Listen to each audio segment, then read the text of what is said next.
The abyss is a place without boundaries, where many monsters and constellations lurked, and where our hero was flying for many years.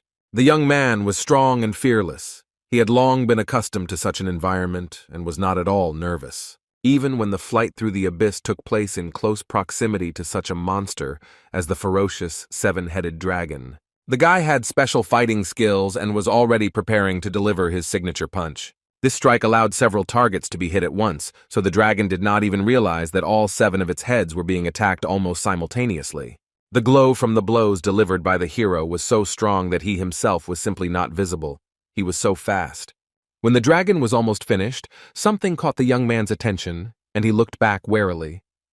The planet-eater Vulcan, another dangerous monster of the abyss, was slowly approaching him, defeating which was a task with an asterisk. Taking advantage of the guy's hesitation, the dragon also became active, and now the hero was holding back 2 powerful monsters at once, controlling their territories in the abyss. Another moment and both monsters froze in a cry of despair. Some kind of red glow, like a thread, began to squeeze and immobilize them. It is very rare to meet 2 such monsters, but a third creature joined this fight, a huge spider, the ruler of the spatial cave of the arachnids Adio. Our hero found himself entangled in his red web just as tightly as the monsters he had to fight before. The boy's eyes flashed with a bright light. He realized that this was a challenge, that the very situation he found himself in was the best training. When it was all over, the young man took a deep breath and thought that the battle had lasted more than 300 years. But it was worth it. The young man understood that if he had met each of the monsters separately, everything would have ended faster, but then his combat skills would not have improved so well. The mechanical voice announced that the hero had reached the level of an invincible training master, and the world resonated with him, while the guy was only thinking about how to quickly return to Earth. The same voice reported that his presence had become more noticeable, and that as a constellation the hero had become stronger. He needed to get used to the fact that he was no longer a man, but a constellation. When the Earth was first connected with the abyss, mankind learned that mythology is not just a product of the imagination. The beings called constellations were what might previously have been called deities, and they blessed people and increased the number of their followers. As the number of followers grew, the authority of the constellation also rose, but not all of them were white and fluffy. The Earth, with almost 10 billion souls, became a tasty morsel for which the most powerful of the constellations fought in order to select more followers for themselves. Among them were also evil creatures who did not give blessings, but used only brute force and fear. Our hero, Choi Yun-seong, was a man who was chosen by the good constellations to stop violence and chaos, and to do so, he, too, had to become one of the constellations, which is what happened. The invincible training master left behind the memories of the past. Now he needed to eat. It was time to turn the meat over in the pan. A cautious question came from over his shoulder about what kind of frying pan the gentleman was using. The voice was quiet and uncertain. The question was asked by the ruler of the goblin kingdom of Ephesus, the wizard Odagon, and the answer was that the frying pan was made of adamantium, and the meat of a bear that devours planets was cooked in it. Even the constellations are wary of this. Odagon took a closer look and clarified what kind of oil the hero was using. It contained magical energy of enormous power. The young man answered his follower that not long ago he came across a constellation of a cow that gave him milk in exchange for freedom. The goblin ruler asked him why he attacked the cow, to which the young man replied that he simply wanted some normal food. The hero added that the top priority back then was getting food, as cooking had been his hobby in the abyss for several millennia. The guy clarified that this was a valuable ingredient, since he was eating meat for the first time in 300 years. He could not be greedy. The utensils were also not simple, but made of orichalcum, which made the product fresh upon contact. Odagon was amazed that instead of killing the constellation for the sake of territory, our hero defeated it and asked only for milk as payment. While the boy was enjoying the taste of the prepared dish, the goblin noted that his master was indeed very different from the other constellations. The boy invited the follower to join the meal, and the wizard could not believe that he would be able to try such a rare ingredient as butter. Before Odagon could thank him for the treat, a mechanical voice announced that he had eaten a constellation steak, after which beams of light energy simply splashed out of the goblin's eyes and mouth. The power of adamantium preserved the umami in the meat with the help of magical power. It was a colossal charge of energy. The voice said that the wizard's magic circle was activated. The meat from the mystical constellation raised it by 1 level. As the voice announced that this was a new mana circle, the goblin continued to happily thank the master for such an incredible treat. Watching his ecstasy, the young man thought that he didn't understand goblins at all. He couldn't understand why the wizard had such a reaction to the steak. Our hero sat right on the rocks and suddenly raised his head up, looking at the sky and the stars of the abyss, which were completely different. The guy sighed and muttered that he missed Earth incredibly, and then his thoughts were completely devoted to memories of the past, 10,000 years before, by the standards of the abyss. The first thing the hero remembered was how pleasant it was to strain his muscles with simple physical exercises, like dumbbells and a barbell. One day, a teacher asked Choi Yong-seong why he lifted weights, and our hero replied that it was only to become stronger. The man sighed and clarified that he had meant something else. The guy had a literature lesson scheduled, but he preferred sports. One of the other students asked to leave Choi Yong-seong alone, as all the other teachers had already done, when our hero was still an ordinary person. Before becoming a star, an invincible master of training, the young man was simply obsessed with sports and physical strength. As an orphan with no one to rely on, he quickly realized that he could protect himself by becoming strong. Otherwise, he would be reduced to a pile of bones. He trained for many hours a day, many days in a row, and Choi Yong-seong was unwavering in his determination to become the strongest. But no matter how much effort a guy puts in, no matter how many hours he trains with a barbell, the human body has a physical limit to its strength. His statistics showed that Choi Yong-seong was still at the level of a C+ rank hunter, and he was still a human. Hunter, it was one of the newest professions at that time. It was the first one that appeared after the activation of the abyss. It was an honorable profession, the task of which was to protect humanity from monsters and the dangers of the dungeons. Choi Yong-seong had nothing to lose, so he chose it. The boss was strange. But the man liked the guy, so he often calmed his enthusiasm, for example. That time he dissuaded him from the idea of going into a dungeon with B-rank monsters. Sweating, the guy listened to how his limit for now was C-rank dungeons, no higher. There was no point in forcing things. The boss reminded that even C-rank hunters suffer heavy losses in C dungeons, and one must soberly assess one's strength. The young man didn't listen to him, but thought that magic, skills, dungeons, and artifacts were too great to give up. But then the thought struck him that even with such input, people remain too weak, and they need to choose more difficult dungeons to become stronger. The boss was puzzled and asked if Choi Yong-seong really didn't care about his life. Didn't he have a girlfriend? The man asked. The guy told her that they broke up. He told her that all his time was spent on training. Then she sent him on a date with a monster. The man grabbed his head and muttered that Janssen was hopeless, while the young man continued that he had no disagreements with the girl and that the breakup had been peaceful. Our hero finally went to the C-rank dungeon, and there a huge, strong monster attacked him. His comrade warned him about the danger, but it was too late.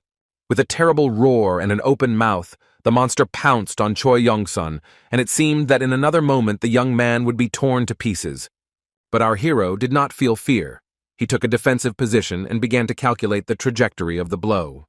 Concentrating all his energy on his fingertips, the guy delivered a crushing blow with both hands straight into the monster's solar plexus. One blow was followed by another, and it seemed as if the young man's hands were simply melting in the air and burning with fire. He struck again and again. His companions looked on and did not risk interfering, only noting that martial arts masters have it hard. They are durable, but their damage is not comparable to the damage that the magician does. The men asked why the guy chose the direction of martial arts, and received the answer that it was by accident. The young man took down the monster with his bare hands, his eyes burning with fire.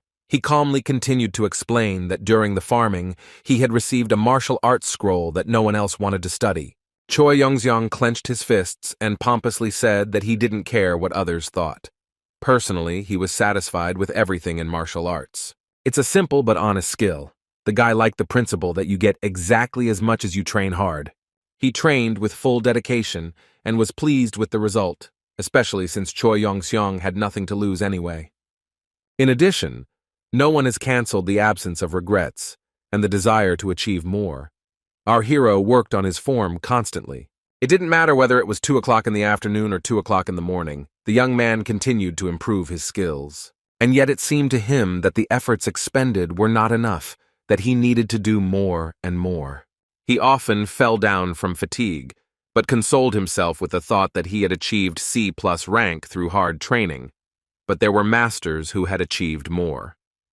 At such moments, the hero thought that in order to become the strongest, he needed to train even more and harder.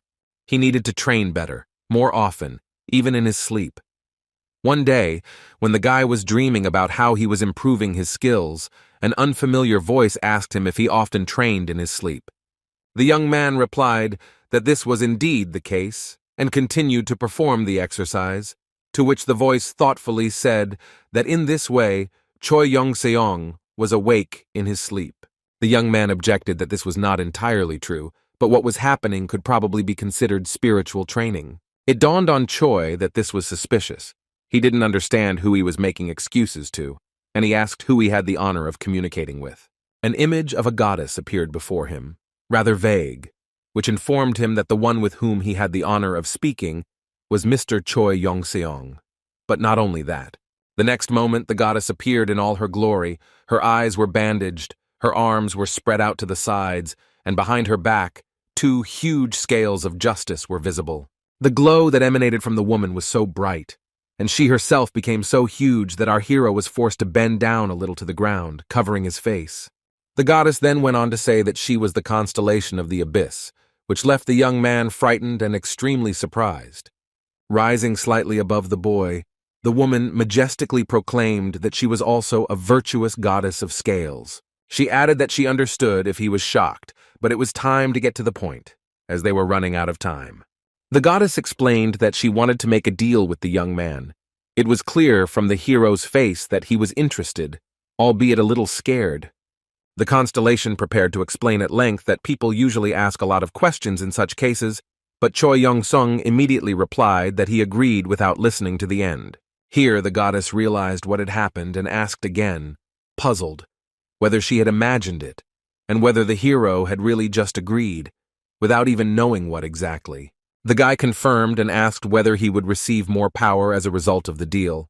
The constellation thought about it and answered in the affirmative. Choi Young-seong said that in that case he would agree to everything, but he only asked why the choice fell on him, since there were hunters with a higher rating. The goddess raised her hand up, a glow appeared.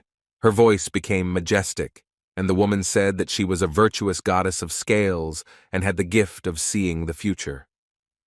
The glow from the hand began to spread to everything around, becoming blindingly bright, and the constellation proclaimed its prophecy. The goddess said that in a few years, special bloodthirsty and very evil monster constellations would appear.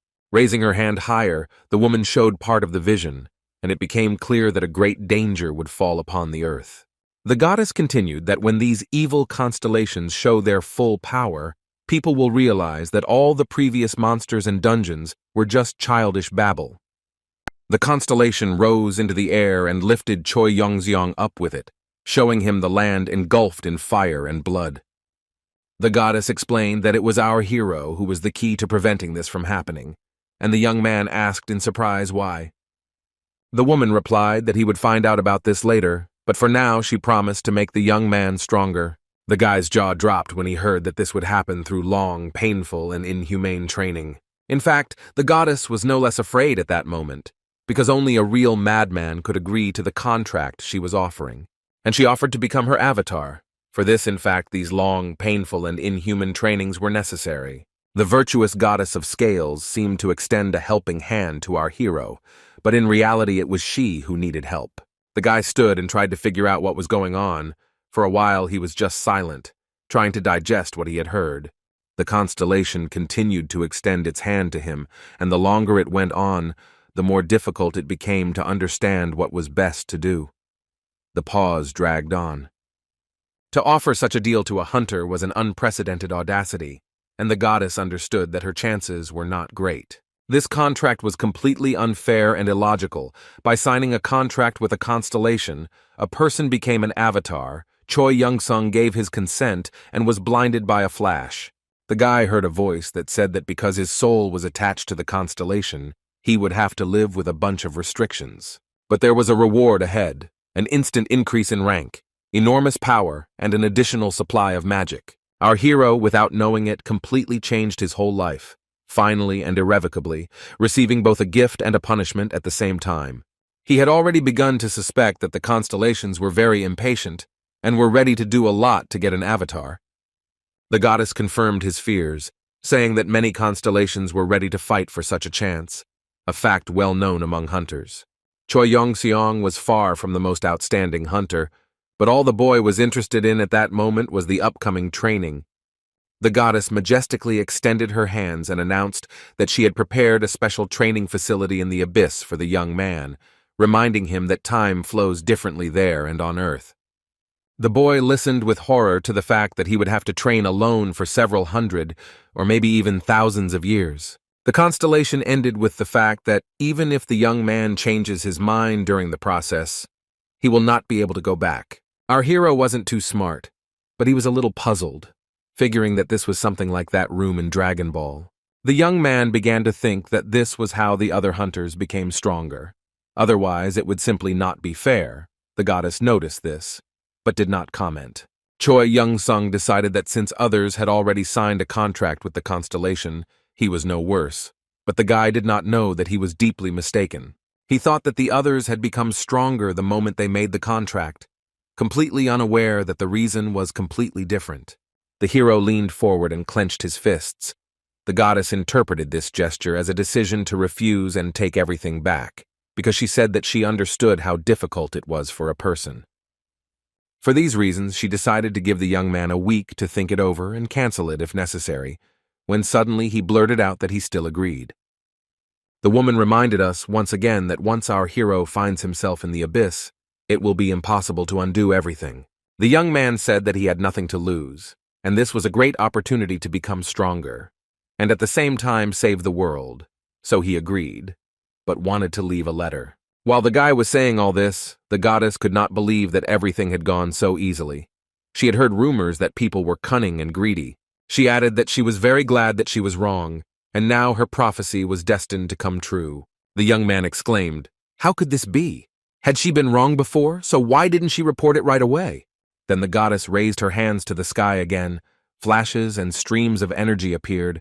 She commanded to think about the letter that the hero wants to leave, and she, with the help of her power, materializes it. The young man was taken aback. Firstly, he did not expect such special effects, and secondly, he was not prepared for the fact that he would be given an ultimatum. A portal to the abyss opened right in front of our hero, and the constellation commanded him to pass the test immediately. Then she would accept him as her avatar. Choi Young-seong extended his hand towards the portal, but it had no effect. The sensations were normal. Then the guy decided to move his hand to the other side, and his fingers sank into the barrier. It was as if it was made of liquid. When almost the entire hand was on the other side, blinding streams of energy appeared from under the fingers. Then the young man no longer had control over his body. The magical force began to drag him deeper. At that very moment, strange sounds like crackling air were heard in the room among the sports equipment that Choi Young-sung usually worked with. The next moment, a letter appeared out of nowhere, right under the barbell, with a red seal and the words, "For everyone," on it. The hero at this time landed on the other side of the portal. His arms were crossed on his chest. During the flight he had to group himself. The guy thought that there was a strange concentration of magic in the new place. Green fragments of rock were flying from the sky, creating the impression that it was some kind of cosmic storm. The young man looked around and muttered that this was a rather strange test. He was in an unfamiliar rocky area. It was an abyss. Our hero noted that it looked like an earthly dungeon, and he was almost right. Scientists considered the dungeons to be a broken-off part of the abyss. Choi Young-seong wondered why there was absolutely nothing around. Most likely, this was also part of the test, he decided. The young man thought that since he had found himself at a training facility, it was high time to use it for its intended purpose, and began practicing his strikes with loud shouts. The goddess at this time returned to her retinue and watched what was happening, after which she interrupted the vision with the words that this time she was confident of success. The angels looked at each other and confirmed that the candidate had been chosen well, but there was doubt in their voices, because the goddess of scales sometimes made mistakes in her predictions. The thing is that the goddess could see only part of the future. The rest was just speculation and assumptions, but she decided to try.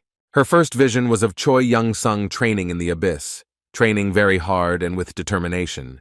The second vision showed how our hero successfully suppressed the rebellion of the evil and bloodthirsty constellations. The goddess thought it would be nice to make such a person her avatar, and imagined the guy swearing allegiance to her. The woman told the angels that this was the perfect plan, turned around, and walked down the hallway, the girls whispering that they were now starting to get really worried. Choi Young-seong continued training on the ground prepared by the goddess, when suddenly a tornado appeared behind him. The young man looked back, trying to understand what was happening and why the storm was starting. Having looked at the riot of the elements, the guy came to the conclusion that it looked very dangerous, and perhaps this was the test prepared for him by the goddess. Our hero even sighed with admiration, since he had absolutely no idea that his survival skills were rated so highly by the constellation.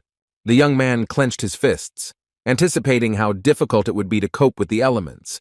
He thought that it was impossible to become stronger without facing danger. The hurricane wall was getting closer and closer, and Choi Young-sung was gaining confidence that this was not a mistake, but a test from the goddess, and therefore, it definitely had meaning. The wind blew so hard that our hero thought his body might just be torn apart, but he continued to stay on his feet. The guy gathered his resolve, convincing himself that he had to endure the test no matter what. The next moment he was lifted off the ground, the wind picked up the young man, and he realized that he could no longer influence anything. It was panic. The magical storm was so strong that the illusion magic covering the Libra goddess's territory in the abyss was destroyed. But before Choi Young-sung could realize it, the magical storm raged again, this time unintentionally. The goddess froze in anticipation. She did not know about the repeated storm and could not foresee it. The woman expected her avatar to enter their tower any minute. The angels also froze in anticipation, but time dragged on, and the young man still did not enter the room where they were waiting for him. The Libra goddess panicked and exclaimed that she couldn't sense Choi Young-seong's presence, even though she should have been able to the moment he entered the training ground.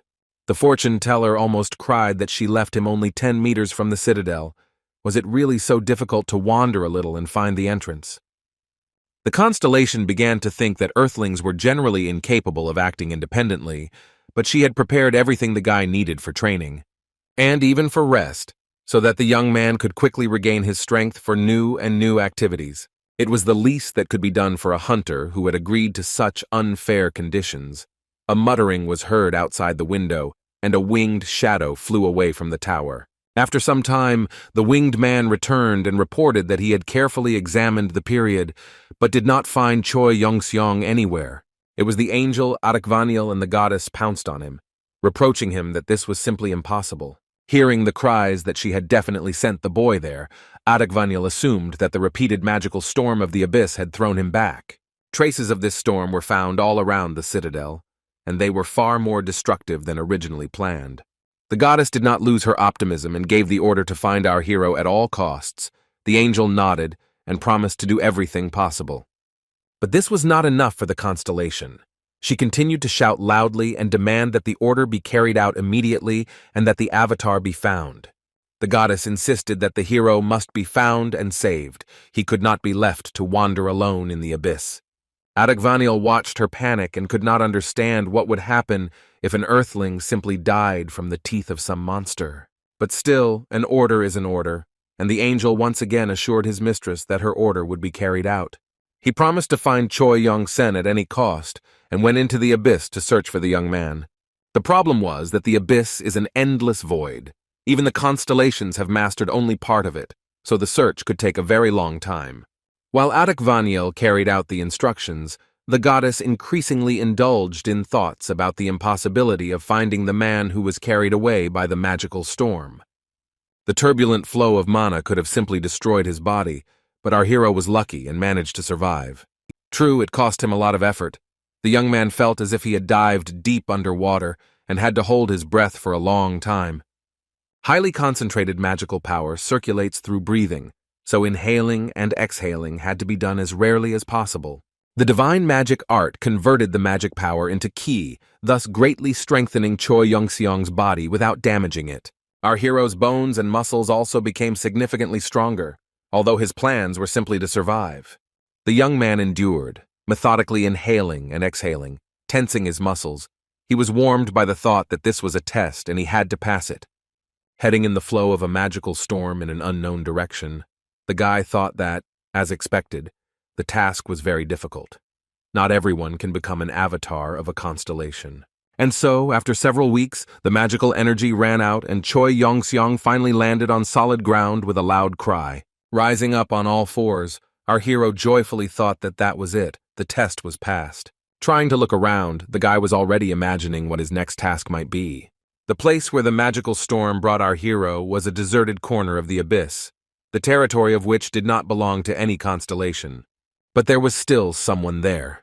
Gradually, a huge monster rose from the pile of stones, and Choi Yongseong thought that the next task for training was to defeat the monster. Looking at the monster's snake head, the young man noticed that it looked like Onyx from Pokemon, but was most likely an A-rank creature.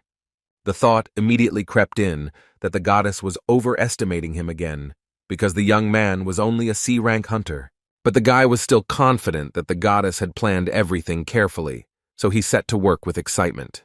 Having taken a good running start, our hero prepared to fight the huge stone snake with his bare hands. The very first blow was so powerful that it left flashes of energy around the spot in the stone where Choi Yongseong's fist had sunk.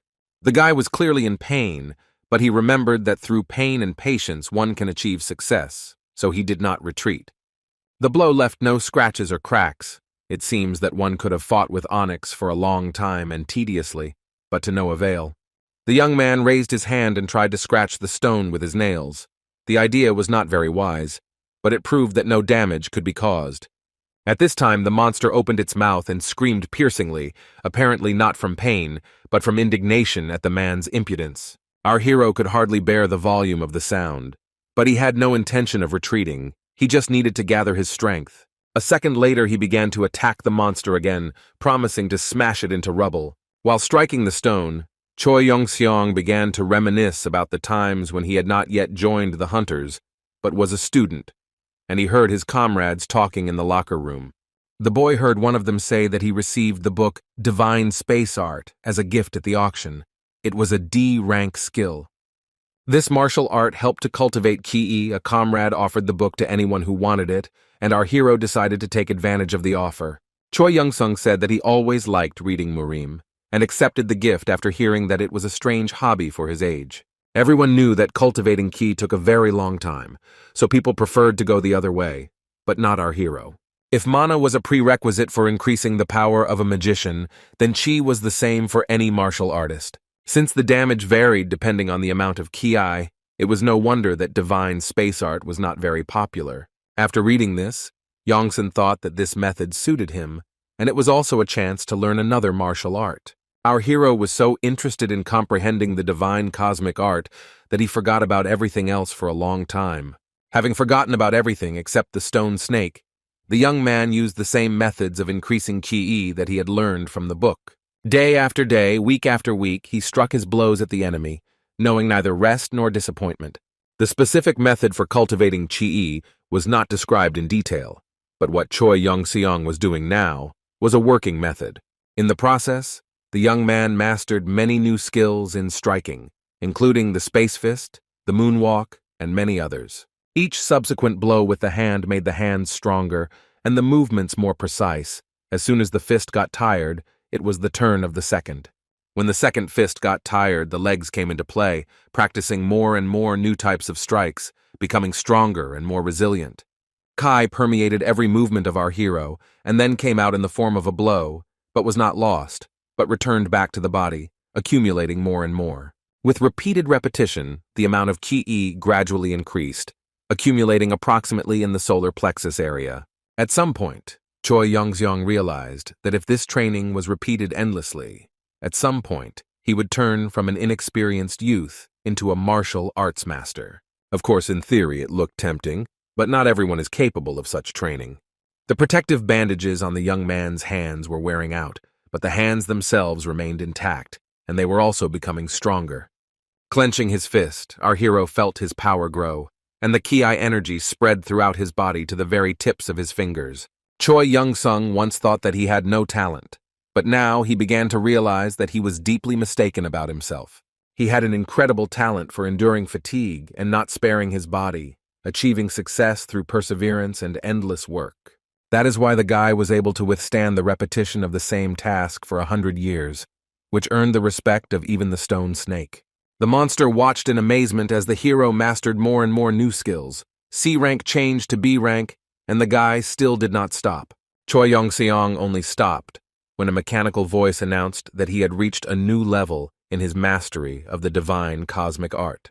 When it reached the advanced martial artist level, the monster's stone body began to crumble. Our hero was proud of himself. The fact that he was now a B-rank hunter and also an advanced martial artist amazed him.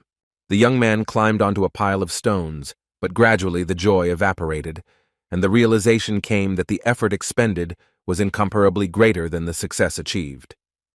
The boy thought that Hunter Li Xiaowan was able to become an A-rank martial artist. He was a hunter from China, the only martial artist who managed to reach A rank. In an interview, Li revealed that he had become an A-rank martial artist, which is roughly equivalent to a six-circle mage. The female journalist then asked Xiaowan whether he was going to raise his rank further, to which she received the answer that this was indeed the case. The young man clenched his fists and announced that he planned to become the only S-rank martial artist in history. Choi Yong-seong thought that at this rate he would reach the level of his Chinese counterpart in 1,000 years, not earlier. Suddenly, our hero heard a strange sound reminiscent of a quoquan, or something similar to the clucking of a chicken. This sound was made by a stone snake. It turned out that it was not dead, but only wounded. Therefore, it did not lose the ability to think. The young man looked at him and said that the fight was fair, so the monster had no reason to blame him. But then he thought that the stone snake didn't just ignore the blows. After 10 years, the monster began to receive ki damage, but did not respond with a blow. Now the snake looked pitifully at Choi Yong-seong and kept repeating quo-quan, as if reproaching him for his cruelty. The young man imagined that the monster's eyes were filled with tears and a plea for mercy, since the monster never made its attack, so our hero promised that he would not kill the snake. He admitted that he had unfairly chosen the stone snake as a training dummy and turned to leave. All that remained was to decide where. The young man thought he was on a training ground and therefore decided he could go anywhere, at which point the snake made a maneuver and the boy ended up on his head. When the monster started moving, Choi Yong-seong was glad that he could ride it, since just walking was boring. Suddenly the young man, who was already anticipating a pleasant walk, became alert. He heard a sound, the same as 100 years ago when he came to this place. Looking carefully at the horizon, the boy realized that it was indeed a magical storm, and it was approaching. The hero took the storm as a gift from the goddess, which would carry him to the second test. The snake had great doubts about this. If he could curse, he would do so immediately. Yongsan noticed the monster's fear, but insisted that they should go straight into the eye of the hurricane. Even the strongest monsters are afraid of the magical elements. The stone snake was no exception, but for some reason, it obeyed the man sitting on its head. Soon the huge monster, like a small worm, rose into the air along with a powerful stream of magic. The countdown stopped, but after a couple of days, the storm began to subside, and they felt the ground under their feet again. The monster asked if all people moved like this through the abyss. The young man was incredibly pleased with their way of traveling, and having reached an advanced level, he no longer felt discomfort inside the storm. It seems that this is not a test, but the best means of transport. The hero voiced his thoughts with admiration. The storm is simply incredible. Choi Yong-seong explained that the magic filled him with mana, and now there was no trace of fatigue left after 100 years of training. This is an incredible lesson in restoring your body. The guy decided that the constellations were very powerful. Since they controlled such power, his respect for the goddess grew, but even the stone snake understood that the hero was very wrong. It was pure luck that the guy didn't die immediately when the magical storm caught him. If he hadn't grouped himself together, preparing for the test, the hero would have been torn to pieces. The young man went forward to explore the area, thinking that he had not eaten for over 100 years, and yet he did not feel very hungry. But he needed to chew something. Choi Yongsan's stomach began to rumble, and the young man developed a slight appetite. While he was wondering where to get food, the snake offered him his services. He said that theoretically his body is flesh, and therefore the stone can be eaten. The monster already had a suitable piece in his teeth and showed with his whole appearance that he was treating our hero with all his heart. But still, for the young man it looked like cannibalism. He did not accept the offer, but simply thanked his new friend. Besides, he had absolutely no idea how it was possible to eat a stone that he had been trying to break for 100 years. It was completely impossible. But the monster seemed to really want to treat Choi Yong-seong. He continued to look at him sweetly and wait for the hero to appreciate the treat. It seemed he had no malicious intent. The guy smiled gratefully. He was pleased with such generosity. He raised the stone up, showing that he accepted the gift so that the stone snake would not be offended, but he would not eat it out of friendly feelings. The monster gradually began to resemble a four-legged pet, and the young man really wanted at least some company in the abyss. While Choi Young-sung was hugging the monster that had become so cute, a mechanical voice announced that our hero had completely mastered the stone snake and had mastered a skill based on its movements. It was a blow from a stone snake, and the boy realized that the power of this skill allows him to break through even the strongest barrier. The young man assumed a fighting stance and felt that he would now be able to break through rocks and earth if necessary. At the same time, the youth's body became flexible like a snake, so flexible that, like water, it could flow around obstacles and evade attacks. Advanced Master Choi Yong-seong did not miss the opportunity to immediately try out a new skill and used the stone serpent fist technique. He thought that he wouldn't stop using the divine space arts, but this was also quite good. Our hero realized that, having mastered this skill, he began to understand martial arts much more. The guy immediately thought about what the next training would be like. While wondering where he would train next, Choi Yong-seong looked ahead and suddenly noticed something that resembled an ocean, and the snake gave an encouraging croak. Having decided that the new training should take place underwater, the boy warned Onyx not to follow him. He was made of stone and could drown. Leaving his friend to wait on the shore, our hero began to carefully descend along the rocky shore to the water. When it was no longer possible to get any closer, the young man dived into the abyss without the slightest hesitation. At that time, he did not yet understand that he had acted somewhat rashly. The water in the ocean of the abyss affected his body differently than ordinary water. The boy felt with horror that the poisonous substance was beginning to penetrate the body through the skin. The mechanical voice reported that due to the poisonous water, the chi accumulated during the practice of divine space art was being depleted. Our hero realized that if all the chi ran out, his life would be in danger, but there was another threat ahead: sea monsters. One of the monster fish quickly swam up to the young man and sank its teeth into his hand. A mechanical voice announced that a new poison was entering the body. Choi Yong-seong was afraid that he would die now, but this did not happen. The voice added that the resistance to the poison had increased. It seemed pretty simple, but other killer fish swam up to the guy, and their poison most likely had a different composition. On a high rocky bank, a stone snake curled up in anticipation. It was waiting for our hero to appear and was a little worried.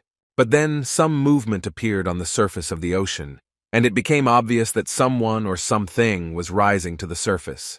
Before the monster could understand what exactly, a whole column of water and spray rose into the air from the depths. It was a spectacular appearance of a guy who not only survived, but found the opportunity to try the poisons of all fish and adapt to them. Jumping out onto the shore, he was pleased. But he was also a little tired. The young man had never seen the ocean before, so the ocean of the abyss struck his imagination. Besides the fish and various monsters, Choi Young-sung was intrigued by some kind of glow at the very bottom. He stood on the shore and thought that he did not know how he would sail across the ocean to reach the luminous object. But if this was a test from the goddess, then there was a way. Our hero began to think about what he should do. He didn't know that this was not a test, and therefore he was sure that it was worth the risk. Looking at his friend, the guy decided that he just needed to try. The way would be found in the process itself. But before starting the plan, it was necessary to prepare, accumulate enough ki energy to gain resistance to poison. It was necessary to work hard with the fist. And not only with his fist, many monotonous trainings of divine space art could help to increase the amount of ki. The young man began to work. Swimming across the ocean is not that easy, so it took a lot of time to prepare. Trying not to lose track of time, the young man made special marks on the rock in order to later count the number of training sessions. His fist worked incessantly, day after day. Gradually the ki became more and more, so the bandages wore out, but the body remained unharmed. becoming stronger. 200 years after he made the decision to reach the luminous object by swimming across the ocean, Choi Yong-seong finally accumulated the required amount of Kai. He was glad, but he didn't understand why it took so long. Time flowed differently in the abyss, and yet, the snake was also nervous. The guy noticed that he was eating more stones than before and asked if he liked it. The answer was a satisfied croak. Our hero decided that he also needed to have some food. Thanks to the mana, he did not feel hungry, but his appetite was awakened. The young man sighed that without food his life was somehow empty and began to think about what he could eat. Here he saw that one of the ocean killer fish began to evolve and crawled onto land. The poison ocean monster looked completely unappetizing, but it was the only source of protein in sight. The guy consulted with his friend and decided that since the monster lived in the ocean, then theoretically, it could be considered a fish. The young man's eyes lit up. All that was left was to cook the fish correctly, and that was an interesting task. The young man was full of excitement. He already understood that it was possible to cook the monster, but whether he would be able to eat it later was a big question. It was a challenge, and as we all know, Choi Young-sung was exactly the kind of person for whom a challenge became a motivation for action. The guy looked at the monster fish again and figured he would have to try really hard to eat it. He noticed a rock nearby, which obviously contained metal, as it had a characteristic gleam, and our hero went straight there. Using his fist, the guy broke a piece of rock into smaller pieces. His idea was quite interesting.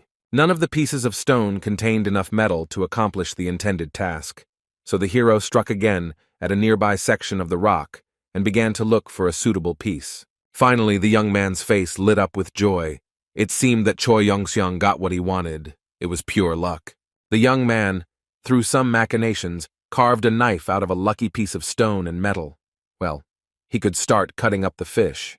The kitchen utensils turned out to be quite good, full of determination. The guy raised the knife over the monster, wondering where to start. But as soon as he stuck the tip into the fish, such amazing things began to happen that even the stone snake began to stir. The monster's poison was so strong that it simply melted the stone along with the metal. The guy looked at it and thought that now it was unclear how to cook the fish. He decided to try to eat it raw, like sashimi, which caused shock in the snake.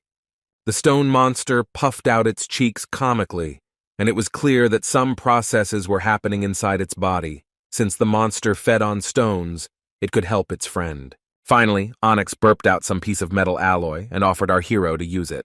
Taking the metal in his hands, Choi Young-seong realized that it was pure adamantium, a true treasure, highly prized by both humans and monsters, and even constellations. The young man tried to use the metal and realized that the fish poison did not dissolve it. The hero joyfully exclaimed that now he could make not only a knife, but also a cutting board. The guy didn't expect at all that by training in the abyss, he would be able to obtain such unique kitchen utensils, and after all, cooking was his hobby in his past life. The hero remembered how his boss once said with aplomb that every person should have a hobby. But he thought that, in addition to playing sports, he only liked to eat delicious food. Choi Young-seong has a plan that he can kill 2 birds with 1 stone. If he makes kitchen utensils and learns how to cook monsters, he will get food that will make him stronger. The mutant fish steak looked like tuna, and the hero was pleased with the result. Thinking that we only live once, the young man boldly and decisively bit into the dish he had prepared. He was not picky about food even back in the days when he lived on Earth. He preferred a rather ascetic diet, but he knew how to cook, which surprised his comrades. It took a while to figure out what the monster tasted like. A sharp smell and toxic fumes filled Choi Young-sung's mouth. Chewing and swallowing the biomass turned out to be not so easy. A mechanical voice reported that a deadly poison had entered the guy's body. The stone snake began to scream in horror that everything was lost. He was very worried and repeated his quang. Our hero doubled over in fear and disgust. A mechanical voice reported that with the help of divine cosmic ki energy, the poison had been successfully neutralized. Choi Young-seong continued to hold the steak in his hands when he heard that the amount of ki in his body had not decreased, but increased. The young man noted that the taste was not so bad. If you ignore the stench, you can increase your ki reserve even more. Not bad. He looked at the monster and thought that the food supply was quite large, and since the poison was converted into ki, he couldn't miss such an opportunity. A new plan matured in the young man's mind. He decided that consuming poison with food was also a kind of training. The guy intended to eat every single one of the monsters in the ocean of the abyss. It was time to go hunting. The very next moment, our hero jumped into the water with some pleasure. Now his body was immune to the poisonous waves of the ocean, so his skin no longer burned. After a while, Choi Young-seong was already walking towards the shore, holding a dead monster fish in each hand. He spent the next few centuries catching monsters and eating them, and the entire shore was covered with fish skeletons. During this time, both the guy's mind and body changed greatly. He already calmly responded to the voice's messages about the deadly poison in his body, and did not pay any attention to taste and smell. Our hero simply continued to eat and listen to his body increase its resistance to poison until this ability became maximum. After listening to the statistics, the young man realized that he had gained resistance to many types of poison, thus reaching the A rank of Poison Immunity Master. Not only did the poison no longer affect him, Choi Young-seong gained the ability to produce it and release it. In addition, the guy's level of divine space mastery increased to the expert level. Our hero sat down on the stones near the rock with the marks and thought that a lot of time had passed, and the goddess still hadn't called him. He had reached A rank. He had never even dreamed of such a thing on Earth. The guy remembered that A rank hunters are strategic weapons and are under the control of the state, which means that this is not enough. He needs to continue training. The young man approached the stone snake and stroked it, saying that now their paths would diverge because things would only get more dangerous from here on out. Since the pet was made of stones, it could not follow the hero into the water. In the ocean, it would simply lie on the bottom. Choi Young-seong waved goodbye to Onyx, thanked him for his company, and advised him to return home. After this, the young man dived and began to swim underwater. Due to his complete resistance to poisons, nothing could stop him now. Yongsan became the emperor of this ocean, and the monsters had no choice but to swim away in terror. The guy swam for a very long time, and was already beginning to think that the glow he had noticed earlier, on the very first day, had disappeared. But this was not the case. After a few weeks, a mysterious energy source appeared in the distance. Our hero was glad that he could finally look at it up close. He decided that it was a portal left by the goddess, which would lead him to the place of new training. Without thinking, he jumped into the portal and hung for a few seconds in the space between two different territories. At this time, a mechanical voice warned that all of his chi reserves had been activated, as the divine cosmic energy foresaw an imminent battle, and there were many enemies nearby. When the young man landed on the rocks on the other side of the portal, he was completely ready to fight, key bolts from his body sparking through the air. It came as a surprise to the young man that the body of a person who had reached the expert level would independently prepare itself to meet danger when it sensed hostility. However, you didn't have to be an expert to understand that the monsters on the other side of the portal were thirsty for blood, and as much of it as possible. These were godlike beings, the very same constellations that would pose the main threat to Earth in the future.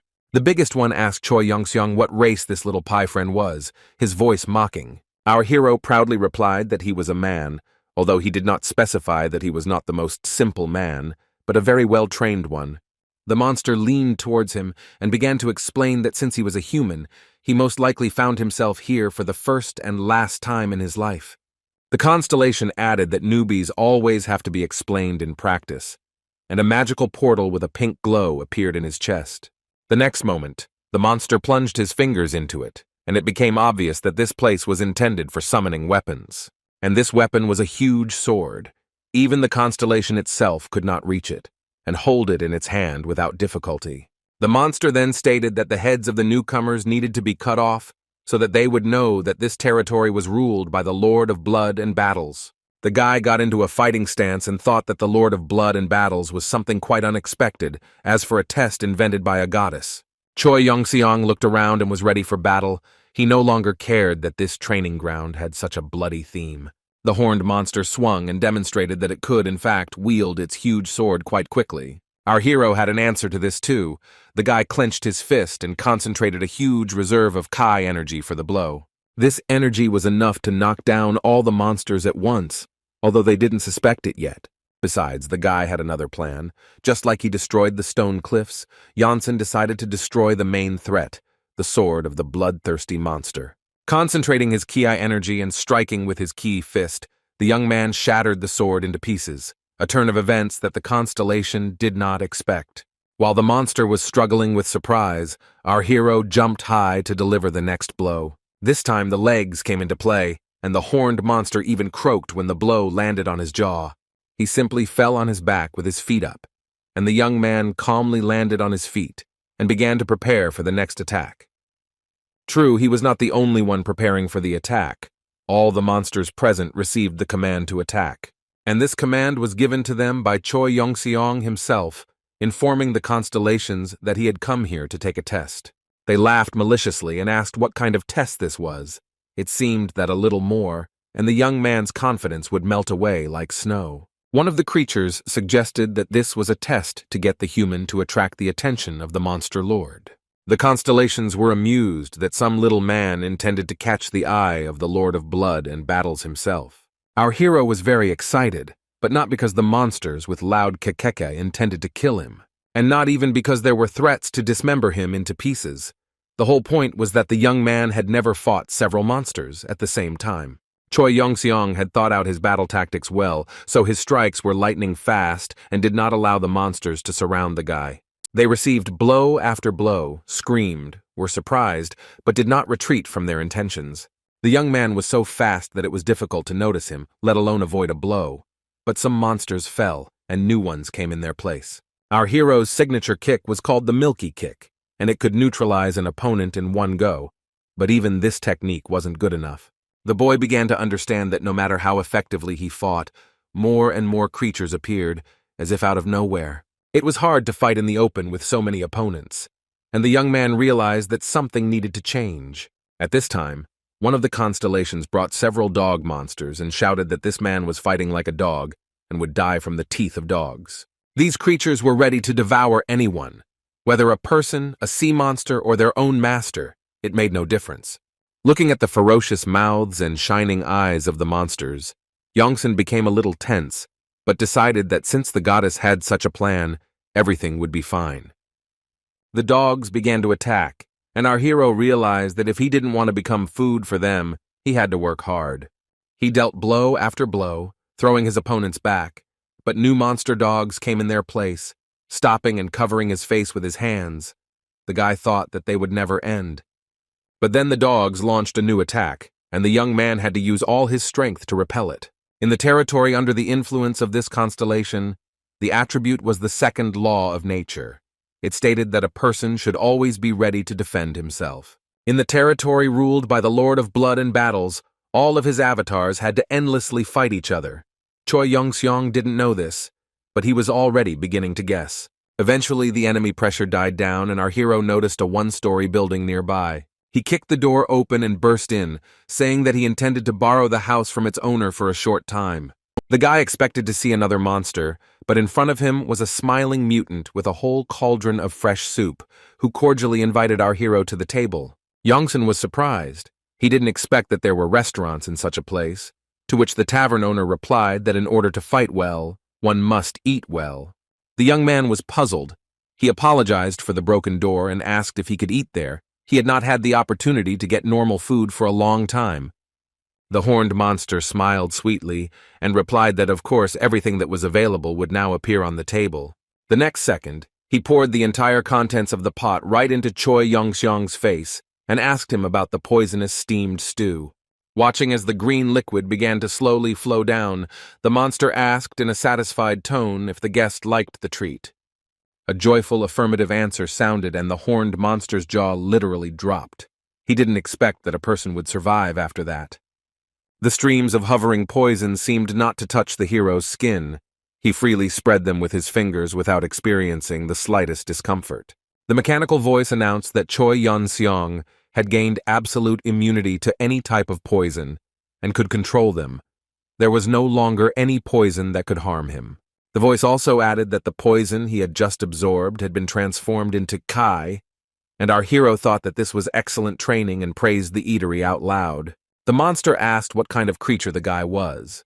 At that moment, other monsters from the street burst into the door.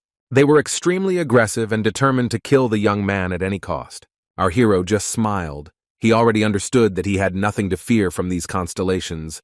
None of them were stronger than himself. The tavern owner continued to look at what was happening in surprise. He was interested in what would happen next. At that moment, the guy thanked him for the dinner and left a great tip in the form of a knee right in the nose. Next came the kitchen utensils and furniture, and the first to fly at the monsters was a huge oak table. Armed with a chair, the young man invited everyone present not to waste time and to approach him quickly, preferably one at a time. For some reason, the constellations were in no hurry. They cursed loudly and threatened the man with violence, but did not move from their place. The young man held the chair tightly and said that he could fight for eternity, so why was he still waiting for an opponent? The guy decided to use his own move called Yongson's Rush Hour. He decided to deal with several monsters first and raised a chair over his head to hit. The demon tried to repel the attack with his sword, but for some reason the metal did not cut through the chair our hero was wielding. But the piece of furniture itself dealt quite a decent amount of damage to the monsters. Most likely, the hero's Kai was transferred to it. The mechanical voice announced that Choi Yong-sung had acquired a new skill, Jushitsu, which is like jujitsu, but using a chair. It was a B-rank skill, and the boy happily continued the battle. He realized that the best level up was created by deadly situations. While our hero thanked the goddess for the test prepared for him, the goddess of scales herself, with her hands folded in prayer, waited for at least some news about her avatar. Adekvaniel had not yet returned. He was very exhausted, but he continued searching for the man in the abyss.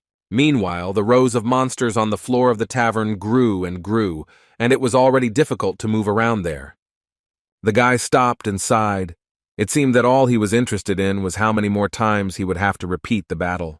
The monsters' bodies evaporated, and the young man noticed a cauldron lying on the floor, from which he was treated to steam poison. Due to the active comprehension of combat skills, the young man became more sensitive to magic. He felt a flow of some kind of energy from the vessel. It was something supernatural, but it was still difficult for the hero to understand what exactly he thought about it. There was something extraordinary and powerful in this cauldron, but the guy was distracted. The owner of the tavern grabbed his ankle. The monster croaked that he wouldn't let him take the dishes. The guy had no idea how he got them, to which Choi Yong-sung replied that he only cared about why the innkeeper was still alive. The cook explained that the Lord of Blood and Battles wants the battles to continue incessantly, so he resurrects monsters every time they die. The monster asked for mercy. He had to go through all the circles of hell to get this adamantine cauldron, but the guy just kicked him with his foot, saying that these were just battles. The young man stepped on the monster's face and did not give him the opportunity to take away the precious vessel. The man got excited and started shouting that the winner takes it all, including this cauldron and everything around it. And even this restaurant, or rather eatery, now belonged to Choi Yong-sung by full right of the winner. While tidying up the premises, the young man remembered that he had once read a story about a retired martial artist who also opened his own small restaurant. While hammering nails during repairs, the hero reflected on how he had come here in search of a place to fight, but had received an unexpected gift. He named his restaurant Kiri Kiri and was extremely excited to become its owner. The former owner crawled to the threshold, saying that it was his property, to which he received the answer that it was no longer his, and that he should try to take it back if he dared. Choi Yong-sung reminded that in this territory everything is arranged exactly this way, so he is right. After the kitchen was tidied up, the guy assessed both the room itself and the kitchen utensils. The hero again remembered the boss's words about the hobby and how he had to eat raw sea creatures like sashimi.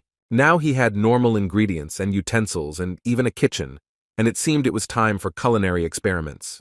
The guy decided to check the products and took a piece of meat in his hand. It was dense and appetizing, but it was unclear what kind of animal it was. Without thinking twice, our hero bit off a fairly large piece and began to chew it thoroughly, trying to discern the taste. The mechanical voice said that poison had entered the body and the chi had increased again. Choi Yong-sung hoped that he wouldn't hear anything like that this time. The young man cursed, wondering where the poison in the restaurant came from, and picked up the next product. It was some kind of blue fruit. He again took a huge, juicy bite with pleasure and heard the information about poison and ki that had become boring. Then they started using mushrooms, leaves, and some roots, but each time the same old story about poison in the body was repeated. The guy grabbed his head. He thought, what kind of restaurant is this? Why so much poison? Is this really the only way demons feed? In the end, Choi Yong-sung decided that he would eat everything raw himself, at least to increase the level of chi in his body and be thankful for that. But then a brilliant idea struck him. The young man remembered that the poison had no effect on him at all and did not cause harm. Our hero realized that this meant he could be used simply as one of the ingredients in cooking, and the young man's eyes lit up with joy. It was brilliant logic. From that moment on, the young man fought monsters to level up and accumulate kai during the day. Well, at night he happily indulged in a variety of culinary experiments, and so his life continued in the diner for several hundred years. For a change, the guy did not disdain cleaning. One of the most ordinary weekdays, a young man heard a suspiciously familiar voice from behind the door. Soon the monster who used to be the owner of the establishment appeared on the doorstep, saying that he had returned. A whole crowd of supporters burst into the tavern with him. The monster said that he was bored, and now it was time to return what was stolen. Choi Young-sung was surprised but not taken aback. He said that he was not going to return anything because it was now a pub and not some ill-fated eatery. The next moment, he dealt the visitors a whole series of his signature blows, which had been greatly enhanced by hundreds of years of experience in fighting monsters. The monster master did not expect such a turn of events at all. He did not even have time to touch the enemy with his knives. Soon all the uninvited guests were thrown out, accompanied by shouts that they should never think of entering the pub again. Back inside, our hero decided to stretch a bit after the battle, but before he could lift his leg, he heard a message that he had obtained an A-rank skill through countless battles. The skill was called Harmony of Body and Mind, and meant that divine cosmic arts became more natural. Choi Young-sung even felt like he was slightly raised above the floor. The circulation of chi in his body increased so much. The skill of harmony of body and mind has been known since ancient times. It meant that the body now moves faster, like thought. And although many martial arts masters have tried to acquire such mastery, only a few have succeeded in achieving it. The thing is that magical skills were more accessible and easy to obtain. You just need to buy and read the necessary scroll. But due to popularity, not all artifacts can be obtained. The scroll of harmony of mind and body was so rare that it was easier to win the lottery than to get it, even in the dungeon. Our hero was delighted. He himself did not understand how he managed to obtain such a valuable skill simply by fighting monsters. Well, not simply, but over the course of hundreds of years. But still, the boy knew that if he ever managed to return to Earth, all the martial arts masters would rush to try to fight him. At this moment, the horned shadow of the Lord of endless bloody battles flew over the abyss. It was better for everyone who received his blessing not to disappoint the Lord. No one could understand how it was even possible that an army of demons could not defeat a single person for a century. More and more monsters came to the doors of the tavern, but the result was always the same. Choi Young-sung dealt with each one in a couple of seconds. Our hero sat on the table and wondered who had ever thought of building a building in the abyss. Since being there, he limited the flow of attackers, and thus could remain invincible. The flow of thoughts did not bring results. No matter how hard the young man strained his brain, he could not come up with an answer. The building was also strong. The monsters could have destroyed it if the walls had given in to the blows even a little. By the time the demons realized that their strategy wasn't working, Choi Young-sung realized that he himself wanted to change something. Looking at his bandaged hands, the guy had long noticed that his progress in martial arts had stopped after acquiring the skill of harmony of body and mind. He now only received ki from the poisons in the food he ate, not from fighting demons. Moreover, having tried to test this skill, Young-sung realized with horror that it was now also unavailable to him. How this could have happened was incomprehensible. He looked out the window and saw that there were adamantine nuggets lying around on the street, and a lot of meat as well. The newly arrived monsters were also holding several ingots and pieces of meat in their hands, and this sight whetted our hero's appetite. The monsters were shouting that such treats would instantly increase their stats, and the guy realized that these idiots wanted to lure him outside. The demons finally came to an agreement.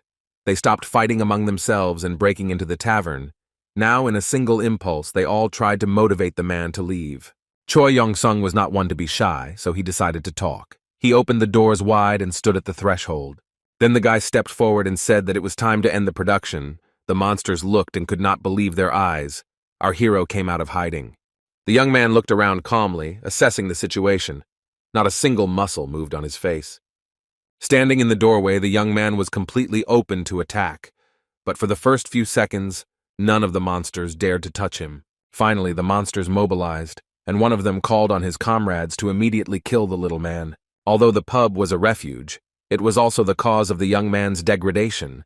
So before he spoke to the demons and left, he thought carefully. It was a great chance to play along with the monsters and finally get involved in a truly deadly battle to regain lost skills and gain new abilities. Choi Yun-sung unleashed his signature strikes, sending the attackers flying one after another, the next row of monsters cheering that they had the numerical advantage. In fact, the advantage was not only in quantity.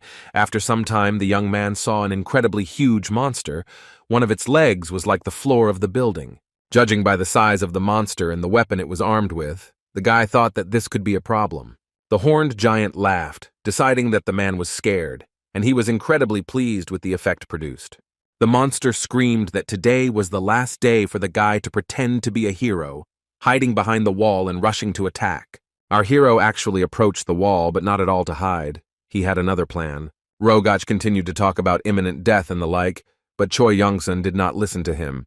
He thought that the main problem was that at this rate, he would not advance in martial arts. The opponent talked more than he fought. The young man voiced these thoughts, and the monsters rushed at him in a gang, but then the guy used the skill of harmony of body and mind and became very fast. Li Xiaoan, the only A-rank martial artist, described his strength as confidence. It seems our hero understood what that meant. He realized this at the very moment when he concentrated all his kai for a strike and hit the huge monster in the solar plexus. With the next movement, the young man threw several monsters aside at once. Only after reaching the expert level did he feel his full power. Previously in battle, he felt like he was cornered. Now this feeling completely disappeared, and the guy rushed into another attack on the huge monster. He was completely calm, filled with self-confidence. His blows were now completely accurate and well-planned, as if the world was telling Choi Young-sung that he was much stronger than all the demons around him. A mechanical voice announced that another skill had been mastered. The boy managed to disperse the enemy's attack with the help of the divine space arts Kai. The voice added that the hero had mastered Kuzushi, that is, using the enemy's strength against himself, at which time the huge monster flew to the side from one move of Yonsun. The monster did not understand at all how this was possible. The demon began to rub his eyes vigorously in the hope that he was dreaming all of this. After the battle, the hero, pleased with having obtained an A-rank Kizushi skill, picked up the meat and the adamantium nugget, saying that he would never let such a treasure go to waste. The guy locked himself in his pub and thanked the monsters for the gifts, adding that if they wanted to fight him again, they were welcome. At first, the monsters promised revenge, but soon Choi Yong-seong saw new gifts in front of the window. The demons were inviting him to battle. The young man walked out onto the threshold with a satisfied look, but there was no one and nothing there except gifts.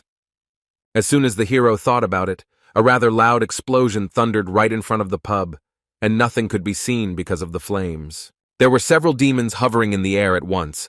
One of them commanded to continue shooting, since the man specializes in close combat. The demons decided to change tactics and finish off the young man with long-range attacks.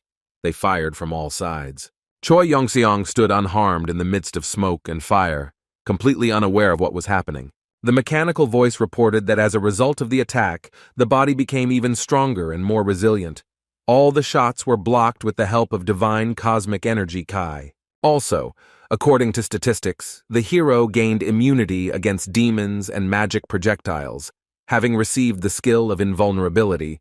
When it came to close combat, it was not long. The more attacks the demons made, the stronger Choi Yun-sung became. The invulnerability skill was an A-rank. Soon, there was not a single demon left who retained the strength and desire to fight the young man. Our hero looked around with satisfaction and said that this would be the end of it for now, and if they wanted, the guys could drop by later. After a while, a whole line of new people lined up in front of the doors, but the guy said that he was not in the mood for a fight yet. Some of the monsters began to complain that they had already waited a whole day to fight a human, so the young man began handing out tickets with numbers, making the process more organized. The most interesting thing is that the monsters agreed to this proposal and promised to obey. It was not easy to find such a strong opponent, especially a human. Our hero leaned against the table to rest and thought that he had become very close to the demons over several hundred years of fighting. In his hands, the boy held an A-rank hunter card, a magical item received upon first registering with the association. It showed the owner's stats, fueled by Kai. To be honest, our hero had completely forgotten about this thing and hadn't looked at it for a long time. Now he was very curious whether the training had been in vain.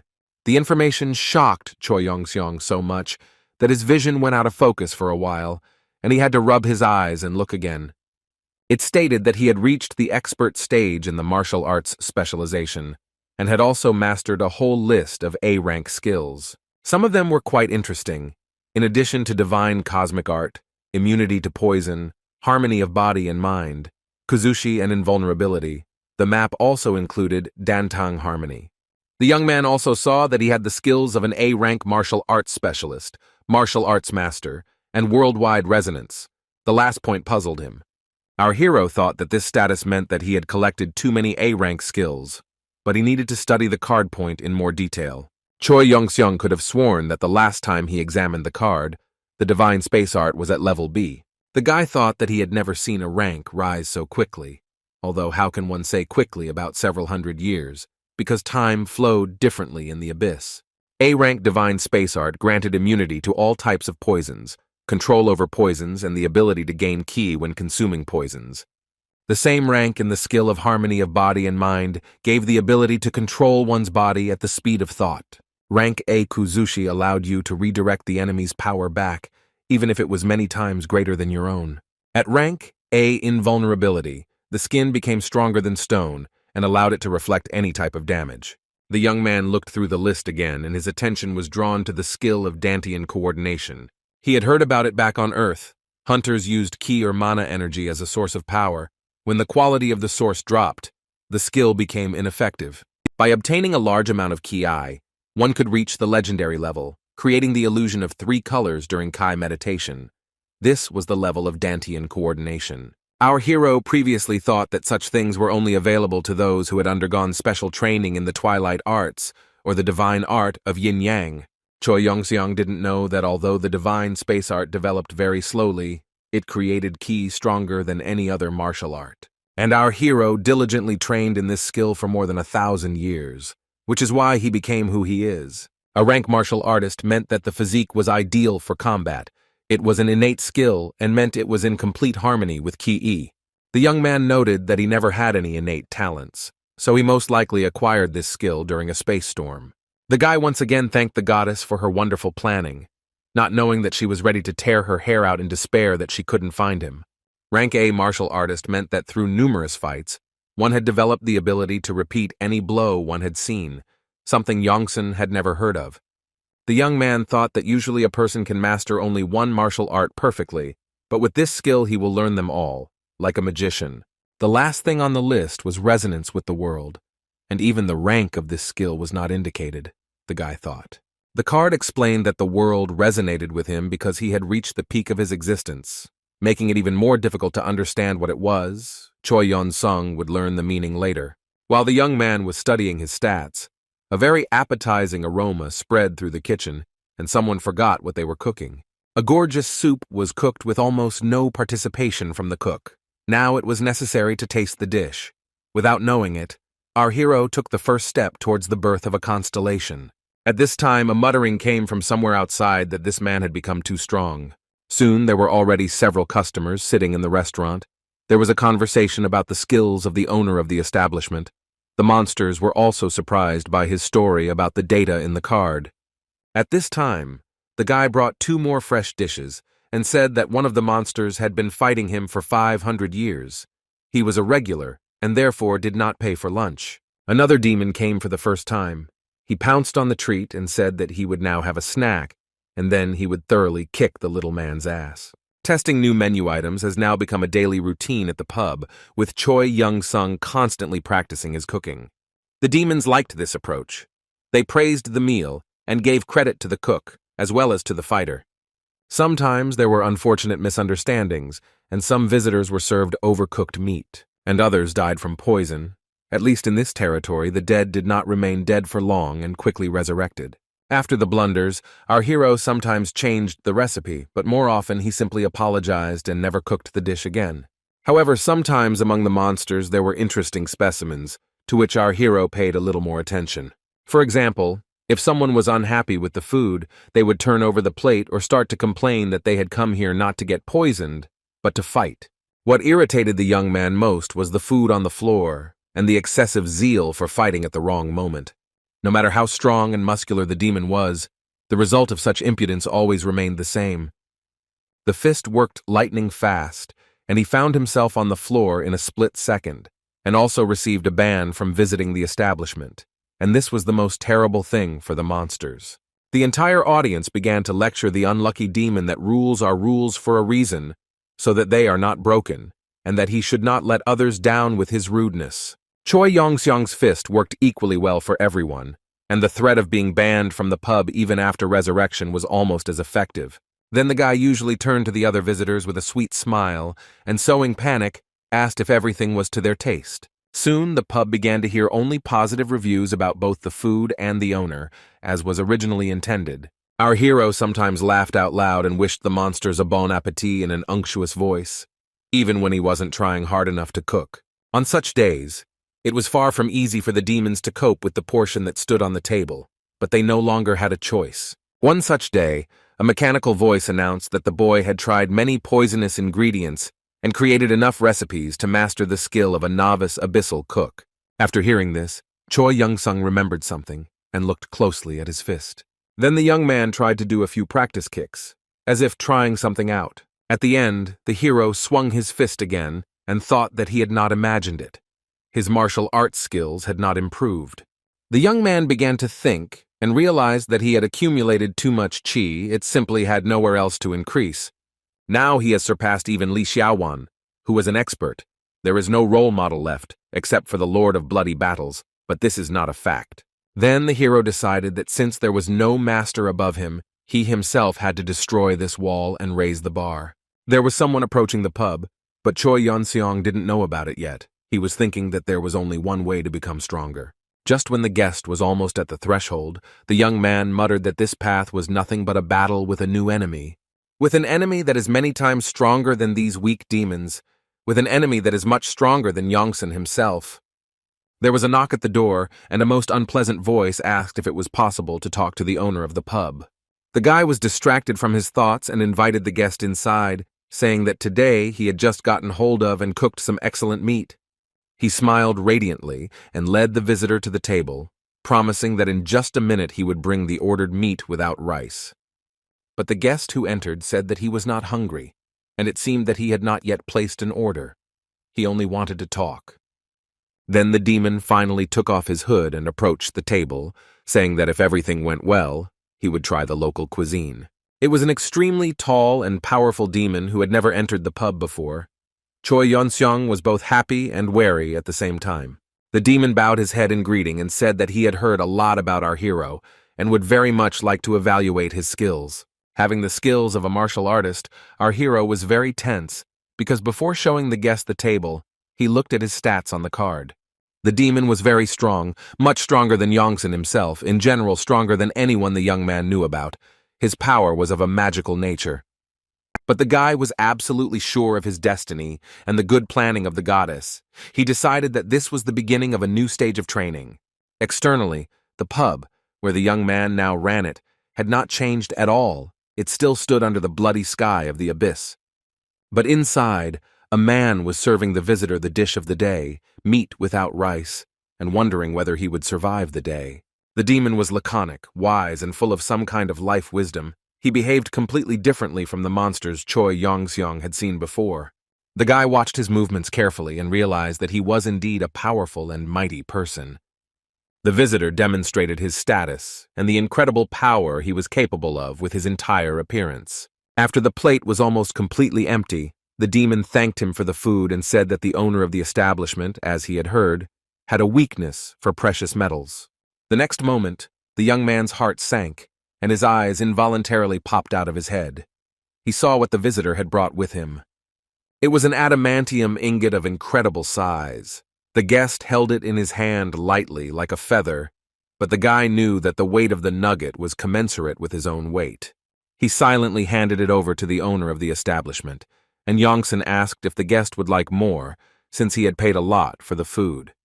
Our hero continued to stare at the treasure that had fallen into his hands, at which point the demon asked if the owner of the pub was really a man.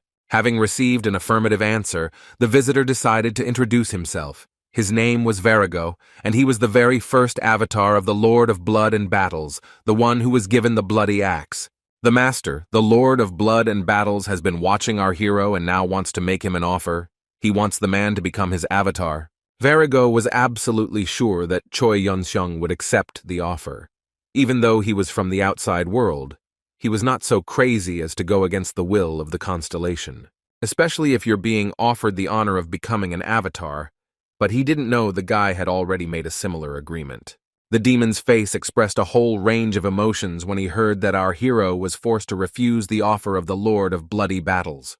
He grew in size and loomed over the young man full of anger, screaming how one could contradict the ruler, his master. Choi Yong-seong held the metal ingot in his hand and thought that only he, the very opponent he needed to level up, could exert such strong pressure. If everything goes according to plan, then today new skills will be in his pocket. This incredibly inspired the guy.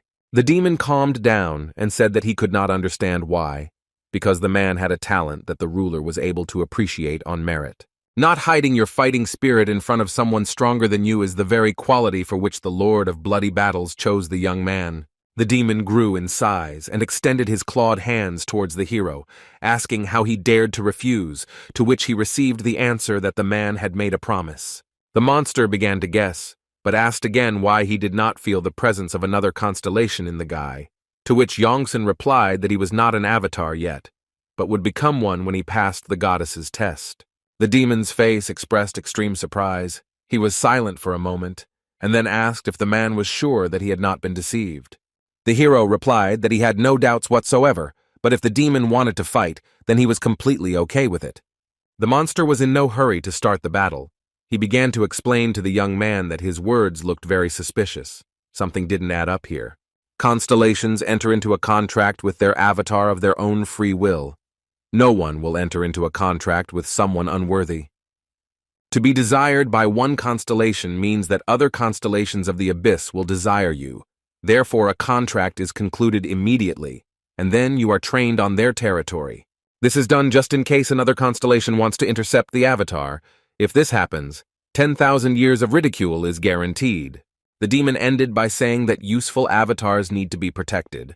All the constellations know this, but the hero answered no. The boy explained to Varagoth that the constellation that chose him could see the future, which is why she chose this method of training the avatar. The demon noted that this was a rare and valuable skill, to which the young man confirmed that his goddess was also very brave, since she let him go to foreign territories. The hero then described in detail all the trials and training he had gone through over the thousands of years in the abyss after he had been caught up in the magical storm. Varago countered that there was little point in all this. A magical storm was an element that no known constellation could control. The guy tensed up and asked if there was at least one such constellation, to which he received the answer that if anyone were so strong, they would have already subjugated the entire abyss. The demon looked at the man and said that he was almost certain that it was not the constellation that sent him, but simply a cosmic storm that interfered with training in the required territory, taking the young man away. Streams of sweat ran down our hero's face from the strain. He began to think that Varagot's words could very well be true. The demon noticed the doubts and reminded him that it was not too late to accept the offer of the Lord of Blood and Battles, but the guy asked him to shut up. Choi Young-sung didn't think the demon was lying. The guy was just enjoying his progress so much that he couldn't accept the fact that now everything would change. The hero went out for some fresh air. He thought in a panic that he shouldn't have been so stupid. Why he shouldn't have thought of this earlier. The young man was ready to burst into tears, but he had to hold back. The hero reminded himself that every tear led to the depletion of his ki and his courage. The demon asked where the man was rushing to, noticing that the guy was going somewhere quickly, to which the hero replied that his plans had changed. This news pleased Varagoth. His eyes lit up with a promising orange flame, but in vain, the guy explained that he intended to return to Earth, because he had wasted 1,000 years, being sure that he was at a training facility.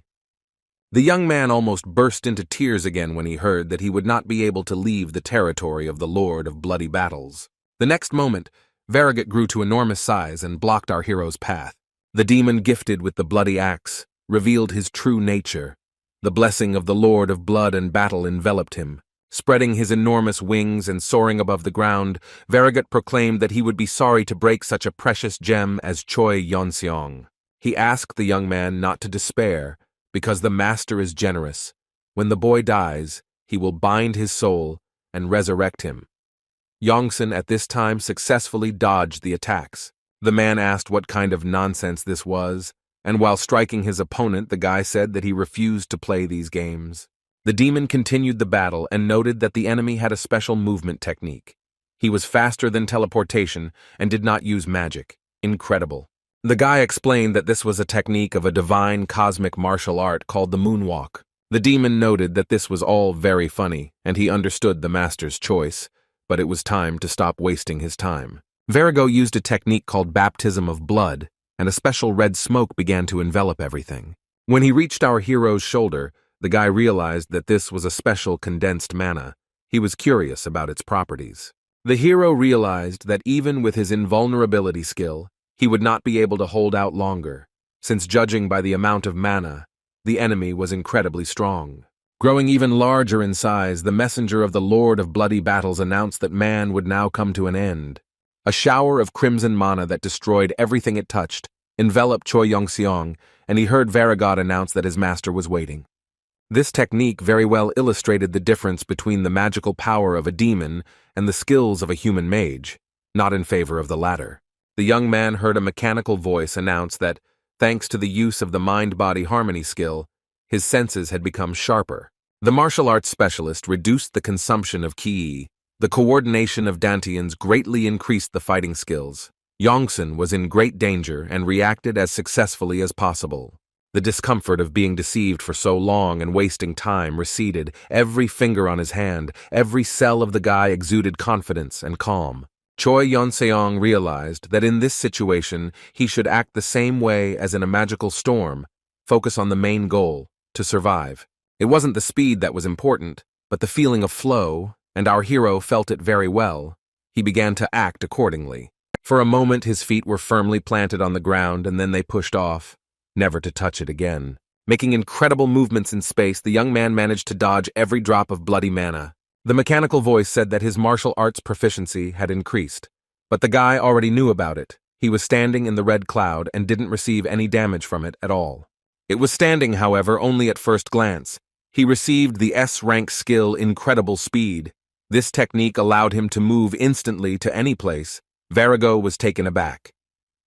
The demon was shocked to realize that the man had dodged the bloody baptism and expressed his respect to him. Choi Yongseong proudly listened to Variegat confess that he had previously thought that martial arts were only for weaklings. How wrong he had been. The demon explained that in the abyss, magical skills are most popular since they consume mana, but here it can be taken from outside in huge quantities. As if to demonstrate this, the monster extended his arms forward again, and shining streams of bloody mana began to gather around him. On the other hand, martial arts require a lot of internal energy, he added, looking at the young man, and internal energy does have a limit. Variegat admitted that only after meeting our hero did he begin to appreciate martial arts.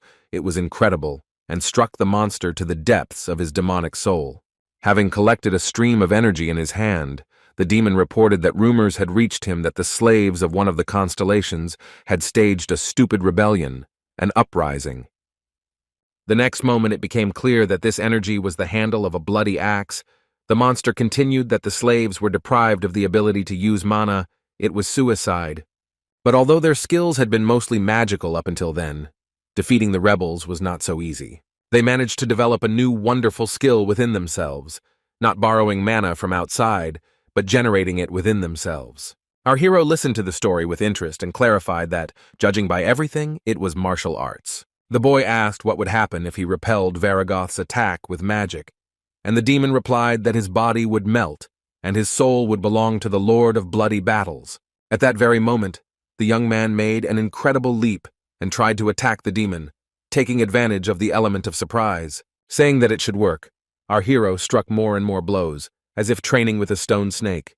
The attack was repelled. The enemy said that the young man was indeed an extraordinary man, but he himself was Verga, gifted with a bloody axe, and therefore would not tolerate such a thing. The monster swung and made the first slashing blow. If Choi Yun-seong hadn't dodged, it wouldn't have had a chance to survive. Several times the bloody sun of the abyss rose and fell over the horizon, and the battle between the man and the first avatar of the Lord of Blood and Battles continued. The opponents used the maximum of their combat and magical abilities. The demon cast bloody fog again. He did not miss the opportunity to deliver sudden blows with an axe. He teleported. He cast spells, but the young man still remained alive. The boy's physical abilities and fighting skills were so high that most of the demon's tricks did not cause him serious damage. Vertigo began to fall into a rage. The guy was also quite angry by this point and started shouting that magic wasn't fair after all, and it would be better to continue the battle in close combat. The hero looked at the bloody axe, at the effect of the spells, at how the enemy reflected his blows, and thought that it couldn't be that magic was capable of everything. The demon enjoyed the slight panic of his opponent. The man's misunderstanding amused him. With his huge axe, Vertigo was like a grim reaper. The young man clenched his teeth in tension. For the first time in many thousands of years in the abyss, he was literally on the edge. An enemy appeared before him, significantly superior to the guy in strength. However, he himself dreamed of the appearance of such an opponent. With every attack he made and repelled, Choi Yun-seong felt himself becoming significantly stronger. Finally, gathering all of his ki into one point, he created a ki fist, the most powerful weapon he owned. To his surprise, the chi fist transformed into the space fist, a powerful new skill comparable in strength to a magical storm. The demon withstood even this blow, but it was clear that it had still knocked him down. The monster wondered how many more such blows the enemy could make. Choi Yun-seong didn't answer. He realized that the damage wasn't enough yet, but it was developing quickly, so he needed to concentrate and try again. The boy soon realized with regret that using all his skills was good for defense, but not good enough for attack. But the attacking power was lacking since it was not so easy to break through all of Varigoth's defensive spells. There were dozens of layers of magic, each one dampening the damage the young man was doing, no matter how hard he tried. A powerful blow was needed, stronger than a blow from a kai fist, which meant it was necessary to somehow concentrate even more energy in this fist. Our hero wondered whether it was worth taking the risk at all, but as we already know, Choi Yun-seong preferred action to reflection. He decided to take a risk, and so he sent a large stream of ki energy into his hand, but tried to compress it to achieve greater concentration. At that time, the young man did not yet know that this technique had already been studied, and even had its own name, materialization of ki. The Chinese Li Xiaowan, whom we already know, was the first to materialize ki, but he could not use the technique in real combat since it required a lot of energy. In our case, there was no talk of an energy deficit. Choi Yong-sun had been accumulating it for thousands of years, and it was time to use it for its intended purpose. The boy bent down and ran his hand along the ground, as if checking whether his kai could pass through the enemy's bloody mana. He liked the result. The red fog was replaced by a bluish glow. The hero had surpassed in strength his earthly colleague and the demonic entity he was fighting. The young man began to concentrate his ki, preparing to deliver his crushing and most powerful blow in his life. Varigot seemed to suspect something was wrong. He stopped attacking, and simply watched the events for a few seconds. The next moment, he took the full force of Choi Yong-sung's new fist right into his solar plexus. This definitely knocked him down. The guy even thought that he had won. The demon's face changed so much and his body went limp. But everything was not so simple. Varigot came to his senses almost immediately. His eyes lit up with anger, and his hands gripped the bloody axe tighter. The mechanical voice reported that the youth had just destroyed the protective magic shield, and along with it, the master's blessing spell had been destroyed, and the high-ranking shield had also been broken. The demon got really angry and yelled that this was no longer a battle, but some kind of extreme disrespect towards him on the part of the enemy. Choi Yong-seong was glad that his plan had worked. He needed to continue in the same spirit. However, looking again at Varigoth and how quickly he cast a new defense, the guy realized that he needed another blow like that, and then his kai would be completely depleted. At this time, the indignant voices of the monsters were heard behind them, asking each other if this was the end, and if the rivals would destroy this place to hell and back. The faces of the simple demons expressed bewilderment and fear. They wanted to both watch the battle and stay alive. By the way, Sir Varigood and the man had already spent half a year on the battle. It was a spectacle never seen before. It seems that Choi Yongseong was lucky enough to become a legend of the abyss, a man of immeasurable power, even compared to the strongest demon mage, the first avatar of the Lord. Finally, the young man decided to use the mastered technique once again, concentrating all his ki to strike the fist of space. Not even that, he made 3 such strikes and stopped to assess their effectiveness. The demon continued to stand on his feet. The mechanical voice reported that the KI was depleted, but the Dantian coordination skill restored it, and the martial arts specialist skill reduced the KI consumption. The guy found himself at a dead end. He could deliver a blow that would break through Varigoth's defense, but it was not enough to win. The KI was restored, but it took time. The demon also realized that they were going in circles, and told the man that they had already spent too much time on this. He added that he could no longer restrain the Lord of Blood and Battles. At that moment, the bloody axe seemed to come to life. His blade began to emit a bright pink glow and turned into a weapon of aura, but no longer Varigoth's, but his master's. A voice was heard, saying that now everything would end. The sheer force of that voice was enough to knock a person off their feet, but Choi Yongseong was no ordinary person. For a moment he saw the image of the Lord of Blood and Battles himself. The sight was neither pleasant nor promising. A mechanical voice informed Varigoth that the master blessed him with his power for immediate victory. The demon grew even larger in size. His face changed, his muscles grew stronger, and he laughed ominously. It was visible how 2 streams of purple light power descended towards him from the sky. Varigoth thanked the master for his help. His size greatly decreased. When it was simply impossible to accept more power from the ruler, his avatar once again said that he was grateful and prepared to attack. Choi Yongseong could only curse. The boy understood that he was in great danger, mortal danger. Something had to be done immediately. Our hero understood why the demon had shrunk so much in size. It was done to increase speed and concentrate mana. Varigoth began to attack the young man from all sides. For some time, the hero even managed to repel the attack. His defensive properties were also high.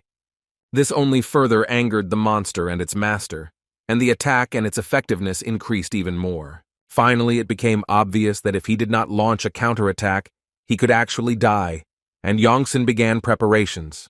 While he was concentrating his Kai, Varigoth rushed around like a tornado, striking so quickly that he himself was no longer visible.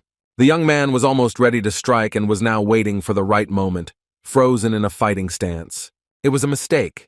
Varigoth's next blow was too strong, and a mechanical voice announced that Choi Yongseong's invulnerability had been broken.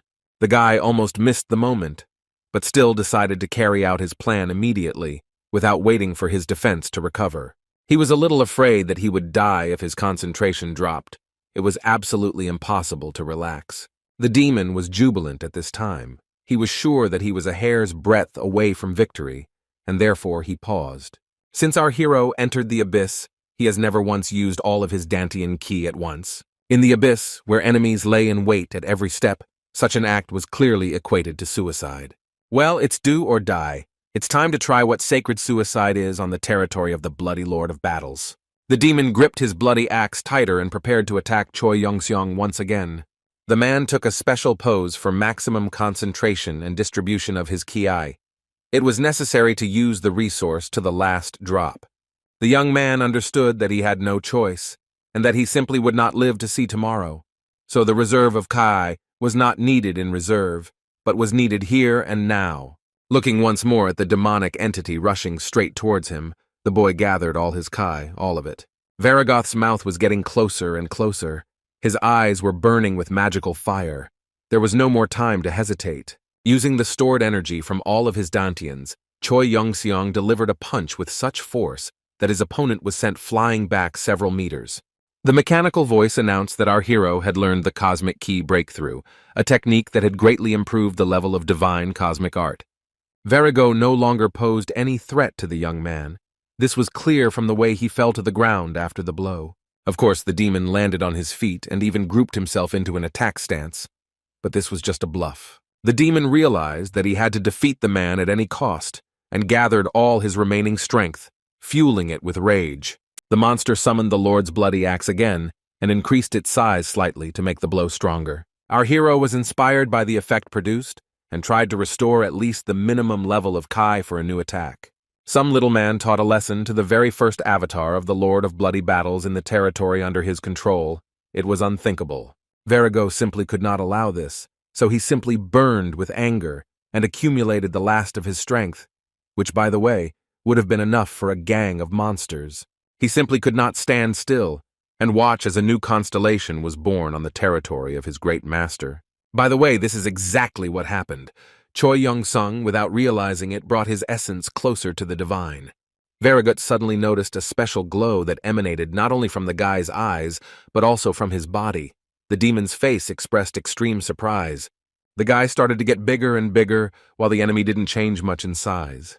The demon screamed in horror. It seemed as if the whole world around him dissolved and ceased to exist. Looking at his hands, the young man realized that when he completely emptied the chi reserve in his dantians, he realized the true essence of himself. Dantians are like his inner world, so you can try to release them beyond your body. And then the whole world will become one huge dantian of Choi Yongsun. It will belong to him, as will all the chi in it. The mechanical voice announced that the boy had reached the highest level of mastery and had mastered the perfect understanding of the S-rank skill, key materialization. The voice then added that the hero could now freely use materialized ki, and had received the skill of a good giant fighter and the S-rank skill of a master of his craft. Choi Yongsun's worldwide resonance increased according to the report, but for Varagot, he reported that the world was waiting for his defeat. The guy's next blow ended this expectation. Our hero's eyes sparkled and shone with key energy. He was no longer his former self. A message appeared that the constellations of the abyss, who were watching the battle, showed special interest in the young man. The subsequent messages were spam-like, saying that the kitten of lava and magma was waving its paw, the serpent-bearer of plague and darkness was promising the hero a scythe, and the crimson cow trampling the world was mooing. The last message was that the Lord of Blood and Battle was furious, and Choi Yong-seong realized with displeasure that everyone was watching the fight. This made the hero very angry, and he dealt several blows to his opponent so strong that he raised his hand in a plea to stop. Lying on the ground with his arms outstretched, the demon, a powerful magician, told the man that this was the end. He was giving up. The young man did not expect such a turn of events. He was expecting to have to work hard for another couple of years. A mechanical voice announced that Choi Yong-seong had defeated the first avatar of the Lord of Blood in battle, Varagoth, gifted with a bloody axe. The voice also added that the young man had mastered the skill of being a master of his craft, which allowed him to receive energy and strength from the entire world.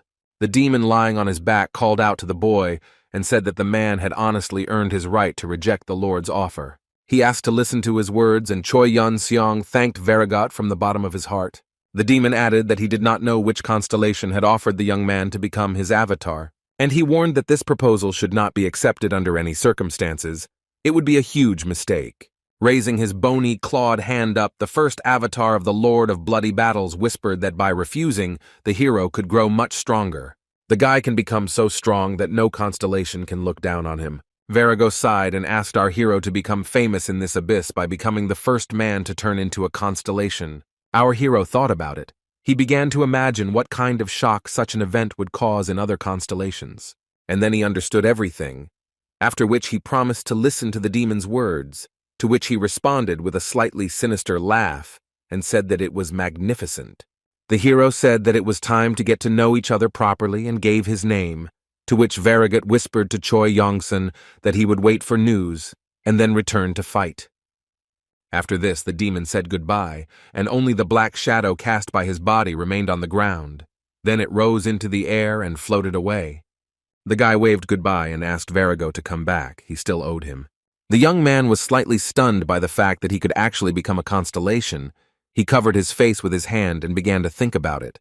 After becoming a master, Choi Yong-seong began to accept the world as himself, and only now did he notice what he had not noticed before. These were the gazes of the constellations watching him, and not just gazes, but ones that exerted pressure.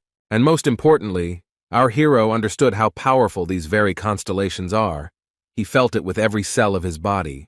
But if our hero became stronger, he could well compare with them. No special proof was needed for that. At this time, the spam wave was activated again.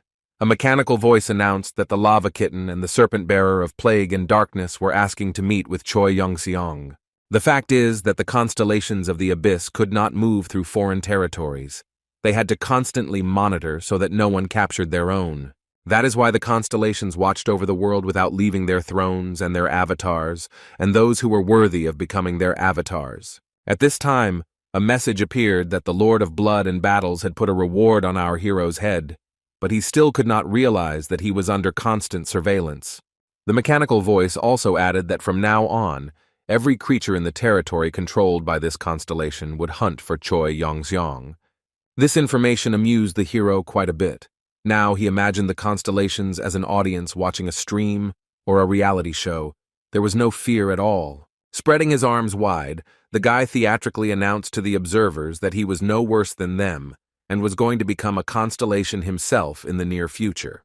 The young man remembered how in his past, earthly life, he paid attention to one TV show, and his boss praised him very much. The show showed the life of a guy who signed a contract with a star and now told how he lives. Avatar said that everyone envies him, but in reality, everything is far from wonderful. Only those who signed the contract will understand him. Choi Young-seong's boss and other gym-goers decided that the show's hero was showing off and called him an idiot. The guy on the screen continued that the constellations watch the avatars around the clock, and there are also many rules that are forbidden to break. Choi Young-seong then also thought that the show's hero was whining in vain. He was handsome, and even became an avatar. One could only dream of that. Only now did our hero understand what that hunter meant.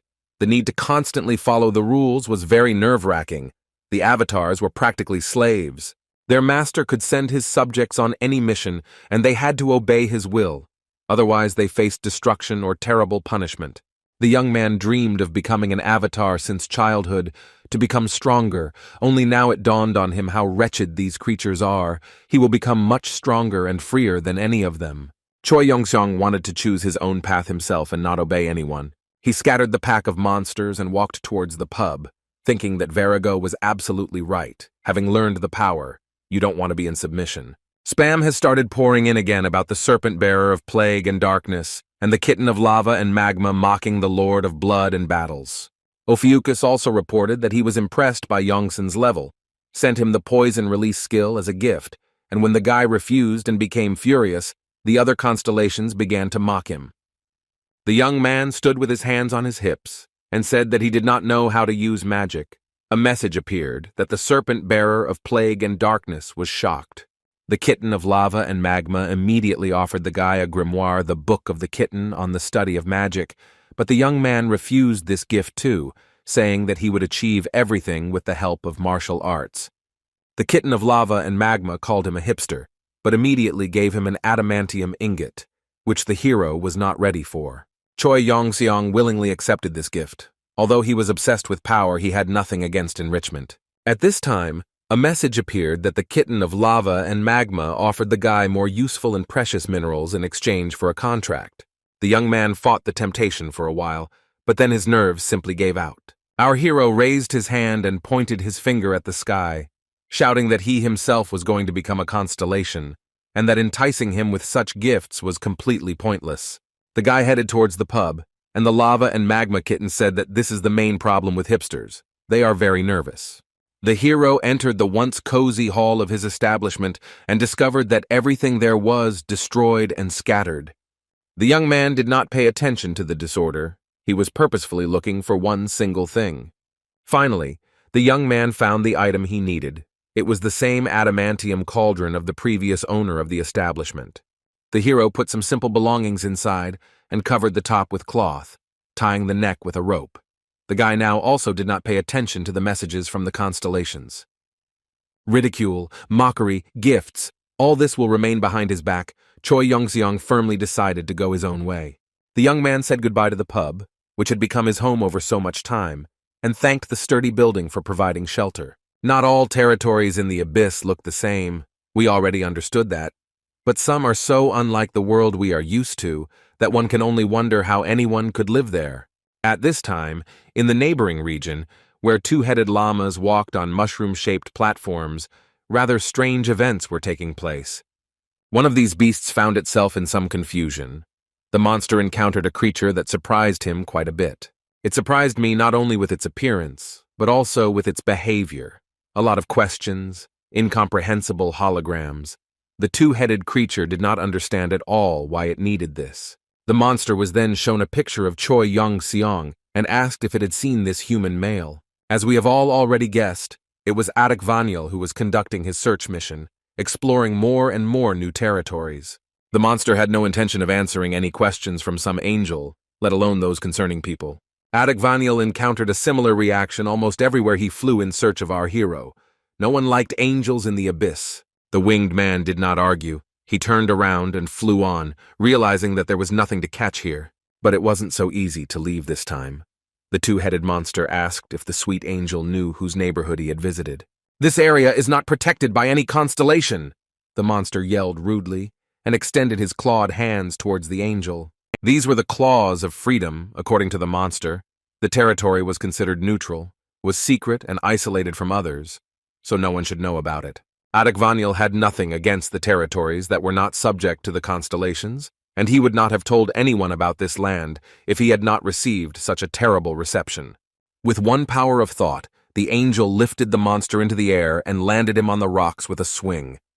Rising above him, Vaniel once again asked the defeated enemy if he had seen a man. This time the monster politely replied no and apologized for his inappropriate behavior. Flying away from these inhospitable territories, Vaniel sent the monsters a blessing from the constellation. All of them were shocked. The search for our hero continued, and although the angel was already running out of patience, he still strove to fulfill the goddess's order, flying around and exploring more and more new territories. There have been several reports that some constellations have become interested in the fact that Vaniel, the avatar, is not in his territory. Over time, the angel got tired of the increased curiosity, and he used the goddess's veil skill on himself, becoming invisible to the rest of the constellations. At once, a mechanical voice reported that the table observer was furious at such cheap tricks, and the master of perverted illusions was mocking the avatar's technique. Meanwhile, our hero continued his journey through the territory of the Lord of Bloody Battles. From time to time, Choi Young-seong would take a break, not to rest, but to train and work on his ki a little more. He honed his skills by borrowing energy from the outside world and returning it to it during his strikes. Thanks to the master's degree, the divine cosmic art was perfected, and the amount of chi did not matter, but the importance of the ability to handle chi increased. For this reason, the guy did not stop improving his martial art. With a cheerful cry repeating the swings of his legs and arms, it was necessary. Choi Young-seong especially enjoyed practicing the space fist strike, which allowed him to capture particularly powerful streams of ki. Our hero put his whole soul into every blow, almost like in those distant times when he first began to practice martial arts. The most interesting thing is that the young man did not get bored with his activity at all. He found special pleasure in repeating the same actions many times. Sometimes the bandages on his fists wore out, but his hands were still as tireless as they had been 100 years ago. From time to time, he received messages that the power of his essence had increased due to the fact that he continued to train as before. The young man decided to check his stats, and suddenly noticed that after he decided to leave the territory of the Lord of Bloody Battles, there were changes in the world resonant skill. Now it was stated that the world resonated with him, as the hero had reached the peak of existence, and was now an invincible training master. Choi Young-seong realized that he had managed to perfect his skills to the point of perfection, or something like that. Now they were flawless. I wonder how he should turn into a constellation now, the guy thought, and suddenly decided that he seemed to know. He saw monsters nearby and headed towards them. The demons were extremely determined and promised to destroy Choi Young-seong for the humiliation their lord had suffered. The guy looked at the statistics again and decided that the world was giving him a hint. He needed to follow his principles. This would strengthen his essence and make him a constellation. Of course, the principle that Choi Young-seong always followed strictly was to fight at the first opportunity. The monsters were scattered in all directions by his lightning strikes. The invincible training master sighed and muttered that he must train all the time and never lose. That was the way. The demons lay defeated, and did not understand why they had even bothered with a man whom even Variga could not defeat. Yongsan left with the thought that this path was ideal for him. Thus, our hero left the territory of the Lord of Bloody Battles, finding himself in a land where the gaze of the constellations could not reach him so easily. By the way, in the battle with Varigoth, 2 skills were obtained, which we forgot to talk about in more detail. This is a good giant fighter. The guy's power grew when he entered into battle with a strong opponent. And the second skill was self-control. It said that a being capable of defeating itself is the strongest being.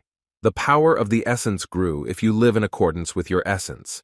In the world of constellations, there were rules that had to be followed by the constellations themselves. Otherwise, their power would weaken, and death would occur. Choi Yong-seong stood next to his cauldron and thought about where he could get an opponent strong enough to improve his skills, but not lose. The guy thought it sounded complicated and, most importantly, interesting. He liked to set high demands on himself. Suddenly, on the horizon, the young man noticed something truly huge. At first, he decided that it was another monster, and therefore a potential enemy. This thing was moving underground, throwing pieces of rocks and huge stones in all directions. The young man hoped that this time the fight would last longer than the previous one. At this time, the monster finally came to the surface, and our hero almost screamed at the top of his lungs with joy. Instead, a monster did it, who roared the familiar Quoquan with a trumpet-like voice. Our hero couldn't believe his ears and couldn't believe his eyes either. The monster's silhouette was backlit by the sun's rays, but there was practically no doubt. It was indeed Onyx, and Choi Yong-seong was happy to meet his good friend and companion for many hundreds of years. Now both of them, the man and the stone snake, were screaming with joy, and by some miracle had not yet rushed to hug each other. However, they didn't rush for only a couple of seconds. Soon the young man already grabbed the head of his former pet with his hands and affectionately noted that he had grown a lot. The snake said that he did not come alone and really wanted to introduce his friend to his family. Now he had a wife and children. The entire stone snake family lined up in front of Choi Yong-seong and greeted him as a good friend. While our hero was congratulating Onyx, he began to worry and warn the young man about something. At that very moment, the danger became a little more real. A huge crack appeared on the ground, and something rose to the surface from the depths. When this happened, the young man literally lost his power of speech. He looked at the monster that emerged straight from the ground and could not believe that it was real. Onyx and his family were truly enormous, the size of a multi-story building, but this monster surpassed them many times over. It was a supergiant monster that had never appeared on Earth before, a snake on a completely different level, the size of a city. It could be classified as X-Rank. The entire world was on alert, and Choi Yong-seong noted that the snake was emitting so much magical power that it gave him goosebumps. The enemy was clearly stronger than Varigot, but whether he was stronger than the Constellation, the young man could not determine. The stone snake and his family also had difficulty. But still, the fight should have been interesting, because in front of our hero was not just a snake, not a huge stone snake, but a 9-headed snake, a hydra. The stone snakes began to panic. They were afraid not so much for themselves as for the hero, but Choi Yong-seong himself was calm. As we remember, the increased interest in his person, ridicule, mockery, and threats greatly irritated the young man. Hostility began to increase, especially from the Lord of Bloody Battles, who activated all means to avenge his humiliation. That's why the guy came to neutral territories, because he wanted to hide from unwanted eyes. But in the lawless zone where he ended up, the strongest ruled. These were monsters, as powerful as the constellations, but not bound by any rules or restrictions. The hydra was such a monster. Compared to it, the huge stone snakes looked like tadpoles. The young man watched as the monster rose from the ground and was amazed by its magical power and physical strength. It moved like a bulldozer. The mechanical voice said that the good giant slayer skill had been activated, and if the boy defeated the hydra, his essence power would increase. The skill master of his craft was also activated, which will also increase the power of the entity in the event of a successful outcome of the duel. The young man looked back and heard that the skill was world resonance. The invincible training master was resonating. The hero still didn't fully understand what it meant. Standing directly in front of the monster, Cho Yon-sung reminded himself that he was an invincible training master, which meant he had never backed down from a challenge, and he wouldn't back down now. The mechanical voice urged him to live his normal life, and the young man was surprised that his skills were pushing him to fight the monster.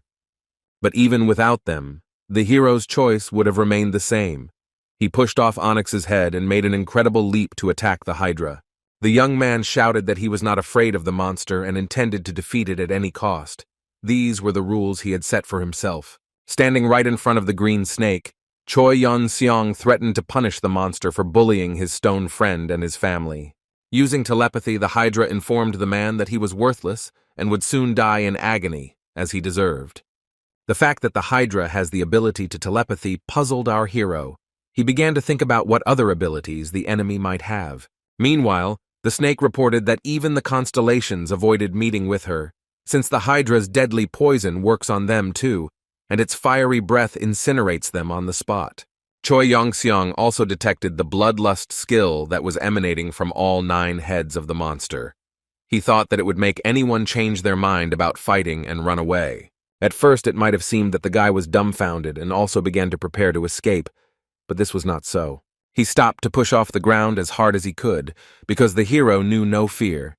His principles told him not to avoid danger, but to engage in combat with it. The hydra was surprised and hissed in surprise. It seemed that it could communicate not only telepathically. After Yongsun's attack, the monster lost 1 head, a situation that neither he nor the Onyx family, who were watching the fight, expected. The hydra hissed in rage, unable to comprehend how such an insignificant creature dared to attack, and successfully at that. But it wasn't that simple. Thanks to the divine regeneration skill, the lost head was instantly restored. The monster looked at the young man carefully and informed him that it was not bad and quite brave, but that he would have to pay dearly for daring to touch him. Neither the hero nor the constellation could withstand the hydra's poison, something she reminded Choi Yong-seong of once again as she began preparing to use it. Our hero was a little puzzled. He did not understand why the enemy was telling him about his intentions. It was not logical. Watching the snake's neck and cheeks swell from the amount of poison, it became clear why. It was a monster that even the constellations feared, and not only were they afraid, they were powerless against it and preferred not to get involved. The monster hissed so loudly that everything around him almost blew away, and then exclaimed that these cockroaches would not be able to do anything against him, even if they knew about his intentions. The 9-headed hydra pompously proclaimed that it was declaring the fate of the enemy. The enemy had no choice but to accept his fate. Suddenly, the poisonous green cloud began to dissipate, and the snake noticed a bright blue flash in the place where Choi Yong-seong was. Our hero stood frozen in the air among the poisonous fumes, and the monster could not understand how he managed to resist the poison. If the guy hadn't had perfect immunity to poisons, he might have taken damage, but as it was, he only suffered from the monster's telepathic screams and curses. The young man looked closely at his hands and thought that the sensations were not the same as during the battle with Varagoth. It seemed to him that the blue glow was not his Kai. This was indeed not internal, but materialized from the external world of Ki, and it was quite aggressively charged, inciting the hero to cut off as many heads as possible from the hydra. This is what Yongsun did. He was so fast that his attack and strikes were difficult to track, but it was undoubtedly successful. The hero's legs and arms worked equally well. Jumping and instant movement in space allowed him not to stop for a moment. Immediately, a mechanical voice announced that the invincible master of training in the world resonance had become active, and the hero's power of existence had increased. As predicted in the description, the power of the entity did its job. The monster's heads flew one after another to the ground. The hydra grew new ones, but after a few seconds they too joined the previous ones. Thanks to his skills and life credo, Choi Yun-seong not only wasn't cornered, but he was also able to defeat the monster. At least that's what he thought now. While the battle was not yet over, the snake decided to change tactics and use its sharp teeth while new heads grew in place of the destroyed ones. The guy noticed that each time the monster regenerated faster and faster, it seemed that it was also pumping up, just like our hero. It was time for the scalding breath. It was extremely dangerous for a person. Yongsun began to get a little nervous. Theoretically, the invulnerability skill that glowed blue could protect him, but even in the battle with Varagoth, it was not enough to completely block the magical attack. The fact is that the hydra was many times stronger than Varagoth. Our hero realized that the skill of invulnerability alone was not enough in this case. The solution came unexpectedly. The young man remembered that he had the skill of moonwalking. He jumped up and tried to get above the stream of poisonous, scalding breath of the nine-headed hydra. Running along it like a path, Choi Yong-seong got close to the monster and began to attack again. The scorching streams became denser and larger, and it became almost impossible to dodge them. The hero ran from one safe place to another, but he understood that his speed was not enough. He only repeated to himself that he needed to act faster, even faster. He had to be as fast as he had never been before in his life, and a miracle happened. At some point it seemed to the guy that time had stopped. He had become so fast. It was a real miracle. The flame and poison emitted by the hydra also seemed to stop. Now the young man could even afford to stop to calculate further tactics for conducting the battle. The hydra couldn't control its breathing intentionally, so the reason was something else. None of our hero's skills gave him the ability to stop time, and now he was trying to figure out what was going on. But then the miracles ended, and the monster began to spew fiery streams again. A few seconds later, when the hero began to run away from them, everything froze again. Then the young man realized that he had mastered some new skill and that he could not hesitate. He had to act here and now. This was his chance to win. The young man was so fast that he seemed to fly into the air, fluttering from one hydra head to the next. Finally, he landed on his feet, leaving behind only a bright blue glow from a series of powerful blows. Finally, Choi Yong-seong realized that miracles happened over time for the same reason that his attacks became much stronger than they should have been.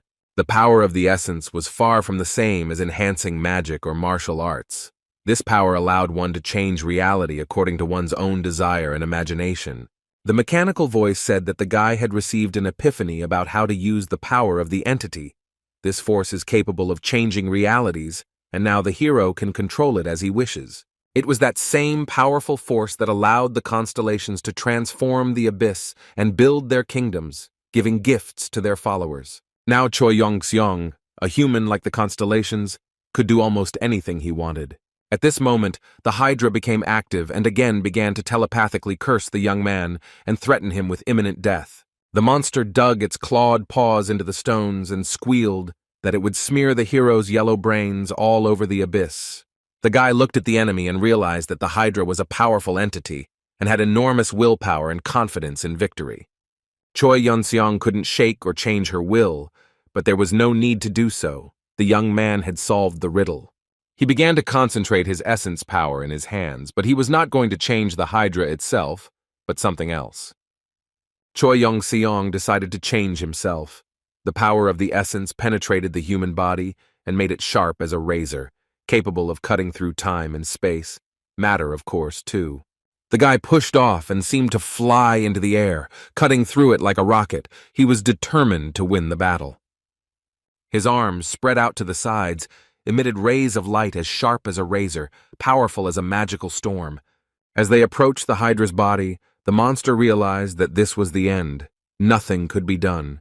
While some heads watched others fall to the ground, our hero did not stop moving for a moment. The young man came up with and materialized a special poison that blocked the monster's regeneration. He even felt sorry for the hydra, but he couldn't give in to his emotions. It was also impossible to slow down. The guy continued his fight, trying to concentrate on the process and not forget that this was also training. As each subsequent head fell to the ground, others began to complain that this was simply impossible, and that such a thing could not have happened. Soon there were only a few of them left, and one suggested to the other to run away before it was too late, because regeneration does not work, and you can completely die.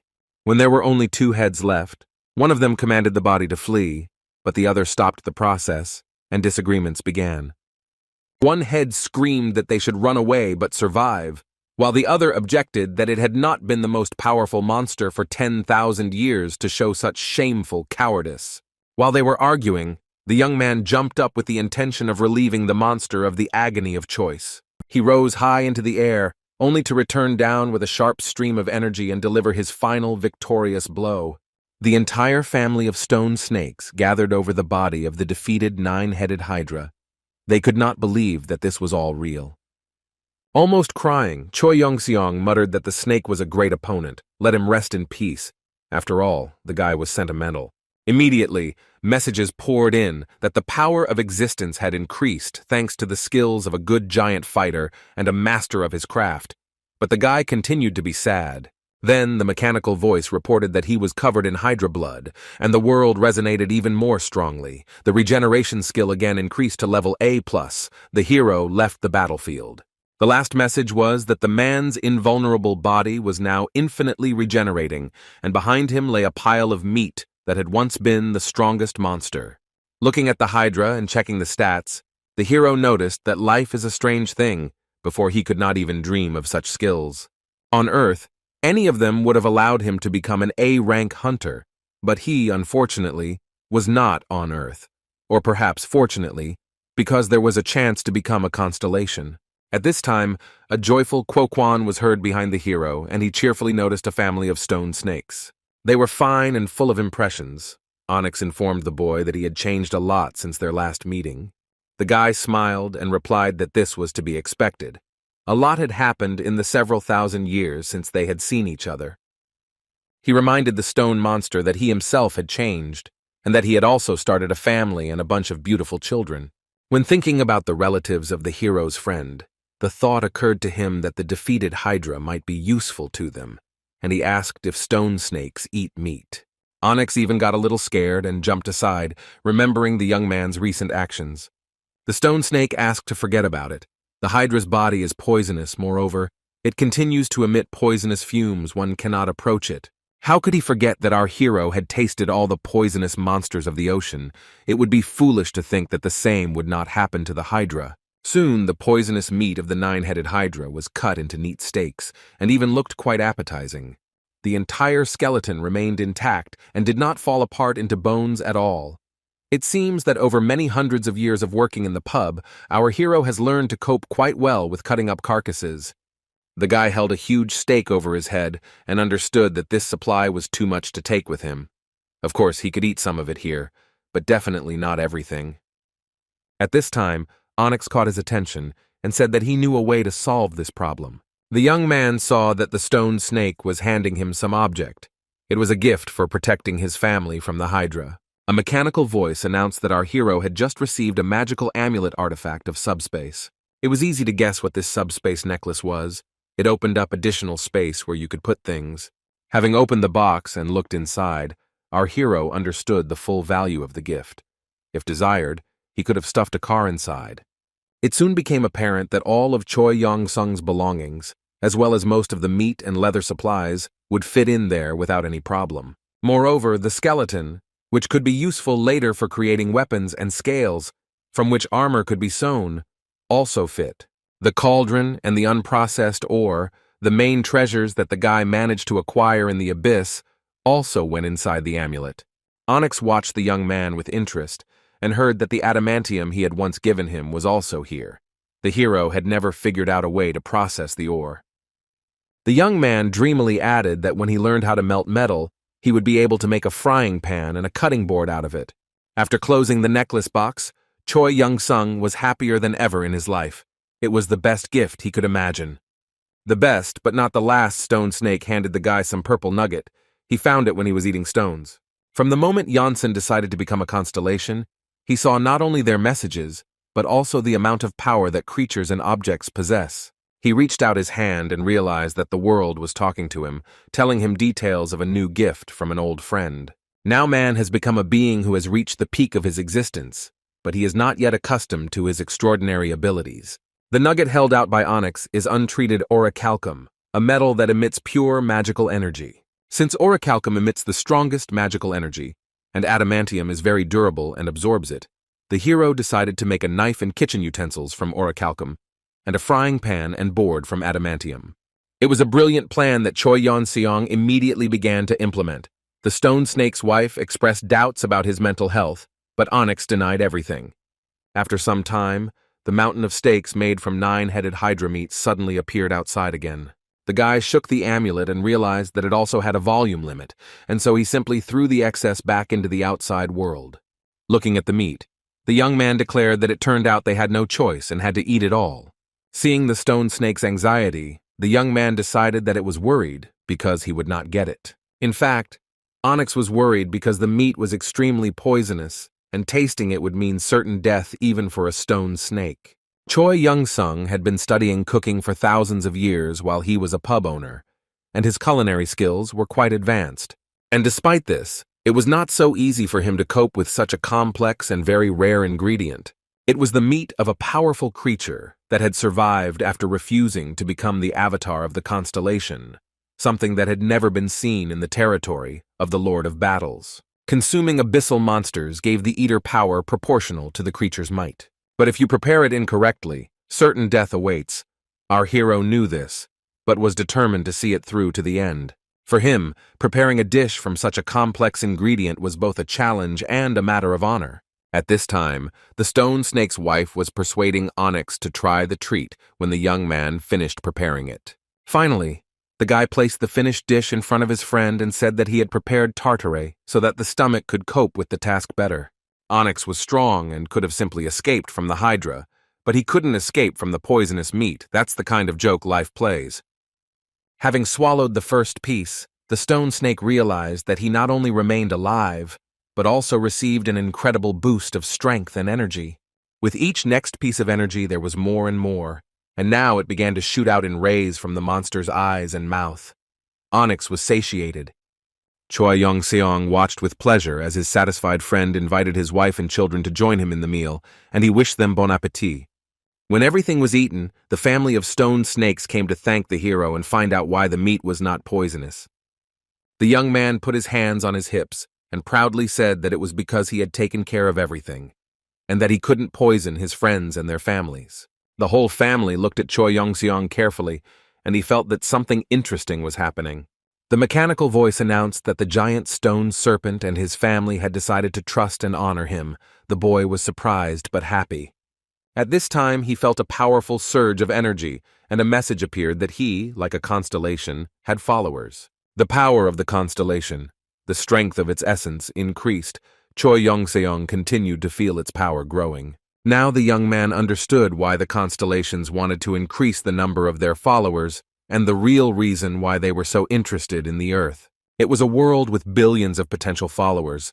Any constellation that captured Earth would gain the power of the essence to capture the abyss. The boy realized that he needed to find a way to return to Earth as soon as possible, before the future predicted by the goddess came to pass. While our hero sat and thought, Onyx approached him, holding another steak of 9-headed hydra meat in his teeth. He showed interest with his whole appearance, and Choi Young-sung said that if the snake wanted, he could eat a little more. But it soon became obvious that something was wrong with Onyx. The young man looked at his friend and realized that he had greatly increased in size. The stone snake did not stop chewing the meat and grew bigger and bigger literally before our eyes. The young man thought that maybe the pet shouldn't eat snake meat, just like cats and dogs shouldn't eat chocolate. He was trying to figure out what he had done wrong while Onyx was croaking and making some very loud sounds. Onyx ate, and finally our hero realized that his friend wanted to eat everything. He gave his permission, and the family of stone snakes became the size of a city, and they moved on. The pet and his family brought our hero to some new territory. According to them, there was something interesting there that could be very useful to Choi Young-sung. The young man looked doubtfully at the pink and purple landscape stretching out before him. The next second, his gaze fell on an image of a winged and horned demon with many teeth, scratched into the rock. The stone serpent made it clear that he had brought the man here specifically to show him the drawing. Choi Young-seong sat down right in front of the rock and began to think about what this could mean. Onyx continued to cackle about danger and threat. The young man's thoughts soared somewhere high and began to reflect on the fact that it was very unlikely that there was a demon that posed a threat to him. After Varigut was defeated, our hero no longer had any desire to choose similar opponents for himself. Even the entire army of demons from the territory of the Lord of Bloody Battles did not frighten Choi Young-sung, so why should any other one frighten him remained unclear. Finally, the young man decided that if he was destined to meet an opponent stronger than Varigoth and the Hydra here, then he was ready. At that very moment, the heavens opened up and our hero was dragged into some kind of magical portal. A mechanical voice announced that the boy had entered the territory of the Master of Dreams and Desires. The surrounding constellations watched as the young man fell. The avatars of the Master of Dreams and Desires have learned of this and are heading towards you, the voice added while Choi Young-seong was thinking about what had happened. Soon, several winged people appeared in front of the young man and asked if he was a training master. These creatures looked like incubi, and each one in turn greeted our stunned hero. They were all approximately the same shade of purple, like the world of the owner of dreams and desires. One of the avatars informed Yongsan that his master was asking for a meeting and ordered that if he agreed to do so, the hero be escorted to him. The mechanical voice reported that the nightmare incubus had used the soul seduction skill, and then that the QE of the divine space art had resisted the seduction. The guy said in a menacing voice that it was too rude for a greeting, to which the avatars apologized, explaining that they had no control over this skill of theirs. One of them added that they also understood that their weak abilities would not work for the constellation, which confused the guy, who began to mumble that he was not one yet. Avatar added that they believed that Choi Young-sung would soon become a constellation, and the young man thought that these were the most pleasant words in his life. Then he pulled himself together and asked what would happen if he refused. The incubi replied that they had received orders not to harm the hero and to let him go. Our hero agreed to meet and asked the avatar if he had heard of planet Earth. He thought about it and replied that he remembered something about battles for the gates leading there. Choi Young-sung became seriously agitated and began to demand more information from the incubus, but he had nothing to add. He was simply trembling with fear. Then the avatar added that his master might know something if the hero was interested, to which he received an affirmative answer. Then the avatar threw up his hands and giggled. He remembered that there were many souls on Earth, and decided that the guy intended to capture it. Yongsan struck a pose and declared that he was not going to conquer the Earth, but to protect it from attacks by other constellations. This information struck one of the incubi to the depths of his soul. He exclaimed that the hero was not only strong, but also noble. The young man listened to more admiration and began to guess that behind the beautiful words of the avatars there could be a real threat. They continued their journey through this strange world, painted in pink and purple tones and filled with various geometric figures. At this time, one of the incubi suddenly rolled his eyes and screamed in a terrible voice that the man must immediately give him all his desires. The guy tensed up. He was bombarded with messages about the skill of seducing the soul and reducing ki. It was good that the divine space art protected the hero. The other avatars quickly neutralized their colleague, but he continued to shout that they too would not mind eating this man. His desires are so fresh and pure. As Choi Yong-sun was escorted further and the violator was promised 300 years of imprisonment, the hero heard that what attracted the incubus more than others was his desire for endless training. The guy looked back and asked what it was, to which the avatar replied that they, the nightmarish incubi and succubi, have a thirst for human desires. The guy thought that this must be very difficult. He was glad that the number of desires was quite limited. At that moment, the succubus turned away abruptly. Before that, he had said that he was not attracted to the desires of the young man. But the next second, he was singing a song about how sweet he was, and how that pure desire for endless training lured him.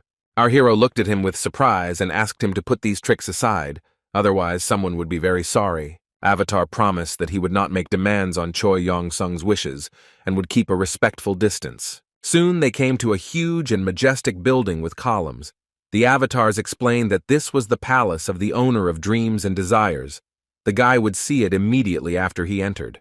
The hero asked why the succubus was not going with him, to which he received the answer that a conversation between two constellations was too great an honor. The young man began to suspect something was wrong. He reminded him that he was not yet a constellation, and since the succubus had shown him everything in this world, he invited him to accompany him further. Avatar couldn't believe his luck. Tears of joy almost came to his eyes. Together they walked down the corridor, and the succubus did not stop thanking the young man for the honor bestowed upon him. The young man followed him and thought that, apparently, the meeting would be more dangerous than he thought. The young man had a plan to use the avatar as a human shield, because the constellation should at least value something. Before entering the hall, the young man once again reminded himself that the title of Master of Training is not given to just anyone, but he should not lose his vigilance. He is on foreign territory. After taking a couple more steps, the young man became confused. It seemed to him as if he had just woken up. The avatar accompanying him was sleeping on the floor, and the owner did not look the way the hero imagined. The master of dreams and wishes said that his avatar, Ari, is probably having a wonderful dream about devouring Choi Young-seong's wishes, with the latter's permission, of course. The guy asked if the creature in front of him was really the master of dreams and desires. Having received an affirmative answer, he was even more surprised, and even looked around, hoping that this was still a mistake. The owner of the dream appeared before the hero in the form of a little girl. He exclaimed that he was glad to see the Constellation, which has been putting on a lot of performances lately. He had wanted to meet for a long time. Our hero stood silently for quite a long time, trying to assess the situation and think through a possible retreat strategy. After this, the guy once again said that he is not yet a constellation and that he still needs to work on that.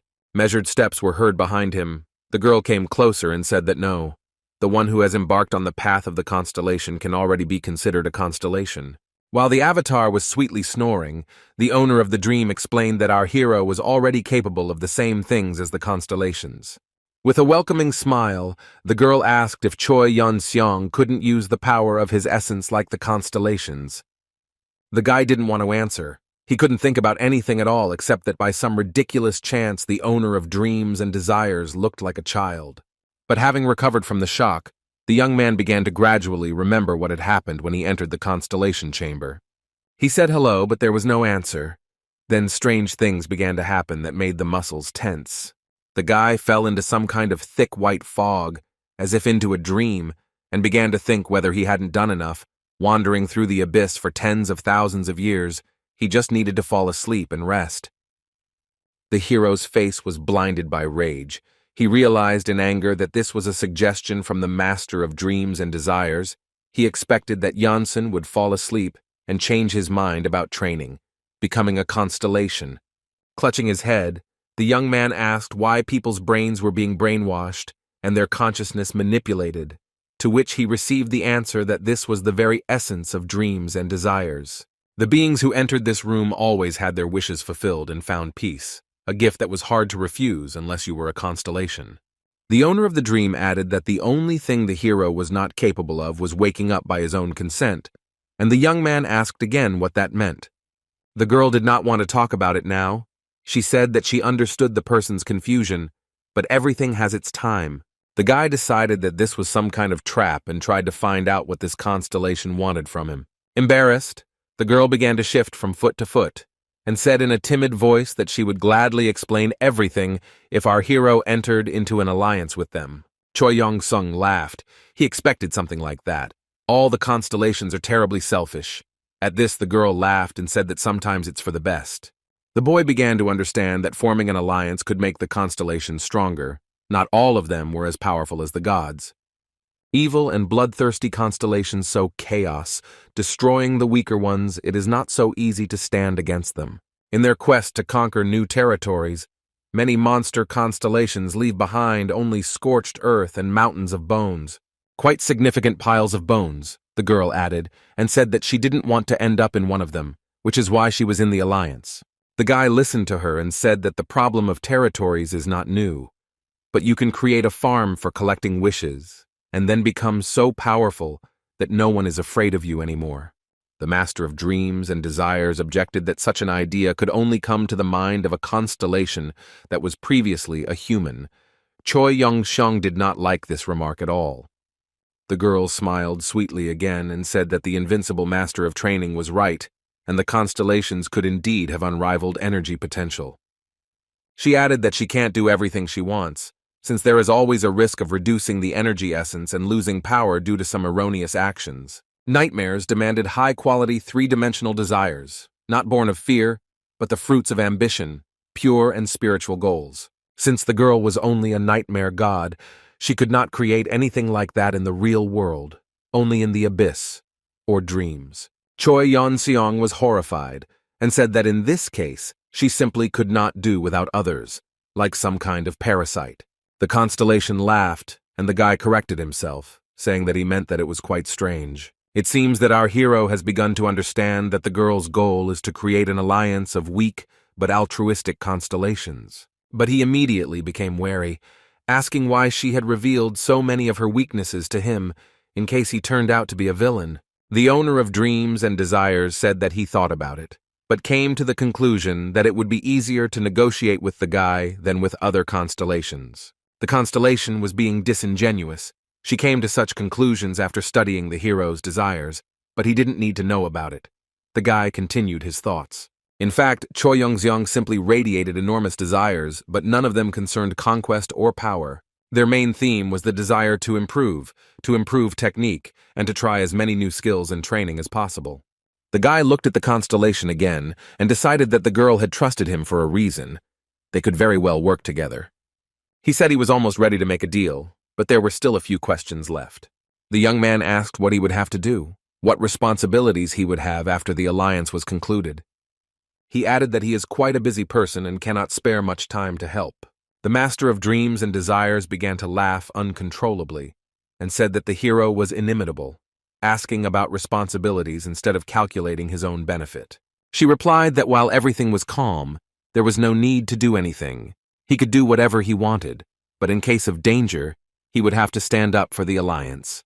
The bird that was sitting on the girl's finger chirped, and the constellation added that sometimes battles last so long that they would definitely have time to come to each other's aid if necessary. The bird flew away, and it was a truly beautiful moment, worthy of going down in history, at least in the history of Choi Young-seong. The guy was touched, as we remember. He was quite sentimental, although he hid it. Looking at the girl again, he said that he agreed. The constellation was delighted and grabbed his hands, saying that it was great that everything had been resolved so quickly. Yongsun said that while he was a newbie, he was sure that there were a lot of dangerous creatures in the abyss that pretended to be something they weren't. The guy didn't suspect how right he was. The young man dreamed that the alliance would help him return to Earth. At that time, a message appeared that he had joined the alliance of small constellations, and a crowd of dwarves appeared in the hero's imagination. He raised his eyebrows and asked what kind of name it was. The owner of dreams and desires asked if he liked it. The mechanical voice said that words represent the power of the constellations. If you do not keep your promises, it will affect the power of the entity. The girl continued to insist that there was something wrong with the name, and the hero had to reassure her once again that everything was fine. At that moment, a fiery whirlwind rose behind the constellation, and a message came that a kitten of lava and magma greeted the hero with its paw.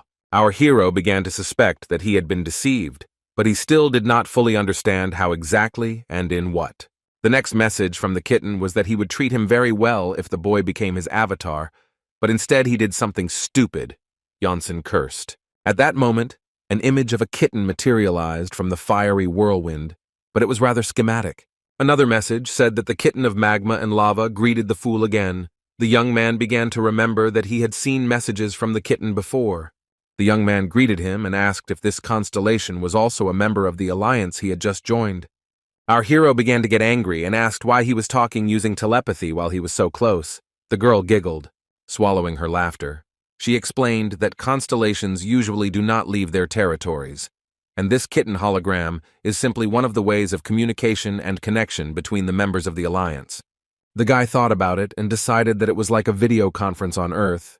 He asked when the other members of the alliance would join them. The girl turned away and began to whistle something quietly, completely ignoring the question.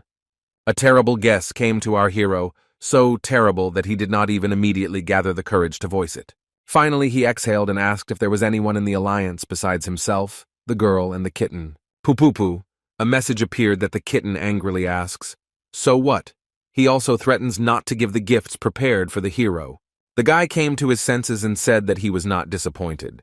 When he asked about the gifts, the kitten replied that he could make any items the guy was interested in out of adamantium and oracle. The girl smiled and said that the kitten was the most famous blacksmith in the entire abyss. He promised to make weapons and armor for Choi Young-seong as a gift for joining the alliance. The guy was puzzled. He was glad of such an opportunity, but had not yet saved up enough orichalcum, so he asked to take advantage of the offer later. The kitten shook his head and asked the mistress of dreams and desires whether she had given our hero what she had intended. The girl laughed and explained that she didn't think they would be able to come to an agreement so easily because she simply didn't have time to tell them about the gifts. The kitten called the guy a dumbass once again. He threatened to leave the alliance, and the girl tried to turn it all into a joke.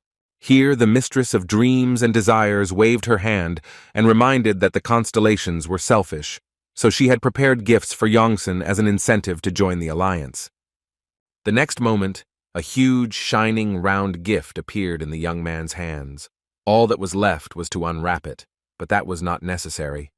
The mechanical voice announced that Choi Yonseong had received the orichalcum ingots and the A-rank key vampirism martial arts scroll. The guy was incredibly happy, and the girl explained that the scroll was created by nightmares, but she thought it would suit the hero just fine. After a short silence, she added that there was not a single nightmare that could become a master of this art. The guy asked why, and was pleased to hear the answer that everyone except him preferred to take the easier magical path. The hero couldn't resist, and showed the kitten how much adamantium and oracle he had. They needed to discuss the making of items. The constellations were delighted and asked how long it took him to accumulate these treasures. The guy replied that he started when he was still mortal, several tens of thousands of years ago. The kitten decided to change the subject and asked if the young man liked the gifts. He thanked him and replied that he liked them very much. But it was time to discuss what exactly needed to be forged. A mechanical voice screamed excitedly that the lava and magma kitten was inspired and demanded to know what weapon and armor the hero wanted, immediately. The kitten exclaimed that with that amount of materials, he could create a simply epic shield and sword.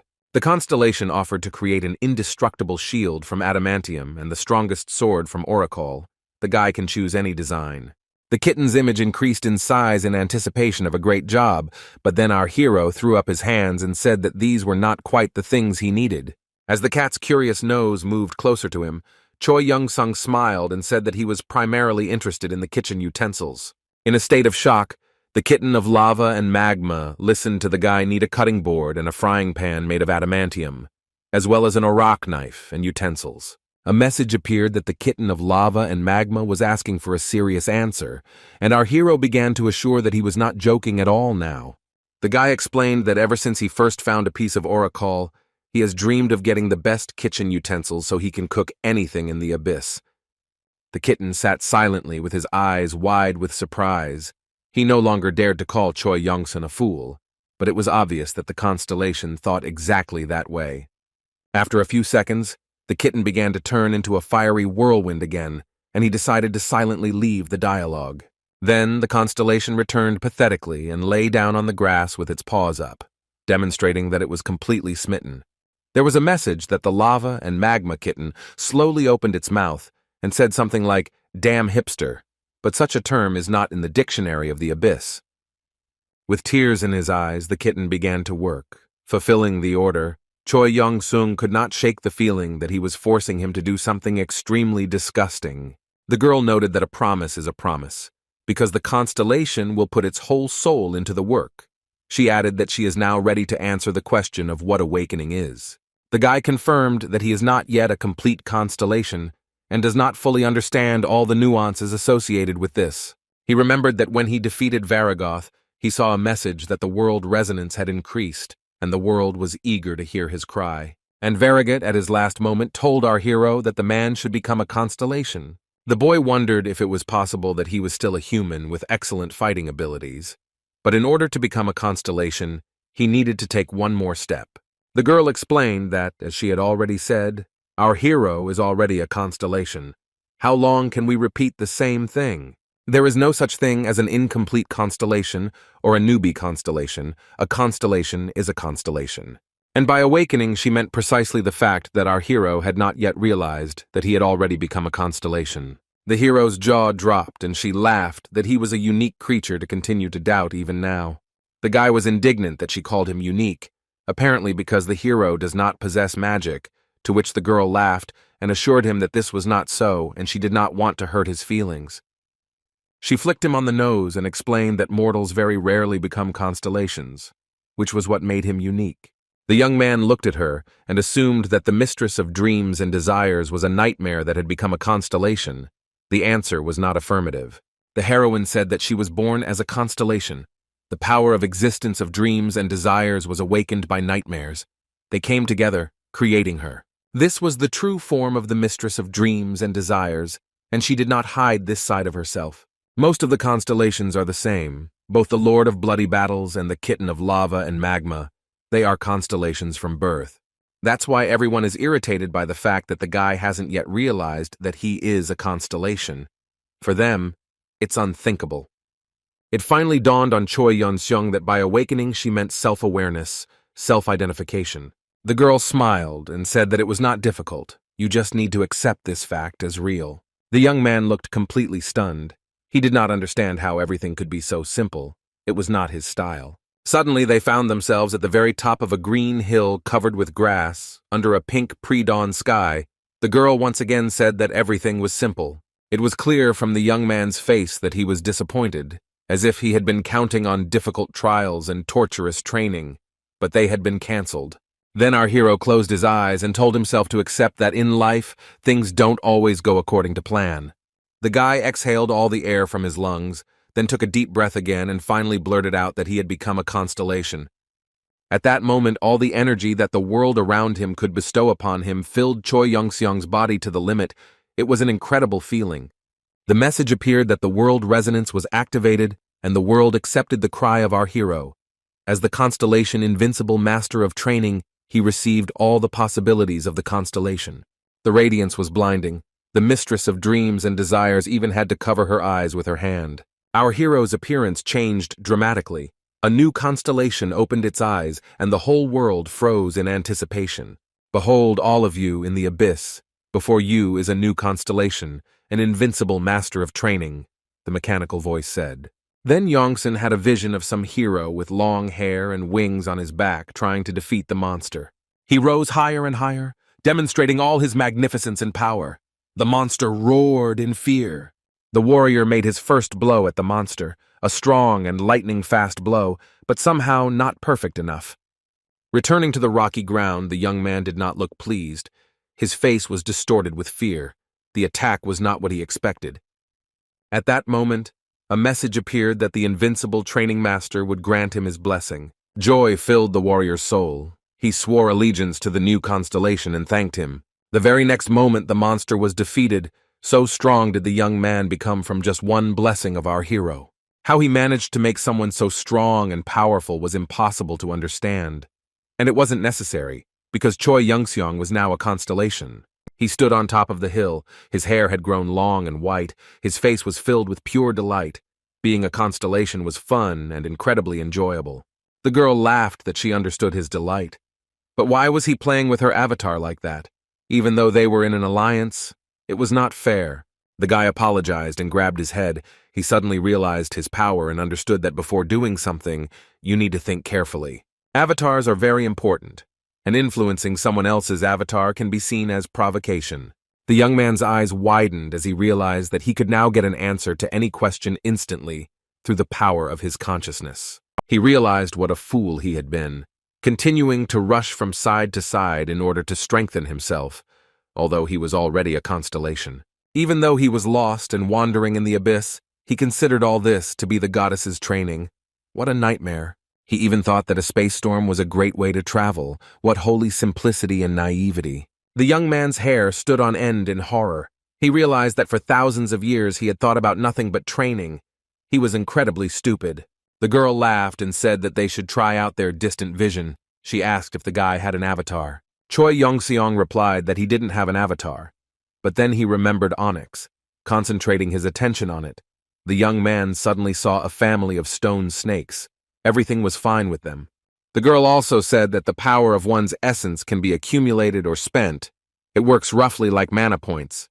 Also, the constellations could use their avatars to explore the abyss as a kind of scouts. The girl added that the constellations can also look through the eyes of other people's avatars if necessary. She explained that since they were in the same alliance, he had every right to use the eyes of the allied avatar, and Choi Yeon-seong tried it here. What he saw amazed the guy, but soon he wondered why the constellation was hiding some places of its territories, and some avatars were blocked. The girl smiled and explained that this was a place where nightmares lived, and because it could be unpleasant, she blocked off some areas, and that was okay too. She looked at the sleeping avatar and added that she sent a Rooney to meet the hero, since she controlled herself better than others and did not attack him as other nightmares could. The young man remembered with horror some details of the meeting with the succubi and their behavior, so he agreed that this was reasonable. Finally, the mistress of dreams and desires said that she had told him almost everything she had planned, and there were no questions left for the hero either. The young man thanked her for her help, and the girl laughed that she was very pleased to meet a constellation expressing gratitude. It was a great rarity.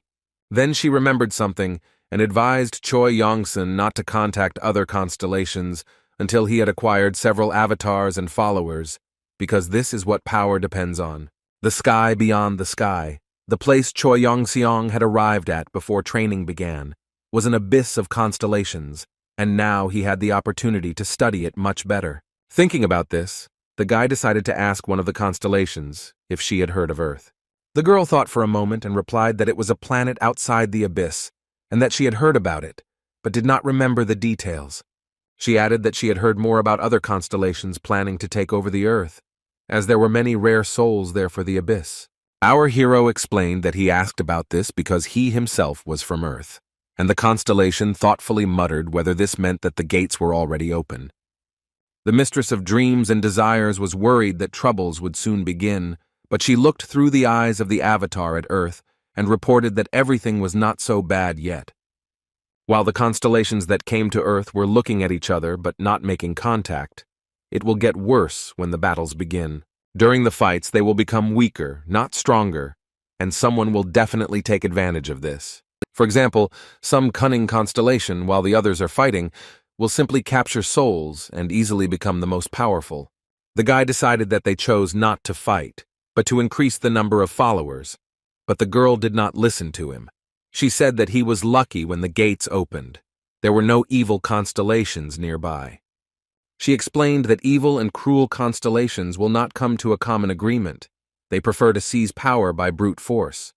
Raising his index finger, the constellation added that even when there is an opportunity to act differently, they do not do so. Such is their nature. Our hero thanked her for the information, and the girl noted that he must be very nervous, leaving his planet at the disposal of unknown constellations.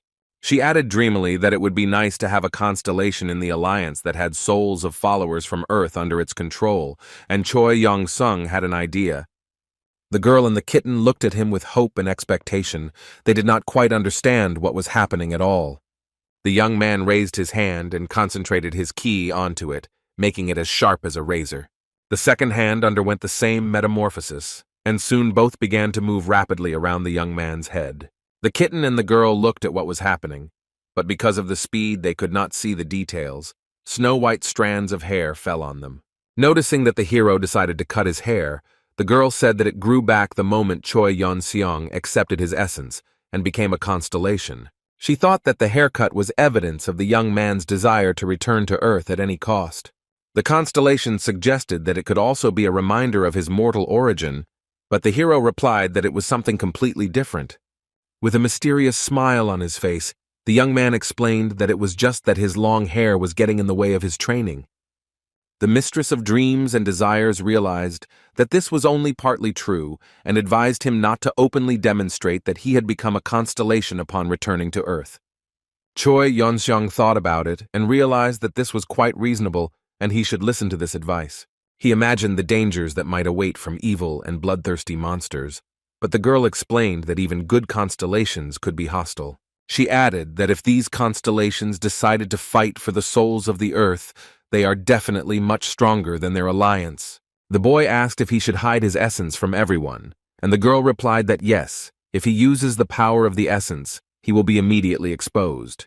The mistress of desires and dreams advised to blend into the crowd, and then quietly and imperceptibly acquire followers. They will become souls that accept the essence of the hero.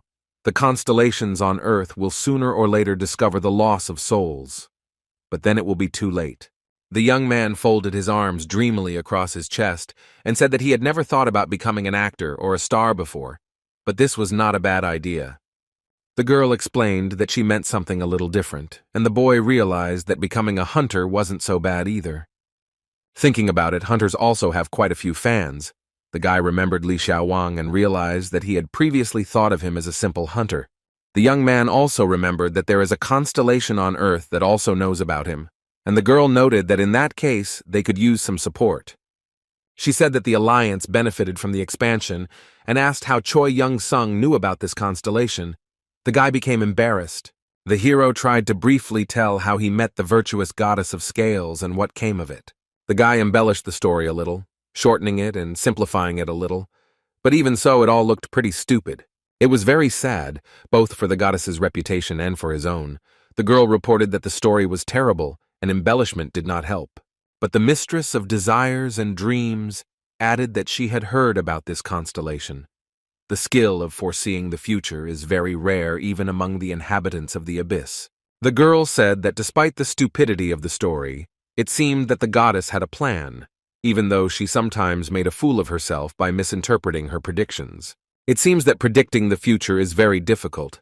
What is the point of prophecies if you do not understand what they mean and do not benefit from them? She added, thinking about the kitten of lava and magma. The constellation muttered that she wasn't sure the goddess would be of any use to the alliance, but the appearance of a lava kitten reminded them that they were in no position to be picking over resources. The mistress of dreams and desires added that given the goddess's behavior, it was likely that she was cooperating with other constellations, and the guy noted that this was not bad for an alliance.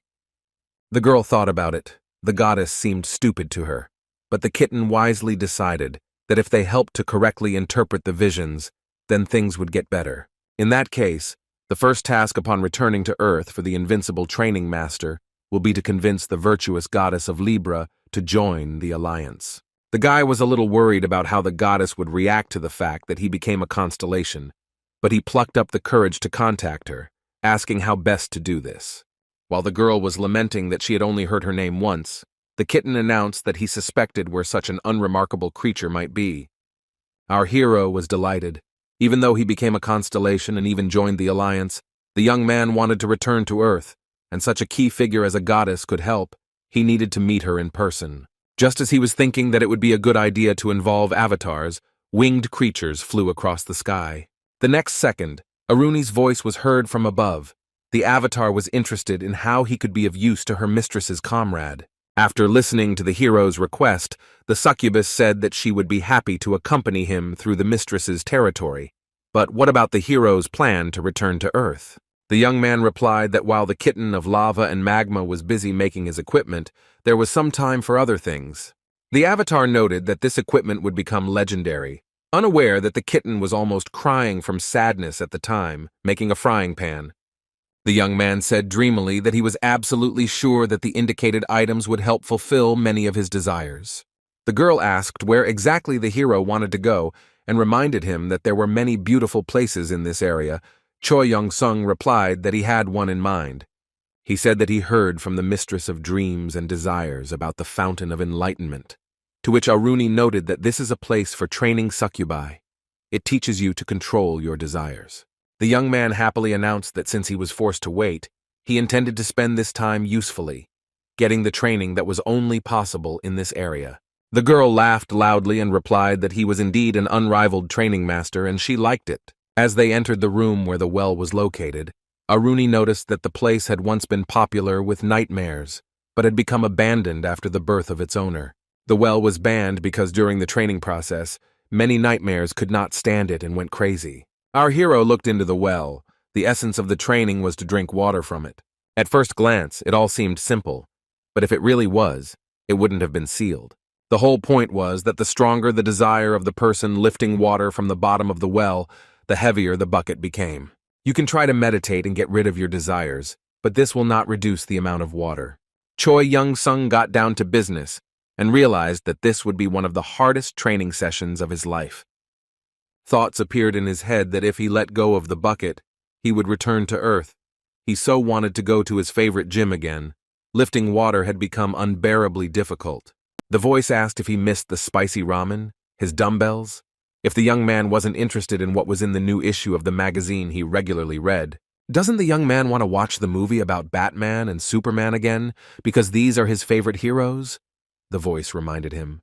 And then Choi Young-sung realized whose voice it was. His ex-girlfriend asked him if he wanted to get back together, because everything was so wonderful. Their love is not dead. They can be together again if he lets go of this rope, the girl continued. The lava kitten and the mistress of wishes and dreams thought that this was too much of a challenge even for the unrivaled master of training. The girl explained that the well excites and intensifies desires, making the bucket heavier. The kitten expressed fears that not everything would be okay with the hero. The mistress of desires reassured him, because the constellations are on a different level than nightmares, the hero will definitely not go crazy, but she is very interested in what desires torment him. Then a message appeared that the kitten had noticed something and was asking to look.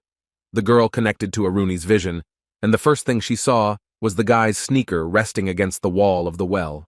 The young man held onto the rope, resting his feet against the wall of the well, and inhaled and exhaled as if he were exercising. From the tension in the muscles of his arms, it was obvious that the guy had really decided to give himself a physical workout by doing the exercises. First on the arms, then on the legs, then on the abs, and then on the legs again. It seems that some were completely incorrigible. As soon as the girl and the kitten realized what was happening, their faces expressed extreme disappointment. This simply could not be happening. How it was possible to use such a complex mechanism simply to pump up muscles instead of training desires was beyond their comprehension. In reality, it wasn't that simple. The hero trained, using the weight of his desires to get rid of them because he was addicted to training. The kitten and the girl watched for several minutes as he tried with all his might to persuade himself to repeat a few more approaches to each exercise.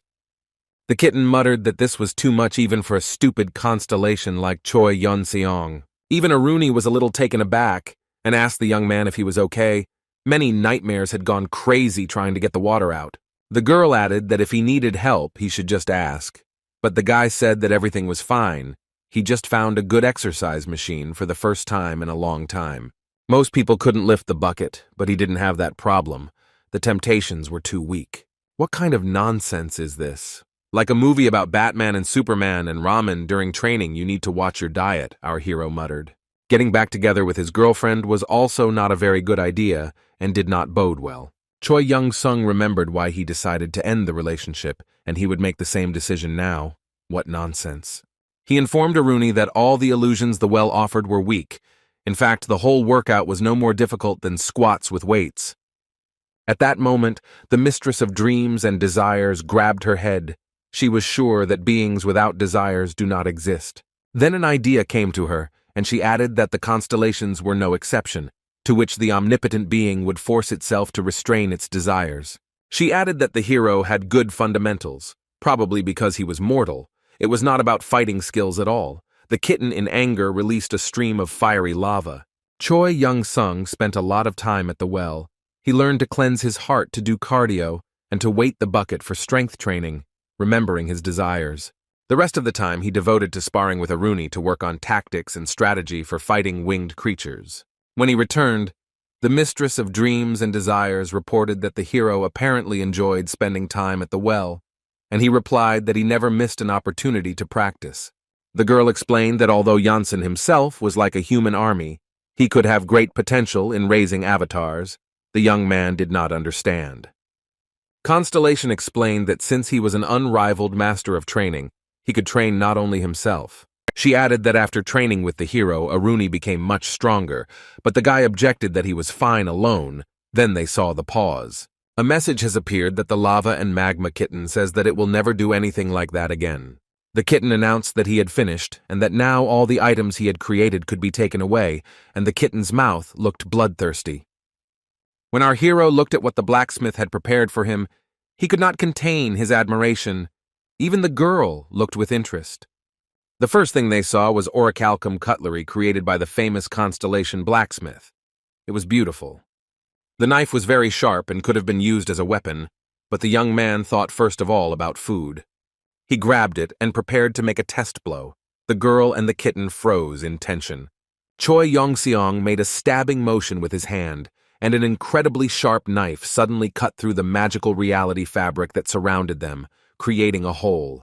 The mistress of dreams and desires screamed in fear and asked him to immediately stop what he was doing. The girl explained that it was a knife created by the Constellation, and if you didn't handle it carefully, you could destroy everything around you. After the orichalcum cutlery came the turn of the adamantium dishes, and the girl and the kitten prudently put on sunglasses. Against the wall, glittering in the sun, stood 2 frying pans, a cutting board, and something else, ready for testing. Our hero extended his fist forward to gather as much Kai energy as possible into it for the strike. Then he directed all this power towards the adamantium utensils. It seemed that it had no chance to survive. But when the smoke from the impact cleared, the pans were still standing against the wall, without a scratch on them. Immediately a message appeared in the chat that the kitten of lava and magma was bragging that this dish was stronger than any existing armor. Taking one of the pans in his hands, Choi Yeon-seong thoughtfully said that he wished it were bigger, to which the kitten remarked that it was the fault of whoever provided the materials. The young man laughed and said that this was not bad either, and he thanked the blacksmith with all the warmth he could muster. This ended Choi Yeon-seong's short vacation in the nightmare camp. Although he came here as a human, he left already as a constellation. A timid voice behind him said that it invited him to visit the mistress's territory sometime again. It was Aruni.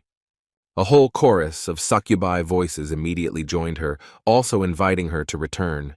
They really wanted to eat good food at least once more. The guy happily waved goodbye to them and walked away, to loud chants of soup, soup, soup. You probably don't understand what we're talking about and why the succubi asked the guy for soup, but now everything will become clear. Before leaving, the hero decided to try out the kitchen utensils and prepared a soup from hydra meat to treat his new friends, who were initially suspicious of the food. While they were thinking in horror how to refuse, the guy asked Aruni to invite the rest of the succubi. There was a lot of meat, and the portions turned out to be a little more than he expected. The girl leaned over the food, remembering that hydra meat was deadly poisonous. She hesitated. The lady screamed in horror that Aruni should not be eaten, and that she could run away before it was too late. But her avatar had already tried it, and now couldn't hide his delight. The food was delicious, warming and increased his stats instantly. The other avatars of the Mistress of Dreams and Desires immediately materialized, each demanding a larger portion for themselves. The treat had caused a stir, and now the young man felt a little embarrassed that he had only wanted to practice his cooking, but had created chaos. He walked through the abyss and thought about the fact that ruling kingdoms is not as easy as it seems at first glance. Here he came to a new area and received a message that the serpent-bearer of plague and darkness was indignant because you had invaded his territory. Our hero decided to use a little bit of the essence's power so that the unfamiliar, gloomy constellation wouldn't bother him so much. The young man hid his identity from the world, after which he received a message that he had disappeared from the visibility of the constellations. The young man was delighted. Without messages, the world immediately became calmer and more pleasant. Why hadn't it occurred to him before that the problem could be solved so simply? At that moment, he heard someone calling the invincible training master. The hero was surprised how this was possible, and he disappeared. A skeleton loomed over the young man and informed him that he had invaded his master's territory and that such impudence would not go unpunished. The skeleton continued that punishment could be avoided if the hero agreed to become his master's avatar. The avatar loomed even more over the young man and added that his master was very generous and believed that the man could be useful to him. Choi Yeon-seong smiled and thought that he was beginning to understand that the master really was a very magnanimous constellation. The avatar believed that the hero still hadn't understood anything and continued to insist on his own, pushing and pushing. The creatures of the abyss often used such techniques. He pointed his spear straight at Choi Yeon-seong's face, and he had to hold his nose from the incredible stench. The skeleton continued to threaten that if the hero refused, his master would come and destroy him on the spot.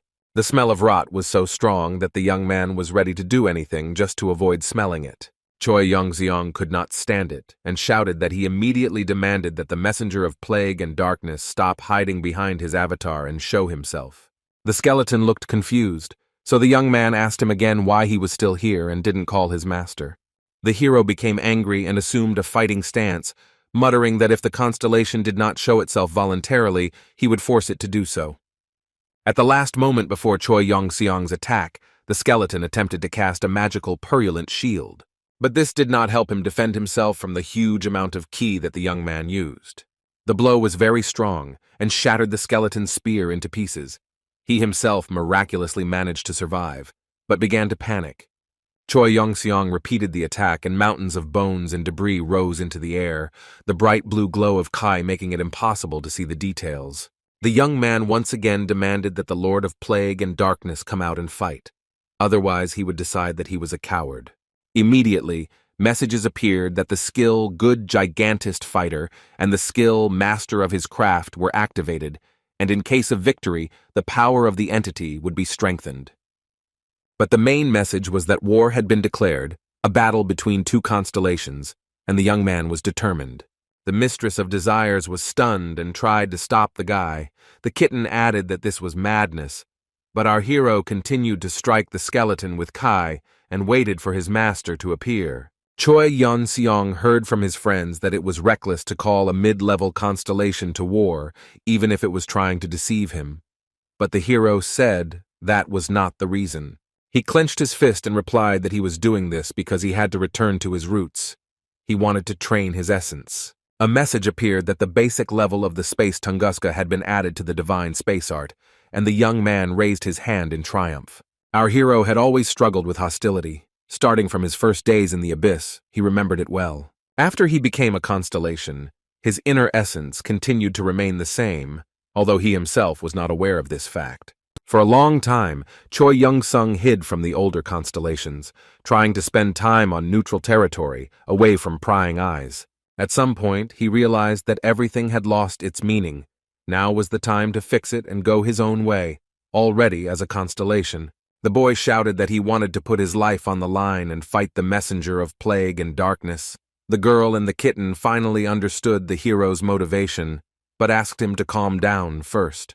The young man remarked that the fact that his opponent was a constellation did not change anything. At this time, a green, foul-smelling cloud appeared in the sky and was inexorably approaching. The young man looked at him carefully and realized that the messenger of the plague had accepted the challenge, and had indeed come. The monster showed itself in all the possible disgustingness that could be imagined. The kitten reported that it was too late to run. He appeared on a two-headed skeleton of either a horse or a dragon. This red-eyed skeleton looked much more attractive than the rider. Choi Young-seong froze, not frightened by the enemy's sinister appearance, but by the stinking streams of green pus that gushed out along with him. A mechanical voice solemnly announced that a mid-level constellation, the messenger of plague and darkness, had arrived and appeared before the avatars and before the one doomed to die. All the vile avatars fell to the ground, raising only their heads. They could not believe that the master had finally graced them with his presence. They wished long life to the messenger of plague and darkness, and prayed for him to punish all unbelievers as they deserved. The herald of plague and darkness thought that his opponent was even more insane than he could have previously imagined. The guy stood there, his fists clenched resolutely, but he looked like a youngster, and it was completely unclear why this weak constellation had risked challenging him. The plague messenger warned our hero that if he was defeated, he would be completely destroyed. The monster thought for a moment and added that if he won the battle, he would gain practically nothing, but if he lost, he could lose a lot. However, if the plague messenger did not accept this challenge, his reputation and status would be greatly diminished, and other constellations would not ignore this. At first, the monster wanted to greet the young man with a shout, as only the training master dared, but in the end, he simply introduced himself and said that he had come in response to the call. The guy asked to wait a little. He was assessing the situation. Even though Choi Young-sung had challenged him first, he had not lost his vigilance. The next moment, all the avatars present saw a blinding blue flash of energy. The duel between the two constellations began. Our hero made an incredible jump and attacked first. Assessing the situation, he realized that if the fight dragged on, he would not survive. The enemy was stronger in stats. Therefore, the young man decided to use the full force of the cosmic fist at once, and from both hands at once. The plague messenger's vehicle expressed surprise. Despite being a skeleton, it understood a lot.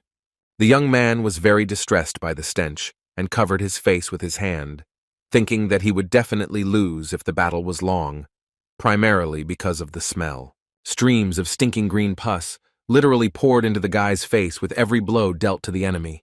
It seemed that the young man's fist would not have much time to rest unless he simply wanted to choke on the stench. The first blow from the essence's power was very strong, but the plague messenger managed to withstand it. He did not yet know that the next one would not be long in coming. The second blow came faster than expected, and the monster staggered, clearly taking quite a bit of damage. As he prepared for the third strike, the wave of energy was so strong that it even outpaced Choi Young-seong's fist. The girl and the kitten watched in shock as their ally in the small constellation alliance took down a mid-level constellation. Born as a constellation, the messenger of plague and darkness had never experienced pain before, as if something was breaking his essence power into pieces. He, like most other constellations, rarely fought in battles personally, preferring to use avatars for these purposes.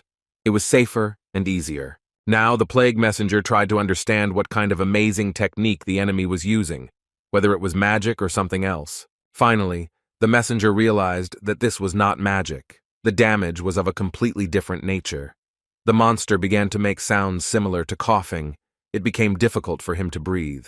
The effect produced inspired our hero, who decided that since the attacks were working, such a chance simply could not be missed. He jumped as high as he could and raised both hands for a final blow that could well have ended the fight. The young man put so much of his power into it that the messenger of plague and darkness could not stay in the saddle and flew back. The monster made some kind of screams and sobs, which were completely out of keeping with its sinister and majestic image. Our hero concluded that the opponent was very cunning and pretended to be weak in order to attack unexpectedly later. All the monsters in the Plague Herald's territory froze, looking in horror at the flashes of energy that accompanied the battle of the constellations. They folded their hands in prayer to their master and muttered that although the spectacle resembled the end of the world, it was truly beautiful. Some asked naive questions about how such a pathetic constellation dared to oppose their great and powerful master. However, after just a few minutes, the great master, along with a flash of blue radiance from our hero's ki, was defeated and thrown to the ground. This did not stop Choi Yongseong, and he continued moving in the direction where the plague messenger had fallen. Soon the young man felt a strong smell of rot, and realized that the enemy was somewhere very close to him. The guy thought that it would not be easy. But when the hero approached the constellation with which he was fighting, he saw a bony hand extended to him, asking him to stop. The messenger of plague and darkness announced in a weak voice that he was surrendering. It was impossible to believe it. Looking at the young man's face, the monster realized that he did not believe it, and once again declared that he admitted his defeat. The young man leaned over and asked again if he had heard correctly that his opponent had surrendered. Having received an affirmative answer, the young man struck again and shouted that such a cheap trick would not fool him. The messenger, with his last strength, croaked that he was giving our hero full ownership of his entire territory and all avatars. Everything he had, he swears on his life. The girl and the kitten looked at each other. They couldn't believe that it was so easy to defeat a mid-level constellation. Our hero would have continued the attack further, but the kitten wrote a message that the messenger had indeed surrendered. Constellations do not swear their lives for nothing. When the boy asked why the constellation would surrender, the kitten replied that if it was badly hurt, it could do so. The messenger covered his head with his hands in the hope of protecting himself from the blows. Choi Yongseong smiled happily and said that in that case, he would agree to count the opponent as a loser and stop. Messages poured in that the messenger swears by his life and submits to Janssen. The skills of the good giant fighter and master of his craft were pumped up, and the power of the entity increased incredibly. The guy couldn't believe it. It turns out that he was quite capable of fighting the constellations and even defeating them. Suddenly, the young man's eyes widened. He felt something very strange and unusual for himself. The hero took over the rivers of pus and the buildings of rotting tumors. The kingdom of plague and darkness was disgusting. Moreover, Choi Yongseong could feel every avatar in these territories, and it can't be said that he liked it. His first kingdom and avatars were so disgusting that the young man could not restrain himself and almost threw up. Covering his face with his hand, Choi Yongseong looked back at the plague messenger and said that he had something to talk about. The guy said that he was giving the constellation its kingdom and avatars back. The monster couldn't understand whether this was true or not. Having looked once more at the disgusting inhabitants and territories, our hero reported that yes, one messenger of plague and darkness under his command was enough for him. The young man turned and walked away, whistling a cheerful tune. His new subordinate was completely confused. Usually battles between constellations happen differently.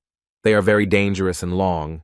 The winner takes all, and the loser ceases to exist. Such rules are established so that there is no possibility of revenge on the winner later. The complete erasure of the loser's existence is common practice. The plague messenger did not understand why the young man spared him and even left him in possession of the kingdom with the avatars. He was glad, but he felt something was wrong. As Choi Yong-seong walked away in the energy currents, his subordinate was at a loss as to who his master was. The kitten said that he had never heard of anyone taking a constellation as an avatar before. It was a mistake. The hero replied that he didn't care. He wouldn't be able to rule this kingdom. The guy said that the technique he had developed in battles with Aruni was the best gift. Now he knew how to get close to the enemy and not give him a chance to use either magic or the power of the entity. The young man was literally inspired by the fact that he could fight the constellations on equal terms and even defeat them so easily and simply. Here, a crowd of monsters appeared on the young man's path, and a menacing voice asked if he was the invincible training master. The constellation reported that it did not expect to see here the one who defeated the messenger of plague and darkness, but since it happened, he is ready to fight. It was a mid-level constellation, the one who turns back time, and he said that he would not be given so easily, like a rotten weakling. The skills of a good giant fighter and a master of his craft were immediately activated. Choi Yong-sun was ready for battle. The guy didn't hesitate and immediately rushed into the attack, to which the monster replied that this was what he had hoped for, planning to defeat the enemy with his power. Before he could finish speaking, the warrior avatars, who had been sent out to fight alongside their master, began to fly apart from the blows like bowling pins. Rumors spread no less quickly than the defeated enemies, and our hero had the impression that he would have to fight with all the avatars of this kingdom. It took about 200 years to finally reach their master. The constellation did not expect this to happen at all. The young man won after a couple of blows. Choi Yong-seong was next challenged by a sea monster, a mid-level constellation voice from the depths of the sea who offered to make a deal. The young man was not interested in the deal at all. The only thing he wanted was to quickly kick the ass of this impudent man and his subordinate avatars. The young man dealt with the inhabitants of the sea in about a century and a half. He was incredibly pleased with himself, since with each victory, the power of the entity grew many times over. Next was the mid-level constellation truth preacher, who informed Choi Yong-seong that the invincible training master was sinful and he would not leave him alone. At this time, a message came from the kitten, who joyfully greeted the preacher with his paw and promised that their formidable alliance would quickly destroy him. The constellation stood dumbfounded with its arms outstretched, and our hero showed with his whole appearance that he was pleased with the support of his allies. It was quite funny, but thanks to the kitten's support, this time the young man won in just 6 hours. The kitten of lava and magma and the girl were incredibly happy. Other constellations began to scatter little by little and withdraw candidates from the battles. While the girl complained to the kitten that she still hadn't found a way to return Choi Yong-seong to Earth, the young man sat by the fire and yearned for his planet, which didn't stop him from cooking dinner. A message appeared that the B-rank skill abyssal cooking from the middle level had risen to high and become A-rank, and the power of the hero's essence had increased incredibly. Our hero's rule became that when he met a monster, he ate it, and when he met a constellation, he fought with it. And so they passed day after day. And there was not a single day that Choi Yong-seong did not ask himself when he would return to Earth, and at one of those moments, the hero saw a portal in front of him. These gates became an opportunity for the young man to meet new opponents, but the question of where they led remained open. The guy didn't think long. He understood that the portal could lead him anywhere, including to his home planet. The next step changed a lot. At first, Choi Yong-seong found himself in pitch darkness and thought that this was definitely not Earth, which meant he needed to prepare for a meeting with a constellation or a monster. But after a few excruciatingly long minutes, the guy was already standing on top of a hill in an area no different from the outskirts of Barno. The young man could not believe his eyes and still thought that it was some kind of mirage. The landscape was so earthly and peaceful. Finally, his fists began to unclench gradually, and the hero began to accept reality as it was. He was somewhere in the mountains covered with forest. The kitten of magma and lava wrote that he was very glad that he had brought this constellation, and the young man decided that he needed to get to civilization as soon as possible and went through the forest. Towards evening, a village appeared ahead. It did not look like the villages of the country where Choi Yong-sun grew up, and the kitten immediately asked if there were many kingdoms on Earth. Our hero did not answer, as he was looking ahead with all his eyes. Everything turned out to be a little different from what he had imagined. The streets of the village he entered were filled with goblins, goblins and only goblins, and the boy was afraid that during his absence, the goblins had destroyed all the people. The kitten promised to get information, and after several painfully long minutes reported that this was not Earth. The planet was called Ephesus, the goblin paradise. The guy was thinking about the fact that he didn't know about the goblin planet. He thought that they only lived in the dungeons of the Earth. But suddenly he realized that this world was much closer to the abyss. Portals were constantly appearing on the goblin planet, and now one of them appeared in front of the young man. The goblins froze, ready to repel a possible attack. The goblins of Ephesus were forced to constantly fight with the monsters of the abyss, so they had long ago developed defense systems. However, this time a monster appeared from the portal, previously unseen even by local residents. Everyone stared in horror at the huge creature that was arriving into this cozy little world from the abyss. With one breath, the monster destroyed half the village, but the inhabitants still did not run away, but prepared for battle. Finally, the mouth and head of a monster appeared from the portal, somewhat reminiscent of a wolf. Its fur was snow white. A few more seconds and the entire beast appeared before the goblins. It was the wolf that devoured planets, Borelius lupus, he howled piercingly. The appearance of a monster comparable in strength to the constellations could have put an end to the planet Ephesus, but then several riders on dragons or something similar flew up to the monster. One of them shouted to the other that His Majesty should not come so close to the monster. It was dangerous. The goblin replied that he was not only a king, but also the most powerful magician. The wolf howled that the last day of Ephesus had come, to which the ruler only chuckled. Odigon, the king of the goblins, the most powerful magician of Ephesus, was ready to defend the planet to the last drop of his blood. He threatened the wolf that even if Ephesus died, he would leave the creature with such a scar as a memento that everyone without exception would know about it. At that moment, everything around was enveloped in a bright blue glow. The wolf was almost no longer visible behind it. Only the silhouettes of dragons could be seen here and there. The riders began to look around, trying to figure out what was happening. They had never seen anything like this before. The wolf also began to panic. He did not understand what kind of light it was. On the goblin planet, there should not have been any serious dangers awaiting him. Choi Yongseong froze in midair before the strike, enveloped in a powerful stream of energy, and as expected, his appearance amazed everyone. The hero understood that he had only one ball. The wolf was comparable in strength to an average constellation. Although it was not one, he had to put all the power of his essence into the blow. The guy grouped himself and began the attack. He understood that he needed to destroy the enemy here and now. Their sizes were comparable to the sizes of a dog and a cockroach, but the beast still felt a real threat emanating from the hero. Choi Yongseong used everything he had in his attack, and a message appeared that the planet-eating wolf had been defeated. Dancing on the monster's nose and watching the messages about the increased stats, our hero thought that fortunately everything went according to plan. The youth always fell into a state of mild crisis when confronted with constellations, or beings of comparable strength to them, which mortals usually did not dare to confront. It is interesting that constellations and the like have a surprisingly low pain threshold. The wolf that devours planets was also like that. There was also a messenger of the plague, and even a hydra. Kitten wrote that such creatures simply have no experience fighting opponents of equal strength, and praised Choi Yongseong for using the strategy of striking with all his might in the nose.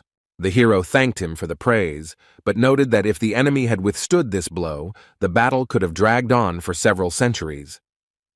Choi Young-sung added that there were still many things he was weak in, but at that moment, something strange caught his attention. These were the goblins who came to him, led by their king, and waited for him to pay attention to them. The boy took a defensive position just in case, but thought that they shouldn't attack him, especially after such a brilliant victory over the wolf. After a few seconds, the crowd calmed down and only one goblin, apparently the ruler, approached the young man. It looked suspicious, and our hero tensed up again, deciding that this was some kind of cunning plan of attack.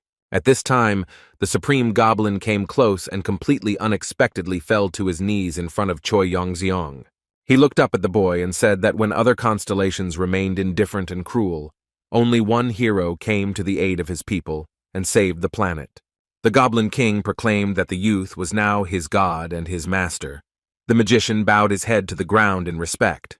Immediately, a mechanical voice announced that the Goblin King Odaigon had taken an oath of allegiance, and all his subjects had also knelt before the hero. A message appeared that the goblin planet Ephesus is now under his control.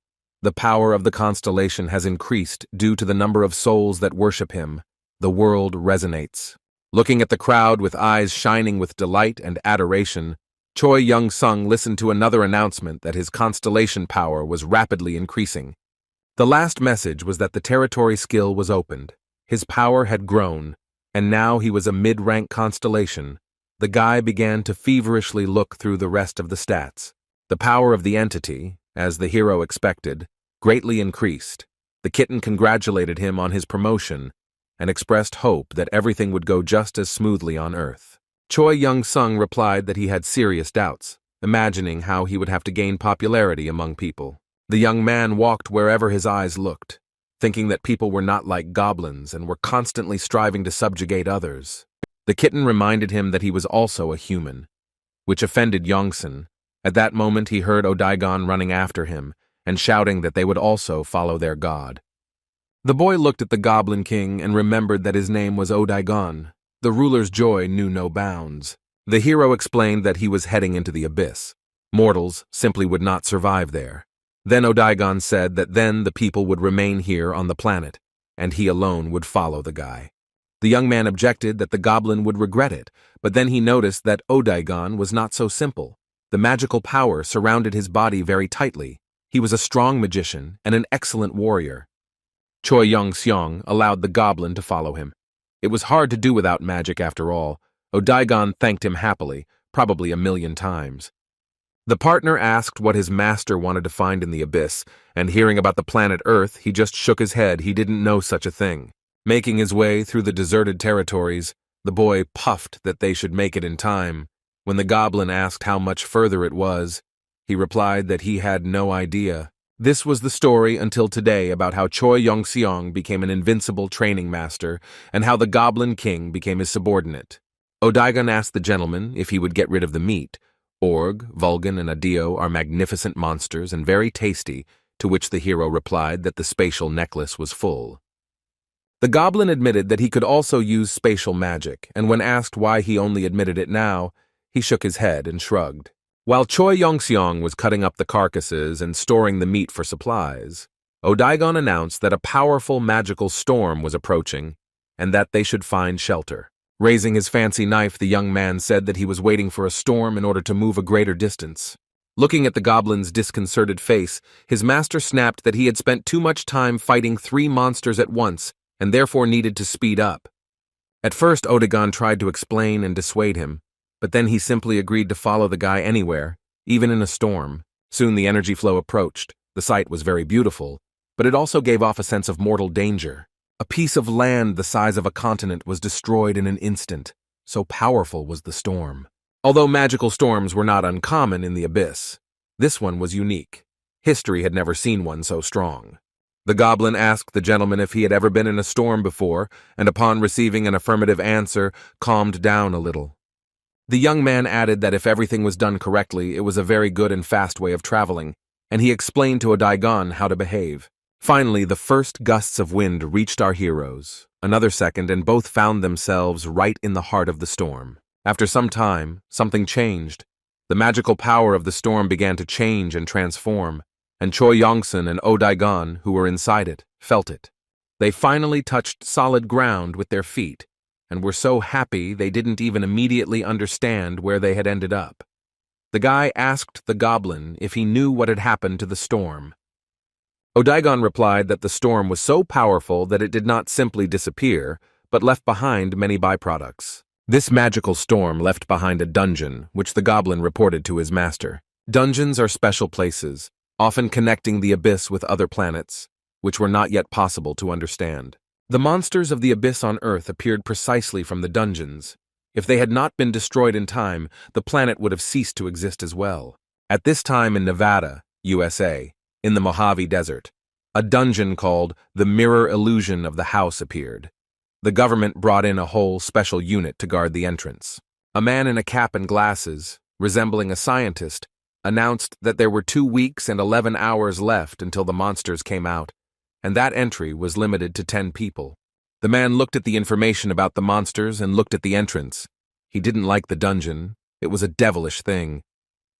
The Federal Department of Underground Analysis had assigned this object a C rank, but they were often not objective enough.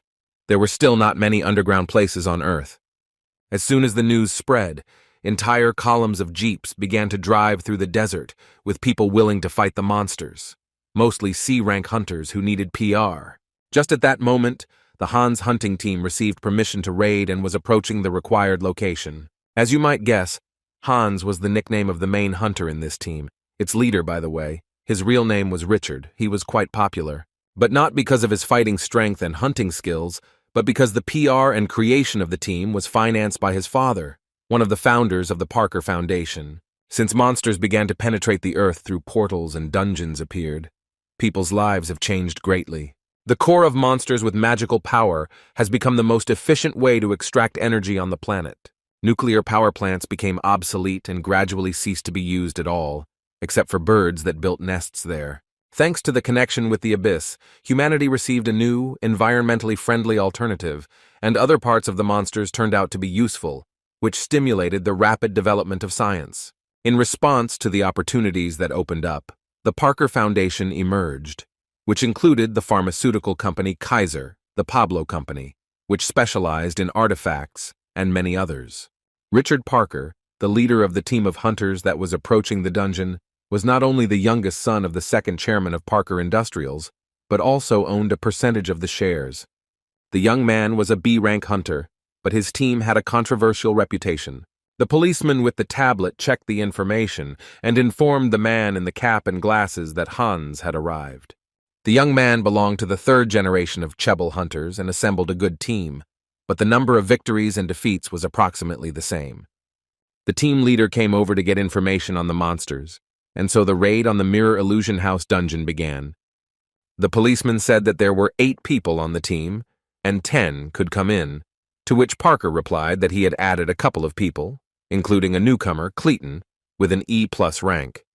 To the surprised exclamation of why they took a newbie, the guy said that in a team of 7 hunters with a C rank and him with a B rank, this would not be a problem.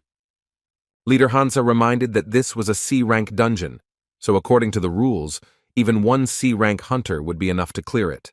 The policeman nodded, but wondered if the other raiders agreed. Their leader didn't seem to ask. E-rank hunters could only use 1 or 2 circles of magic at most.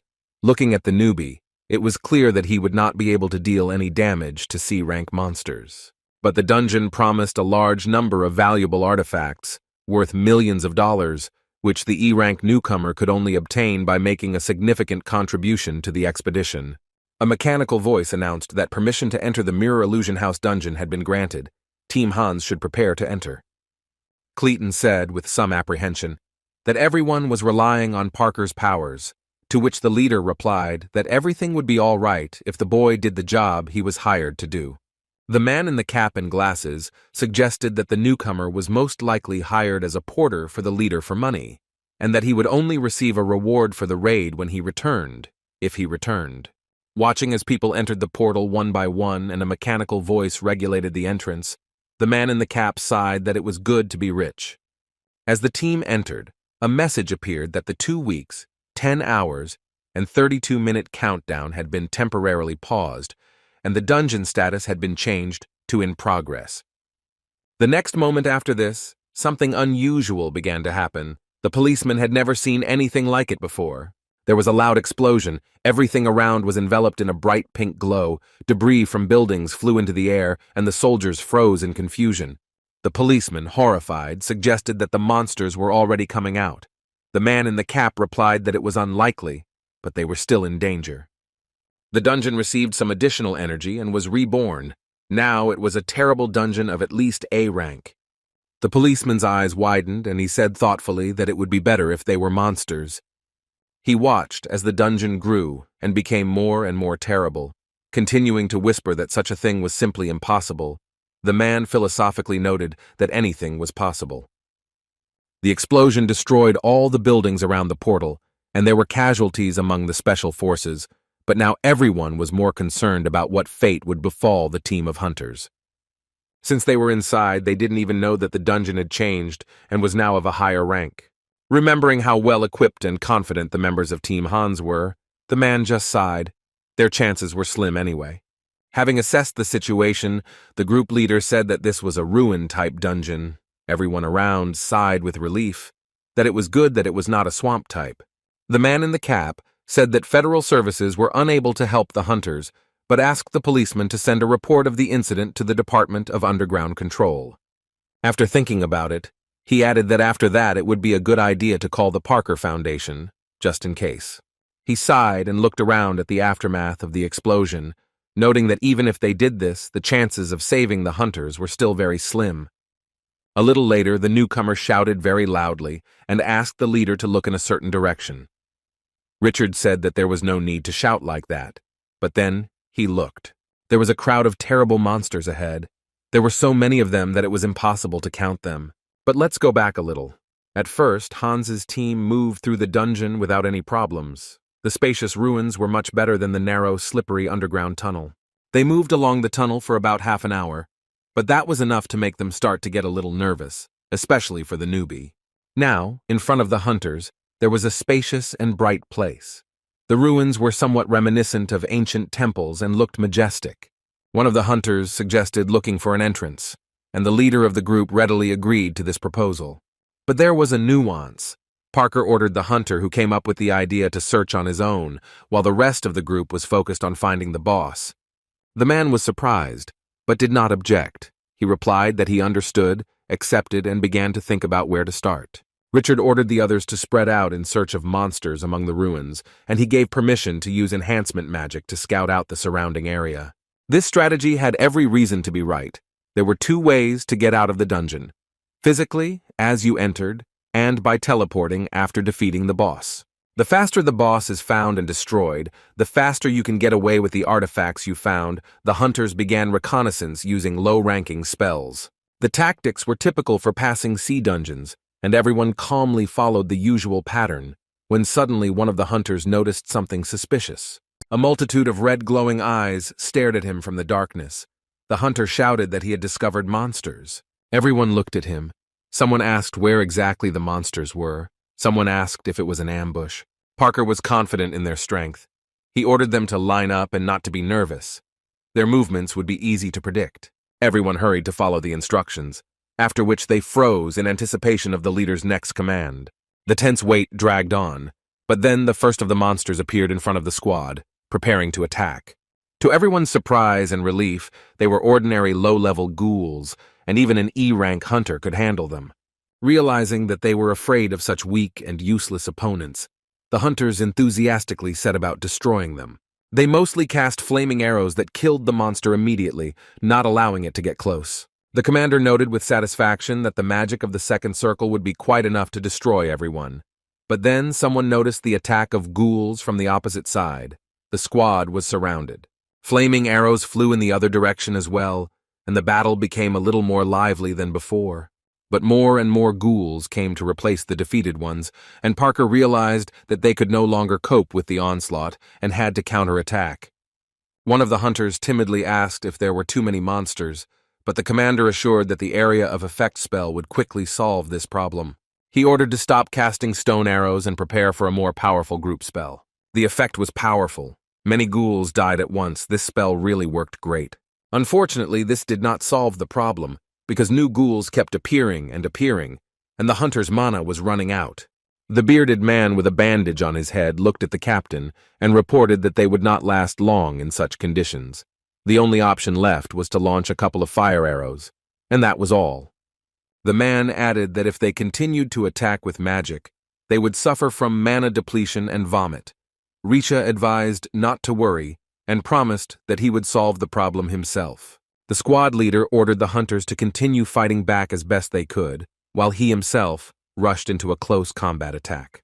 C-rank dungeons can be cleared with just one C-rank hunter. With Richard Parker being a B-rank, it should be a piece of cake. The newbie looked at the leader with admiration. He never even dreamed that he would be able to watch a B-rank hunter fight in close combat. Having dealt with the monsters, the commander returned to his subordinates.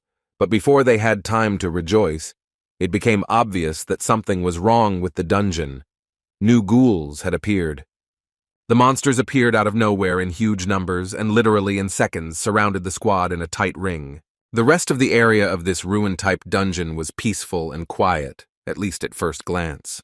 Suddenly, one of the ruined buildings was illuminated by a flash of a pleasant yellow glow, as if the sun's rays had become more powerful. Soon the flash became larger and took the shape of a ball, against which two figures were clearly visible. It was Choi Yon-seong with his goblin companion, who would have thought that the heroes would finally get to Earth, albeit in a dungeon. Odagon, as always when passing through the portal, felt very sick. He apologized and stepped aside. The goblin returned, saying that he had cast a spell against nausea and that he would feel better now. The boy was once again surprised by the magician's abilities. Odagon looked at his master and noted that he remained calm after traveling through time and space. It was incredible. The young man was already starting to get tired of the constant admiring words and glances of his avatar, but now he needed to work. Our hero told Odagon that he smelled the rotten smell of ghouls. He needed to check if his guess was correct. The goblin happily went on reconnaissance, using the spell flight of a predator. The guy shouted after him that magic is a really useful thing, to which the goblin said that he would be happy to teach his owner magic. Choi Yong-seong doubted that he needed it, but he thanked him and asked him to check the area the goblin had just flown over. Odagon looked down carefully and began to diligently carry out the instructions of his master. We remember that the constellations could look through the eyes of their avatars. Hovering over a relatively free area among the ruins, Odagon asked if this was the place our hero was interested in. He replied that yes, he needed to check the shadow from the temple. A few seconds later, both saw a pile of objects lying simply on the ground, and that's what caught the guy's attention. These were paper bags with some kind of inscriptions. Odagon reported that it looked like wrapping from some kind of magical objects. The young man did not come closer and examine them in more detail. The goblin began to think that these were things of the tribe that built the temples. Odagon did not yet suspect that the young man knew exactly what these objects were and what kind of tribe this was. The goblin rose higher into the air again and continued his reconnaissance, and soon he anxiously reported that the master was right. There was a huge gathering of ghouls not far from them, a couple of thousand. That's right, the avatar reported excitedly. The scout returned and asked Choi Yong-seong what they should do, but the young man looked thoughtfully into space and did not hear the question. Here he realized that Odagon had said something and asked again, to which the goblin proudly declared that if the master ordered, he could defeat all the ghouls at once, alone. Entering a state of excitement, the magician announced that he intended to use the spell of the seventh circle effect to destroy both the pathetic ghouls and the temple in one fell swoop. The goblin with glowing eyes added that after that he would take care of the boss, who continued to hide somewhere, so he would prove his strength to the master and show how good the avatar was. The young man cooled the goblin's ardor and asked if the fact that there were so many ghouls there was a sign that they were attracted to something. The boy ordered Odagon to stop flying and rushed forward to save those who were trapped. He ran at top speed, stones falling from under his feet, destroying the already destroyed ruins. Choi Yong-seong decided that those who were attacked by ghouls could very well lead him to Earth, and he needed to hurry to help. Soon the first rows of monsters began to fly apart from the lightning strikes of the constellation, all this accompanied by the radiance of the power of the entity. Finally, the hero dropped to the ground after a series of blows to assess the situation. He was not tired, but he was excited. More than anything in the world, the young man wanted his guess to be correct, and for him to return to his home planet. While fighting the ghouls hand to hand, the guy and the goblin continued to talk. The avatar clarified whether he had heard correctly and that they were talking about Earth. Continuing to strike the enemy, cutting off their heads on the spot, Choi Yong-seong replied that everything was correct. Without stopping the fight, our hero began to explain to the avatar that the things they had discovered were earthly food and its packaging. Continuing to use his hands, the young man asked if Odagon could change his appearance using magic, as it was dangerous to show himself to people in that form. The hero explained that not all goblins in the abyss are intelligent and adequate creatures, and that it is necessary to take precautions. He continued that hunters from Earth were used to encountering goblins in dungeons, and Odagon was outraged that he could be considered a monster. The guy apologized for the representatives of humanity and insistently asked the goblin to reincarnate. He remained silent, but rose higher and cast a spell. The goblin's body was surrounded by a huge, shining ball. Even the ghouls stopped. Soon, a completely stunned Choi Yong-seong watched as his avatar literally descended from the sky towards him. The hero could not contain his admiration, and only managed to say that Odagon was beautiful and looked amazing. The avatar modestly lowered his gaze and said that among the goblins, he too had always been considered an unrivaled, handsome man.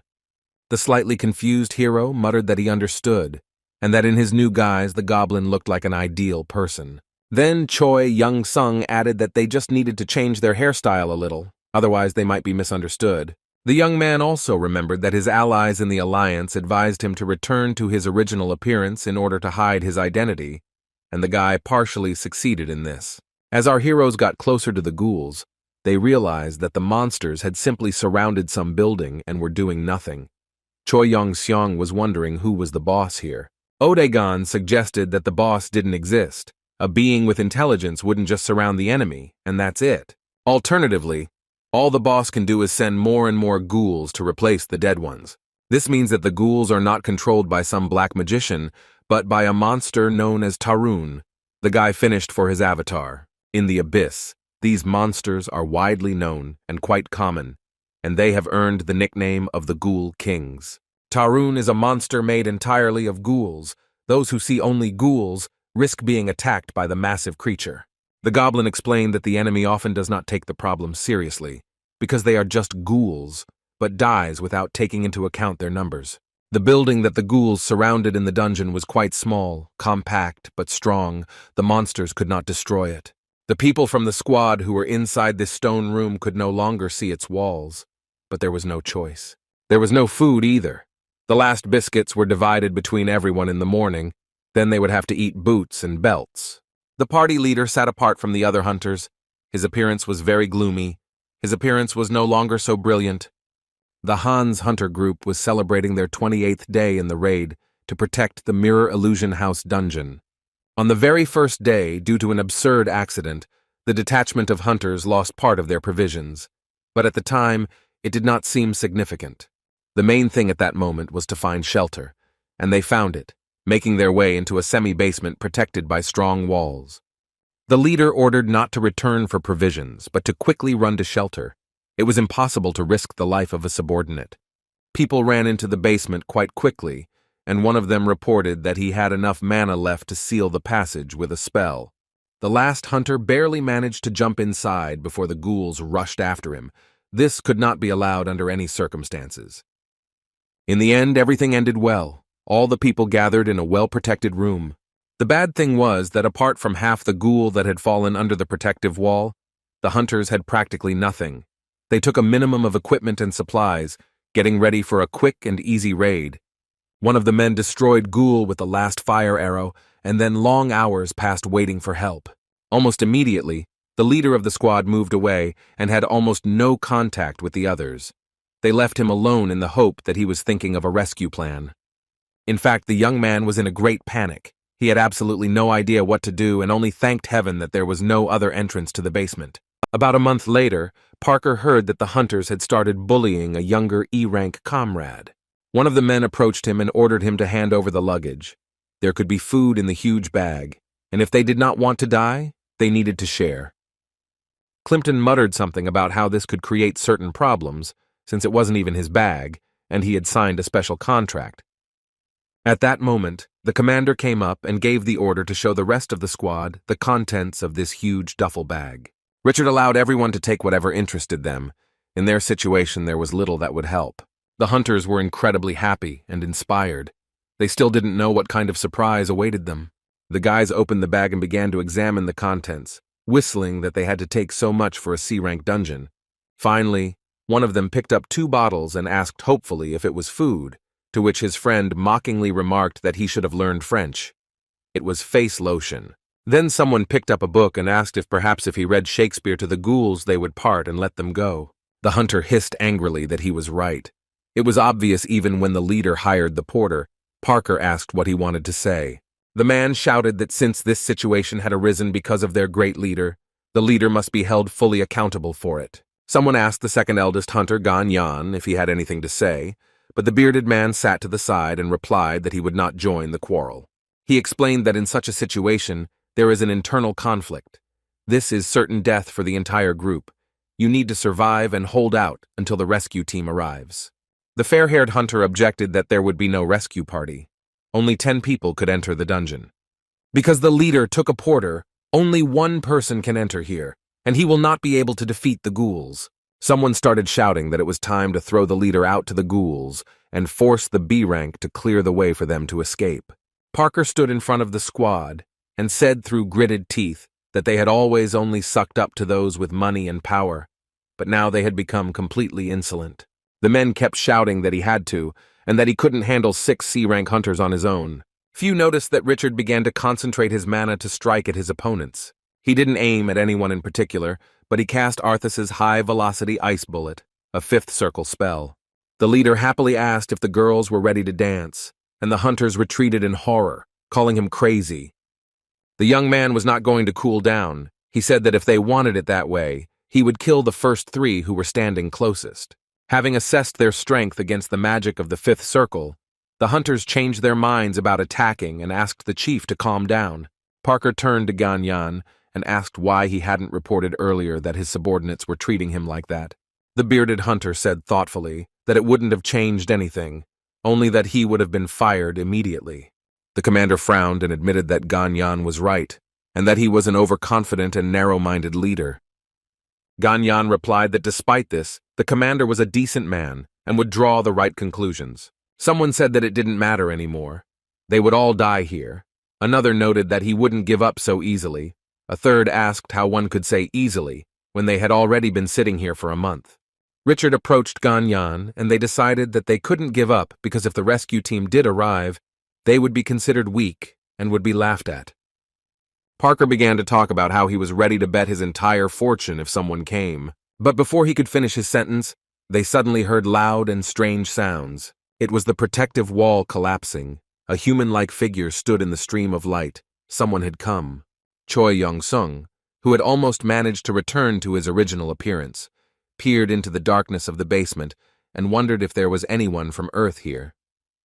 The young man began to ask about this even when the wall was being destroyed, but the sounds of the blows drowned out his voice. Ganyan and Parker froze in place. The hunter somehow armed himself with a spear in lightning speed. Apparently it was already a reflex. Our hero stepped on the threshold and was about to go inside, but just in case he asked the silence once again if there was anyone from Earth there. So they stood opposite each other, 2 human hunters and a constellation with a goblin, albeit in disguise. Due to the absurdity of the situation, the group leader confidently replied that yes, they were from Earth. He did it automatically. The remaining hunters perked up and began trying to get up. The men decided that a rescue party had arrived. They rejoiced and congratulated each other. No one could believe that this terrible ordeal was finally over. Suddenly, Ganyan jumped forward, covering his comrades, and shouted that they were idiots and should prepare for battle. When asked what kind of stupid behavior he was doing and why he was giving such orders, the hunter replied that elders are first obeyed and then asked questions. After a wave of curses and accusations of stupidity, the bearded man explained that the restriction would have allowed only 1 person into the dungeon, but 2 had come. Choi Young-seong tapped his head, realizing that the rule about limiting hunters was still in effect, and there was a limit of 1 person. The guy apologized for the misunderstanding and explained that they did not come here through the entrance to the dungeon. The hero explained that they got here through the abyss. There was deathly silence for several minutes. No one made a sound. In fact, it was not a unique phenomenon when people from Earth were pulled into the abyss through a portal or from dungeons. What was unique was that after this, some survived and managed to return back, while most remained wandering around the territories of the constellations, dying there. But still, there were lucky ones who managed to get out, so Ganyan cooled down a little, but did not hide his weapon and asked for proof. Choi Yun-sung said that they are not monsters from the abyss or illusions, but people still have no choice whether to believe them or not. The hunter looked at him, realizing that these 2 energetic individuals could very well have come here from the abyss. It was clear that the hunters, with B rank and below, exhausted by a month of confinement, could oppose those who came to them. Nothing. Lowering his spear, Ganyan admitted that the guy was right. Even if they didn't believe him, they would definitely lose if they fought. Choi Yong-sung was delighted, but said that he shouldn't be so suspicious of his saviors. Then he asked again if they were really from Earth. The young man could not believe his luck and asked again and again, as if he was enjoying the sounds of an affirmative answer. A shiver ran through his body. The hunters watched this and could not understand why there was such a reaction. Someone even suggested that the guy was a drug addict and was going through withdrawal. But this calmed Ganyan down. He thought that such emotions could really be experienced by a person who disappeared into the abyss and then returned. Then the leader of the hunters joined the conversation. Parker asked what was going on with the ghouls. When our hero calmly replied that all the ghouls had been destroyed, the hunters began to shout that this was impossible. He had to quickly come up with a way to explain this to them, and Yongsun couldn't come up with anything better than to say that his companion was a great magician. He still tried to follow the plan and not reveal his identity, as the girl and the kitten advised. The guy threw up his hands and said that Odaegon was a magician who also disappeared into the abyss, but his story was much more tragic, since the young man had lost his memory. As the men began to regret that such a young guy had gotten himself into something like this, the goblin in disguise barely restrained himself from joining the fight. The hunter asked if Yongsun himself was a magician, since it was also an impossible task for two people to defeat the ghouls. Our hero modestly replied that he preferred to use martial arts rather than magic. Everyone present stared at him.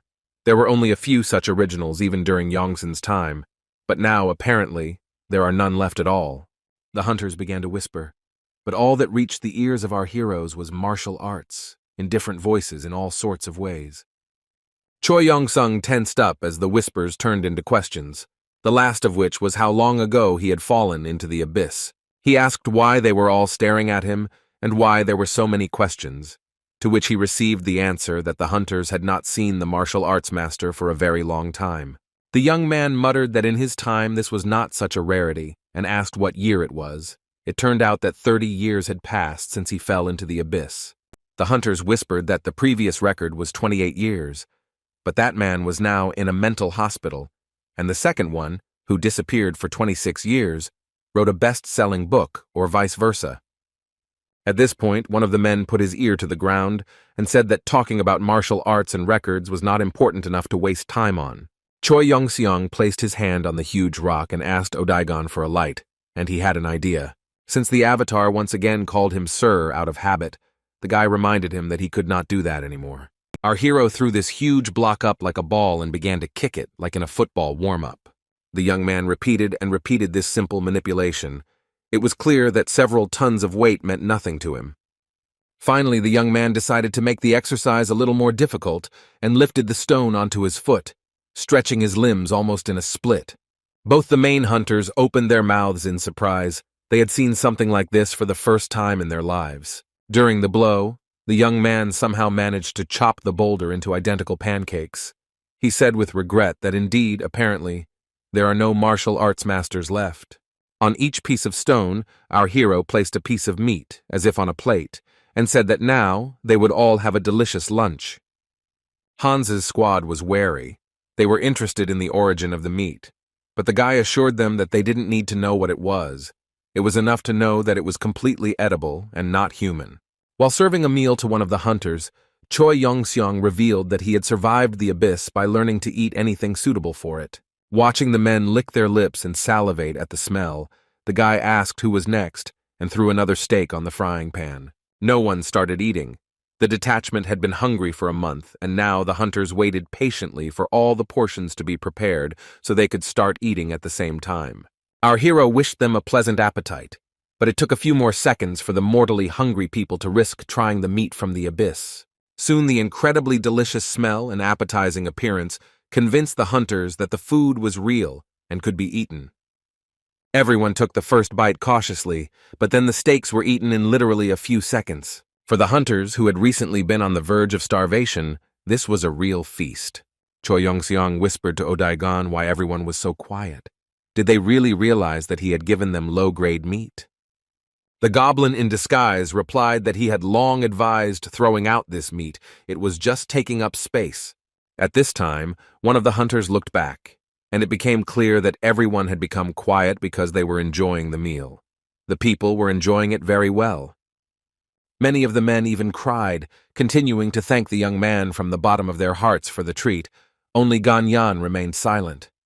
This hunter was the most experienced and was the first to notice that the meat was unusual. It replenished mana. He thought that usually after casting several fire arrows, he almost fainted from exhaustion.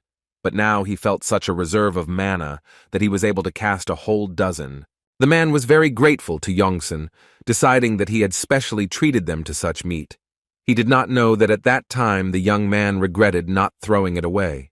When they came out of hiding, someone explained to the guy that the ghouls weren't just monsters, but monsters that formed a boss, so if you kill all the remaining ones, you can immediately get out of the dungeon. The young man readily agreed. He had seen more than his share of such wonders in the abyss, and now it was time to stretch his legs. Every time the leader of the hunters heard about the abyss, he thought about something of his own and fell silent. I wonder what he was thinking about. The man who initiated the conflict with the captain called out to him and tried to apologize, but he simply sent him away. The hunter tried again, said he was only doing what the other, Fred, told him to do, but was sent away again. O'Digan whispered that the situation was suspiciously tense, and Janssen suggested that a conflict had broken out between the hunters behind bars. The hunters now looked a little confused and bewildered. The boy thought that they must have almost killed each other. The disguised goblin said that such a thing was simply unimaginable on his planet, and called people pathetic and worthless. The young man looked at him with a smile, and asked if the avatar knew that he, Choi Yong-seong, belonged to the human race. After some time, O'Digan moved a little to the side from the squad to scout out the situation, and 2 hunters followed him. They were C-rank hunters who had rebelled against Richard. The hero's avatar looked at them attentively, but a little condescendingly. They said that they would take care of the surviving ghouls, and Clayton suddenly babbled that even the name O'Digan was beautiful, and there was an awkward pause. Afterwards, the hunters began vying with each other to praise the magician and offer him their services. It looked very ugly. He didn't want to be their leader. He didn't need their services. O'Digan only thought about how these pathetic creatures would leave him alone. The goblin in disguise decided to play along with the people and agreed to some small services, knowing full well that the hunters were counting on big profits thanks to his skills. At this time, Choi Yong-sun was being attacked by Richard and Gan Yan, the latter thoughtfully saying that it was difficult to find a hunter to lead a party into a high-ranking dungeon. The man continued that Choi Yong-sung was his savior, and an elderly man at that. The guy shuddered at these words and said that he agreed to take into account only his earthly age, 28 years. O'Digan was still surrounded by the increased attention of the hunters, so he did not hear what his master was talking about. And the master asked the group leader why his subordinates did not approach him with the same proposals. The answer shocked him. Paprika explained that the reason was that O'Digan was a magician, and our hero was a master of martial arts. He cried out, what kind of prejudice was this? Even among martial artists there was an A-rank hunter, Lee Samoan. Master Lee said that every martial artist is strong, Choi Yong-seong shouted indignantly. Ganyan covered his face with his hand, and the squad leader tried his best not to laugh. The hero began to ask what was wrong with Master Lee. The year Choi Yong-seong fell into the abyss, the popularity of martial arts suddenly increased, and many hunters went to China to learn. All this could well raise the level of this skill everywhere, especially since there was a conditional leader who reached A rank. But quite suddenly, a scandal with rank manipulation broke out, which thundered across the entire planet. Hunters in China and some other countries bribed judges and illegally increased their ratings. Guess who was among them? Ganyan continued that C ranks became B ranks, and B ranks became A ranks, a true legend and symbol. Our hero was shocked. When he heard that Master Lee was actually a B rank, he simply couldn't stay on his feet. The guy couldn't believe that his idol was a fake, and he even had a poster hanging in his room. The hunter ended by saying that after the scandal, no one wanted to practice martial arts anymore, believing that it was impossible to reach A rank that way. The icing on the cake was the information that no one studies martial arts anymore. There are no schools, no teachers. This tradition has disappeared. Choi Yong-seong turned away so that no one would see the emptiness in his eyes.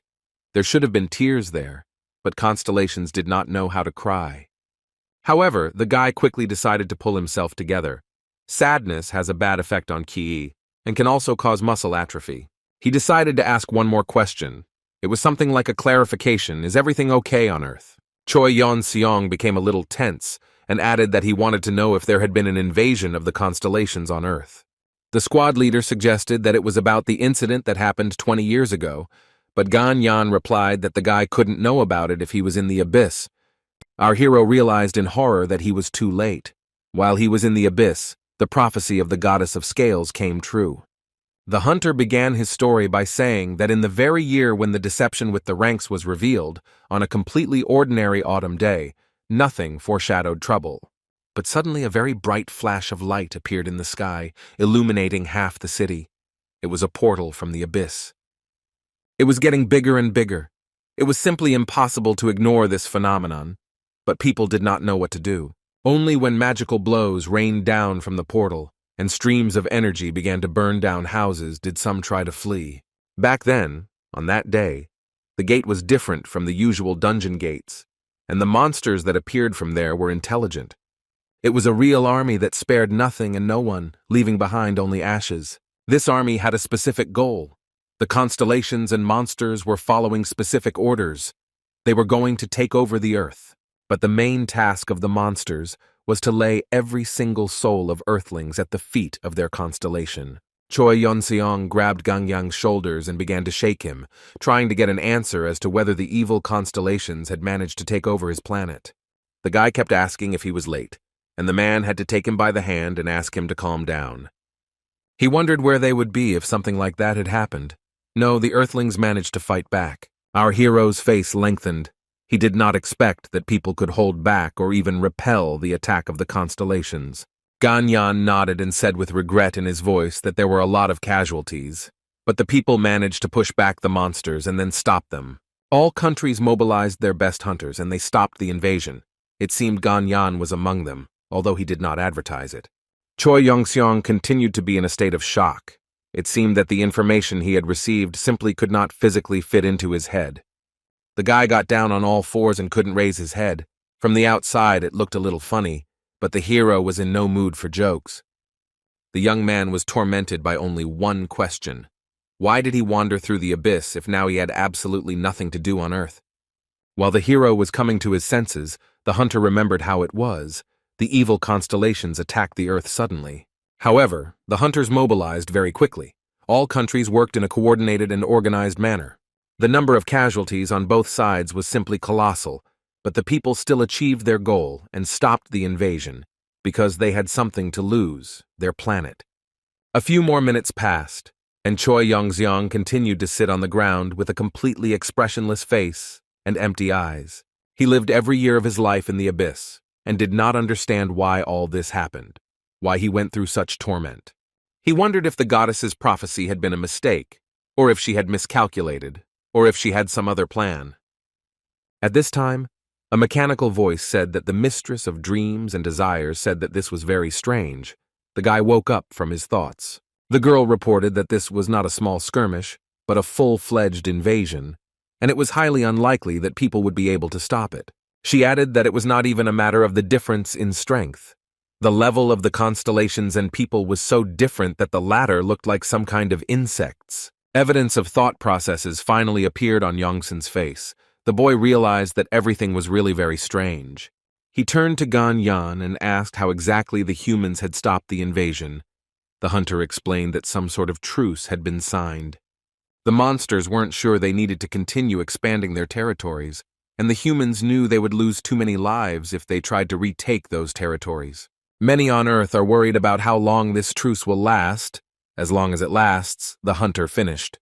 Most likely the guarantee of the signed truce and the fact that it is still going on was provided by the constellations, who promised to protect the Earth. The girl with the kitten wrote that now everything is clear. This is no longer a confrontation between constellations and people, but a confrontation between some constellations and others. Only people do not realize this. She reminded Choi Yeon-seong that constellations rarely fight in person, preferring avatars, which is why he has a better chance of success than anyone else. We must not forget that the invasion of the constellations changed the hierarchy, which caused the connection of the abyss with the Earth. Our hero made the main conclusion. The truce was signed because the constellations either did not want to fight themselves or did not want to lose their avatars. The guy started his song again about how he had nothing left to do on Earth. He was late. Choi Young-sung lowered his head and walked away. Ganyang and Parker followed quietly behind him. The kitten wrote that he was wrong. The girl confirmed that although they arrived a couple of decades later, the situation had not yet been resolved. The mistress of dreams and desires added that the truce cannot last forever, and in the abyss there are still a lot of constellations dreaming of invading the Earth. The kitten warned the hero to be careful with any new constellations. They will not honor the truce agreement. Here our hero had another epiphany. He realized that he was wasting his time.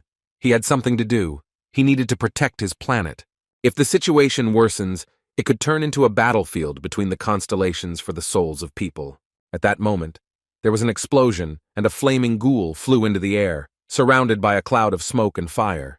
It was Odagon who delivered his magical blow, and the crowd of hunters around him were praising the goblin in disguise at the top of their voices. He was surprised to report that it was first circle magic, to which the men happily remarked that they had never seen anyone use first circle magic so well. They then continued to praise the goblin's magical skills, and he could barely contain his irritation. It was clear from Odagon's face that he thought people had simply gone crazy and were pestering him over some stupid mistake.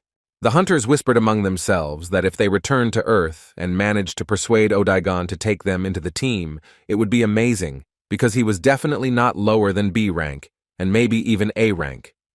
Behind the goblin's back, there were suggestions that if the boy had lost his memory, it would be easier for the hunters to convince him to abandon Choi Yong-seong and cooperate with them. The inspired men hoped that if they took Choi Yong-sung's place, they would not have to obey Parker.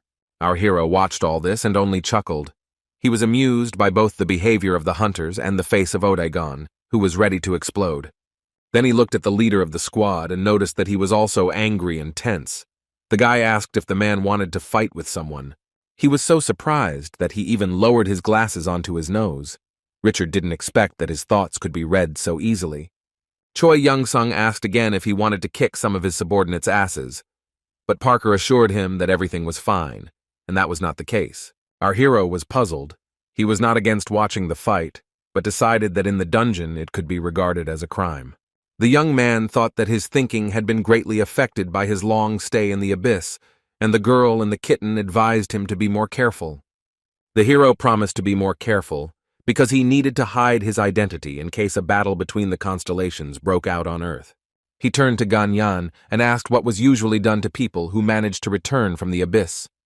The hunter replied that they undergo a medical examination and a detailed report on their experience, and often end up in a mental hospital after that, because everyone has a specific experience. The man added that the check also included an analysis of signing contracts with the constellations, which made the girl and the cat very tense. Ganyan explained that after the invasion, the authorities issued a ban on people becoming avatars of evil constellations. The kitten wrote a message that they are not evil constellations, and Choi Young-sung replied that the rules are apparently very strict. The hunter added that the procedure was not too complicated and asked what country the guy was from, and when he received the answer that he was Korean, he assumed that he would have to change his citizenship. Looking at Odagon casting another fire arrow, the guy thought that for someone who had lost his memory, a new citizenship would also be useful. He approached the avatar and reported that he had received enough information about the situation on Earth. Now he needed to somehow find out the data on the hunter's level. The goblin in disguise said that he had a spell to assess the level and characteristics. It should be enough. These words, for some reason, upset the kitten of lava and magma. The constellation asked why he asked Odagon about this, to which the guy replied that he didn't have magic. What's wrong with that? The kitten replied that since the hero was now also a constellation, there was no need for this. He could receive information about anything using the power of the essence. The young man was surprised. He immediately tried to do this and looked closely at one of the hunters. Information appeared that the hero used the Eye of Sauron. The object of analysis was the leader of the detachment, Hans. It was a completely understandable choice. Besides, he was nearby. The man seemed to sense that he was being studied and looked tensely at Choi Young-sung. A message appeared that the essence of Richard Parker had been revealed. All his parameters appeared before the eyes of our hero. They were average. The young man continued to study the data, and the hunter continued to look around. The kitten said that the skill can also be trained. Then you can get even more information. At that very moment, a small explosion was heard nearby again, and a bright flash of fire destroyed the last ghoul. A mechanical voice announced that the Mirror Illusion House dungeon had been completely cleared. The next message said that the dungeon would be closing soon. So Choi Yeon-seong and his avatar began to move forward, with the hunter squad cheering behind them. With a happy and calm face, our hero thought that he could finally return to his home planet. He dreamed about it so much. The hunters continued to rejoice. Some even quietly wiped away tears of joy. The men could not believe that they would soon be home. A mechanical voice reminded him that the dungeon would soon close, and Ganyan placed his hand on Parker's shoulder, as if inviting him to leave. Looking at them, Yongsun caught himself thinking that it seemed strange that the squad leader did not want to return. To distract himself, the guy used the Eye of Sauron skill on his adamantium frying pan. It had an infinite supply of durability and protection, as well as a bunch of skills. A message appeared that the self-control skill was activated. When using the Eye of Sauron, the life force increased. The guy thought that the kitten tried his best. At this time in the Mojave Desert, something began to happen with the portal to the dungeon. It changed again. The guards began to fuss in panic and began to report to all authorities that there was trouble near the sealed entrance to the mirror illusion of the house. The portal began to change in size and glow with a powerful pink light. The streams were quite powerful. Soon the streams began to rise to the sky, merging into one energy tornado. The military gave orders not to let reporters get close. It was dangerous. As they expected, after a few seconds, there was a surge of energy, similar to an explosion, and the dungeon was completely transformed. The man in the cap shouted that this simply couldn't be happening. The dungeon had been cleared, and the entrance to it had opened. In the midst of a giant flash of yellow light, figures of people could be seen approaching. These were hunters coming out. The flow of energy was very strong. It was difficult for the men to walk. The radiance was blinding and they had to cover their faces with their hands. But they moved forward. Finally, the flash of light was behind him, and Choi Yeon-seong thought that it was very bright, even by the standards of the abyss. The young man froze in place. Above him was a clear blue sky, the earthly sky that he missed so much. A few minutes later, the raid participants were invited to give a report on the clearing of the dungeon. Even in such a situation, bureaucratic procedures could not be avoided. But the most interesting thing is that according to the final assessment of the experts, the dungeon still belonged to Rank C. Parker was indignant that there were thousands of ghouls there, but he was unable to influence the opinion of the experts. The man in the hat was adamant the monsters were only rank, and the squad had received the help of a qualified magician. Richard reminded that the rating is assigned based on the boss's power, to which the man retorted that they gave him a C, but they could have given him an F. The man added that in any case he congratulates the guy on his happy return. His father was very worried. Richard was finally thrown out of the game by this phrase. Ganyan looked sympathetically at the commander. The problem was not new. While looking at the news, Choi Yeon-seong told Odaigon that there were so many paparazzi after coming out of the dungeon because Richard was a prince, and the newspaper said he was a member of the royal family. The boy suddenly realized that despite his poor English, he could read and speak it fluently. The kitten explained that the Eye of Sauron helps to see the essence, so language no longer matters. At this time, a nurse came in and it became clear that our heroes were in the hospital. The woman reported that both were in excellent health.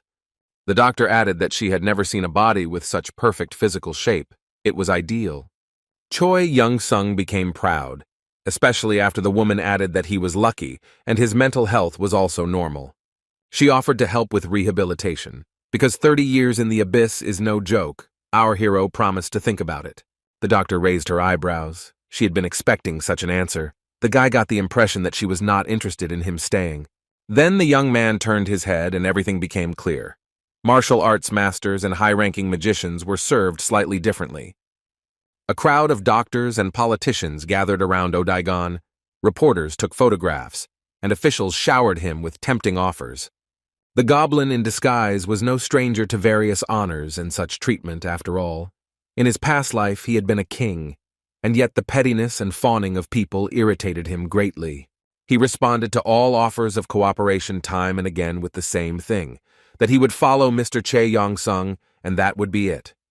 Our hero was incredibly pleased with himself when he heard this. He had no doubts about his avatar's loyalty. The servants also paid attention to Janssen, asking why the magician was so devoted to him, to which they received the answer that they met after Odaigon had lost his memory, so it was unknown. People whispered that this could have happened precisely because he was the first person the mage had met after losing his memories. Here the officials realized that they needed to change priorities and began to offer Choi Yong-sung various types of assistance. One of the men said that if the hunter Choi Yong-seong wanted to change countries, he would help. But the hero replied that there was no better country than America. The guy said that he would consider all offers after he received a green card, but for now, he asked not to disturb him. The servant stepped aside to discuss the details, and Odaigon and his master were finally able to talk calmly. The guy noticed with interest that he couldn't hear a word. The magician explained that people talk using a simple telepathy artifact. The goblin in disguise offered to help the owner and eavesdrop on the conversation using magic, and the young man readily agreed. The employees discussed among themselves the possibility that Choi Yong-seong and Odaigon would actually remain in America after receiving their green cards. They planned to assign spies to Odaigon so that representatives of other countries would not find out about him and lure him away. The goblin in disguise was outraged that they would be spied on, to which Janssen laughed that it was not them, but him, Odaigon. For a moment, the goblin turned on his true nature, and in a menacing voice asked if he could deal with them. The hero asked him not to complicate things, because it was in their interests. Soon a car arrived for our heroes. There were several more procedures that a person who returned from the abyss had to go through. Choi Yong-sung was connected to a variety of different sensors and wires, and after testing them, the guy was asked to take a short survey. He took a sheet of paper with questions and asked what would happen if one of the electrodes fell off during the process. Everyone laughed. After looking at the sheet of paper, which contained quite a lot of information, the guy said that he was ready and could begin. The first question was not a preparatory one. People were directly asking whether Choi Yong-sung had signed a contract with the constellation Warriors of Madness and Blood. The second task was to write a short text that would mock the Warrior of Madness and Blood. The controllers explained that this was the best way to find out whether the hero had signed a contract with the constellation. The avatar would never risk ridiculing the master. Janssen happily began to write caustic taunts. The next test was to show how much mana a person has. The guy was asked to pour into the crystal ball the maximum amount he could.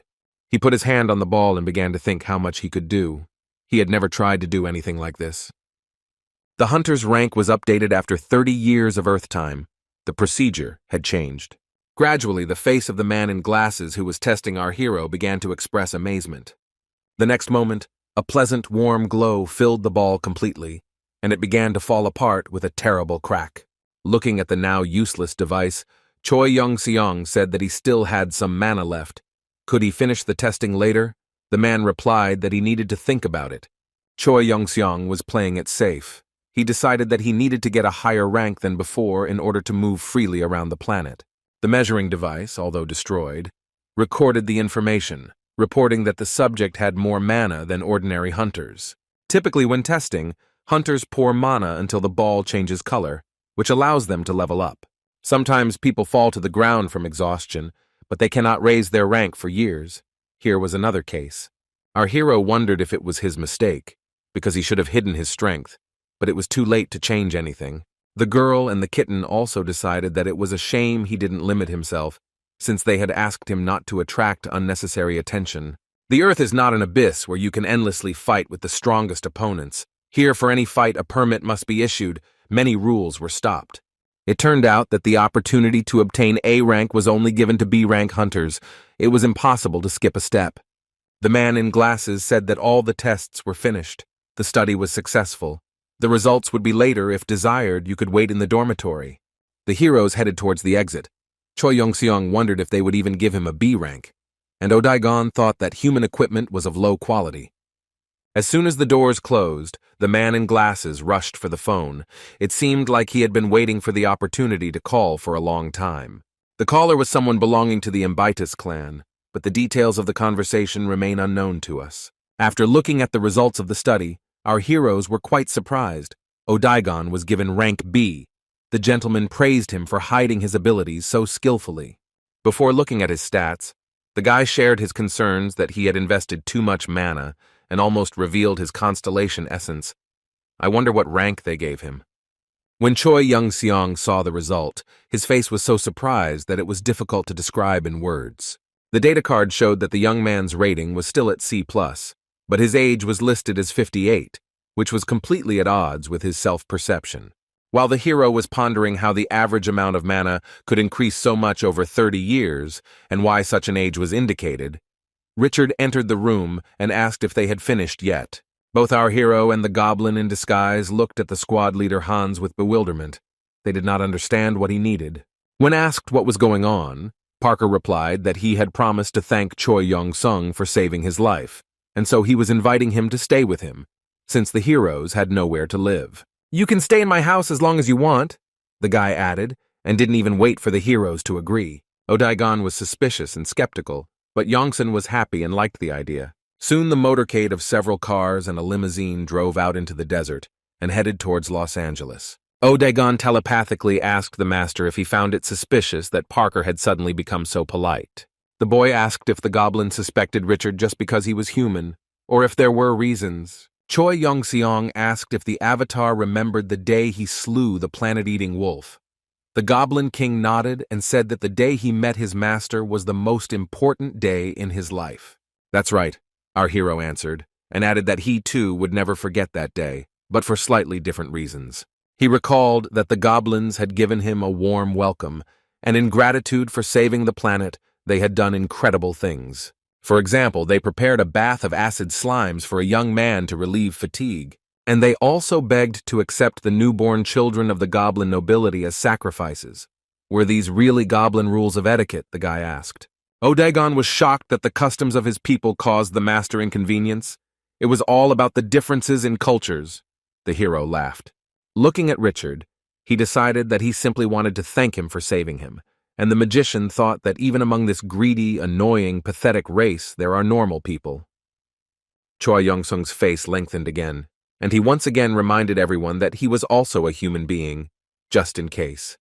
Choi Young-sung suddenly addressed Richard with a question, so loudly that it could be heard even outside the limousine.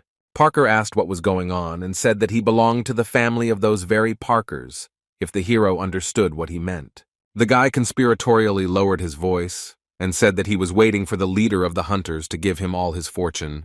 He added that he had overheard someone promising a hefty reward for saving him, and Parker was horrified. Yongsun laughed and said it was a joke. He just needed a secluded corner to rest after the abyss.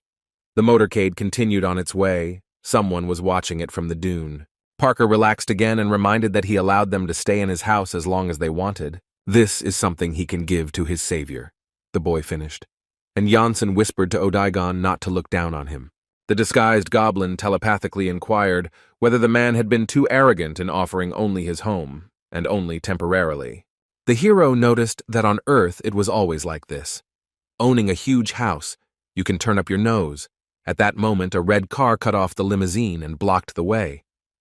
Choi Young-sung was outraged that it was a trick, and this was how Richard decided to repay the savior.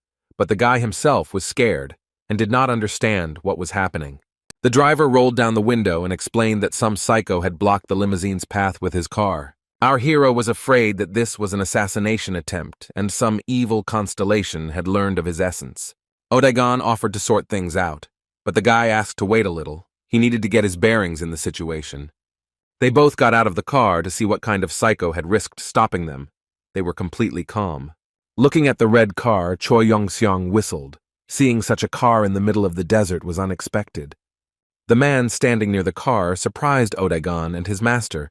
Both felt that he was not so simple and possessed enormous power. The heroes looked at each other. Now he walked towards them, adjusting his sunglasses as he went.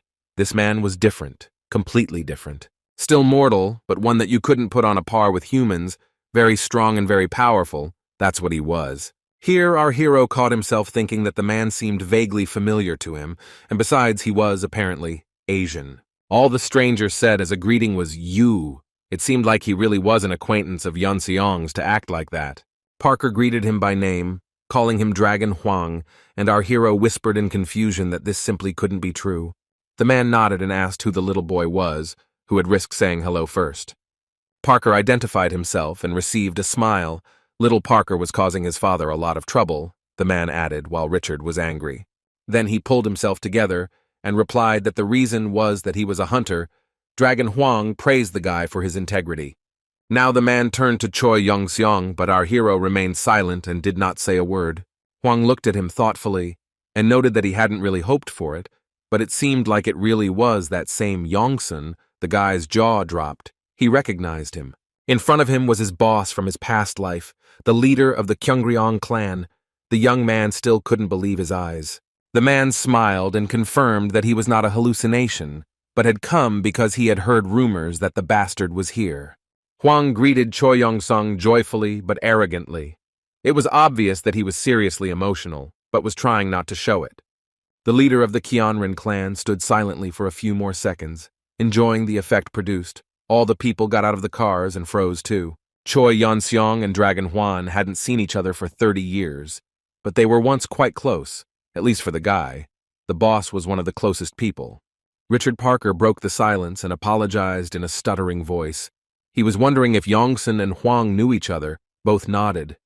By the way, our hero knew his boss by a different name and was quite surprised that he was now addressed differently. Behind him, the guards whispered, unable to believe that the person in front of them was really the S-rank hunter Dragon Huang. They whispered that he had recently gotten married for the 19th time. The young man was extremely surprised by this information. He could not believe that all this was about his former boss. The hero remembered the boss as an ordinary middle-aged man in a colorful shirt, a hunter who could barely cope with B-rank dungeons, cheerful and life-loving. The chief changed dramatically after the invasion of the Constellations, when a huge number of monsters attacked Seoul. The monsters attacked from the ground and from the air, so everyone who could fight fought to minimize the number of civilian casualties. The most massive attacks were from winged creatures, which were not vulnerable to regular bullets, only to magical projectiles, and all the city's hunter clans joined in. Among them was the leader of the great and incomparable clan, Hwang Kyungryong, the boss of our hero, who had just disappeared into the abyss a couple of years ago. The man was one of those heroes who tried with all their might to save the country at the cost of his own life and the lives of his people. Thanks to the dedication of people like him, the Seoul disaster was averted. Kyungryong himself was almost unharmed, but some of his men were seriously injured as a result of the fighting. Standing in the ruins, the man said that they had done everything they could, protected everything that could be protected. He hugged the hunters standing next to him and thanked each one personally. Huang was truly a worthy man. All the heroes who fought the threat were called heroes, and that was the extent of the country's gratitude. Even in the hospital, they had to pay for everything themselves. One of the hunters seriously injured his legs during the battle, but could not leave the hospital because he did not pay for the treatment, and the insurance did not cover magical healing. No one received the promised compensation for the hunter's treatment from the state, which was very unfair. Huang laughed and said that at that very moment he was cut off, he moved to America, where the attitude towards hunters is much better. The boss ended up continuing to be a hunter, opened his own company, did a little PR on TV, and that's how it all worked out.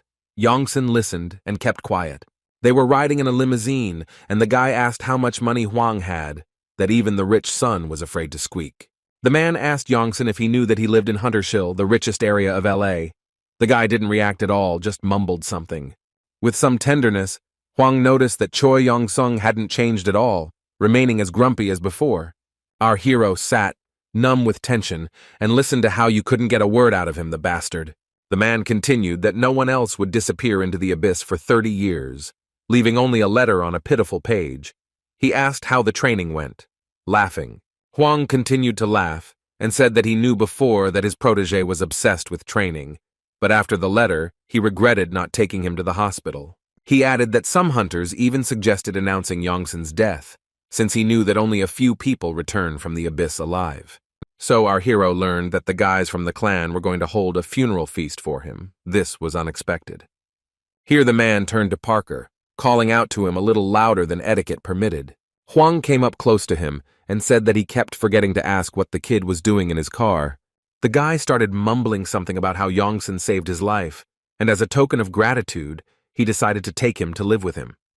The man laughed and said that gratitude was fine. Otherwise, he thought that Yongsan was being taken to the Parker family estate for an autopsy, or something worse. At about that moment, the motorcade entered Los Angeles. America, like the entire planet, had changed greatly in the 30 years that our hero had spent in the abyss. While the young man was looking at the world that had become completely different, Dragon Huang commanded the driver to go not to the Parker's house, but to his own. Choi Yong-seong continued to look at the city. What struck him most was the technological progress. The streets were full of unfamiliar mechanisms. After the gates from the abyss opened, famous hunters from all over the world began to flock to Los Angeles, just as actors used to flock to Hollywood. The city was also full of casual hunters, people planning to become hunters, and a variety of service personnel in the business. The limousine moved slowly through the streets, and Huang decided to continue talking about what happened after moving to America. He said he had ordered the FBI and CIA to report to him on every person who returned from the abyss, and they did so regularly, although they were not thrilled about it. They arrived at Huang's property, and Yongsan complimented them that the house was cool, the size of a stadium. Parker reported that these were utility rooms and a servant's house. Hanson's estate was further inland. Our hero's eyes widened in shock, and he almost fell over. The car braked sharply at the entrance. What the former boss called home was a complex of buildings the size of a small town. In addition to a park, a fountain, a swimming pool, there were a bunch of buildings with a huge skyscraper. Choi Yeon-seong, glued to the window, suddenly asked who those hunters were standing along the road to the house. There were queues of people along the fountains, and Richard said that they all had tickets for entry. The hero was surprised why. Huang smiled and said with an air of importance that these people needed a ticket to see him once. Looking at the endless hunters with hopeful faces, the man said that they all wanted their chance. The guy still didn't understand what was going on. He kept asking more and more questions to find out what interested him. Huang lifted his glasses, looked closely at Yongsan, and promised to explain everything in detail a little later. Watching a panda devour a bamboo shoot intently on a hunter's estate in Los Angeles, our hero wondered what the hell had happened in the last 30 years. When the animal took another bite into the juicy appendage, the young man decided that he had gone crazy, or perhaps Huang had taken a leisurely stroll into the abyss and back. Continuing to stare at the two pandas in the enclosure, our hero asked if they had been stolen. The owner of the house was offended, explaining that they were a gift from the Chinese government. They begged him to come, and this was a reward. Choi Yeon-seong looked at his ex-boss with an even more insane look, trying to understand what the man he once knew well had become now. The young man asked what had the Chinese government so worried. The man slapped his forehead. Our hero was in the abyss and knew nothing. The man snapped his fingers. At that very moment, a whole crowd of employees ran up to them, each one ready to provide a service of any complexity here and now. The women and men stood on either side of the chief, and he asked if all his secretaries were there. Having received an affirmative answer, Huang began to give instructions. He began by ordering that the best teachers be found for him. The list included politics, economics, sociology, law, social education, modern history. Yongsan's jaw dropped in shock. He was ordered to be taught all of this. At this time, a strange conversation took place in Parker's car between Richard and the driver, who asked if they should ask for the dragon's autograph before leaving. The driver added that some people wait months to see him, to which the guy replied that it was because their last name was not Parker.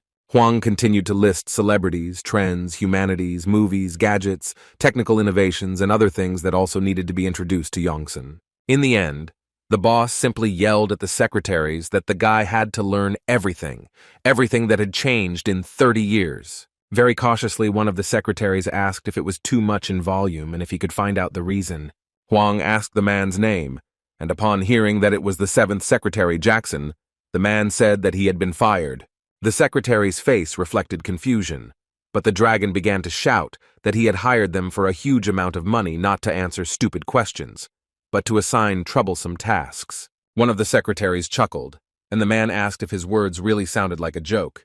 Everyone immediately stood at attention and shook their heads. Huang asked again if the words sounded like a joke, and someone shouted out that they were not. The boss asked the loudmouth's name and rolled out another complaint. Listening to the sixth secretary trying to justify himself by saying that he had made an unintentional mistake, our hero only shrugged his shoulders. Huang shouted that he didn't need excuses, he needed normal workers, and in the end, everyone ran away to follow the instructions. The former boss turned to Choi Yong-sung and said with a chuckle that they could now have a normal conversation, but the boy only said his clan name, Hyun, for short. Hyun, our hero repeated once again. He regretfully stated that he had become not a man, but real trash, and there was silence. The man was indignant that this was not true. He knew what the secretary's salaries were, to which Yongsun replied that salary was not a reason to quit on the spot. The dragon called the former seventh secretary, who was packing his things, to come closer. Huang asked him how long he had worked and how much money he had received, and the answer was $230,000 for 2 weeks. He looked at Yongsun with pride, but the young man only asked how money was connected to the dismissal. Dragon replied that he warns them when hiring them, that one mistake, and they are fired. The man added that everyone knows that he pays the highest salaries and sets the most difficult requirements. Our hero sighed in disappointment. Then Huang informed the former seventh secretary that he was rehired. A minute later, the former boss asked if it was necessary to behave like that in front of his subordinates, to which the guy replied that he, Hen, could have become an idol and a role model for them, and not been a boor. The man remained silent and lowered his head. It was clear that he was a little sad, but not too much. Soon, cameras in the room where Yongsun studied began recording the beginning of the classes. All of them were recorded so that he could later listen to what he didn't remember right away. The first to arrive was a Stanford professor whose specialty was artifact and cave science, adding that she was also the manager of 2 B-rank hunters and 1 A-rank hunter. Our hero quipped that it was very interesting, but he had lifted 500 pounds in high school, so what? Ignoring the insult, the girl said that she would now briefly tell him what had happened over the past 30 years. Half an hour later, Choi Yong-sung felt like he was sleeping, and that it was all just a stupid dream. All he had to do was wake up. Evil constellations have occupied China, North Korea, Europe, and Latin America, the young man asked again. In the diagram, the teacher showed that his homeland, South Korea, was the only one in the region that had not been captured. However, after this, many Korean hunters went abroad, and many found the United States attractive, the girl continued. Our hero asked whether Dragon Huang had moved to America at the same time, and the teacher confirmed his guess. The young man sighed, vague suspicions swirling in his head, but nothing concrete yet. The guy remembered what the clan leader was like before, kind, a little stupid, but understanding. He even talked him out of going to the B-rank dungeon. What happened that Hyun changed so much? He became Dragon Huang, an S-rank hunter with endless amounts of money, who at 70 years old married for the 19th time.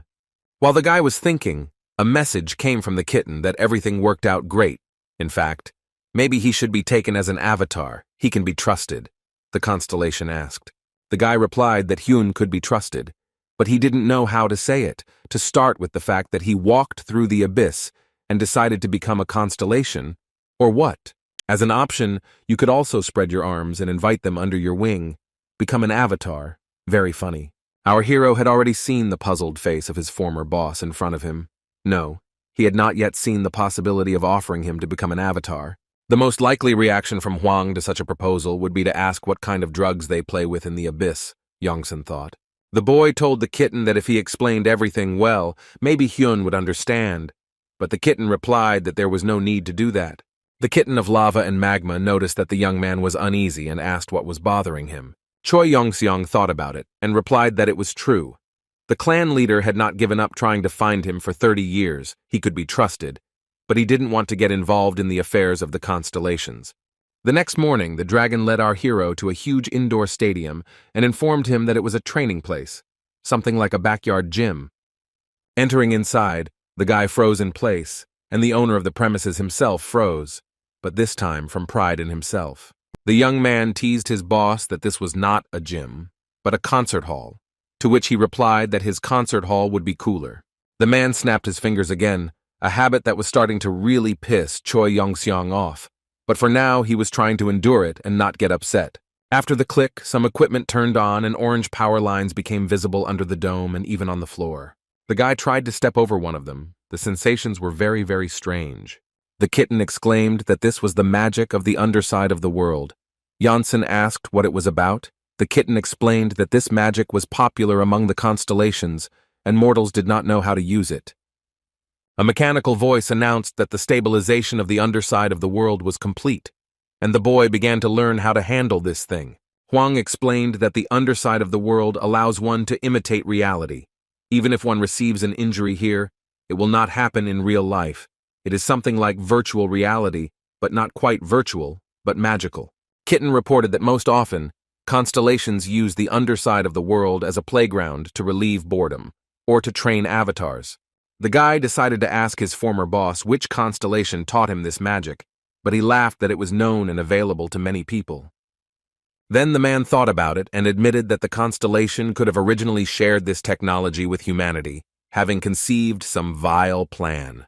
The man muttered that who knows how mean the constellations can be, and the kitten and Choi Yun-sung became very tense. The boy noted that with such a training ground, the hunters would be very well prepared for war, but the dragon did not understand him. He asked what kind of horrors the guy was talking about. What war were they talking about? This was sports equipment, Yongsan in turn shouted. What kind of sport? Are they playing football with this magic? Forming a gun with his fingers, Huang pretended to shoot Choi Yong-sung and said that this was the last century. Our hero looked at him, but did not understand anything. Behind him, images appeared that looked like a video from a projector. Dragon Huang said in a solemn voice that hunting sports are currently at the forefront of the entertainment business. It was a competition where 6 hunters would team up to fight another team of their own, monster slaying, fights, lots of rules, a very spectacular show. The man added that all commentators send messages with a mechanical voice, and points are awarded for killing monsters. Huang asked if the young man was interested, but he remained silent, having received a message that he had entered the underside of the world. The next message warned that one must limit one's power, otherwise the underside of the world could be destroyed. Our hero limited his strength, agility, magic, mana, health, and then he felt very bad, as if his whole body was hung with weights. A message appeared that the skill, strength, and victory over oneself was activated. This was something new and interesting. Little by little, our hero began to understand that it was like training. Performing a task with a limitation of strength, his real strength increases. He began to happily mutter under his breath that he needed to study longer, which surprised Huang a little. The Kitten of Lava and Magma wrote that this is a great chance. The guy asked what the chance is for and received the answer that in the back of the world the constellations do not see him, so he can do whatever he wants. Choi Yongseong didn't like being forced. He told the kitten that he would not reveal his identity to the clan leader and make him his avatar for now. The guy looked at his former boss and sternly explained to the constellation that the dragon had a great life and he didn't want to drag him into all this yet. The young man added that he is not at all suited to the role of a leader controlling avatars. He prefers to participate in battles himself. The kitten wrote a bunch of messages that it was not in the spirit of the constellation to fight on their own, and that avatars would still be needed, but the guy no longer paid attention. He only replied that he had given important information. For Choi Yong-sung, it was always very important to remain honest. At this time, Huang came up and asked why the boy was standing there like a pillar, whether he was really so struck by the seamy side of the world. Looking at the video of the fight, the guy noted that for the hunter, training was taking place as if in reality, the man again corrected that this was not training. It's a sport, the dragon said, almost syllable by syllable, and then added that it's the most popular sport in the world. The guy asked, puzzled, if hunters didn't train in the dungeon, but just fought each other, to which Huang explained that it was a competitive sport.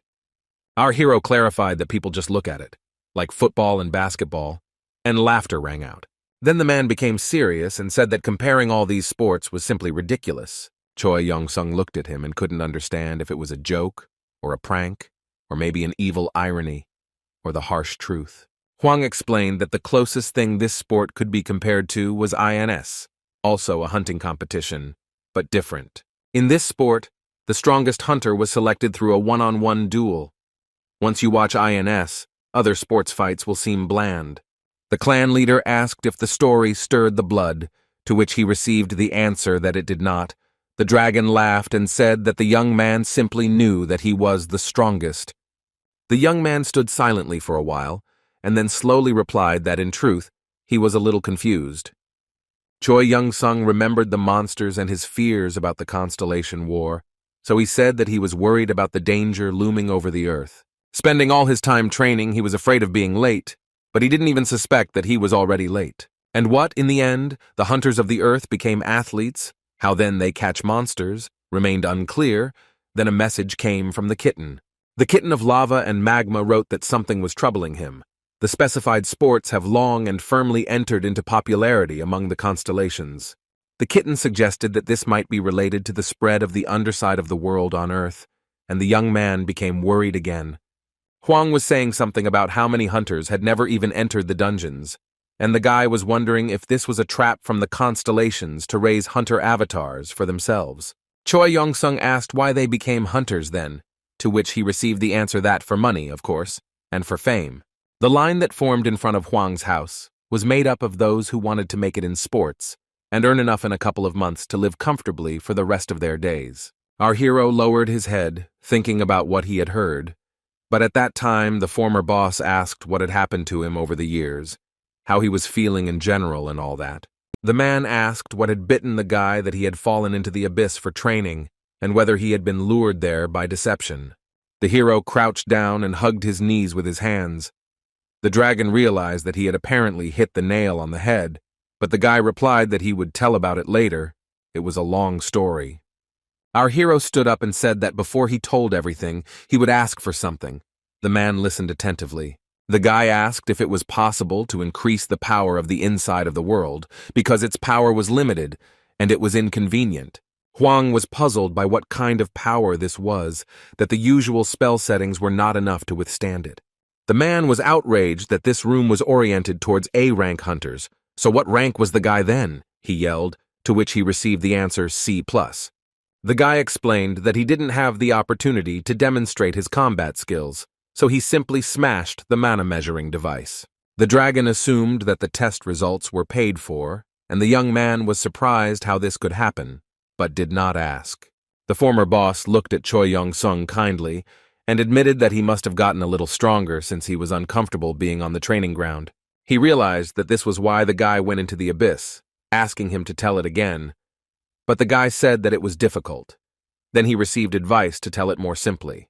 Well, let's keep it simple. Choi Young-sung got tired of resisting, and replied that in simple terms he became a constellation. His eyes lit up and a pleasant yellowish glow spread around. Our hero said that it was all for the sake of the Earth. Huang continued to look at his former subordinate and friend with confusion and a little wariness. Then the man clarified that for the sake of the Earth, the young man went to wander through the abyss. There he became a constellation.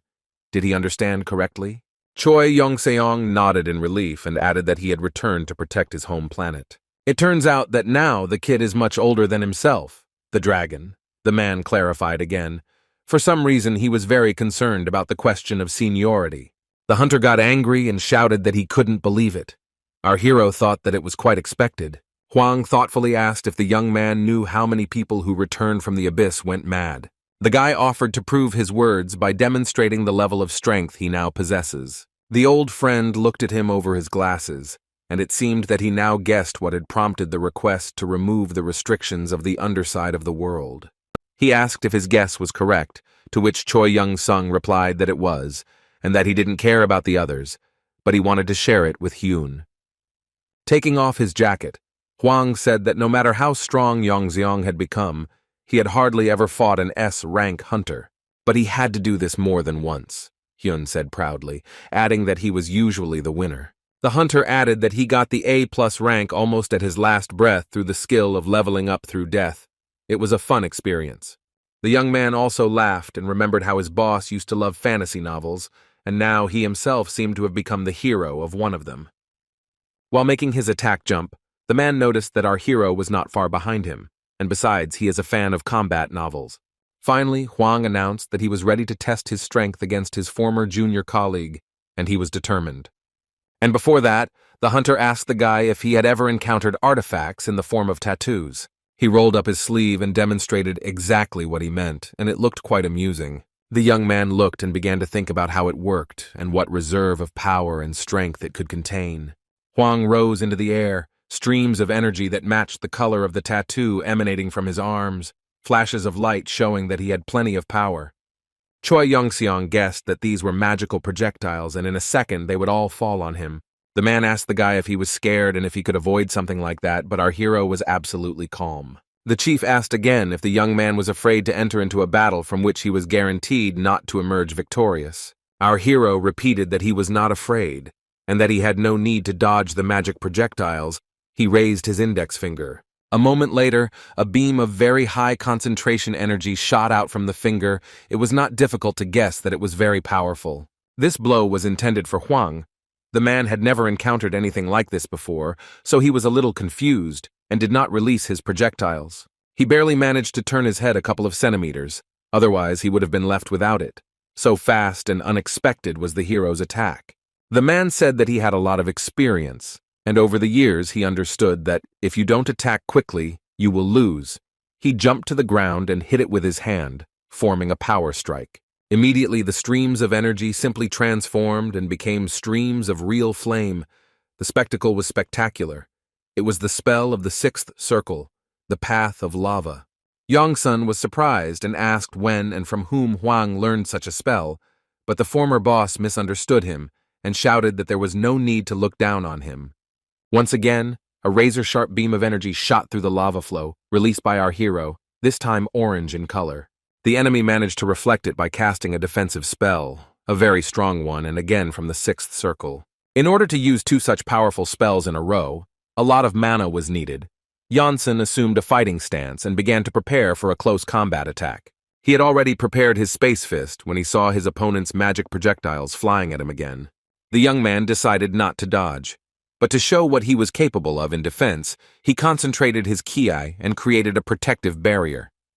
Huang's energy flow hit the guy right in the chest. He stood with an absolutely calm face, without receiving a single scratch. Only his eyes suddenly flashed with radiance, reminding us that our hero is a constellation. The man shouted that he now knew where the fake video had spread on the internet and called on people not to cheat. Yongsun asked what was going on and was told that a video from China in which a guy demonstrated a similar skill had gone viral. Our hero asked if it was fake or real, surprised that even this was being faked now. Here, Choi Youngseong noticed that using the barrier had greatly depleted his ki supply, a little more, and it would be completely empty. The damned restrictions were making themselves felt. The guy remembered that he needed to control his strength so as not to destroy the reverse world. It was unpleasant and difficult. He had not fought like a human for a very long time. Well, that means it was necessary to show the maximum of the possibilities available under such conditions. The guy concentrated Kai into a blue ball, which slowly grew, hanging in the air. Soon it was the size of a palm, and it became clear that the hero was holding this ball of Kai energy in his hand and preparing to launch it like a projectile. The ball flew towards the enemy very quickly, leaving waves of energy in the air like on water. Huang didn't lose his head. He understood that if he didn't do anything, he would die. So he used the technique of quick teleportation. But for some reason, the reception failed. The ball continued to move. A mechanical voice reported that the magic was destroyed by a powerful aura, and the fast teleportation was cancelled. All the hunter managed to do before taking the blow was cover himself with his hands, and a message appeared saying that he had received damage. Luckily, this wasn't Huang's only defense, so he wasn't hurt much, but he started screaming how it was possible that his spell was cancelled before the ball hit. The man decided that he had no choice but to strengthen his body through magic. He shouted at Yongsun to come and fight. In fact, he did it in vain. A second later, our hero was holding the hunter's hand with a magic tattoo tightly. With the next movement, the guy twisted his arm back and immobilized the enemy, not giving him the opportunity to move. Choi Youngseong asked if Huang was crazy to risk getting into close combat with a martial artist, and the man laughed. The head-down dragon added that he was confused because he had never seen a person who possessed martial arts at a high level before, let alone fought. In any case, the hunter added, he admitted defeat and the duel was over. Sitting on the floor and rubbing his hand, the man asked how the levels of divine space martial art were structured and which one Yongsun had achieved. The guy replied that he had reached the highest level, and if he stepped over its border, his capabilities would exceed those of a mortal. The man tapped his forehead as if to suggest that he had been short-sighted and admitted that Yongsun had indeed become a constellation. Huang scratched his head and asked the guy if he himself understood how absurd it sounded, and Yongsan replied that it was absurd that his honest and kind boss had become who knows what. The man raised his hand and shouted that he was successful. The guy retorted that he could say the same about himself. The hunter tried to let off steam by sarcastically asking what the constellation could possibly want from him. Yongsan did not fall for the provocation and calmly replied that he actually wanted to ask for help.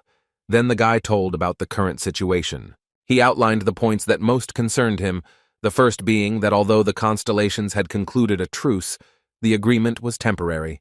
This means that new constellations can emerge from the abyss at any moment, he announced the second point. The third was that there was a high probability that the constellations that signed the truce had a cunning plan to take over the Earth by deception, which people were not yet aware of. The guy ended by saying that he himself is at a disadvantage, because he has to hide and has practically no avatars, while other constellations on Earth have already collected enough souls. The man asked again what he meant, at a disadvantage, because the guy intended to ask him for help, and this already gives a considerable bonus. Choi Yong-sung said that his former boss had his own life for a long time, which he did not want to ruin with his requests or drag into problems. It was clear from Huang's face that he hadn't thought in terms of this level for a long time, and that's why he was shocked. At this point, the hunter bowed his head and said that the youngest of the clan had been defending the earth, fighting in the abyss for tens of thousands of years, and he was just trying to be cool. Huang hit the floor with his fist as hard as he could, and it was clear that he was extremely angry with himself. The man said that there was no need to worry, that Choi had no one else to turn to for help, so he promised to do everything in his power. The guy tried to mumble something about how he wasn't obliged, but the dragon shouted that no one had the right to dissuade him when the decision had already been made. Our hero sighed and thanked the hunter.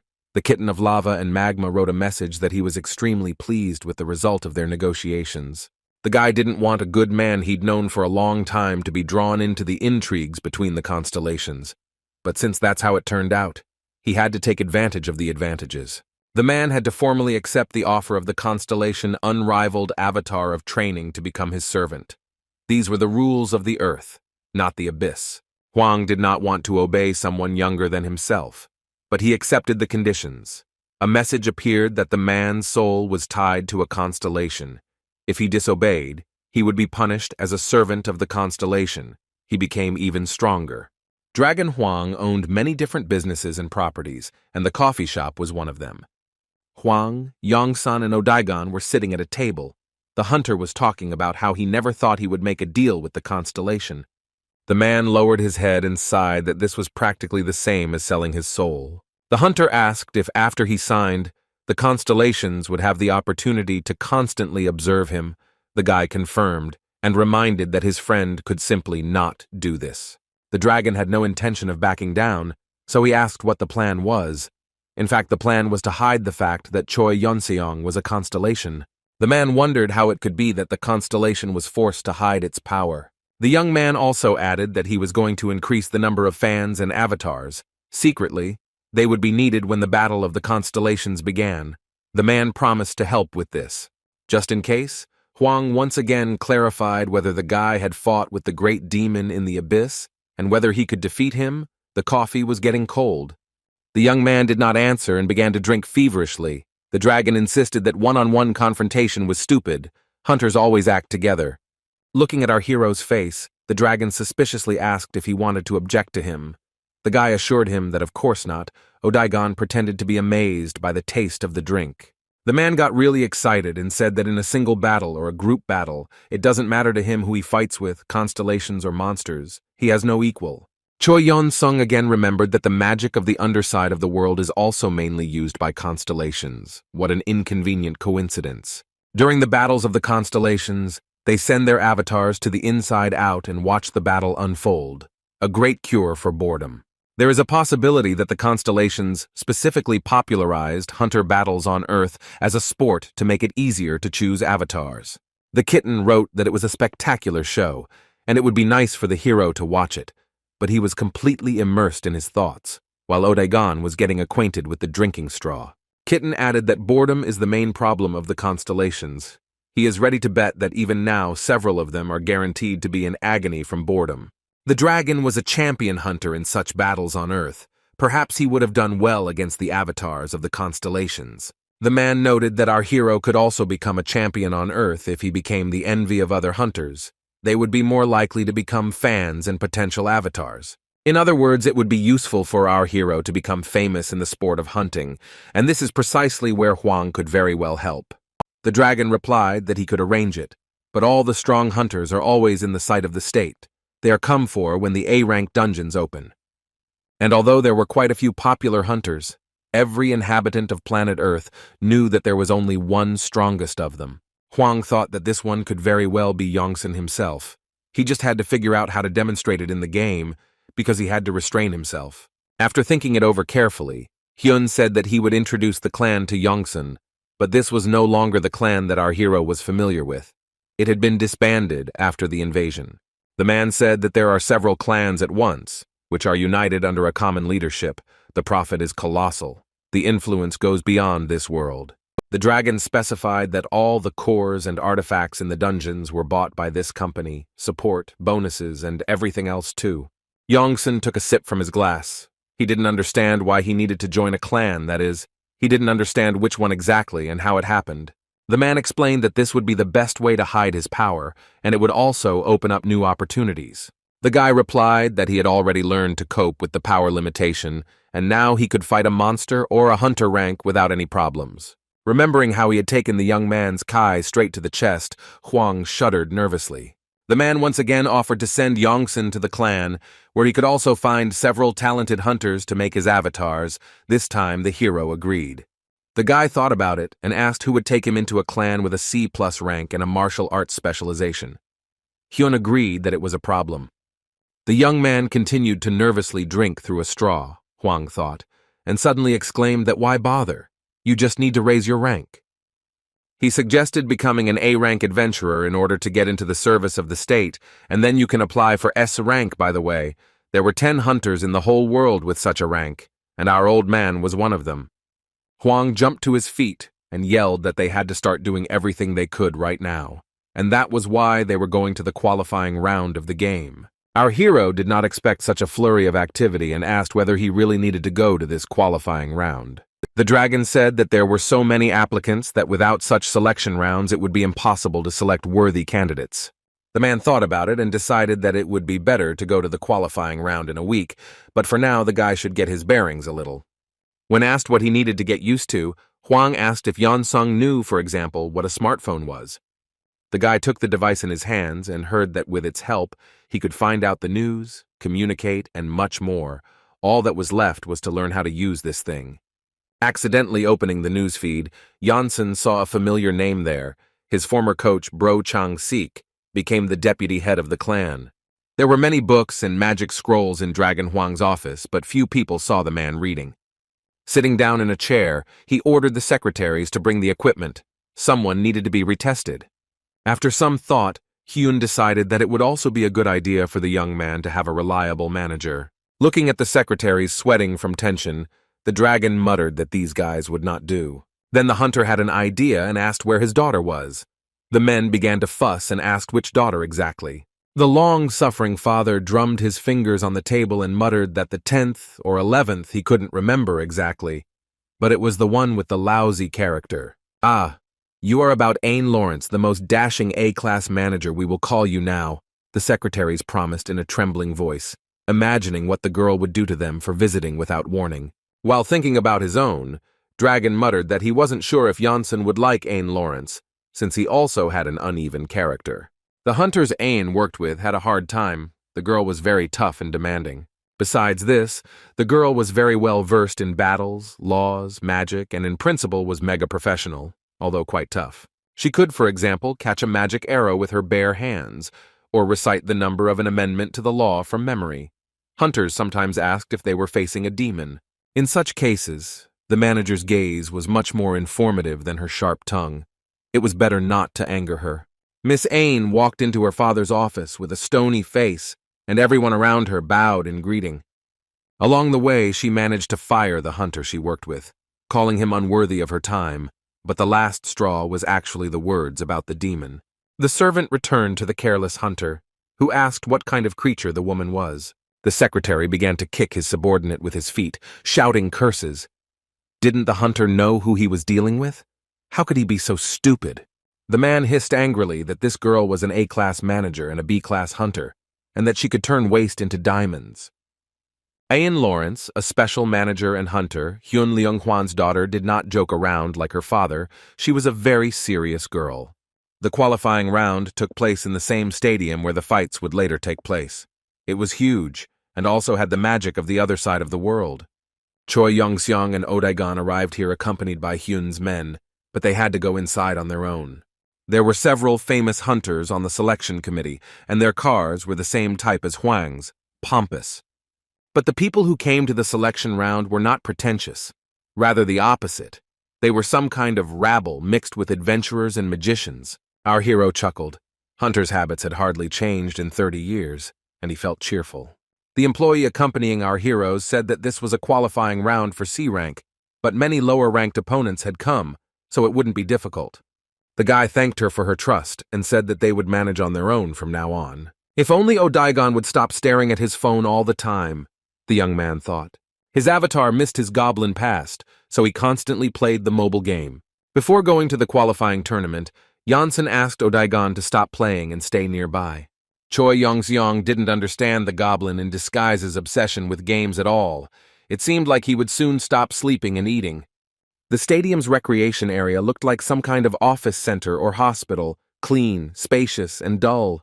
Our hero sat down on the sofa and began to look at those present, trying to understand who would be an opponent and who would be an ally. But his main attention was drawn to the journalists. They were cheerfully discussing the hunters, not at all shy in their expressions, while they themselves looked like office plankton. The photographer and cameraman were a little more attractive. All of these people were involved in the process of recruiting hunters into the clan. In fact, half of these people were sent by Hwang, because he needed to give Yongsun good PR, but the young man didn't know about it. The operators began to get acquainted, and gradually almost all the people in the room were drawn into the conversation. One of those present turned out to be a newcomer. He introduced himself as Cupid and said that he belonged to the Embitus clan. Everyone immediately realized that he was not an operator, but a scout, a damned appraiser. Their faces stopped being friendly. At this time, someone called the scout and started telling him something emotionally. Janssen heard only separate words: device, ball, smashed. The man in the office for measuring the rank clarified the details, assured that the device was not defective, and this time he was not lying. Right there on the laptop screen, the man from the Embius clan opened information about Yongsun. There were psychological tests, health examinations, information about 30 years in the abyss, and earlier information. If the guy lived 30 years ago, it's understandable why he chose martial arts. It's interesting. We need to recruit him, the men decided. The second one noted that being a martial arts master is very expensive, and the device could be a lie. He doubted it. They didn't pay them money for nothing. They needed to see what the guy was capable of. If he really had that much mana, you could attract him with your magic. The second man yelled at the scout that since he was interested in the guy, he should think about whether to take him or not, and if so, how. He added that he pays a man a salary not for his pretty eyes, but for fulfilling certain duties. Well, it's time to see what the youth from the abyss can do with his martial arts. Choi Young-seong has entered the arena. It was about the same backside of the world as in the dragon Hwang's house, so the hero already knew what to do, and what the features were. Immediately, messages began pouring in that the power needed to be limited, otherwise the underside of the world would collapse. The young man clenched his fist to see how much Kai was concentrated in it, after which the mechanical voice noted that the power needed to be limited even more. Our hero thought that it was logical. Here the selection was for rank C, and at Hyunryeon's house she was set for rank A. The young man climbed onto the battlefield, and reports emerged that strength had been successfully limited, as had agility. Endurance also decreased. The skill of strength in victory over oneself was also activated. The guy clenched his fists in anticipation. He was very impatient to fight. The mechanical voice said that the more restrictions there are, the more the real power will grow when they are lifted, which pleased Choi Young-seong very much. The opponent was significantly taller and more muscular. He asked if Yongsun was crazy and talking to himself. The guy replied that he was just thinking out loud. With a satisfied expression on his face, the hunter, our hero, was about to fight, said that someone was apparently going to die. The referee shouted that striking before the signal to start the fight would result in disqualification, but after the signal, one could fight in any way convenient. Yongsan began to warm up, listening to the information that if anyone wanted to surrender, the fight would be stopped. Stretching the muscles of his arms, the young man looked at the stands, where there were mostly journalists and stalkers. The operators recorded everything that was happening on cameras so that the details of the battle could be tracked later. Among other things, this C-rank qualifying round was broadcast live, which in itself was not typical. Usually, the B-rank and above rounds were broadcast live. Everyone was shocked when it was announced that Yongsan was a martial artist. He was like an ancient fossil to the audience. Journalists in the recreation area scribbled messages on their laptops. There might be some interesting news. The men began to study the hero's dossier with interest and all, as one, came to the conclusion that he should be written about in more detail. Gradually, a discussion about martial arts arose, and it turned out that men could hardly remember what it was. Our hero was a dark horse, but he knew it very well. How the fight would go depended solely on the guy. His opponent was surprised to hear that the person in front of him was a martial artist. It was also his first time fighting one, which was not surprising. The hunter's strategy was to fly into the air and attack with magic. He had a hidden skill of pursuing arrows. The referee commanded to start on the count of 1. When the 3 sounded, Yongsan was absolutely ready for both defense and attack, but he decided to give his opponent the opportunity to attack first. On the count of 2, our hero's opponent decided that he would deviate from the original plan if something went wrong. On the count of 1, the referee bent his last finger, and the man quickly rose into the air. It started off quite well. The spell was cast quickly and worked well. The hunter was happy that he was faster than his opponent, not even suspecting that it was just an illusion. Yongsan used his teleportation skill, and his fist was already a centimeter away from his smiling opponent's face. The next moment, the smile disappeared. The man received a punch to the nose with such force that it was a wonder his skull remained intact. The opponent flew back, and from the speed of Yongsan's hand, it seemed as if his opponent's face was almost smoking. The man fell to the ground and lowered his head onto his chest. He was in no hurry to get to his feet, giving the impression that the fight was over. The journalists in the stands gasped. They had never seen a duel between hunters consist of just one blow. The referee froze with his hand raised. He wanted to announce that the fight was over, but from shock, the words literally stuck in his throat. Finally, he pulled himself together and loudly declared that the fight was over and that Choi Yong-seong had become the winner. Our hero looked puzzled. He also didn't expect that the powers of the Earth C-rank hunters were so weak. Finally, the guy was officially declared the winner, raising his hand up. While his opponent was being carried off the court, the man was unable to walk on his own. The reporter felt that this was a sensation. The stalker who was supposed to lure Yongsan into the clan widened his eyes and opened his mouth. The next moment, he grabbed his phone to report the results of the fight to his superiors as soon as possible.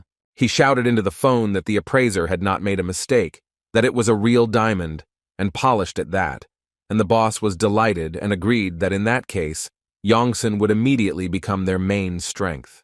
He added that he didn't expect this from someone practicing martial arts. There might be problems with this later, but now it was necessary to recruit the guy at any cost. Scout finished the conversation and decided that he had to try very hard if he didn't want to lose his job, or even his life. At this time, 2 hunter mages were fighting on the site. The woman cast a shadow of illusion and attacked from an unexpected flank. She was strong. Yongsan watched the fight on the screen, and the moment the hunter used the blast wave release spell took his breath away. At this time, our hero's phone rang, and someone asked if he was the hunter Choi Yong-seong.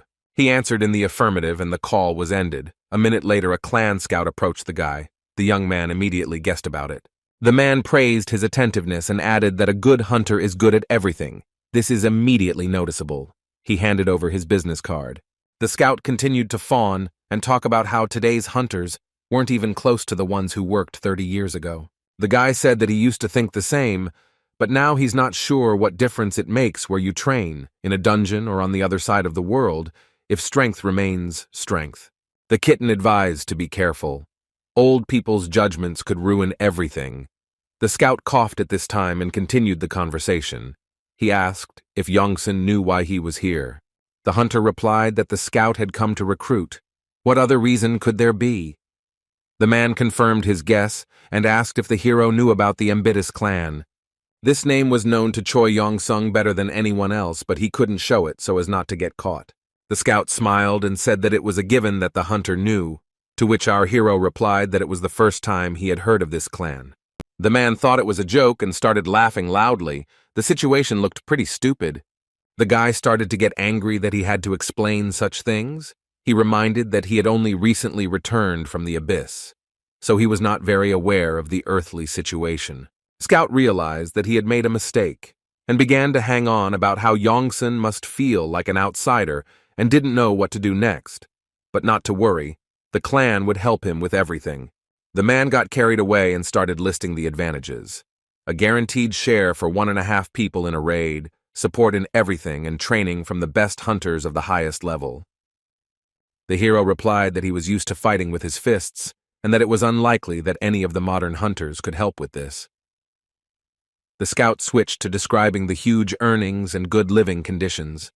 The young man, with a pleasant smile, said that he wanted to look for a clan with more opportunities and better conditions. Squat reminded that Choi Yong-sung is still only a C rank, and raising his rank is not such an easy matter. "That's how it is," our hero muttered.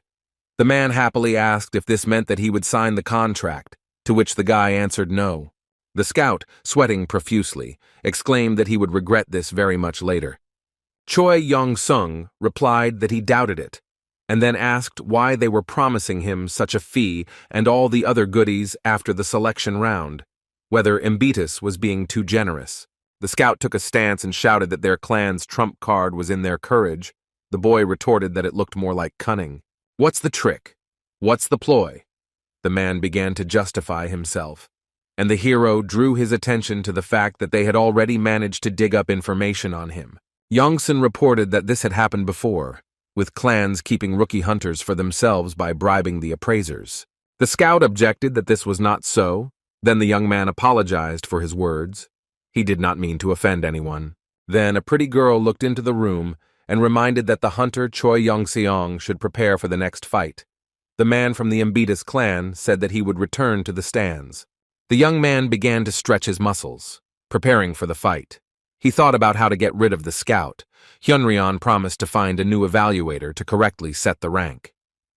Rubbing his fists and trying to figure out how much strength was left, our hero decided that he had nowhere to rush and should not stick his head out too much, so as not to reveal his identity. He decided to just show those present what he was capable of as a B-rank hunter at first. The referee came out onto the court. The fight was about to begin. I wonder who our hero's opponent would be this time. The young man decided to limit the power of martial arts and put 90% of his energy into speed. There was a report that a new B+ rank martial art had been formed that needed to be named. Choi Yong-seong decided to call it Light Dispersion Mastery. The guy thought that even more speed was needed. The lava kitten wrote that it was not the speed that needed to be worried about, but the number of avatars and the construction of the temple. This time there was a long-haired blonde guy on the court who looked like an elf. The fight promised to be very interesting. The referee asked if the fighters were ready. Both answered that they were ready. Before the attack, the hero decided to look at the enemy's data. His name was Gregory Martinez. The parameters corresponded to rank C. It was indicated that the guy specializes in close combat. It was very strange that with such a specialization the young man went into battle with a bow, but Yongsun decided that this was not his problem. The referee began to count 3, 2, 1 again, and the hunters took a fighting stance, preparing to begin the battle. When the bell sounded, Martinez first loaded an arrow and fired, a predictable move given his weapon. While the arrow was flying its first centimeters, Yongsun was already within striking distance. He had increased his speed for a reason. The enemy almost fell and became very angry, but he had no choice. He had to continue the fight in close combat. Immediately, Gregory began to cast some kind of spell, which required a little extra time, and that was exactly what he didn't have. But our hero did not attack again. He was interested in the enemy's magic. Several energy fists appeared around him. He had to dodge each of them, and it turned out to be good training. The guy mentally thanked Martinez. The spectators in the stands could not understand what kind of technique this was, and whether martial arts really provide such an advantage in close combat. The hunter who trained Gregory was struck dead. No one had ever avoided all the blows of the energy fists. At this time, the real fist began to work. Yongsan was preparing to make a counterattack, warming up his muscles. The blow was so strong that the enemy flew back like a rag doll despite all his mass. He flew and flew, as if time had stopped, the stands froze, and only the referee held his breath. At that very moment, the news came that Choi Yong-seong had won by technicality, having won twice that day with the first and only strike. The crowd began to buzz, the scout's jaw dropped, and the reporters began to talk about how, apparently, time in the abyss was useful for the martial arts user. The man was almost tearing his hair out with anger. He had to be forced to sign a contract about what he would now tell the clan. The reporter was particularly shocked by the force of the blow. The photographer explained that perhaps they just got weak opponents after all. This was the qualifying round of the entire C rank. Yongsan's portraits appeared on all the news, and in all the newspapers, he was watching from all the screens at once. The crowd watching the live broadcast of the fights across the city became noisy, and people began to take an interest in martial arts. One of the managers watched the broadcast and noted that Yongsan was not bad, but he could not defeat all opponents like that. For example, Eugene Eli, a newcomer to the Strickland clan, was very powerful. Everyone knows that whoever met Eugene is finished. He never went on raids, preferring to fight with hunters. At this time, our hero unleashed his crushing blow on some hunter with a mohawk. His very appearance indicated that the battle was over.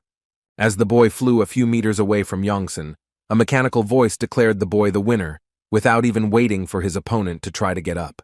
The next one to be defeated by Yongsan's strike was C-rank Hunter Ralph of the Franklin clan. But the most amazing thing is that Eugene Eli was also killed with one blow. He was lying on a stretcher, and he himself did not believe that such a thing could happen. The people in the stands opened their mouths in surprise. Everyone, reporters, photographers, managers, coaches, and scouts. "He's just crazy," they whispered about Choi Yong-sung. He defeated Eugene Eli himself and didn't even bat an eyelid. In the finale, our hero had to meet Laurels from the Rainbow clan. The hunter climbed onto the platform with the thought that all of Yongsan's blows were the same, which meant that his actions were easy to predict. The boy tried to attack with magic projectiles, but Yongsan dodged all of them without much trouble. Then the hunter tried to use a blocking spell, but it didn't work. It was unexpected while he was flying back from Yongsan's blow, Laurels thought. Our hero was declared the winner of the C-rank selection round. He himself thought that it was much easier than planned. It was much more difficult to restrain the power. The spectators in the stands were shocked. The referee once again announced that this hunter uses martial arts. They could not even imagine such a thing. Choi Yong-seong found these shouts funny. He had trained in the abyss for 10,000 years and could now predict his opponent's technique just by his breathing. However, holding the heavy cup in his hands was incredibly pleasant. Nothing like this had ever happened to the guy before. The kitten wrote a message about how the pro had mowed down the noobs, to which our hero asked what kind of words those were and where he had picked them up. As Choi Yong-sung left the stadium, he was surrounded by reporters, but he was not mentally prepared for this, so he moved through the crowd with a stern face. Among the crowd, there were many scouts from all possible clans, and each of them thought about how to lure the hunter to their clan at any cost. But the most interesting thing is that the constellations also became active, mostly the evil ones. All of them also tried to attract the attention of our hero. It was difficult to get an offer from the Constellation, but after such a triumphant victory, they began to hunt for Choi Yong-sung like a treasure. The kitten didn't expect this either. He wrote a message waving his front paw and immediately arrived virtually to talk to the guy. While the Constellations were closely studying our hero, the kitten said that this was precisely why he asked to hide his powers. Although it was too late now, and the main thing was not to screw up again. The warrior constellation, shrouded in madness and blood, warned the kitten not to interfere, because he had no earthly agreement. The kitten replied that the contract for the avatar had nothing to do with the agreement, so he could do whatever he wanted. The warrior, surrounded by madness and blood, warned that he could attack. The kitten couldn't think of anything better than to send his opponent far away and invite him to his territory to measure their strength. The squabble was getting heated, but the catch was that none of the constellations actually knew where the kitten's territory was. The warrior, shrouded in madness and blood, warned that he would not forget the insult and would wash himself in the blood of the kitten's avatars. At this time, Choi Yong-sung joined the conversation and said that he was not going to become the avatar of some loser. A warrior surrounded by madness and blood threatened a mortal with violence. None of the constellations would tolerate such behavior. Our hero said that it was funny. The constellation couldn't even answer the challenge, while continuing to call itself a warrior surrounded by madness and blood. The rest of the constellations immediately began writing messages in support of the guy, mocking the warrior of madness. Things were starting to get hot. While the young man was thinking that sooner or later he would have to fight this constellation, a message came that the kitten was transferring 10 soul fragments to the mortal. All the constellations were shocked, and our hero asked what kind of clever move this was. The kitten smiled and said that it was part of the strategy.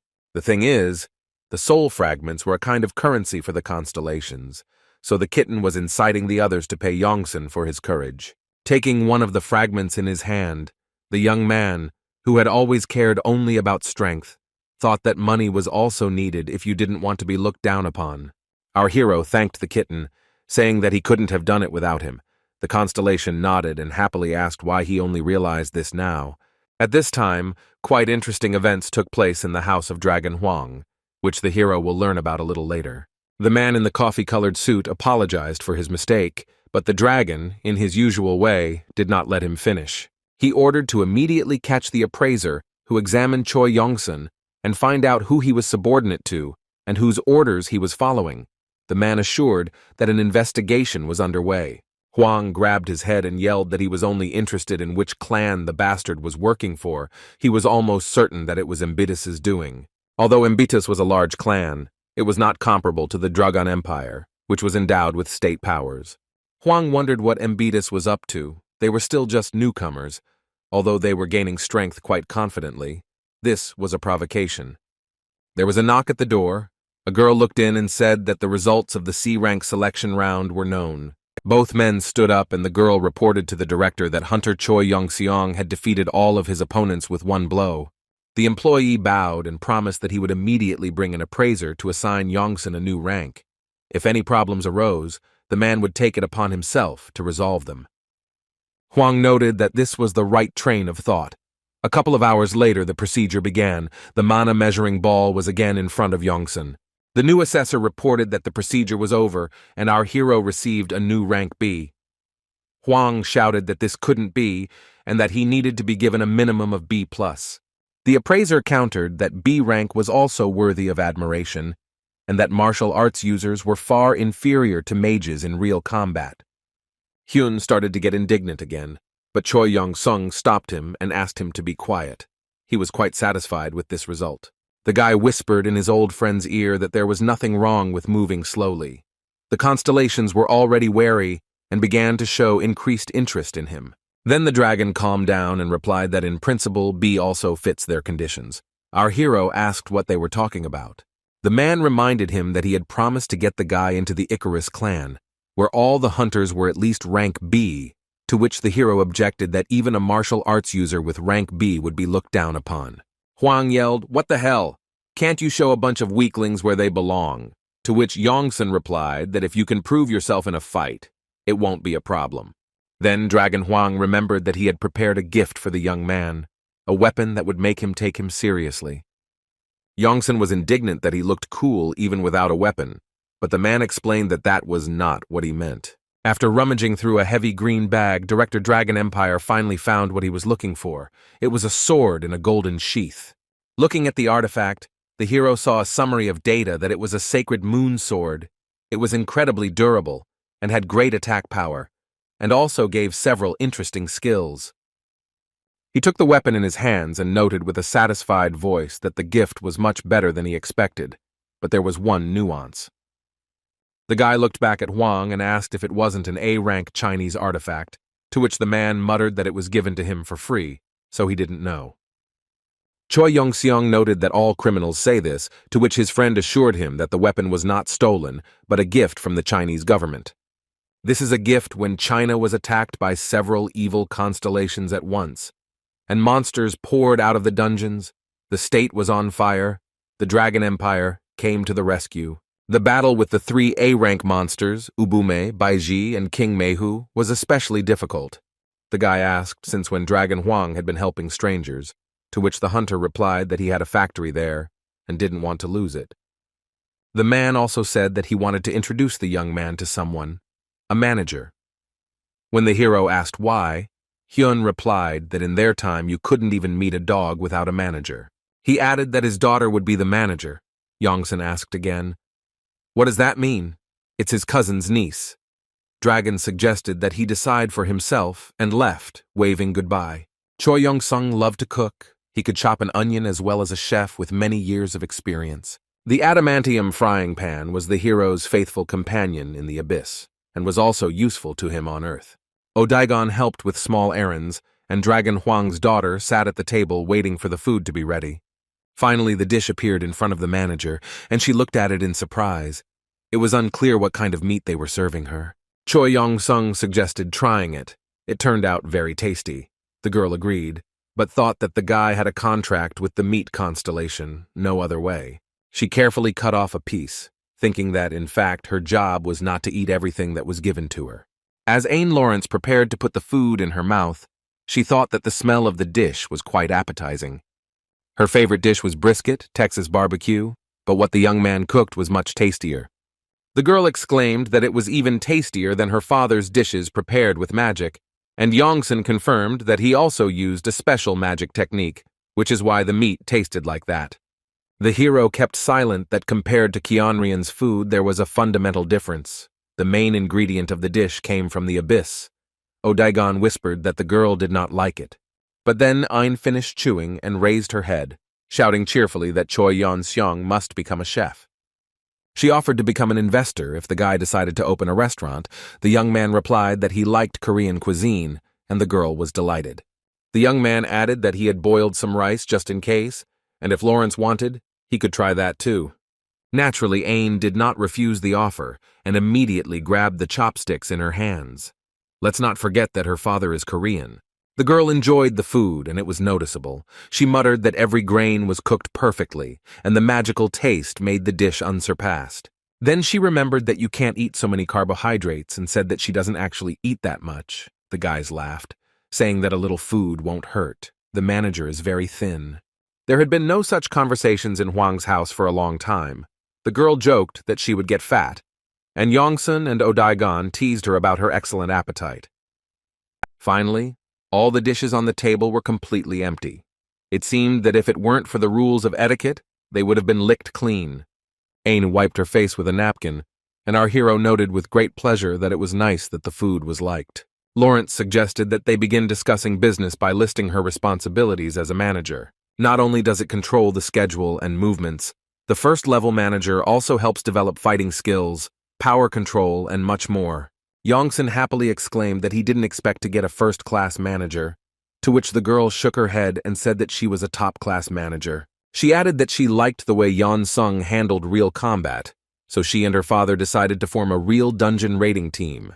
The guy exclaimed that he was ready to do it for the sake of protecting the Earth, to which the girl objected that it was for the sake of money and artifacts. Ain stood up and added that the government had completely handed over control of the city to the Dragon Empire so they could do whatever they wanted. She added that the Icarus clan is full of psychos, but they are all quite worthy of the high salaries they receive. Looking into Yongsun's eyes, Lawrence added that if he wanted to join them, he would have to prepare. She handed the hero a business card with her details and said that he could call at any time. The guy thanked her. Once outside the door, the girl exhaled. She felt a lot of tension because Yongsun looked too normal, like a person who had returned from the abyss. As her father said, the young man is very self-confident, but he needs to be taught to resist magic users. Walking down the corridor, Ain was already planning the young man's first battle with B-rank monsters.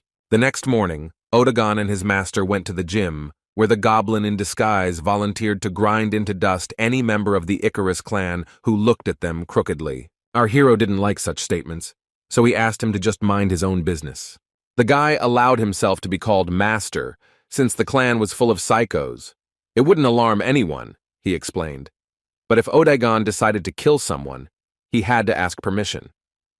Placing a huge dumbbell on the floor, our hero announced that he intended to conduct a test. He sat up straight on the sports bench and explained that he would now try to concentrate on meditation. The boy closed his eyes and concentrated. His goal was to connect to the level of the constellations and watch them play the avatar battles. He wanted to study his future opponents, see how many of them there were and what they could do, but he couldn't do this right away. All he managed to do was spy on a skirmish with a kitten of magma and lava and a warrior shrouded in madness and blood. Then the hero wrote a message that he was looking for a constellation to fight. There was no reaction in response, and the kitten explained that constellations of the same level should react. Since when two avatars fight, the losing constellation must pay compensation. They prefer equal opponents, and the name of the training master is unknown to anyone. The guy thought that there was still a lot he couldn't do. He needed to quickly gather avatars and start training them to make a name for himself. He also thought that even in the games of the constellations, there is no information about the virtuous goddess of Libra. Is she alive at all? The next morning, our hero headed to the Ikaros clan training base. It was a new experience. The bespectacled officer gave the boys a short tour, showing them where the dormitory was and where the individual training rooms were. When asked why there are so many training halls, the man replied that each hunter has his own skills and abilities, which is why they train differently.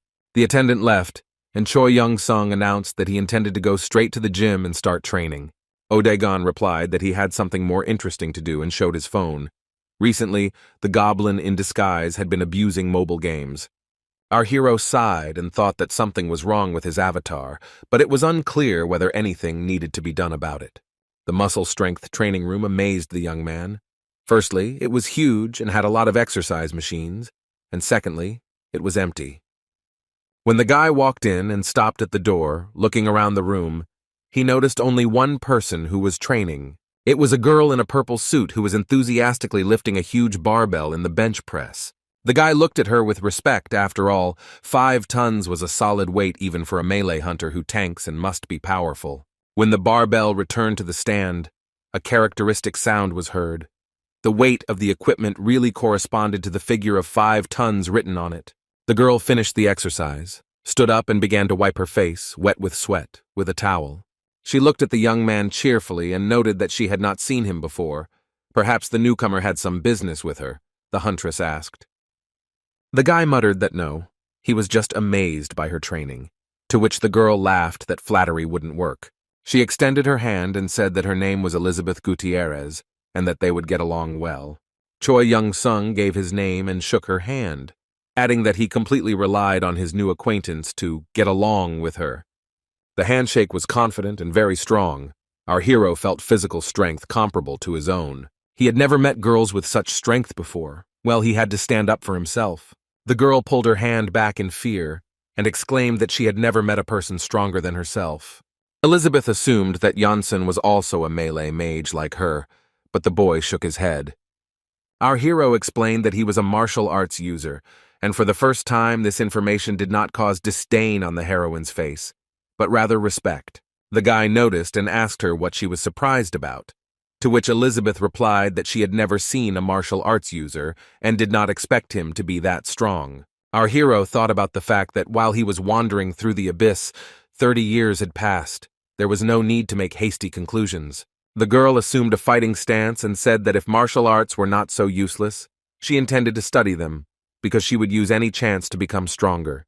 Her fists began to thrust forward one after another, as if demonstrating the seriousness of her intentions. She said she had studied boxing, jiu-jitsu, and all sorts of other fist-fighting. It wasn't very nice to have monsters breathing in your face. The guy replied that it works with both hunters and monsters. The girl said that she ranks 19th in the battles of hunters in the ranked league, the coolest one.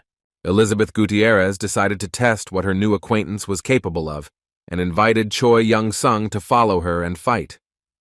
The hunters' training hall was equipped for both individual training and sparring with each other. The blonde-haired guy had just finished punching a punching bag and looked on in surprise as our heroes entered the room. He asked Elizabeth who this guy was, to which the girl introduced the newcomer and said that he was a martial arts user. She said this proudly. The blonde adjusted his hair and said that he was glad to meet him. His name was Anthony, although the hunter probably already knew this. Youngson shrugged, and the hunter began to explain that he had cleared the dungeon in the shortest time possible, setting a record, and had also risen to B rank in record time. Elizabeth explained that the newcomer had been in the abyss for 30 years, and the blonde man said that he would explain something to him before leaving. He is the ace of the clan's aces, and the clan's rules are simple. You have to trust Anthony and do whatever he tells you to do. Our hero watched the hunter leave and asked the girl if he was crazy. She replied that it was better just not to mess with him. That's all. Gutierrez reached for her weapon and laughed, saying that it was time to stop talking and fight. The young man himself was already shifting from foot to foot, anticipating an excellent fight. He generally didn't like wasting time. The opponents came out onto the court and stood opposite each other. Elizabeth's weapon was an impressively sized sword. The girl took the blade by the hilt and suggested that they begin the duel as soon as possible, her eyes burning with impatience. Yongsun cheerfully asked why she was so interested in martial arts, took a stance, and promised to teach the huntress a thing or two. He gave a sharp kick and shouted that one should never come close to a martial arts master. Elizabeth didn't even have time to fully draw her sword before she received a powerful blow, but she didn't fall. She really was very strong. The girl raised her weapon into a fighting stance and said that martial arts are quite interesting. Our hero noted that she had excellent reactions, but no matter how fast the magic was, it was still inferior to his specialty. Gutierrez wondered what would happen if she simply seasoned the sword strike with magical power. She swung with all her might and attacked the young man, putting an extra dose of magic into the blow. Choi Yunseong noted that the attack speed was not bad for a magic user, and thought that it would be a good idea to recruit the huntress as an avatar. However, he himself did not remain in debt and dealt the girl one of his signature moves, a milky kick. Elizabeth barely managed to stay on her feet, but she did, and it seemed she really was a very worthy opponent. The girl decided to use defensive magic and began casting a spell. Before she could finish what she had started, she received another blow. This simply could not have happened. What kind of speed could disrupt the spell? Yongsun explained that he only uses his muscle power to strike, so he can be much faster than a magic user. Saying that she was not finished yet, the girl launched into another melee attack. And again, our hero's blow did not allow her to even come close. He asked if Elizabeth liked martial arts. The boy reasoned that after demonstrating his fighting abilities, it would be easier to recruit Gutierrez as an avatar. The girl had such a face that the guy was afraid that he had gone a bit overboard with the blows, but he had to start somewhere. But Elizabeth turned her face to him, and the hero saw a shining smile. She uttered only one word, more. After another series of blows, the huntress found herself lying on the floor. Choi Yong-seong asked if she had had enough now. The girl stood up and said that he was really different, and she wanted to try it one more time before she left. The young man agreed, but noted that everything was fine with her. She just chose the wrong opponent. The guy folded his fingers, warming up his hands, and said that he really liked this kind of persistence. Instead of one time, several followed. Gradually the public began to gather around. Everyone was shocked by what they saw. So shocked that they couldn't even control their facial expressions. The fight was truly magnificent. Finally, the huntress's sword drew a line across the floor with force, and she could no longer rise without leaning on the weapon. However, she had no intention of stopping, and so she punched the floor to urge Janssen to attack again. At this point, Elizabeth's face was already so tired that the young man was ready to stop everything right here and now. But it was impossible to show this. It was necessary to maintain the appearance, so Yongsun promised that now the most interesting part would begin.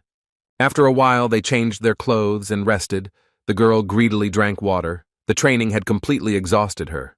Elizabeth leaned back on the sofa and said that she hadn't been this tired for a long time, and our hero asked her what she thought about martial arts. Gutierrez replied that she was not interested in them. She would knock Yongsun down on her own. She just needed a little more training. The guy objected that with the help of martial arts, she could remove the flaws, to which the huntress replied that she did not want to, and that it was a matter of pride. The girl explained that it was pride that did not allow her to accept help from an enemy, poking her finger at the young man, and said that, of course, she would greet him, but that he should not expect more. Waving goodbye, Elizabeth turned around and walked towards the exit, leaving our hero standing there in bewilderment.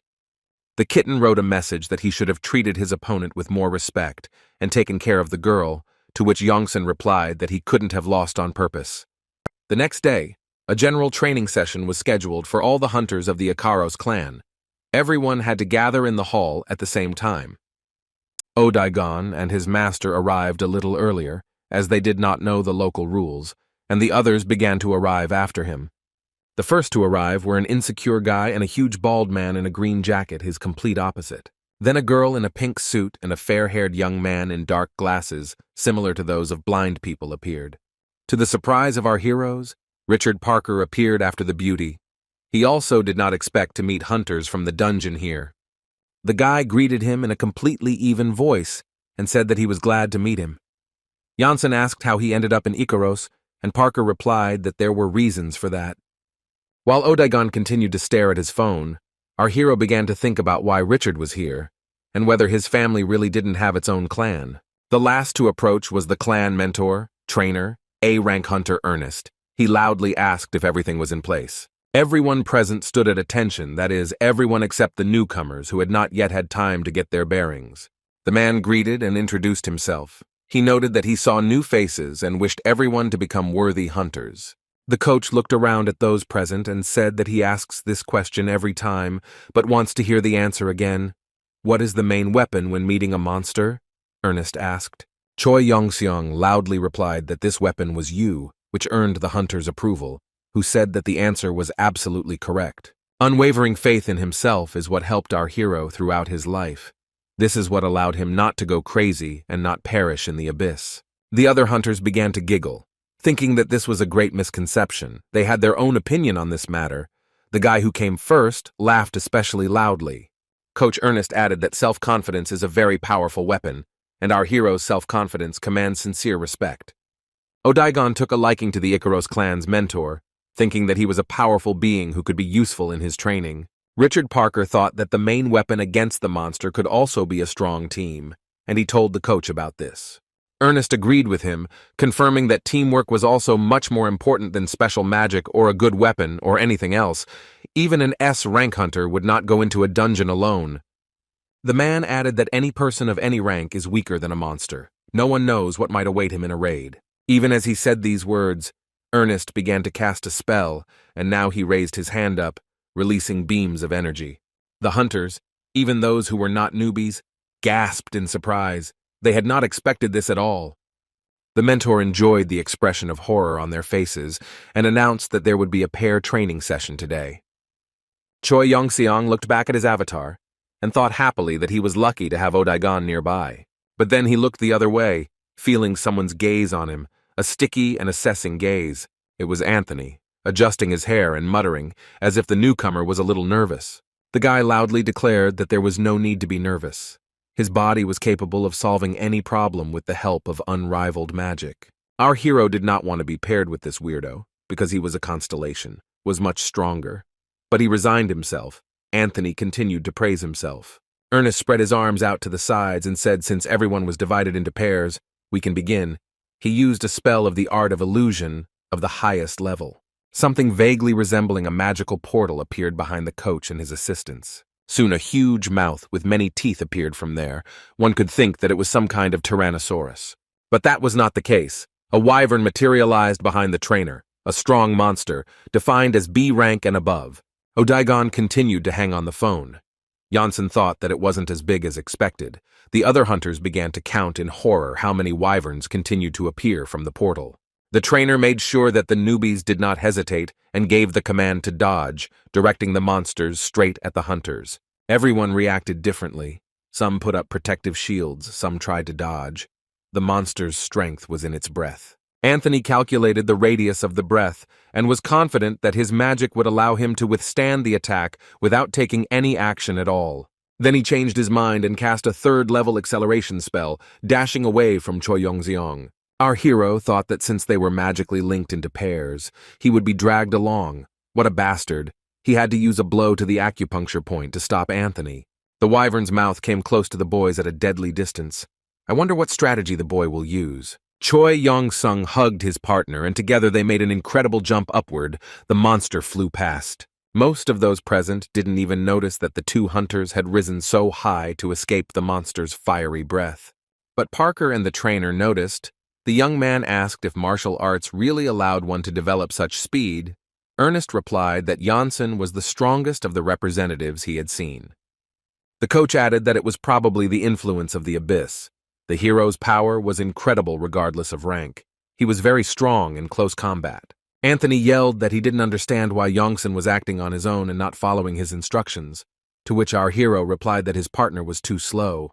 This caused a wave of indignation and a whole list of new commands and instructions that had to be obeyed immediately. Anthony kept yelling that the newbie should listen and do what he said.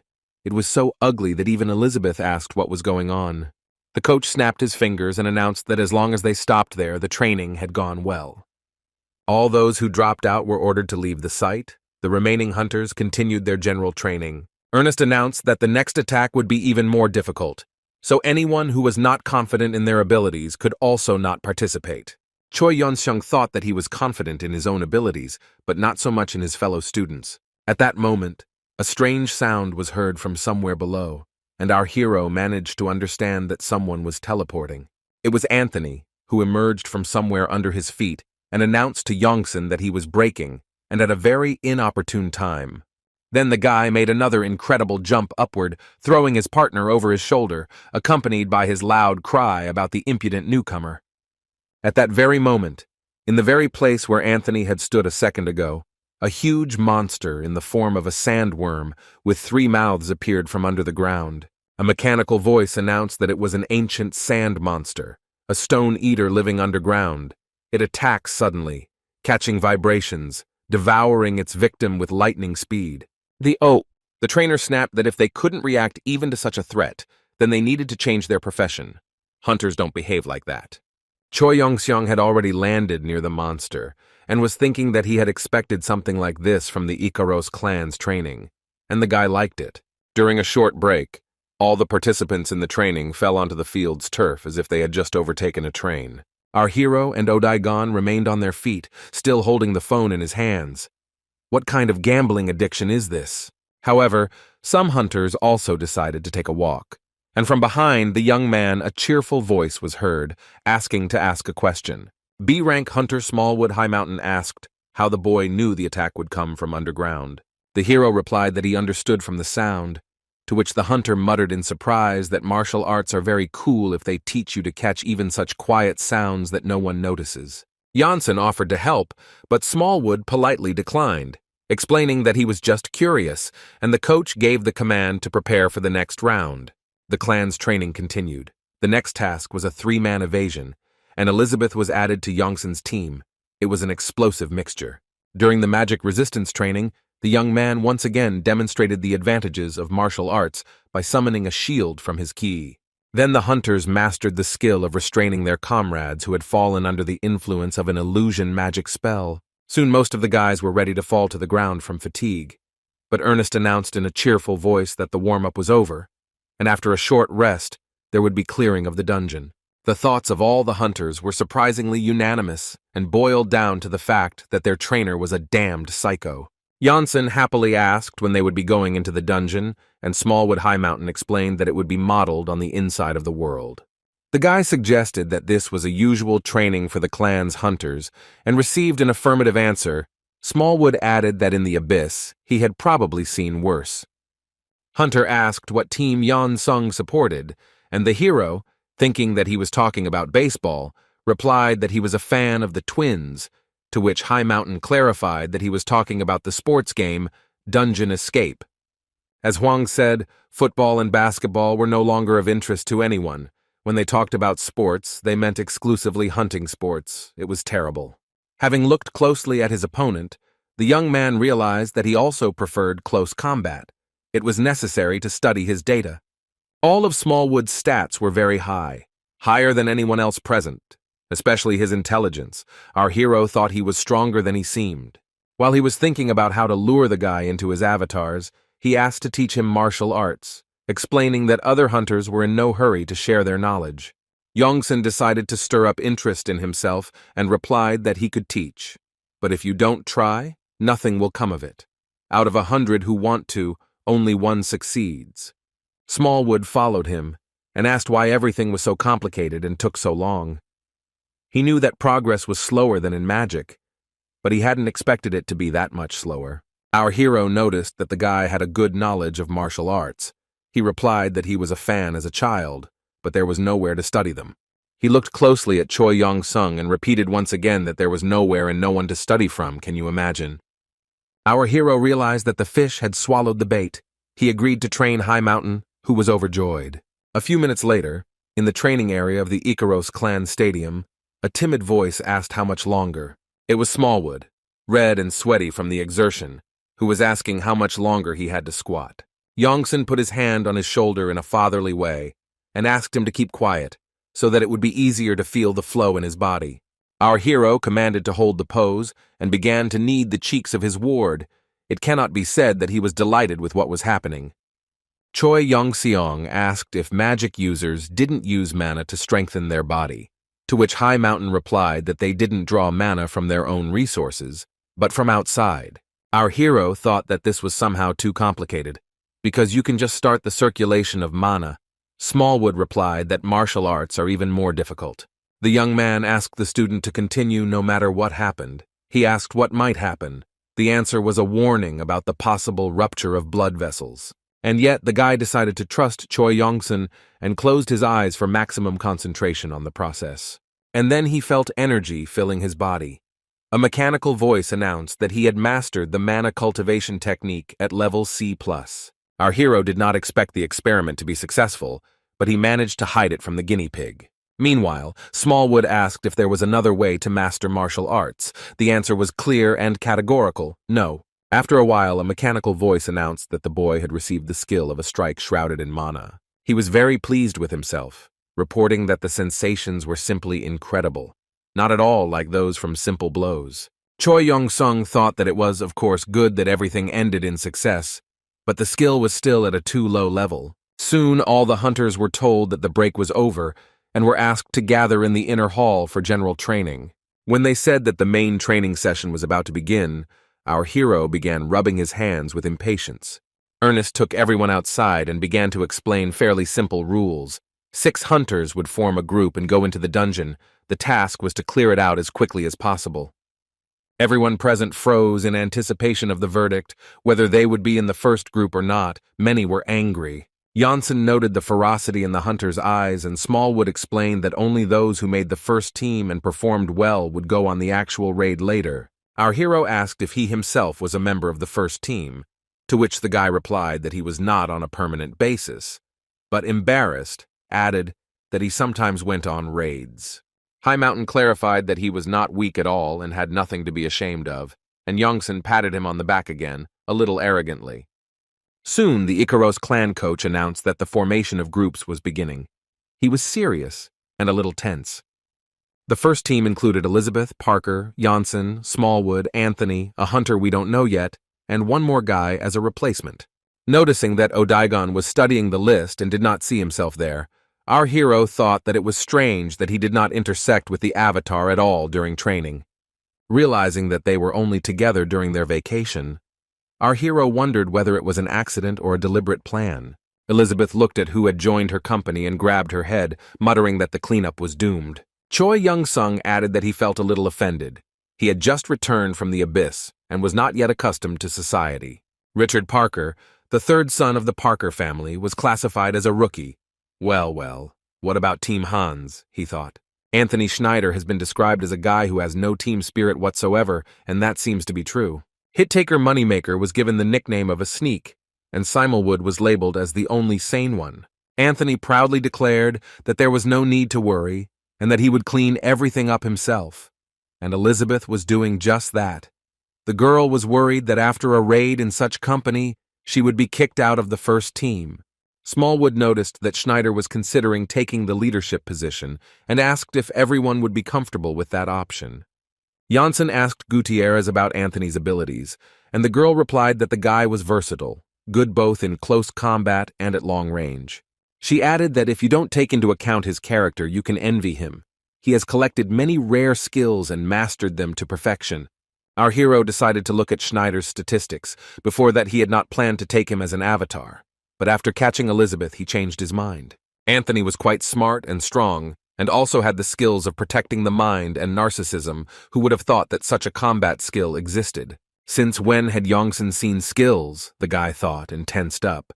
A message came from the kitten that the more often he looked at the statistics through the eyes of the constellation, the better this skill worked. The hero nodded. Our hero also noticed that both Schneider's defense of reason and narcissism clearly surpassed the level of development of rank B. Yongson decided that both of these skills were aimed at maintaining mental self-control, which was interesting. At this time, an unpleasant voice was heard. asking if anyone here needed friends. The guy called himself Whitaker, but both Smallwood and Elizabeth tried to get rid of him as quickly as possible. Choi Yeon-sung asked his friend what was wrong with him. The girl explained that the guy only knew about money and divided people solely by benefit. Whitaker explained that he is not so bad. He just uses the principle of mutual concessions. That is, when you get something, you have to pay an equal price. Our hero thought about it and admitted that there was some sense in it, to which High Mountain replied that it was only at first glance, and that one should not be deceived. The hunter explained that when he was on the first team, Whitaker never left his side, but when he dropped to the second team, he blacklisted him, and the guy was angry like a child. Whitaker said that even though he's only a B rank for now, he's a very solid healer, so teaming up with him isn't such a bad idea. Youngson thought that he didn't really need such services. He even said it out loud, and the faces of those present reflected bewilderment. Our hero explained that he was already good at fighting, to which Whitaker noted that he just hadn't tried it yet. Hiller did not calm down and responded to each refusal with even greater pressure, which began to irritate. When the guy realized that he had no chance here, he made such an indifferent and disdainful face that it was very difficult not to burst out laughing when you looked at him. Whitaker walked away, muttering that Youngson had not yet fully grasped reality after so many years in the abyss.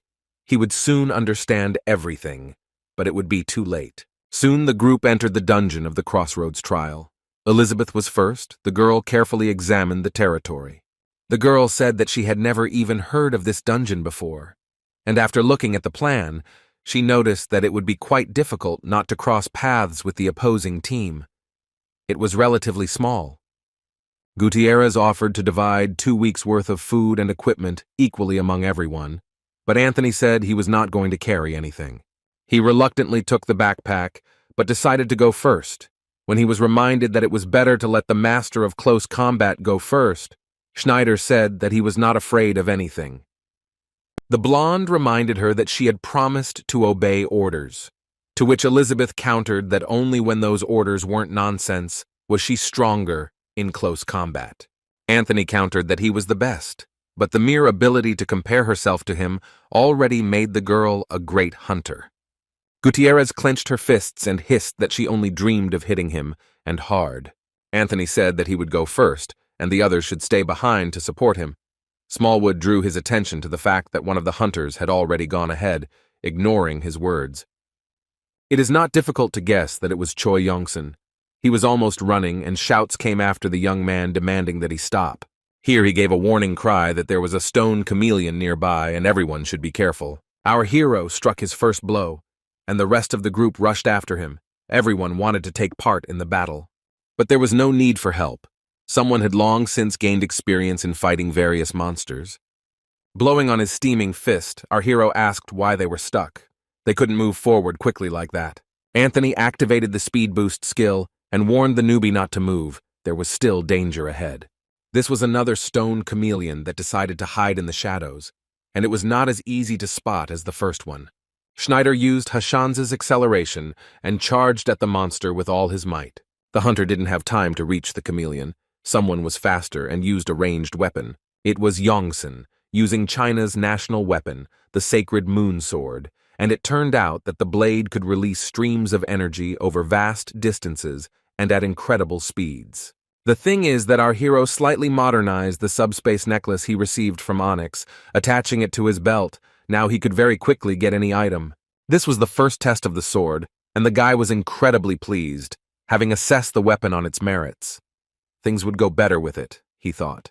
Anthony pounced on the hero, shouting that this was his opponent, and he should have struck him down first, to which Choi Young-sung replied that an ace like Schneider should be saved for more dangerous monsters. The blonde was dumbfounded. This was perfect logic. There was nothing to even object to. He had to shut up. He asked if Yeon-sung would let him fight such a monster when it appeared, to which he received the answer that it depended on the situation. At that moment, our hero rushed into the attack again, and the rest of the hunters had no choice but to follow him. This time the young man released a stream of energy directly from his index finger, which was also quite convenient, but of course it did not provide the same power as the sword. So the guy destroyed the next stone chameleon again using a Chinese blade. Schneider even opened his mouth in surprise. He had never seen a person with such a quick reaction. Janssen moved through the dungeon, leaving behind defeated monsters. The rest of the squad simply followed. Anthony began to get nervous. He kept repeating to himself that this body has strength, it will not lose. He came closer to our hero and said that he wanted to show him what he was capable of. Elizabeth screamed that they had left them no work and asked where the two boys had rushed off to. The girl was angry and hissed that in this regard only Anthony worried her, who knew that there would be two psychos. There was a tense atmosphere in the operations room. From where the organizers were watching the clearing of the dungeon, Ernest stood with his arms crossed over his chest. One of the staff members called out to the coach and asked if he was going to keep Anthony Schneider in the first team. The man replied that Anthony had many advanced skills and excellent data, but he was not a team player, so he could be a problem. He added that the youngster's progress had also slowed down a bit, but removing him from the team could have the opposite effect. The trainer asked to observe the hunter a little longer, and then he would personally make a decision on this matter. At this point, the employee behind the monitor asked Ernest to look at what was happening. It went beyond the scope of their previous conversation. Many monsters were approaching the team. Anthony assessed the opponents as small fry. Elizabeth said that with the neutralizing magic of Kvitakar they would break through without any problems if they acted together. Each of the hunters received his assignment, and they were all ready to do the work for which they were responsible. Choi Yongxiang commanded Gutierrez to take on the three on the right. Anthony rushed into a frontal attack. The hero took on two monsters, the rest covered the flanks and rear. The healer cast a neutralizing spell. Our hero was pleased that everyone was working together.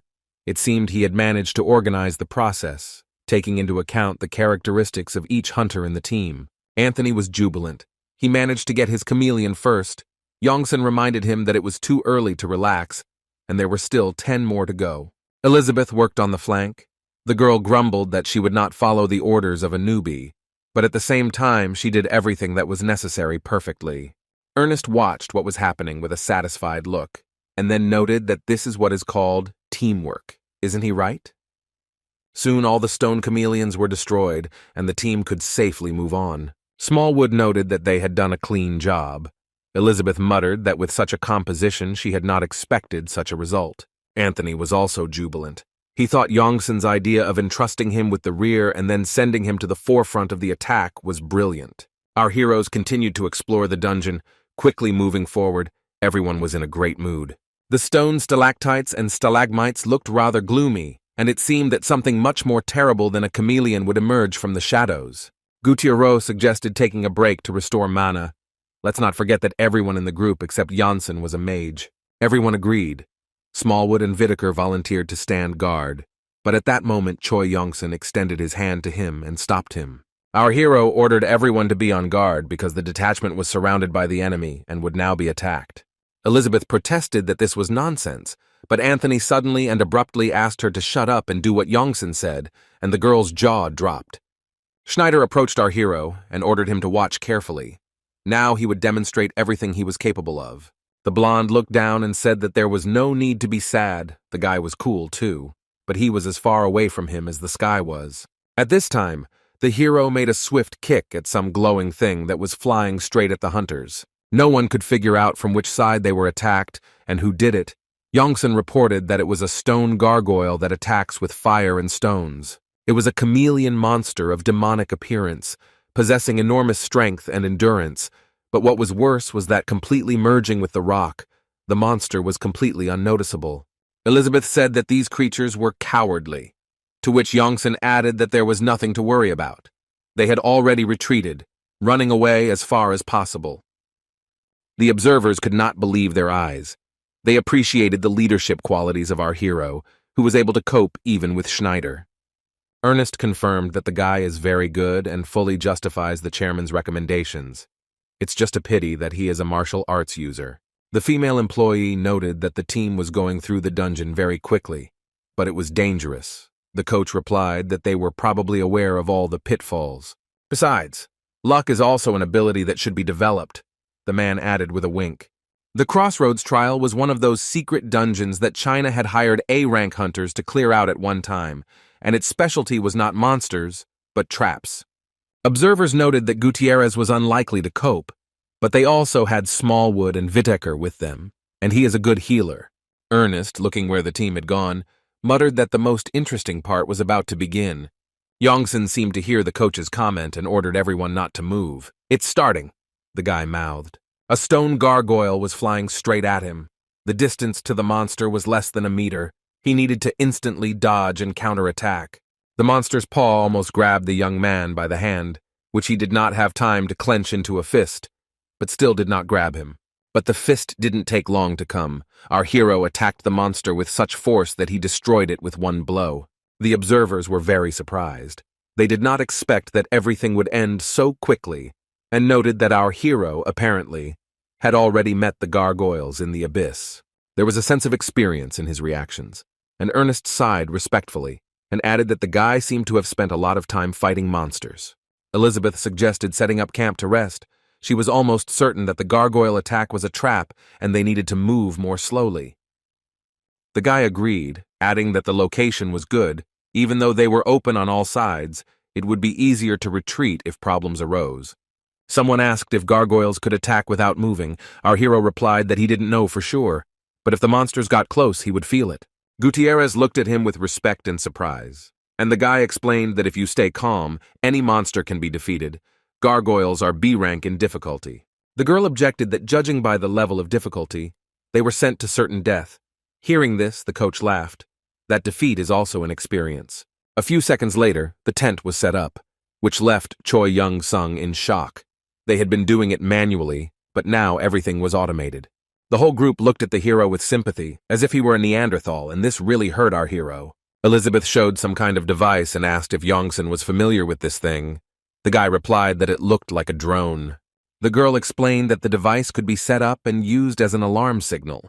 The hero objected that it would not work against gargoyles, but it could be tried. At this time, Hiller cast a spell of Ignaz's radar magic. It seemed that each of the squad decided to contribute to the protection of the camp. Soon the place became quite suitable for rest and safe.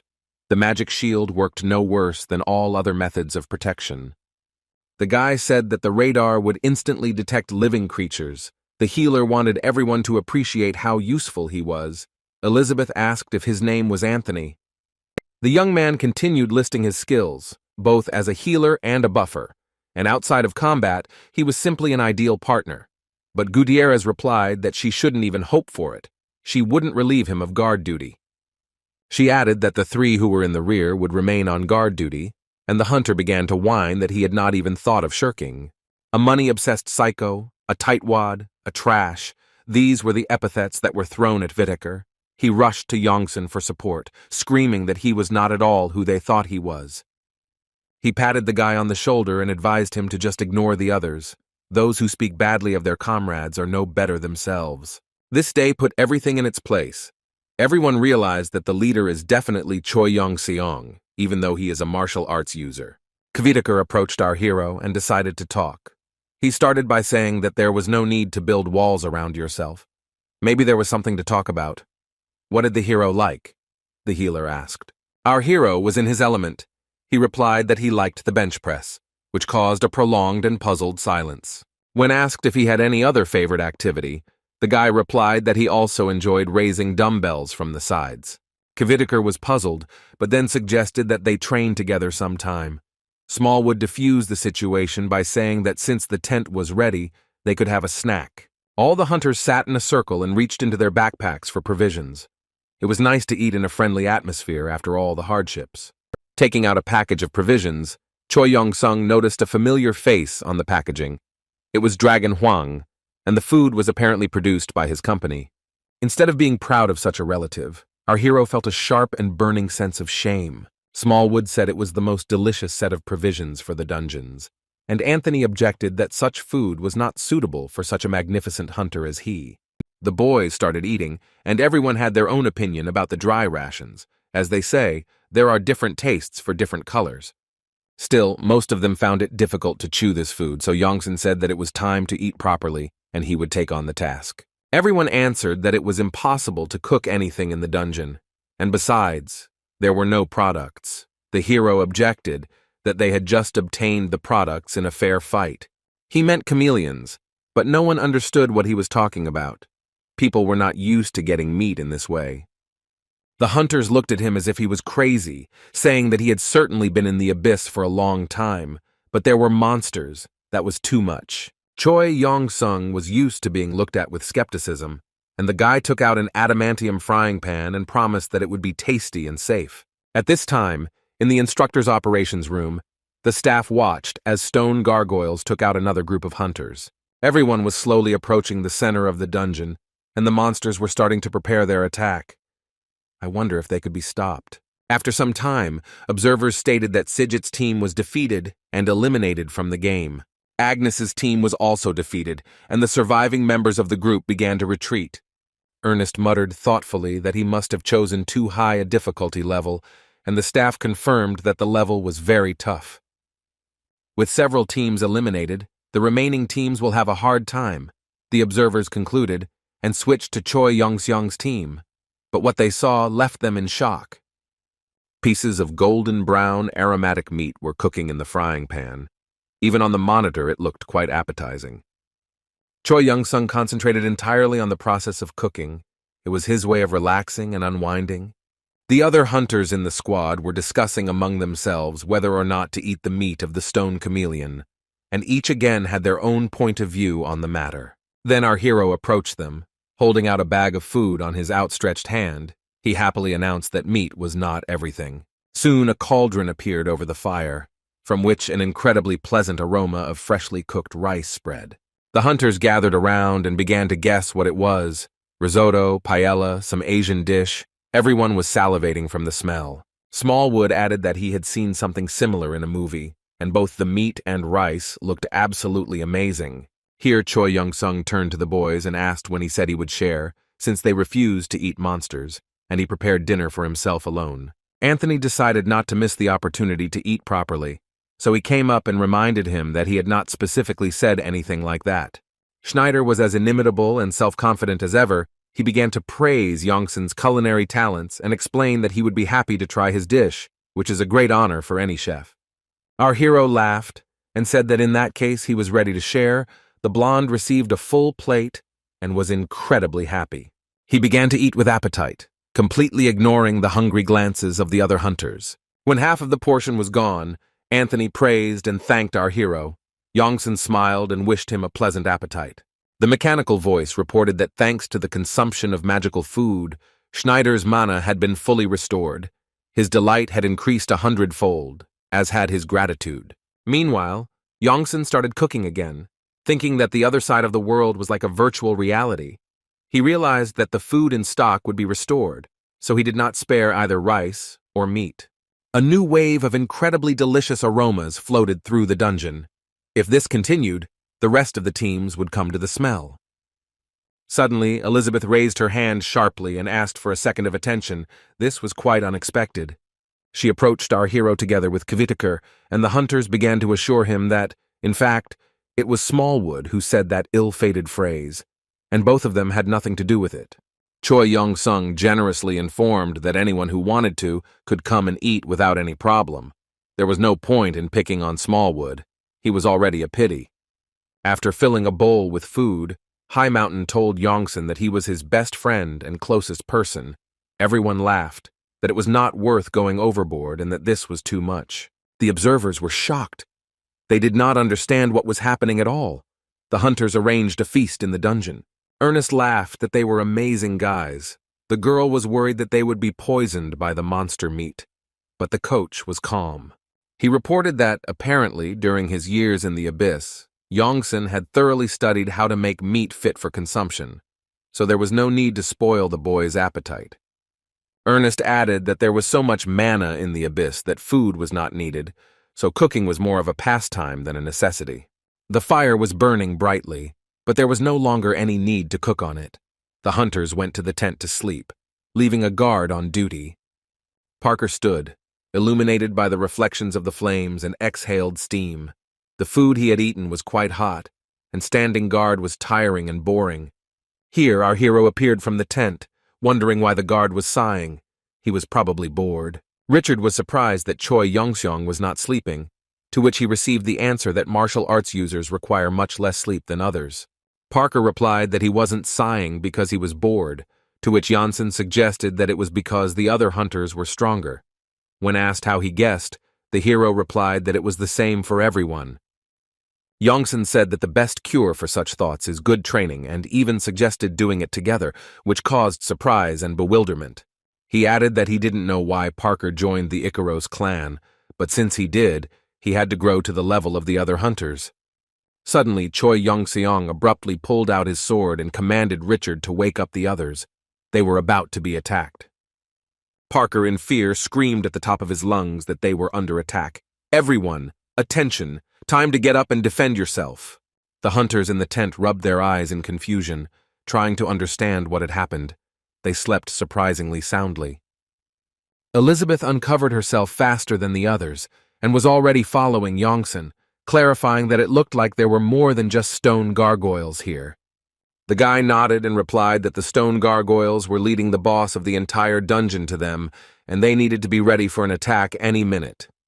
Coach Ernest assumed that the stone gargoyles had high intelligence, so they realized that they could not defeat this team on their own and called on the boss for help. It was a stone predator, a monster much more powerful than even stone snakes like onyx and also incredibly ferocious, feeding on stones, but not disdaining hunters either. Watching the monster rise from the ground, the man sighed that he had overdone the raid's difficulty. It looked like even this team wouldn't make it any further. Yongsan held his sword at the ready and whispered that the boss was approaching and would appear in a few seconds. Everyone should mobilize. The gargoyles continued to scream ferociously, bringing anger to their boss and terror to the people who found themselves in the dungeon. Our hero mastered the moonwalk technique, so he knew exactly how to defeat both the stone predator and his charges. The first series of blows were received by the gargoyles on the right side of the group of hunters. They were closer. The second series of blows went to the monsters on the left side. Everything happened so quickly that no one even understood how exactly Yongsan defeated the monsters. Richard Parker took the lead, casting a high-speed spell, Achilles' ice bomb, which was quite effective in this situation. At this time, the hero shouted to his comrade that the main threat was from below. The ground under Parker's feet began to crack and vibrate. The hunters barely had time to jump back before rocks flew in all directions, and the dungeon boss burst out of the ground. At first, Choi Yong-seong thought it was his old friend, Onyx, but when he saw the three mouths, he realized that it was not. All the team members jumped back in horror and grabbed their heads. They started screaming for our hero to run away before it was too late. It's the boss. The monster sprayed green poison all around with such force that even stone blocks were destroyed. No one knew that Choi Yong-seong had fought with monsters even worse in the abyss. No one knew that he had absolute immunity to poisons. Everyone only saw the guy's suicidal jump straight into the mouth of a predator. The hero thought that he had to act like a B-rank hunter now, so the best solution would be to use the sword's aura to strike. Yongsan made an incredible leap, swung his sword, and actually cut the stone monster into two pieces with his moon sword. And then the guy began to move in a spiral upward, towards the monster's head, cutting into its skin as if it were made not of stone, but of plasticine. The entire squad froze in place. Mouths open, Elizabeth muttered that what she was currently observing did not look like the abilities of a B-rank hunter. At this moment, Yongsan landed on his feet and extended his hand to keep his balance and not fall to the ground after the jump. He finished the battle with one blow. The monster was in its death throes, the boss was destroyed, and the dungeon could be considered completely cleared. There was a deathly silence in the observation room. Ernest took a deep breath and finally said that everyone had seen it all for themselves. The coach noticed that Yongsan was not some kind of uncut diamond. The chairman had brought to them a hunter who had achieved perfection in his field. This was an excuse to visit Hwang Kyung-ryong's apartment, so the coach went straight to the dragon. The man walked down the corridor and thought about what he would say to the chairman and what his reaction would be. Ernest opened the door to Hwang's office without knocking and greeted the chairman in a rather nervous voice. He sat sprawled at the table with a cup of tea in his hand, exclaiming, "What kind of people?" Hwang asked how the coach liked the boy's abilities. Ernest made an indignant face and noted that he should have been warned that they had managed to recruit an A-rank hunter. The dragon just grinned, took a sip from the cup, and replied that if he had told, who would have believed him? The coach admitted that he was right, but reminded him that this could cause problems with the government. to which Huang reminded him that they themselves had overlooked the guy when determining his level.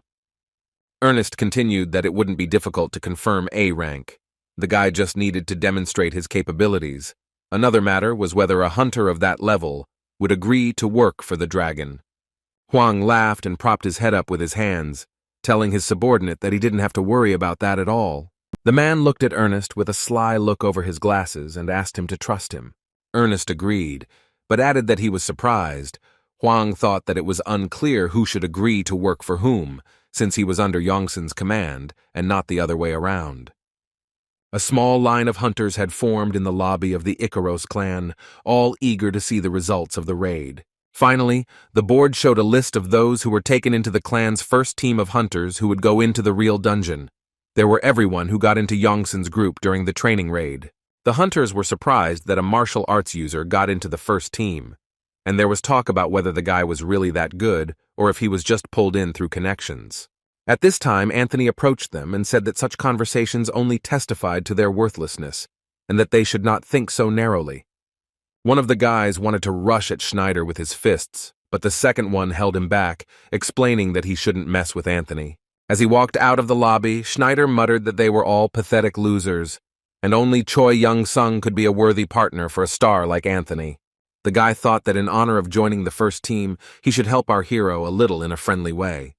He got into his incredibly cool car and started thinking about how he could pull this off. At this time, Choi Yeon-seong and Oh Dae-gon were already riding in another car. It was Moneymaker's car, who also decided to improve relations with the hero. While he was chatting about how he worked as both a hunter and a model, and how everyone was so eager to collaborate that they could tear themselves apart, Oh Dae-gon continued to play the mobile game. And the chatter was incredibly disturbing. The goblin in disguise lost and became incredibly angry, asking the guy to just shut up. Whittaker politely agreed, and reminded himself not to pay attention to that idiot. His main target was Choi Yeon-seong. A little earlier in the strength training room, Moneymaker checked out our hero's muscles and even tried to join him in doing a couple of exercises. The spectacle, it should be noted, was not for the faint of heart. The hunter had never seen a man in such perfect physical shape. The hero asked what kind of training Whittaker was interested in. He tried to explain that he didn't come for that, but it was too late. Choi Young-sung suggested starting with the leg press and led the young man to the right machine. He still had no idea how badly he was in trouble. Moneymaker's heart almost stopped during the training, but he diligently followed the guy's instructions, because otherwise, it would have been simply impossible to gain his trust. Choi Young-seong suggested finishing the workout with deadlifts. He didn't listen at all to what the hunter was trying to tell him. In the end, an exhausted Whittaker simply collapsed to the floor and reported that he did not even have the strength to blink. But the young man still had the strength to invite Choi Young-sung to take a ride around the city, since he had recently returned from the abyss and probably hadn't had time to look around. Doing his 200th pull-up, our hero said he wasn't interested at all, but Moneymaker was persistent. As a result, Yongsan decided that this was a city of hunters. Everything he needed was there, so the trip might be useful after all. They got into the car, the very one Anthony passed on his way to his car. Whittaker sat behind the wheel and proudly proclaimed that they were considered aces among hunters. Therefore, they could get whatever they wanted. Well, almost everything. Our hero thoughtfully replied that being a hunter does not give anyone any status or privileges, to which the guy responded that he was simply behind the times. Oh Dae-gon asked the gentleman if he could give the chatterbox a good whack. The owner replied that with such a life he would kick the bucket himself. The driver sneezed. Finally, the car braked sharply and then parked at the side of the road, and Moneymaker announced that they had arrived. The young man brought the hunters to Chinatown, explaining that they could find anything there, even the most incredible artifact, and nothing that was on the black market. Choi Young-sung asked how the government views such a thing, and Whittaker noted that if you don't sell abroad, the state turns a blind eye to the black market. Also, one of the advantages of Chinatown, according to the hunter, was that there were both dubious artifacts and rather rare ones at a ridiculous price. The Icaros clan group headed to the meat counter, unaware that someone was watching their movements. One red-eyed man in a hood asked the second if this was the one they were interested in, and the partner nodded. The third hooded man muttered that he did not understand how such a non-entity could humiliate his master. The shame needed to be washed away with blood. They were going to take revenge for the Constellation, shrouded in madness and blood, but our hero did not even suspect the threat yet. The guy was just trying to explain to Moneymaker that his goal in Chinatown was not rare artifacts at all. Both Odaigon and his master were holding bags tightly packed with food. Choi Yongseong had no intention of saying goodbye to his favorite hobby. Kvitaker was surprised when he saw their purchases and asked when the boys had managed to visit the supermarket. To get to the black market auction, you had to go underground and enter a well-protected magical building, somewhat reminiscent of a Chinese pagoda. They were met by a guard who volunteered to escort Mr. Whittaker of the Icaros clan and his companions. Moneymaker glanced at the hero's clothes and offered them to rent the costumes. When asked why they needed costumes, the guy replied that they had to follow certain rules, the main one being not to say that they had ever visited this place. The rest was simple etiquette. In addition to the auction, the premises also housed a casino and many other interesting locations. The interiors, like the costumes of the visitors, were luxurious, and almost everyone present wore masks to hide their identity. Moneymaker assessed the situation and suggested that they while away the time at the roulette table before the auction began, adding that he was a master at such things. He didn't wait for agreement and went to the gaming room, Choi Yongseong wondering if their friend was being too obvious about his membership in the Icaros clan. The guards had already begun to report to their superiors that several hunters from the clan had been spotted, and he was ordered to be careful with them. When asked who exactly from Icaros was in the room, the guard replied that two were clearly newcomers, one of them the same martial arts user who had caused a stir in the press. Our hero didn't know it, but the auction was run by the Huashan School, the only underground school in the world that has not yet forgotten what martial arts are. There were quite a few people who wanted to come up and shake Choi Yong-sung's hand, but they preferred to keep a low profile. The young people were bored in the hall where the bidding for the illegally obtained artifacts was about to begin. Odaigon continued to hang on the phone. Finally, the auctioneer came on stage, and Moneymaker advised Janssen to keep a close eye on the lots on display. The first thing that was sold was some incredible spear for $50,000. It looked impressive, but was useless. Choi Yongseong, using the Constellation's vision, quickly realized that this weapon was not particularly effective in combat. But the next lot really interested our hero. It was a modest-looking dagger. Compared to the previous spear, it looked completely pitiful. A yawn was heard in the hall. Using his vision, the boy saw that it was a thunderflame dagger, incredibly durable, with good attack power and a bunch of skills, including hidden subspace. Our hero decided that such a weapon would be useful to him. He had no money, but Kyungryong gave him a black credit card. When asked what it was, the dragon then explained that the hero could spend as much as he saw fit. It was an unlimited card, so that Janssen wouldn't feel limited in any way until he received his first salary from the clan. The young man tried to refuse. He replied that he wouldn't need the money anyway, and Huang almost jumped in his chair at these words. The man exclaimed that he was trying to be nice. Did the guy really have to refuse his offer? So Choi Young-sung sighed and took the gift. The manager announced the starting bid for the dagger at $7,000, and our hero thought that since he had no shortage of funds, why not? But for some reason, no one was in a hurry to raise the stakes. The guy asked Kvitaker what was going on, to which he replied that the thing was junk. Everyone here understands such things. Then Choi Young-sung said that he would buy the weapon, which caused a wave of surprise, because this was only the second lot. There would be a lot of more valuable artifacts. The guy raised the sign. There were no more takers, and the dagger was sold to the young man for $8,000. Moneymaker muttered that even though it was inexpensive, why bother buying it? The hero replied that such a weapon wouldn't hurt, and that he would feel calmer with it. Just after these words, someone's heavy and unpleasant hand fell on Choi Young-seong's shoulder, squeezing his fingers. Looking around, the young man noticed a man in a hood with glowing red eyes behind him. The hero asked who he was. The stranger's eyes widened, and he asked menacingly if the boy really thought he could get away with insulting his master, a warrior shrouded in madness and blood. He cast some kind of powerful magical blow, so powerful that everyone present in the hall felt the wave of energy, and the light went out. In the fiery glow from the explosion, the guards rushed towards the man, shouting at him to stay put and raise his hands. The warrior avatar, shrouded in madness and blood, cast the spell blood gift. But Choi Young-seong didn't let him finish by kicking him in the stomach. Our hero thought about the fact that the warrior turned out to be vengeful, but he needed to fight at level B so as not to give himself away. The constellation screamed threateningly that Janssen would not survive, while continuing to cowardly hide behind its avatar. Then it dawned on our hero. He decided that this was a great chance to make a name for himself, and in the name of the constellation of the invincible god of training, he challenged the warrior to a fight, while introducing himself as an avatar. The warrior ignored the message because he had never heard of such a constellation name. His avatar also froze, but no one saw through the deception.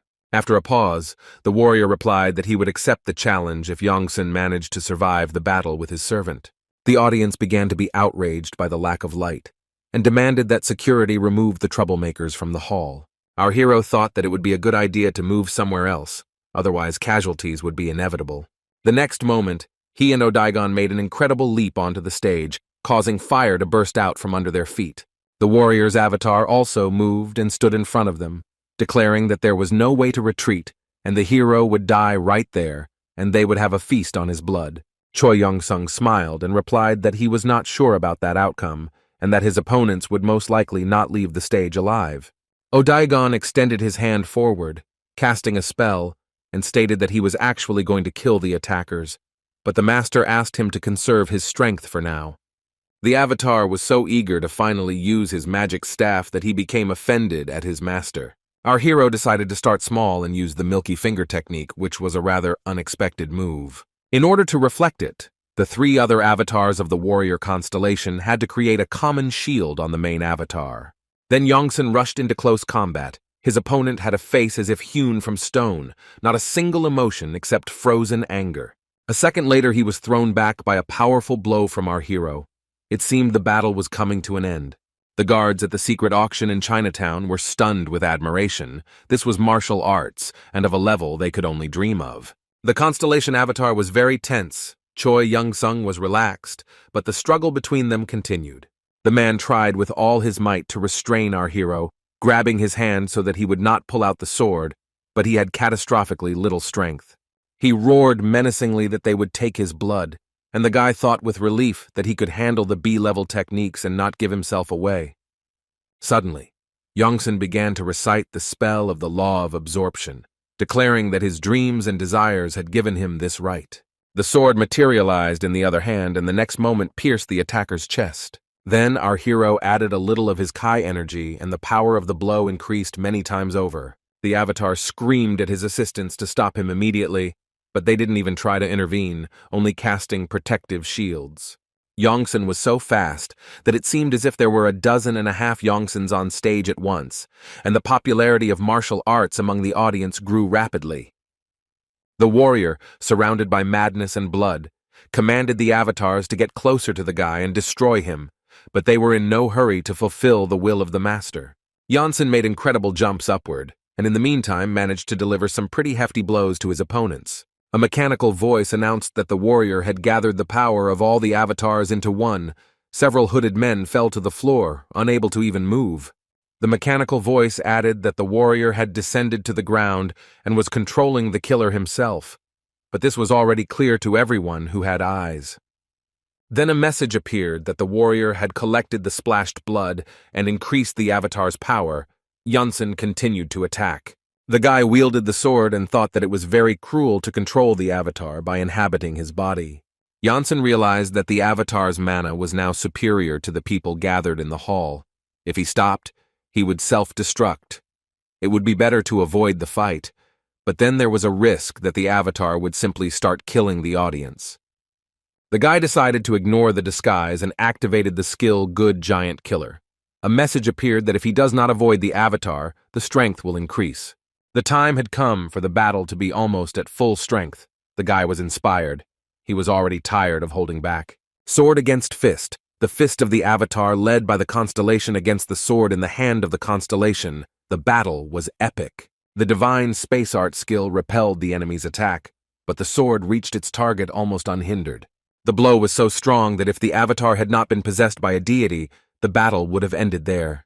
But the warrior was here, having descended to Earth, and the warrior received blows along with his avatar. It was very, very painful for him. And as we remember, constellations do not tolerate pain well, since they fight personally extremely rarely, so the warrior left the planet, leaving the avatars lying on the floor. A message appeared that the warrior acknowledged the hero's abilities, and thus accepted his challenge, and the warrior indicated Choi Yong-sung as the avatar in the Constellation battle. The kitten and the girl were happy with the result. Everything was going according to their plan, and therefore there was no need to worry too much about the future. The establishment's workers began to put it in order, eliminating the consequences of the battle, which caused a lot of damage to the building. One of the employees bowed before our heroes and apologized for the bandits entering the hall. The guy replied that everything was fine, and he would keep it a secret. He asked the guard if they could just leave, but suddenly noticed that the man clearly wanted to say something else. The attendant leaned down even lower and asked permission to ask Choi Yong-seong a few questions about martial arts, a topic he was very interested in. The young man agreed, and then several more guards came out into the hall, as if anticipating the arrival of an important guest. Odaigon and Choi Yong-seong sat down on the sofa and began to wait for the one who asked to talk about martial arts. Finally, the guard asked why the young man had decided to study martial arts, something so rare these days, and Yongsun realized that the conversation would be boring. The man apologized for his tactlessness, and our hero asked how he knew that he was practicing divine cosmic art.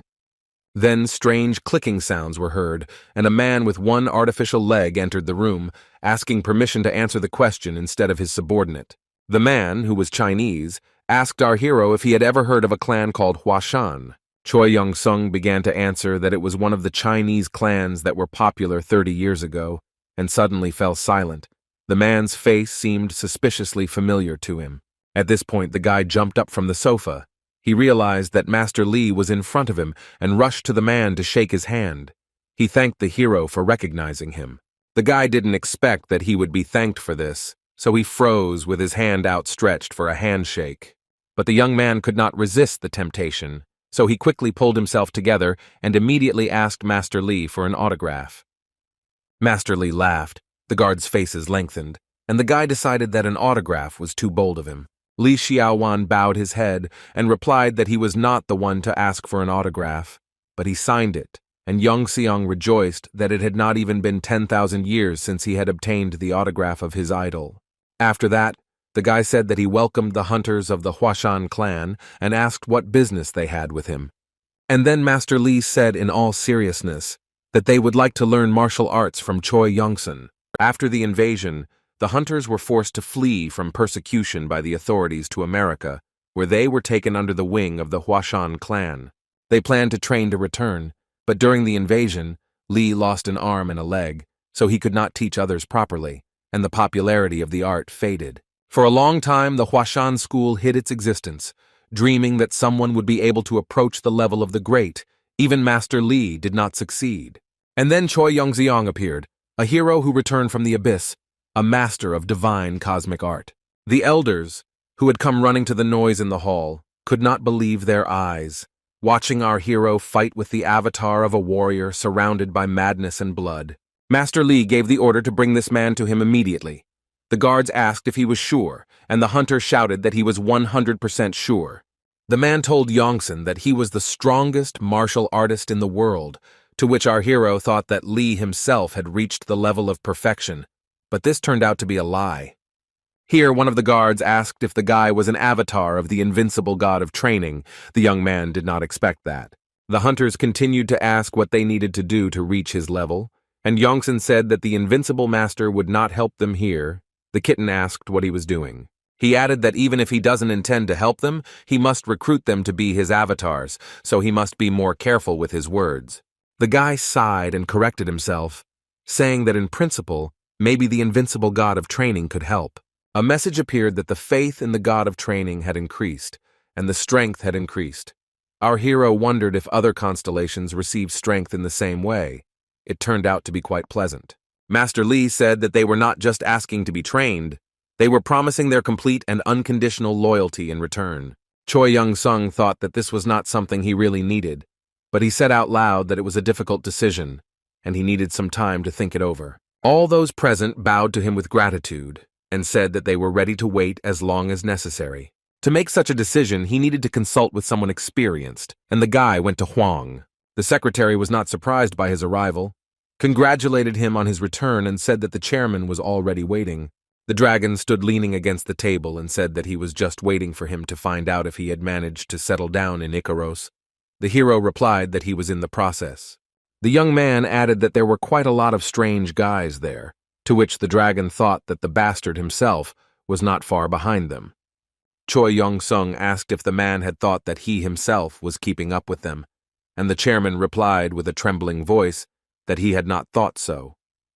He asked if the hero could read his soul using the power of the constellation, to which the young man replied that it was not necessary, as everything was already written on his face. Yongsun decided to get down to business and asked his former boss if he remembered the Huashan school. Huang recalled that it was an ancient Chinese martial arts clan. The dragon continued that many died during the first wave of invasion. Master Li was injured during the second. Then there was a scandal with the forgery of rank, but the government was involved in this. He added that Master Li himself was honest and asked why the hero was interested in this. Janssen replied that he met the master in the city. Even the flower on the table trembled from the scream that Huang couldn't hold back. He was very surprised. The man said that he thought that Xiaowan had either disbanded the clan or died, but it turns out that he was here. The guy noticed that for the owner of the city, his awareness was suspiciously lame. The dragon pointed at the mountain of documents that had accumulated on the table and shouted that every day he received various reports and statistics, accounting analytics and reports. The hunter got excited and said that yesterday he had lunch with the president and they went to the sauna, and then some Chinese clan came along and he forgot all about it. Yongsun said that there was no need to lie, to which Huang replied that he was telling the truth and added that Li could be used if he wanted, and if necessary, he could be driven away. The Chinese didn't need to worry. The guy added that he had also agreed with the warrior about the battle. The dragon became nervous and replied that as the only avatar, he was not ready yet. Choi Young-seong explained that there was nothing to worry about. He would pretend to be the avatar, and victory would be in his pocket. The next day, our hero went to the Star Games. A message appeared that the invincible god of training accepted the warrior's challenge and offered a one-on-one duel. All the constellations guarantee the fairness and transparency of the battle. The avatar that the god of training will send is Choi Yeon-seong. The warrior announced the battle to the other constellations, and all the constellations present joyfully greeted him with a shout. A mechanical voice announced that the warrior had put the bloody fortress on the line, and if he won, the god of training could get it. Our hero connected the vision of the constellation and saw that orcs were in charge of this territory. The monsters raised barrels of blood for their master. The sight was truly disgusting. Choi Yong-sung thought that this was complete disgusting. He didn't even want to receive such a reward. The kitten explained that, on the other hand, the territories have a high price. The girl added that only high-level constellations could possess it. The guy began to study what he could put. Apparently, in order to match, he would have to put everything. It was reported that the invincible god of training was putting forth a divine cosmic art, one who turns back time and a voice from the depths of the sea. The two constellations came to an agreement. A mechanical voice announced that a treaty had been drawn up. In the event of one of the parties losing, its influence would be greatly weakened.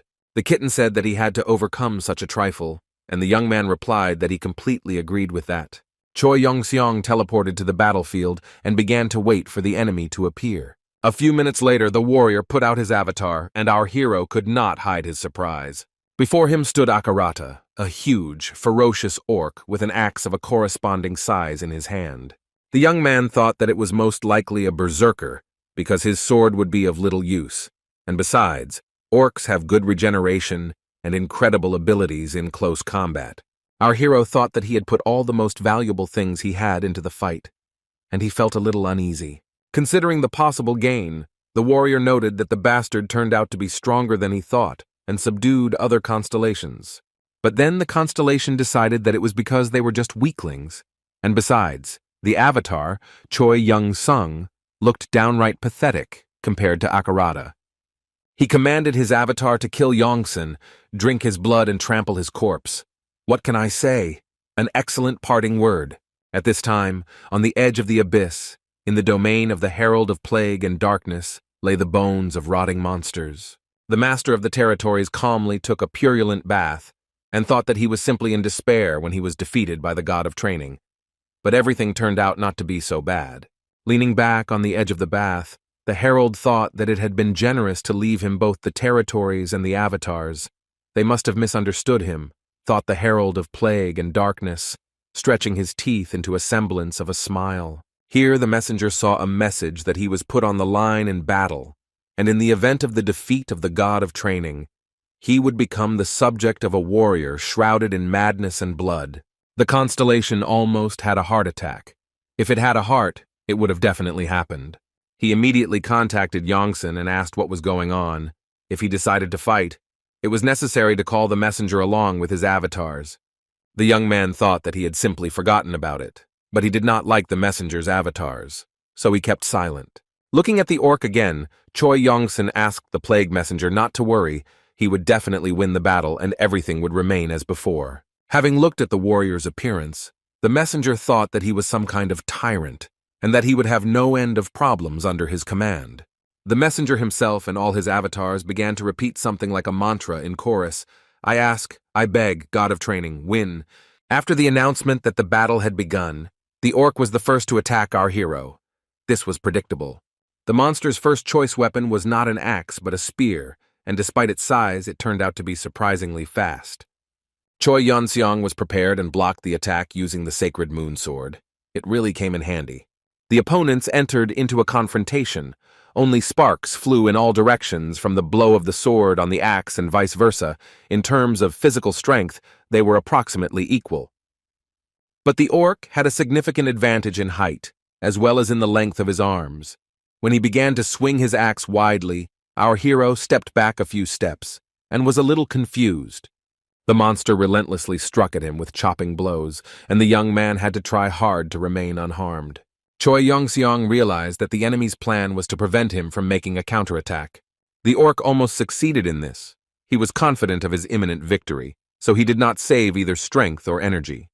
His blows were very powerful. The guy barely had time to jump out from under the huge axe. Finally, the monster got tired of waving his heavy weapon and stopped to catch his breath.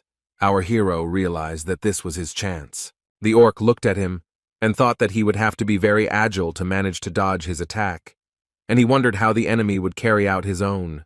But Choi Yongseong had a different plan. He ran up close to the enemy, stopped, and threw his sword on the ground. With the help of divine space art, he repelled Akarata's blow, which surprised everyone a lot. It turned out that dodging the axe was not at all necessary. The young man could stop the sharpest weapon with just his bare hand, which was something out of the ordinary. Likewise, with just his hand, Choi Yongseong could deliver blows with such force that no weapon could do it better. The orc clutched his chest and screamed in pain, and admiring messages poured in from the constellations in the chat. However, not everyone was delighted. The warrior wrote that he found our hero's efforts funny and that he was doomed to lose anyway. Using the Scarlet Resurrection spell, Akarat quickly restored his health. The technique he used added the Cursed Madness skill to him, which increased his strength, and the orc was pleased. Choi Yongseong guessed that the more he wounded the orc, the stronger it became. If compared to the hunter, the monster was S-Rank, or maybe higher. Akarata let out a menacing and deafening battle cry. It was clear that he was enjoying the battle.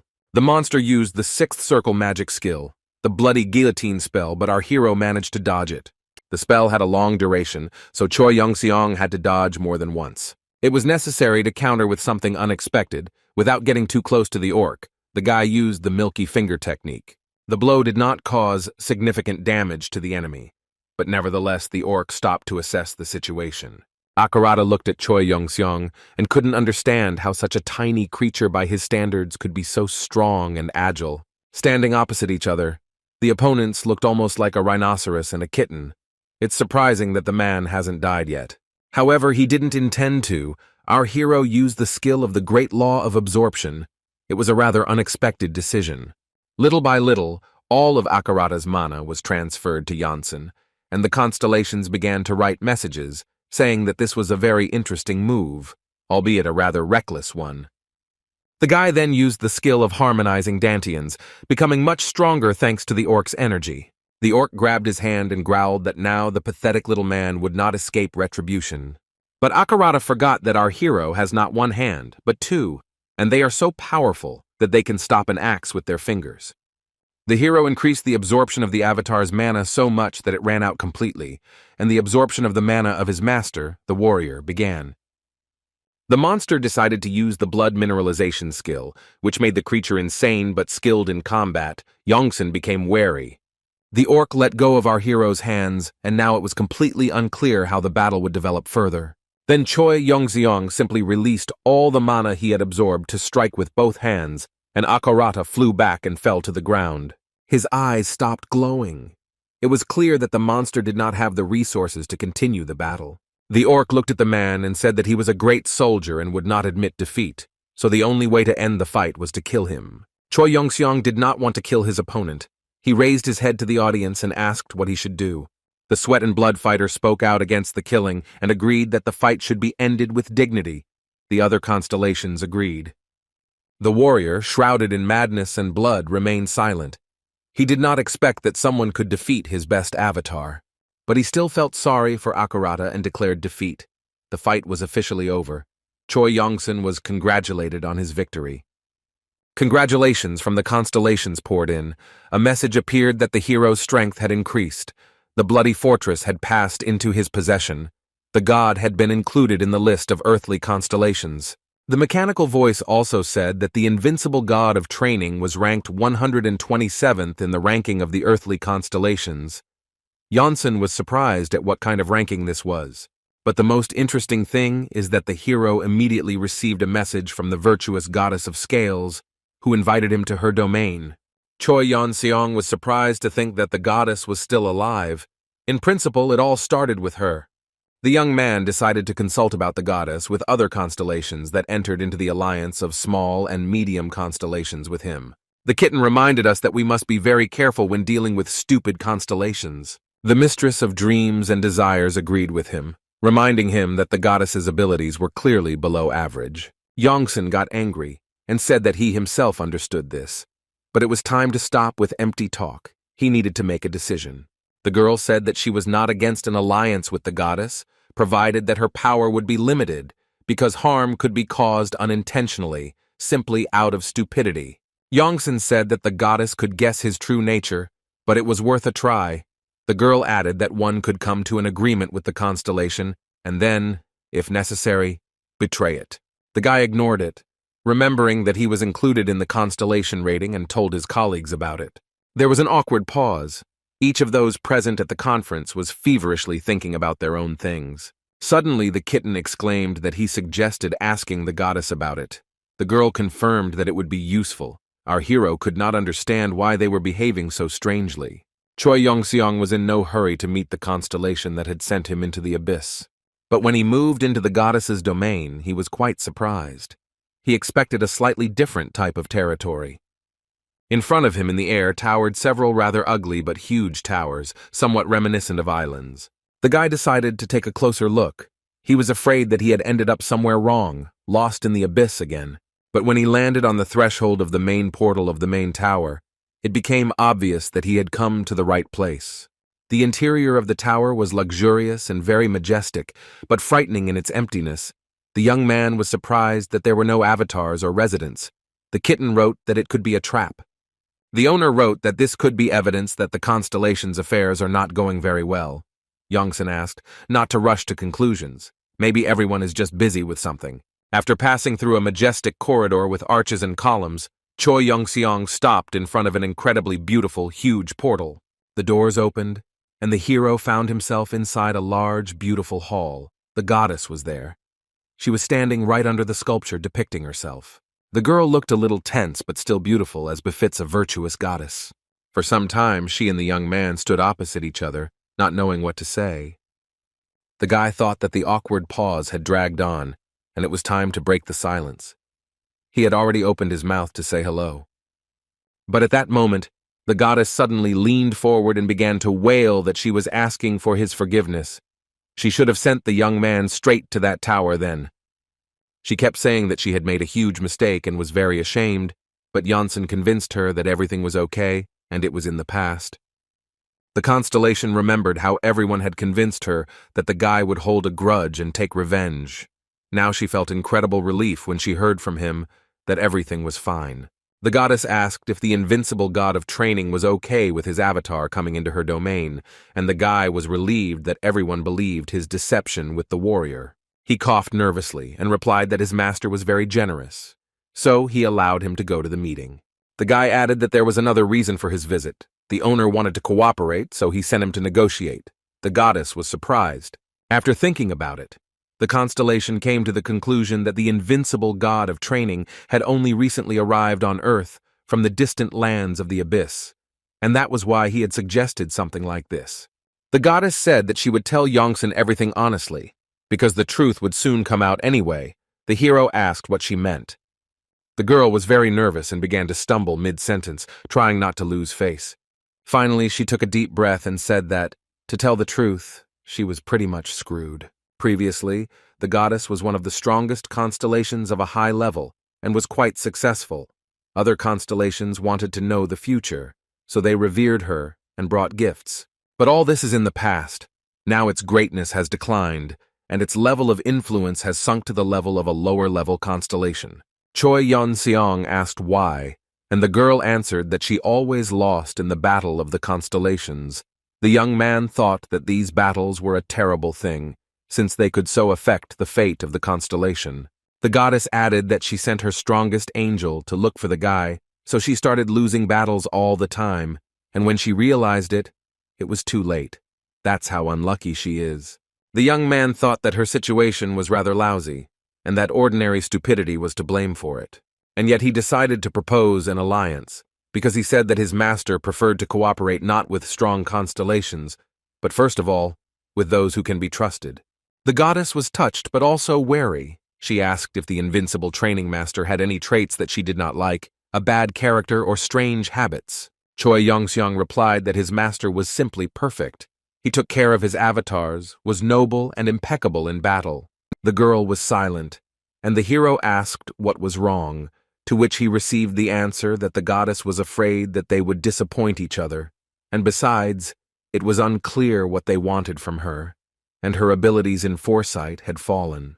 The boy replied that his master was interested in the foresight of the constellations in battle. Her predictions could be useful, and the fact that they were not as good as before could be corrected.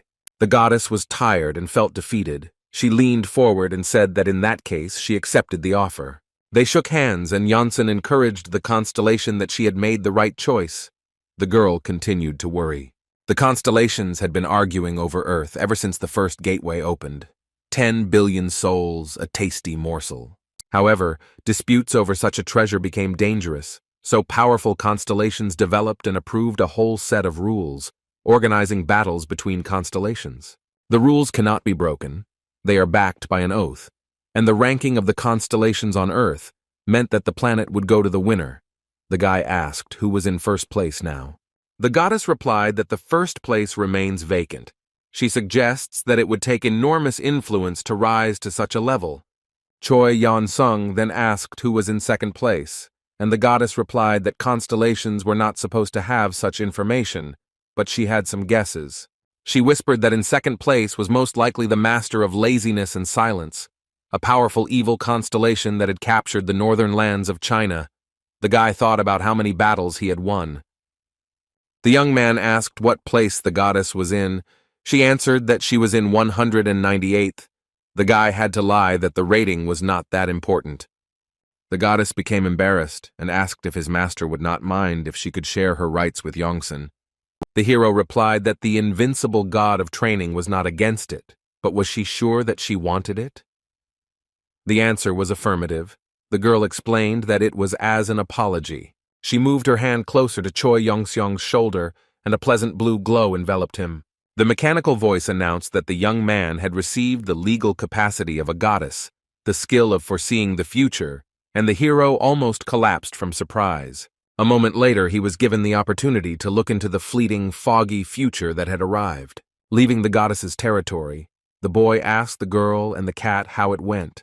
They answered that the goddess is not so bad, has existed since the beginning, has a useful gift, and inspires confidence. The guy was indignant that they had previously said exactly the opposite, to which the constellations explained that although the goddess was stupid, she was definitely not capable of betrayal or trickery. The kitten added that the goddess did not like the unrivaled master of training at all, and the hero indignantly asked where such conclusions came from. The girl explained that he took her avatar, and although it happened by accident, the goddess was most likely burning with jealousy. The mistress of dreams and desires added that they were far away, but the goddess was close and could help the hero if necessary, to which he asked why they themselves did not take part in the battles of the constellations. There were reports that the kitten and owner pretended not to hear anything. The guy continued on his way to Earth and thought it was suspicious. Soon he was walking down the hallway of Huang's house and thinking that he had a lot to discuss. The man saw on the camera monitor who was coming towards him. He was a little surprised, but not too much. Choi Yongseong opened the doors and greeted Kernyun, who stood up at the table in greeting. Looking closely at his former subordinate, the dragon asked only one thing. Did he win? The guy smiled. He was pleased that someone was worried about him. He looked proudly at Huang and nodded. The chairman jumped up and walked up to the hero, putting his arm around his shoulders, and said that he had no doubt, to which the guy retorted that you couldn't tell from his face. After hearing the details, the dragon exclaimed what a fool this warrior was. He had never been distinguished by intelligence.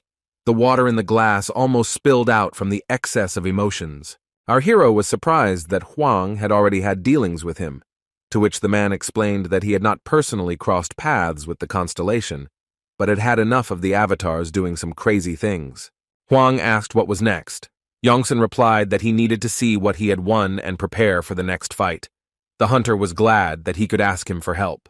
Before he could finish speaking, a completely uncontrollable Lawrence burst into the office, furious. The girl screamed piercingly that not picking up the phone was the meanest thing she could do. Huang babbled that he had never failed to answer the princess's call, and the girl said that she was not addressing her father, but her client.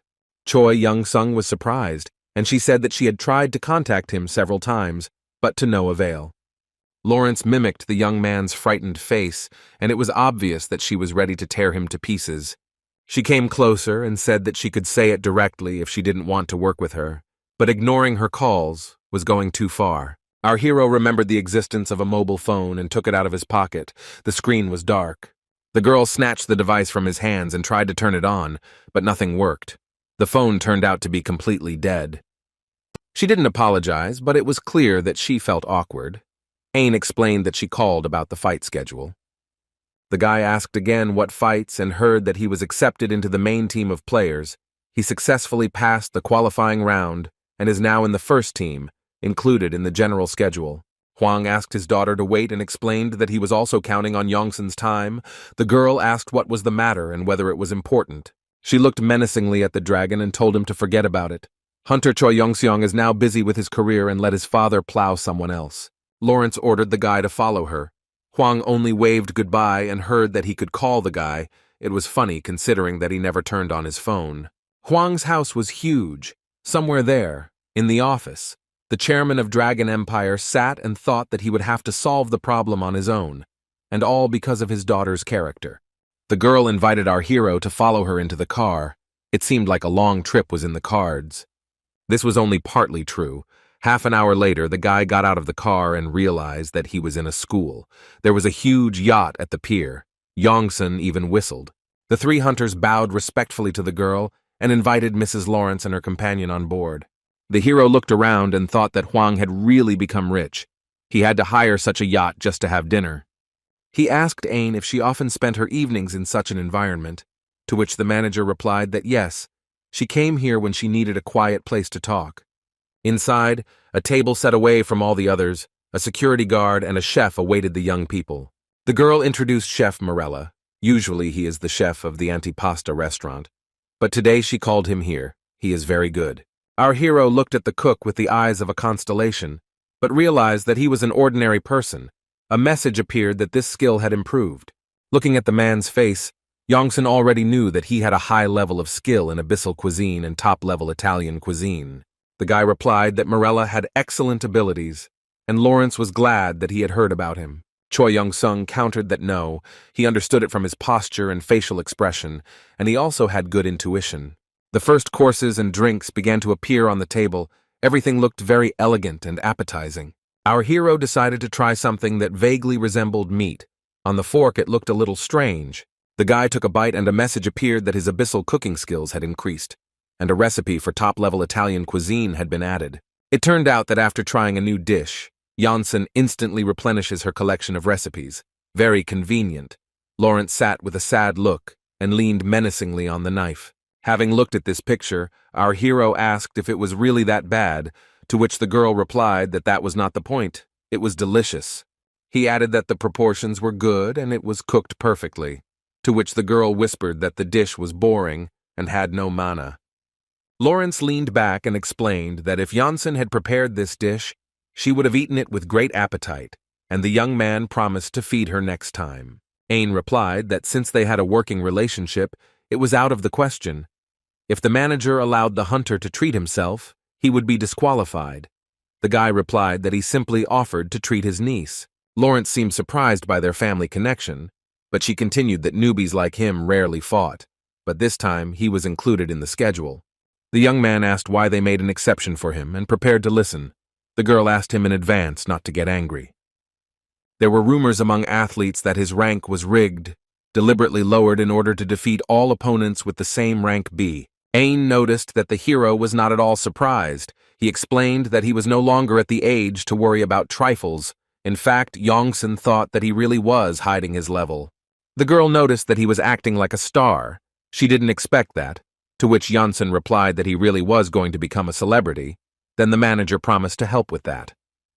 She took out her tablet and turned on a live broadcast of the press conference of the hunters participating in the sport fights. The cameras were pointed at someone, apparently very famous, who was just saying that he wanted to say a few words to a hunter. An elf appeared on the screen, menacingly asking why he didn't have the courage to participate in the B-rank selection, decided to fight in C, was afraid of a real threat. Janssen realized that this was addressed to him. It was the B-rank hunter, the 20th in the ranking, the avatar of the elf of ambitious light constellation, Maximilian Pitchpatrick, and he was challenging Choi Yongsung to a fight. He added that if the hunter refused, the whole world would consider him a coward. Choi Yongsung asked Ain if there were many elves on Earth. She replied that after the opening of the passage, several appeared. The girl was shocked that the hero was not at all offended by such treatment, because it was insulting. The guy replied that he would show his anger in battle. Now it was of no use. Lawrence smiled broadly and advised him to beat the bastard to death. Janssen was horrified by her character, how the daughter of the kind-hearted Kyungryong could be so bloodthirsty. The yacht continued its journey through the sleeping city, and the couple at the table discussed the details of the battle, which was supposed to take place in 2 weeks. Ian promised to dig up information on Pitchpatrick. A few days later, the manager was adjusting Yongson's tie, and the guy complained that the suit was restricting his movements, but he did not forget to ask what he should do. The girl replied that he should come out to the reporters, answer a couple of questions, glare at Pitchpatrick and sell his face to get a better look. Well, it was time to go out under the spotlights of the press conference. The hero categorically refused to put on shoes. Janssen walked up to the podium and sat down at the table. Maximilian Pitchpatrick was already there and posing for photographers. The host announced that all interested journalists could ask their questions in the established order of the queue. The first one asked if a martial artist could compete with B-rank hunters. The hero replied that he had to try. Then there was the question of whether he was confident in defeating Maximilian. Ensign answered yes, and then simply posed silently, as Ain had asked. One of the reporters accused the guy of a trick, that he first lowered the rank to C, and then after winning the qualifying round, raised it to B. The young man replied that it was not he who measured the rank, but specially trained people, so the accusations were misplaced. The presenter, the cameramen, and the journalists were all surprised by the hero's withdrawn and at the same time self-confident behavior. He was completely impenetrable.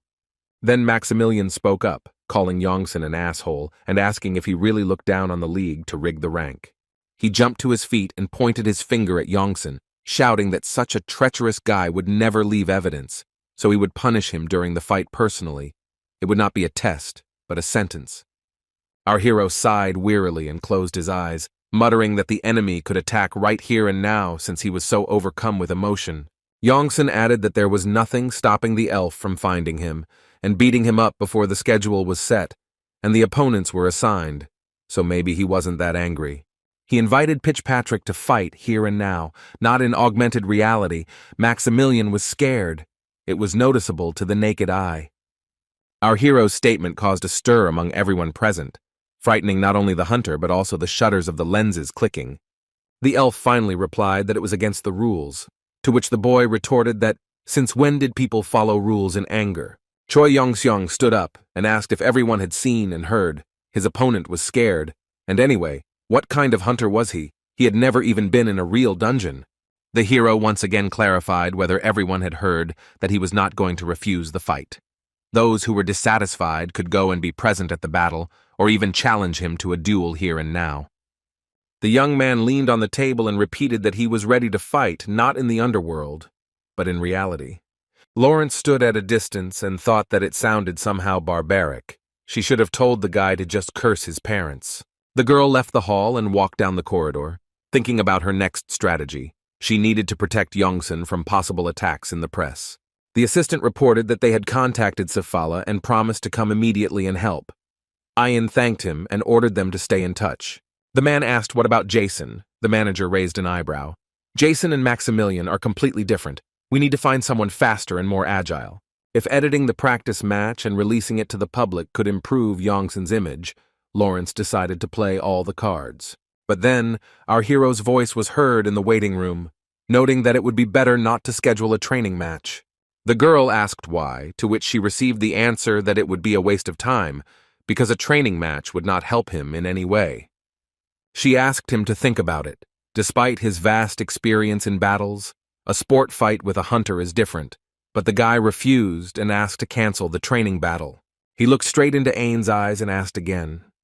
The beauty did not show her unbearable temper and agreed. The guy thanked her and said that he was very happy to get such an understanding manager, if necessary. Let him look for him in the gym for solo training. The assistants were very surprised and asked why Ain did not insist on her own way. The girl replied that if he was so confident, then let him do as he saw fit.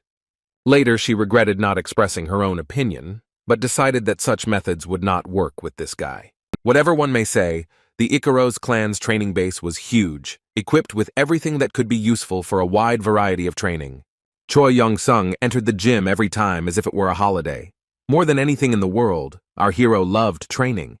Anthony greeted the guy with the words that he saw the interview and he was cool, just like his opponent. Elizabeth congratulated him on the successful provocation. Our hero was glad to see his friends, but they did not expect at all that he would come to training on the very day of the press conference. Anthony tried to give the guy some advice on dealing with the press, but he stayed the course and headed straight to the gym. Schneider had learned all about Maximilian's fighting style and could have been useful to Janssen, but Gutierrez countered that he hadn't even fought him, and she had a win over Fitzpatrick in her pocket. Choi Yon-seong thanked them for their help, apologized, and said that he was going to train alone until the match. Friends did not expect such a turn of events. They came to the hall specifically to support the hero. The young man closed his eyes, folded his hands together, and froze in complete silence. It looked strange. Elizabeth asked what he was doing. The answer was surprisingly simple. Choi Young-sung said that he was turning on his imagination. Then he started making some strange movements with his hand. It didn't look like a warm-up or a punch, but rather like a greeting. After that, the guy took a fighting stance and acted as if the enemy was right in front of him. A message appeared that the image created in his head had been successfully transmitted to another. The mechanical voice reported that the power of the constellation had been increased, the principle of spiritual training had been studied, and the corresponding A-rank skill had been obtained. Gutierrez froze in surprise. The girl asked herself what it was and why she could see it too. Elizabeth thought that Janssen was using illusion magic, but she didn't understand how a martial artist could use such a high level of magic. Here our hero made an incredible jump to attack the monster that his imagination had drawn. And then another jump, and another one. In fact, the hunter was conducting a full-fledged combat training. Evening came, the hall was empty, the uniforms and towels took their usual places on the shelf, but some people still continued to train, and the picture did not change the next morning. Choi Yong-seong continued to practice various energy concentration techniques, and then applied them to strikes. He trained so selflessly that he didn't even notice that his t-shirt couldn't withstand the load and tore. Anthony and Gutierrez entered the hall again. The blonde was in shock. He had never seen anyone train for so many hours in a row. Elizabeth was silent. She looked at her friend. and all she could do was giggle nervously. The girl was also a fan of physical training, but she had never thought about this. She was amazed. The competition was again held in a huge stadium with a site prepared to look like the inside of the world. On the day of the fight, everything was prepared perfectly. Before entering, Lawrence asked if our hero had had a good breakfast, because in the underworld the body retains its physical characteristics. Choi Young-sung replied that he had eaten. The girl put her hand on his shoulder and asked him not to be nervous, but our hero was already as calm as a boa constrictor. Rather, it was she who was nervous. Then the signal rang out, and the guy went down the corridor to the battle site. The colored lights raised the mood of both the spectators and the fighter. Once in the arena, the young man thought he looked impressive. The stands were packed to capacity with spectators. Our hero thought that before, hunters died in battle with monsters, but now it has become entertainment for the crowd, a senseless and cruel show. The spectators greeted him with dissatisfied shouts. They suggested that the swindler get out. He has no place in the B League. It's time to get out to S. Some group of people started yelling that Yongsan should take the whole team with him. They were all scumbags and liars. They had no place in the league. Someone even wished death on the guy. But then he was invited to come and take a place in the arena. The fight begins. Before leaving, Yongsan noticed a familiar face in the crowd. It was Li Xiaowan who wanted to win and shouted that the martial artist was the best and no one could compete with him. Other members of the Huashan clan at different ends of the hall supported the teacher. Choi Yunseong walked up the steps and thought that the support was not bad, and they hadn't even signed the contract yet. Today's match would revive martial arts. The commentators greeted the spectators, noting that it was a great fortune to commentate on such a match, and then introduced the participants. Maximilian, a B-rank star, was aiming for the top 10 and needed no introduction at all. His popularity was high. Choi Yeon-seong, a rookie, has only just entered the C-rank league and is currently ranked B. One commentator asked another if he had heard the rumors about rank fixing, and the stands roared. The second commentator replied that he didn't believe it. The guy spent 30 years in the abyss. It couldn't have passed without a trace. Most likely, it also influenced the failure in determining the rank. The man added that if Yonson defeats Maximilian, it will be proof of honesty. The hero climbed onto the platform. For the first time, a martial arts user participated in the battle. The young man stepped forward, and his eyes were blinded by the light of many spotlights. But soon everything changed. He stopped and thought that this really was virtual reality. The battlefield now looked completely different. These were ruins, somewhat remotely reminiscent of Los Angeles 30 years ago. A strange idea of the organizers. Choi Young-seong thought that the fight was going to be interesting. He took a fighting stance, and the countdown began. On the count of 2, the stands roared. But under the dome of the underside of the world, these sounds sounded as if from underwater. He was more than determined and declared that he would definitely defeat this villager from the abyss. On the count of 3, he pulled the bowstring. The command to fight was given, and Choi Young-seong decided not to waste time and attack first. He moved very quickly, so fast that the enemy literally froze in place. He could not believe his eyes. His arrow turned out to be slower. To avoid the blow, Maximilian had to use flight magic and rise into the air. He made it literally at the last moment, and was now flying, trying to figure out what to do next. Our hero's speed was higher than one could imagine. To continue flying, it was necessary to spend mana, so Pitchpatrick descended to the ground. The announcer announced that he had increased the distance, but Yongsan was not far behind. Trying to catch his breath and think of a strategy, Maximilian thought that if he had not taken off, he would have already been captured. The commentators began to chorus in urging Choi Young-sung to take action, noting that he couldn't just stand there and chill. He was a perfect target, so Pitchpatrick, without thinking twice, decided to attack with ranged magic. There were several shells at once, and quite powerful ones at that. They could have easily caused considerable damage to our hero, however. This did not happen. Ensun watched as several magic arrows approached him, and thought that it looked like a constellation weapon. It was too powerful. It seemed like the enemy was cheating. If so, then you can respond in kind. The hero used the divine space art skill. A message appeared that all arrows were successfully reflected. The next message was that the constellation of the Elf of Ambitious Light was angry at his actions, and the virtuous goddess of scales expressed secret support. Maximilian was also furious. He decided to intensify the attack and use even more magic arrows at the same time. Choi Yong-sung did not immediately find the place where the enemy was hiding. He moved quite quickly and was well camouflaged in the ruins. The vision of the constellation helped. A whole sheaf of sparks flew at our hero, but he was ready to attack, having discovered the point from which the elf was shooting. Without waiting for arrows to be aimed at him, the guy rushed towards the one holding the bow in his hands. He again moved with lightning speed. To his surprise, the arrows changed direction and began to follow the target, an unexpected turn of events. But Yongsan wasn't that simple either. He turned on his Ki defense and therefore didn't receive any damage, even when he was hit. This gave him the opportunity to get close to Pitchpatrick and leap into him for a melee attack. No matter how good the skills were, one must not forget that the guy was pretending to be a B-rank hunter, so at the last moment he landed nearby, giving the enemy time to get his bearings. The crowd in the stands roared, urging their favorite to not hesitate and release another armful of arrows. The broadcast was online, so fans all over the country joined in. Ensign also beckoned him with his finger, as if inviting him to attack and provoking him to attack. He knew that he would be able to deflect the arrows without any problem. Maximilian fell for it, deciding that it was a bluff. He was sure that Yongsan was now in a trap. The elf decided to cast some powerful spell. Our hero looked at its wide area of effect and tried to guess what it would be.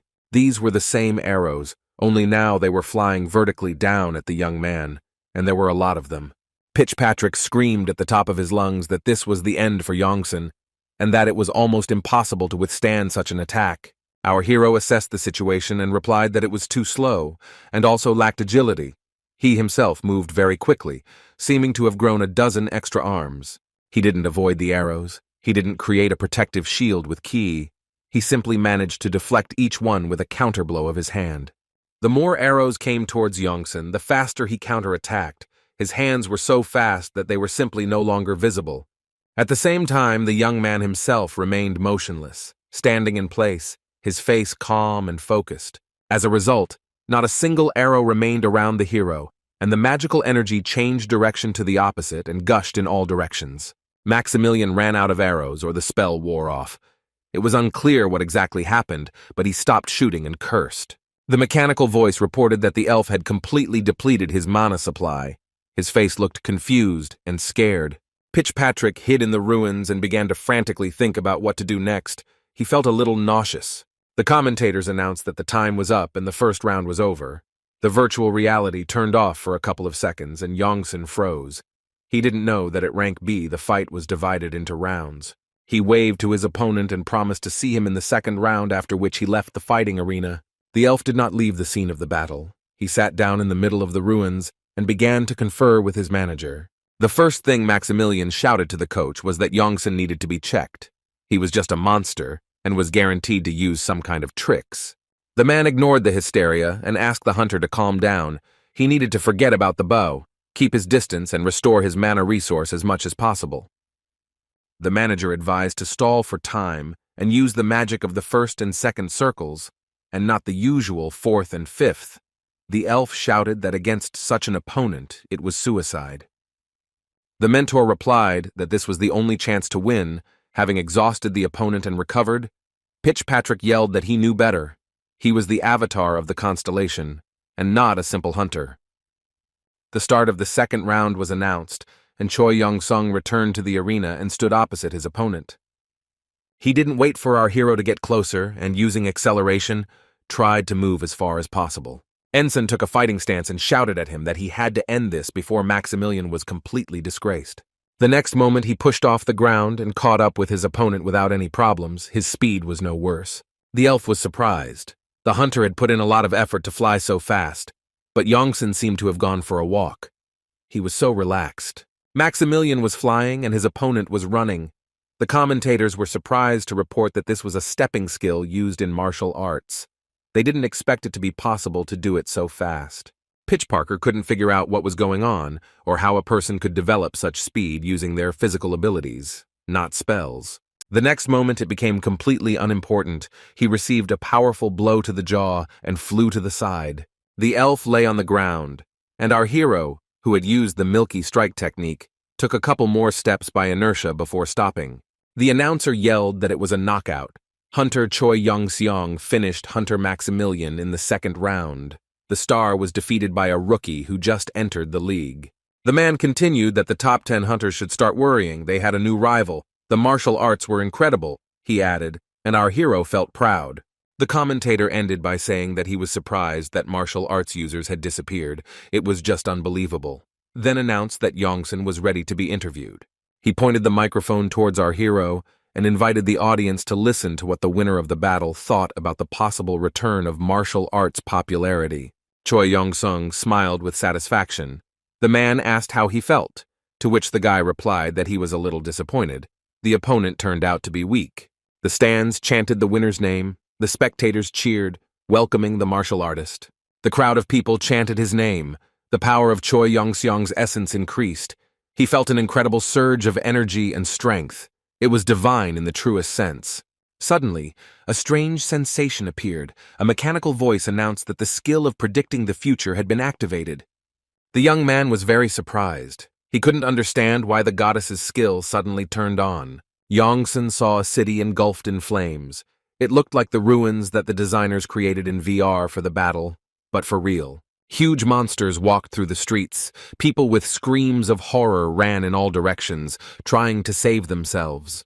The guy thought that all the monsters escaped because the hunters failed to clear the dungeon in time. It was a disaster. At this time, in the huge Dragon Empire building, a booming laugh could be heard from the chairman's office. 2 employees stood at the door and did not dare to enter, so unbridled was the joy displayed by their boss. Huang watched the broadcast of Yongsan's fight and talked to himself, noting that it had been too long since he had let loose like this. At this point, one of the secretaries finally took the risk of entering and reported that the dragon had received a personal call. The man replied that if it was his ex-wife, then he should just say the required amount. He said that he would always help with money. The employee replied that it was the Korean hunter, Lee Chang-shik. Huang dodged in surprise, asking again what the hunter's name was. He had quarreled with Lee Chang-shik after he moved to America, and they had not communicated for a long time. The dragon decided that his old friend had seen Yongsan's fight, so he took the risk of making contact, and he ordered the phone to be brought to him immediately. He picked up the phone, and from the other end of the planet, the only question he heard was why Huang hadn't reported that Yongsan had returned. The man replied that he didn't remember them making up, so why report it? Lee Hansik told him to forget about it and just give the phone to Choi Yong-sung, to which he received the answer that the guy was not around, so he should call him himself. The Korean was indignant that it wasn't so difficult to give him the young man's number, or switch the connection, which is what the dragon needed from him, and in response he heard that an apology was needed. Lee Hanshin yelled that he would never do this and ended the call. Dragon cursed and said that he should look for Yongsan himself, and he would blacklist Hanshin. Handing the phone over to the secretary, the man sighed resentfully, saying that it wasn't that hard to apologize, so why be so proud? He asked the assistant if the children were on their way. Choi Yeon-sung and Ayin were just walking down the corridor, accompanied by guards. The girl was blacker than night, and blamed herself for underestimating the client's capabilities. What kind of manager was she? The guy asked her what his chances of winning were, to which he received the answer that they gave him 9-1 that he would lose. Our hero looked at her face and began to console her, saying that she hadn't seen him in action before, and that's why she didn't appreciate it. Ain became even more gloomy. Then, as if from underground, 2 Chinese men emerged in front of them and greeted Choi Yong-sung. Without waiting for a return greeting, they fell to their knees and began to beg the hunter to teach them the art of martial arts. The young man asked in confusion where their teacher was. He had seen these people before. They belonged to the Huashan school. The story he was about to hear was quite tragic, and it was clear that the boys were worried. They started with the fact that Huashan school was one of the best in China. They had good teachers and a great training area. The hunters worked tirelessly, mastering more and more new martial arts techniques, practicing techniques and skills. Their teacher was quite nervous, did not allow skills to be called anything other than his, was picky about details, and was sometimes quite harsh. He often did not hold back in his expressions and, in addition to training, gave his students entire lectures about how worthless they were. The boys bowed before Yongsan and said that things were even worse in America. that the elders of their clan remembered almost nothing, and what they remembered was morally outdated. The hero thought that he understood the problem, and besides, the Huanshan school had already approached him with a similar request, so this was a good chance to raise his authority. After weighing the pros and cons, he agreed, causing a real shock both to Miss Lawrence and her assistants.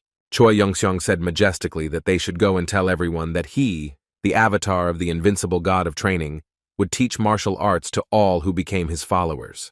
The Chinese were happy. They said that they would gladly become followers because they initially became hunters, being fanatics of martial arts and training. The next day, our hero decided to see how things were in the bloody fortress. The place was truly vile and disgusting. Let us recall that these territories were obtained after the Battle of the Constellations with a warrior overcome with madness and blood. The land of the orcs was unpleasant to Choi Youngseong even before it came into his possession, and now nothing has changed. As he headed into the abyss, Janssen wondered how Odaigon was doing there. He sent an avatar to the orcs since he himself was too busy.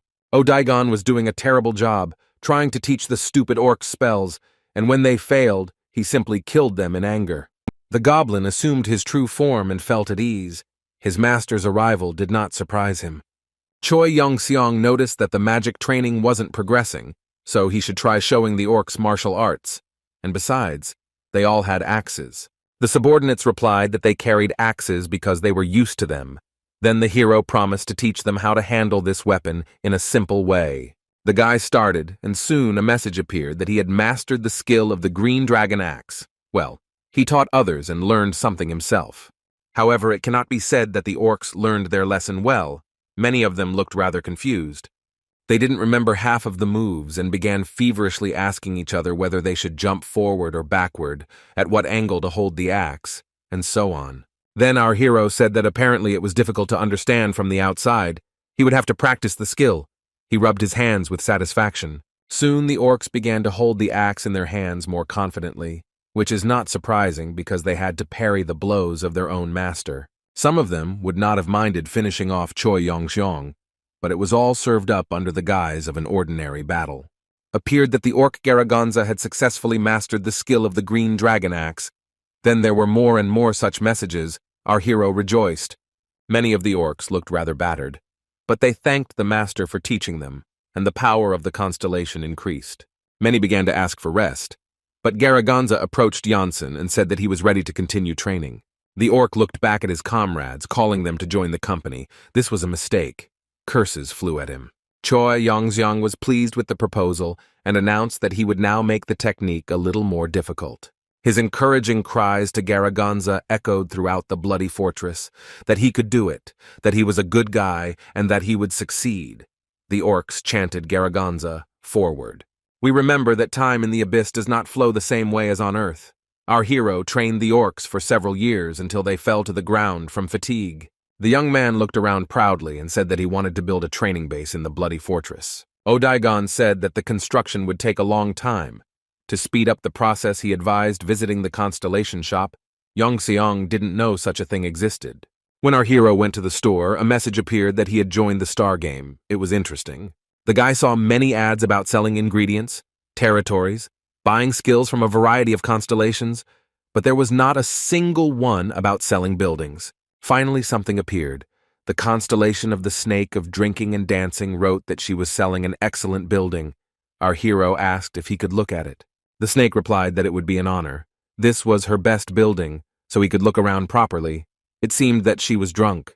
Among the objects that the constellation put up for sale were the White Snake Tower, the Venomous Snake Hollow, and a reservoir with life-giving alcohol. Well, you know.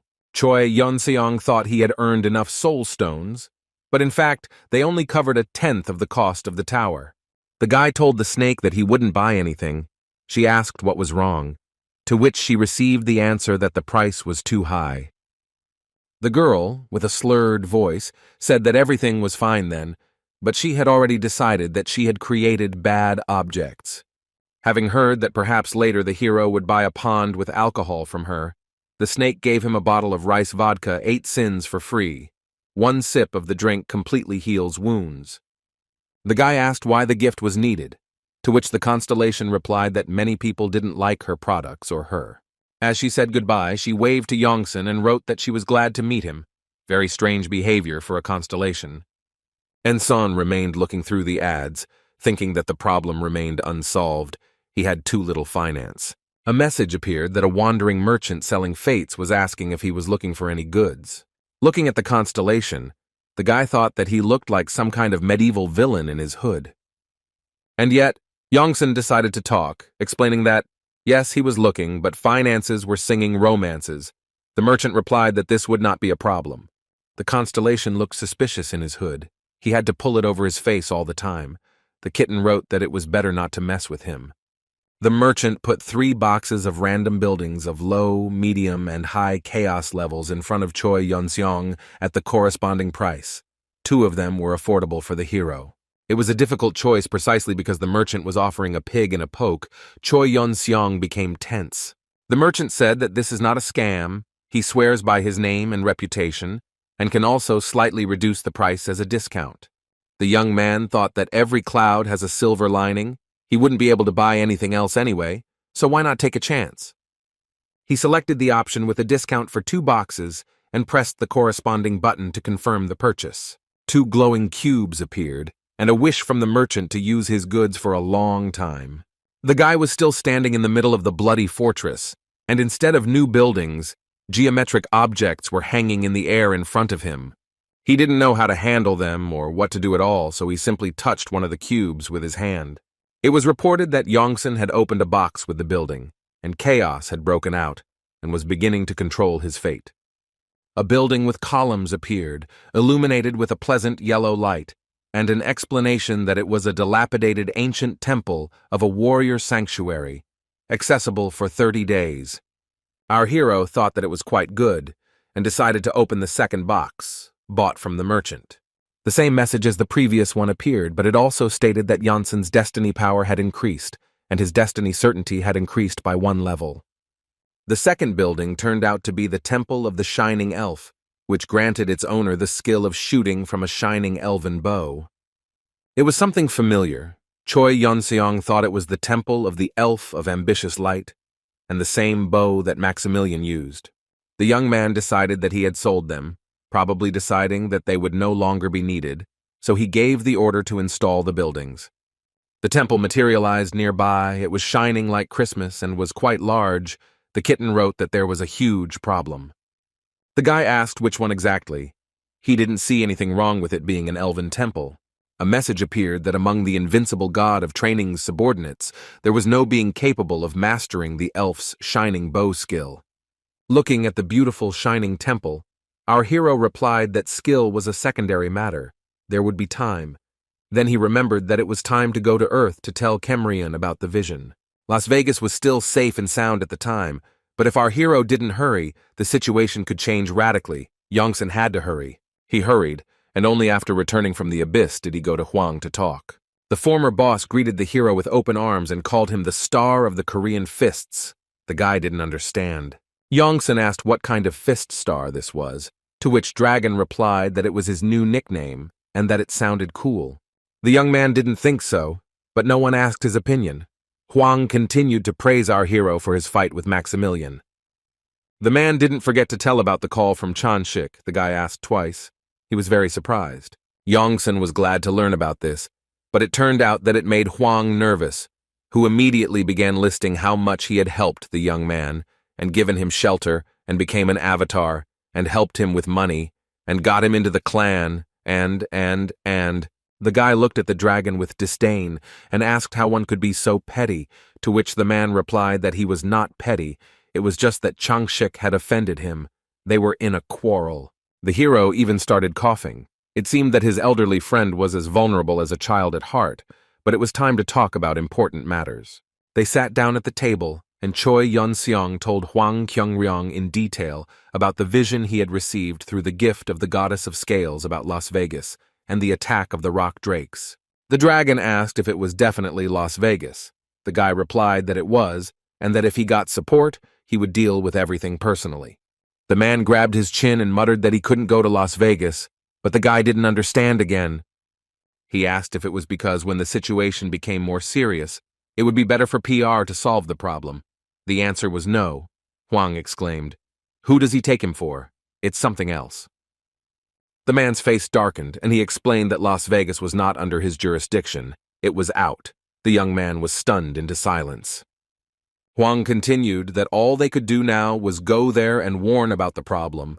Janssen asked what about the sauna with the president, to which he received the answer that the president was not a hunter. The man put his hands on the guy's shoulders and said that it was even better that the hero was going.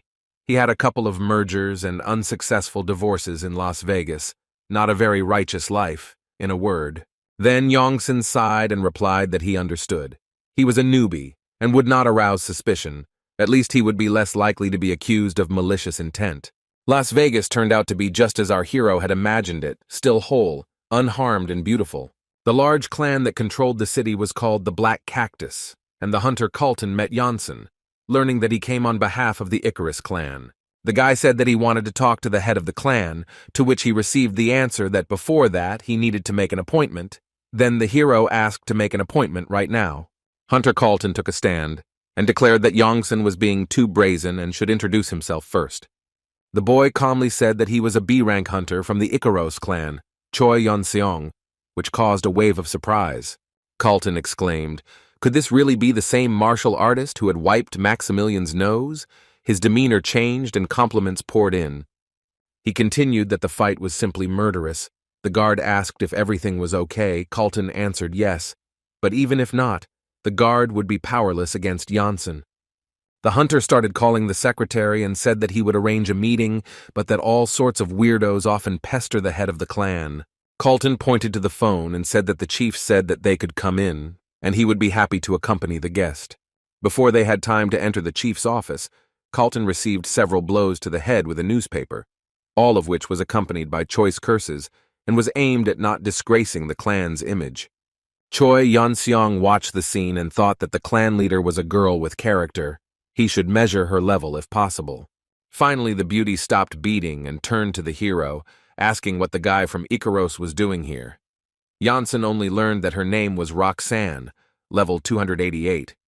She was not very friendly and suggested that they skip the formalities and get straight to the point. Our hero was obedient, and also did not suffer from talkativeness, so he simply said that their clan would lose to the monsters, so he came to help. The girl stopped screaming and looked at him seriously and most importantly calmly and asked him to repeat. But this calm was deceptive. In the hand of the head of the Black Cactus clan, a combat magical charge flared up. She asked in a metallic voice if the guy was trying to tell her that they were unable to clear the dungeon. Choi Yongseong realized that the situation was getting worse, so he tried to explain that there would be an explosion of a B-rank or higher dungeon in the city. Let's remember that a dungeon explosion occurs if the dungeon is not cleared in time. Hordes of monsters begin to crawl out of it, something like a natural disaster. The girl looked at him with interest and asked if he knew about the dungeon that they didn't know about. The hero replied that he used the latest equipment from Dragon Industry. Roxanne asked if Icaros was planning to clear the dungeon themselves, leaving the Black Cactus out of work. The hero replied that they were not going to do anything like that. He continued that he was only asking to be allowed to watch from the outside, so that an unfortunate mistake would not lead to the deaths of people if something went wrong. The head of the Black Cactus clan crossed her arms over her chest and noted that he had spent 30 years in the abyss, meaning he was a first-generation hunter. The young man asked for an explanation. Carlton explained, saying that most first-generation hunters are considered heroes who protect people. The girl asked if he really would just watch. Yongsan assured that he would not interfere unless absolutely necessary. He was sure that they would easily do everything themselves. Roxanne agreed, but added that if the hero had deceived her, then even in hell she would find him and make him pay for it. The streets of Las Vegas were crowded. Choi Young-sung thought that staying near the dungeon was not very comfortable in such conditions. Besides, in case of a disaster, there would be a lot of victims. Carlton was assigned to accompany our hero everywhere, and it was one of the most pleasant assignments in the guy's life. The hunter reasoned that if the dungeon turned out to be B-rank, the clan leader would intervene. Janssen asked about her abilities, to which he received the answer that Roxanne's sister was the best. Here he realized that he had let it slip and asked our hero to keep his mouth shut. If information about their relationship leaked to the press, he would be in trouble. Then the hunter's radio turned on and a message came in that a dungeon had been discovered and all the clan's hunters needed to immediately come to the gathering. The meeting place turned out to be an abandoned building on the outskirts of the city. It looked like it was once a warehouse or something like that. Inside, a rather large portal was shining. The entrance to the dungeon looked rather ominous. The hunters looked at the portal and admitted that they were lucky. The guy from Icaros told the truth. But that's not the main thing, but the rank. The second hunter noticed that they were very lucky. Judging by the amount of mana, the dungeon rank was no less than B, which meant there were plenty of valuable artifacts there. It was necessary to carefully get closer to check. The first one went, stretching out his hand in front of him with spread fingers. A mechanical voice asked if he wished to enter the dungeon, the thicket of endless predators. Time until explosion 6 hours, 11 minutes, entry limit 1 person. The hunters had never encountered anything like this before. They had no idea how it was possible that only 1 person could enter the dungeon. An order for evacuation was immediately given. It was necessary to clear a strip of at least 10 kilometers from the dungeon. The personnel set to work. There were no fewer cars on the street. On the contrary, it seemed as if people were deliberately flocking to the entrance to the dungeon. Choi Yeon-seong watched the street and couldn't understand why no one was running, leaving, or responding in any way to the order to evacuate. A couple in a convertible parked nearby and began discussing whether they would have a good enough view from that spot. Our hero approached them and asked if they had heard the order to evacuate. The young people looked completely carefree. The guys asked why he was so nervous. The dungeon would be cleared quickly anyway. If they left, they would miss all the fun. Yongsun was horrified and began to ask himself if he had gone crazy and if he was really at the entrance to the dungeon. A huge crowd of onlookers gathered, filming everything on video, taking selfies. No one thought about the danger at all. The kitten of lava and magma advised not to pay attention to idiots. Let natural selection work.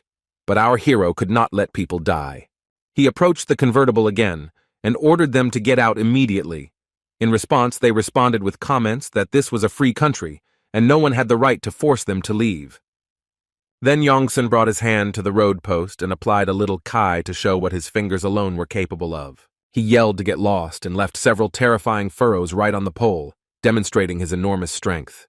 The convertible had disappeared without a trace, and the crowd of onlookers quickly dispersed in all directions. At this point, Roxanne increased the effect by shouting into a megaphone that those who did not evacuate would be killed by the hunters before the monsters. She continued to shower the onlookers with choice curses, promising to shove their phones and cameras as far up their ass as possible.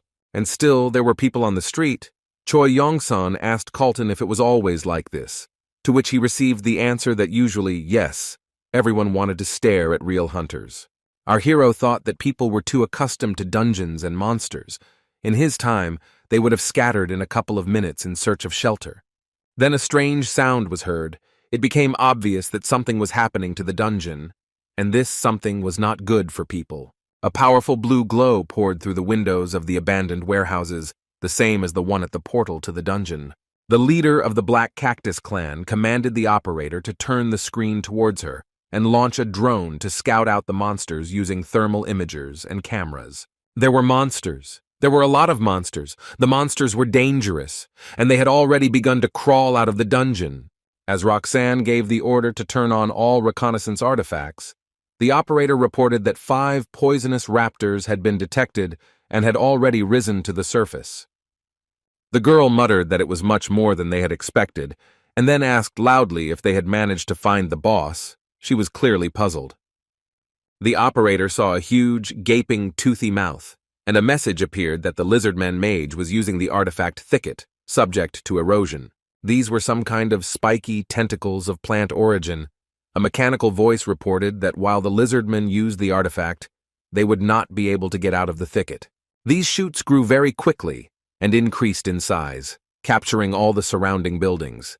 People watched in horror as skyscrapers became like children's toys against their background.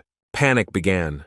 Everyone was wondering what had happened, why the car couldn't get through, whether it was all because of the monster. The area was completely paralyzed. One of the hunters asked Roxanne what they would do with the people. The girl replied that it was their own fault since they had not evacuated. What could they do about it anyway? Yongsun asked if his help was needed, but was told that it was better not to interfere, as without an agreement between the clans it could end in a lawsuit. The head of the Black Cactus clan gave the hunters the command to prepare for battle. She had no doubt that they would cope on their own. Calton muttered, which was a shame. He really wanted to see the martial artist in action. Roxanne cursed loudly and ordered the attack to begin as poisonous raptors walked towards them. It is worth giving credit to the clan's hunters. They did not cower in the face of the threat and resolutely rushed into battle. There were those who approached for close combat. There were also mages casting long-range and defensive spells. Everyone acted in a coordinated manner. Then a C-class monster, Vyogosaur, came out of the portal. It was larger in size and also had greater essence power. The hunters unleashed a multitude of attack spells on him, including the Chaos Spear, Cornelius's ice arrows, and the double magic spear, but the result was mediocre. The creature received almost no damage. It seemed that the skin was impenetrable, but there was still hope that from the number of attacks the monster would become exhausted and the defense would weaken. Roxanne listened to the operator's message and announced that 4 more monsters were approaching. The clan leader thought that it was enough to show off. She would deal with them faster than the others, so she used a spell to enhance Enos's magical power. A message appeared that her magical power had been significantly increased for a time, and the girl assumed a fighting stance. The clan leader cast the fiery whip of Infit, and everything around seemed to disappear due to the flickering streams of light and fire that appeared in her hands. The monsters fell to the ground. Black cracks appeared from their fall, and from Roxanne's whip, the sight was epic. The hunters noted with pride that nothing less was expected from the chief. She was, as always, at her best. At this time, the drone operator reported that 6 more monsters were approaching from behind. Roxanne gave the order to move. She turned her head to her brother and reminded him that he was responsible for the hunter from Icaros. If he got hurt, there would be problems. It turned out to be impossible to carry out the order. No matter how much Calton turned his head, Choi Yongsun could not be found. At this time, the raptors attacked the onlookers, who not only did not evacuate, but did not even try to find shelter in nearby houses. They screamed and begged for help. Sheaves of flame burst from the monster's mouth. It could easily burn a crowd, no worse than napalm in Vietnam. Choi Yongseong was not the type to look at such things with indifference, so he didn't look at them, but rushed to protect the stupid people. Drawing the sword was a matter of seconds, but planning a strategy of strikes so that no one would get hurt took much longer. Our hero didn't have such experience, but he had a lot of experience in fighting monsters, and the hero took advantage of it. With the help of a sword, the guy literally cut the lizard into neat pieces. The hand of an experienced cook is immediately visible. The rest rushed after the first monster, but the same fate awaited them in the foreseeable future. Choi Yongseong held the sword confidently. He poured a considerable amount of his ki into the weapon, and now they merged into one. The same cannot be said about raptors, which, on the contrary, became excellent meat cuts. Behind the hunter, there were admiring exclamations about how damn cool it was. The stupid people still hadn't found shelter and continued to stare. Then someone called out to the young man. The voice was familiar. It seemed to be the guy from the convertible.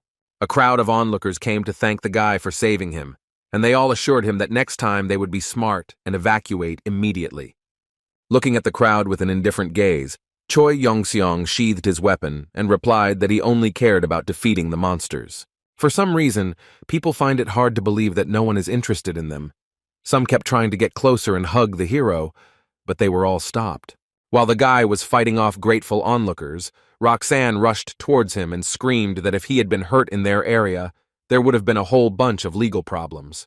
The hero looked at the girl and asked her not to worry. He would solve all the problems on Icaros's side.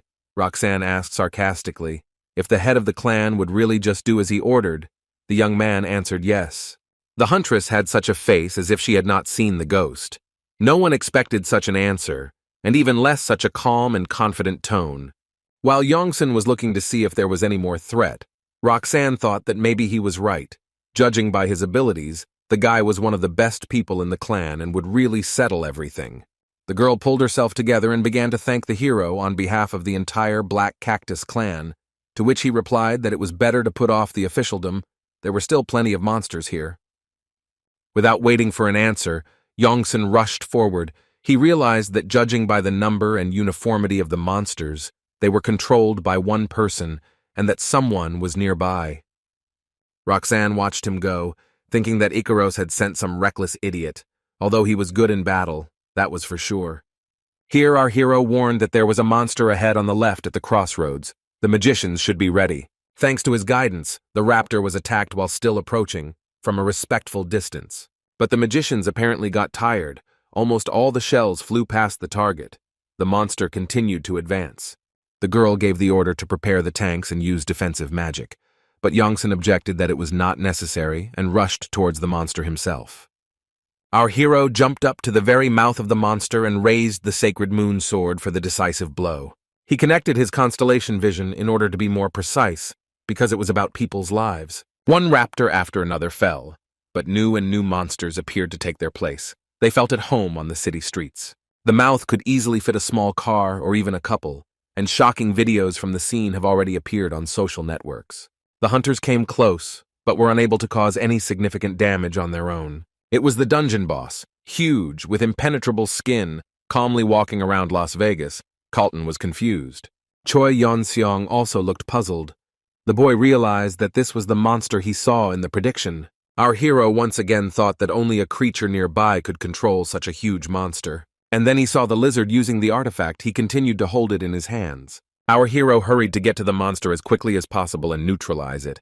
The hero moved in huge jumps to save time. The artifact was in the form of a staff, so the lizard tried to use it to block the blows of the hunter's sword. Then our hero strengthened the blade with his kai. It glowed blue and became much more powerful. The very next moment, Choi Yeon-seong cut off the head of the one who started this whole mess with the invasion of monsters and the artifact of the thicket. At this time, the hunters were just attacking the largest monster, and the last of those who were still destroying the city. Roxanne decided to take the main role in his elimination. After all, she was the head of the clan and had the most experience. But first, it was necessary for other hunters to wear out the monster with the help of long-range magic spells. Then it was their leader's turn to play the final chord, performing an incredible solo. The huntress cast an incredibly powerful spell, and wishing death to the monster, attacked. Everything burst into flames. A message appeared that the lizardman mage had been destroyed, the corrosion thicket artifact had ceased to function, and it seemed that Roxanne and Janssen had completed the task almost simultaneously. The shoots of the thicket of corrosion began to gradually wither and disappear, and the blocked cars were able to continue moving. The city gradually freed itself from the shackles of vegetation, and surprisingly, the buildings remained virtually undamaged. People looked up with mixed emotions and shouted at the top of their voices that the barrier was gone. The press immediately got involved, and the correspondent announced on camera that he was near the Cosmopolitan Hotel and was heading out to scout out the situation. The journalist saw one of the hunters and rushed towards him to ask questions, primarily about the number of victims. The answer that no one died surprised the man very much, because everyone saw and heard that there was an explosion. And besides, the monsters broke out to the surface. Someone from the crowd said that it was the Asian hunter with brown hair who saved everyone, and all the microphones and cameras immediately turned to Yongsan. Carlton, Roxanne, and our hero gave interviews, but the reporters first turned to Choi Young-sung, calling him a hero. The guy looked straight into the camera and said in a calm, indifferent voice that he was not trying to save people.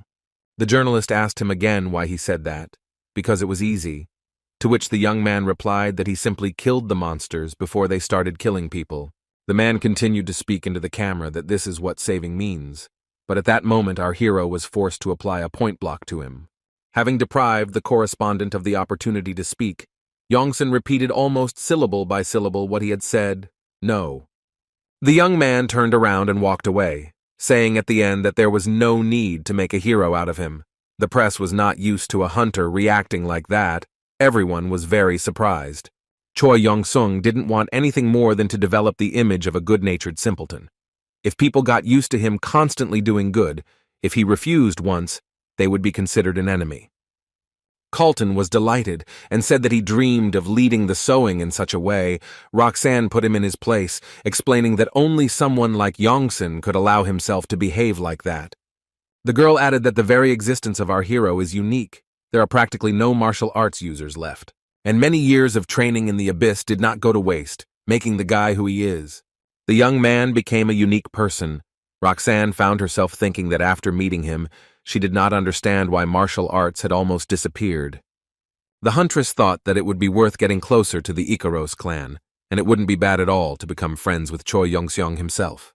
A loud laugh erupted from the cafe in Huang's territory as the owner read a news story about a hunter attacking a journalist after killing monsters in Las Vegas. Our hero sat in the chair opposite and asked with displeasure what was so funny about it. He had no intention of becoming a stand-up comedian. The guy reminded Huang that he had also hit a journalist, to which the man replied that he hadn't done so in that situation, and that it was also worth reading what else was written about Yongsun on the internet. The hero said that it didn't matter. The chairman agreed and said that the Black Cactus clan expressed gratitude to the Ikaros clan, and in addition, the reward for the raid was divided, as expected. The guy replied that it was clear, which outraged the dragon, who said that we were talking about trillions, and when you run a company, every cent counts. Yongsung countered that he didn't run a company, to which Huang asked if it had ever occurred to him that his activities were similar in any way. The guy noted that it was nice to receive a well-deserved reward. He was also interested in when the rank would be increased. The man replied that after rank B, the process is more complicated.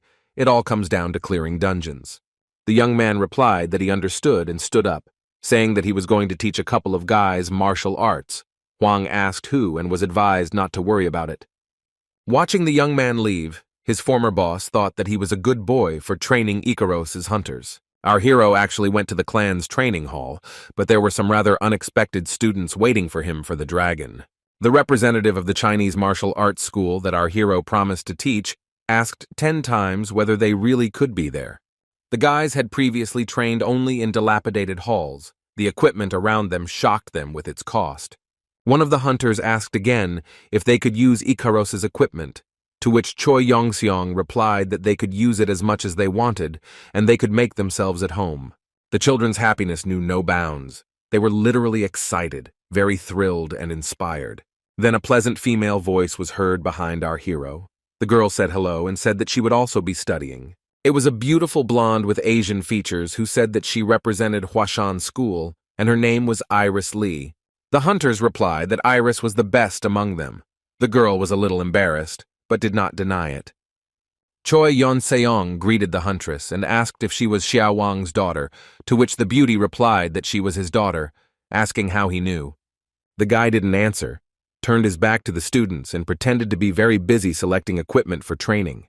Here he turned sharply to the hunters and asked if they wanted a drink. It looked like an advertisement. Everyone laughed loudly and unanimously. Choi Yun-sung was acting strangely, not understanding why.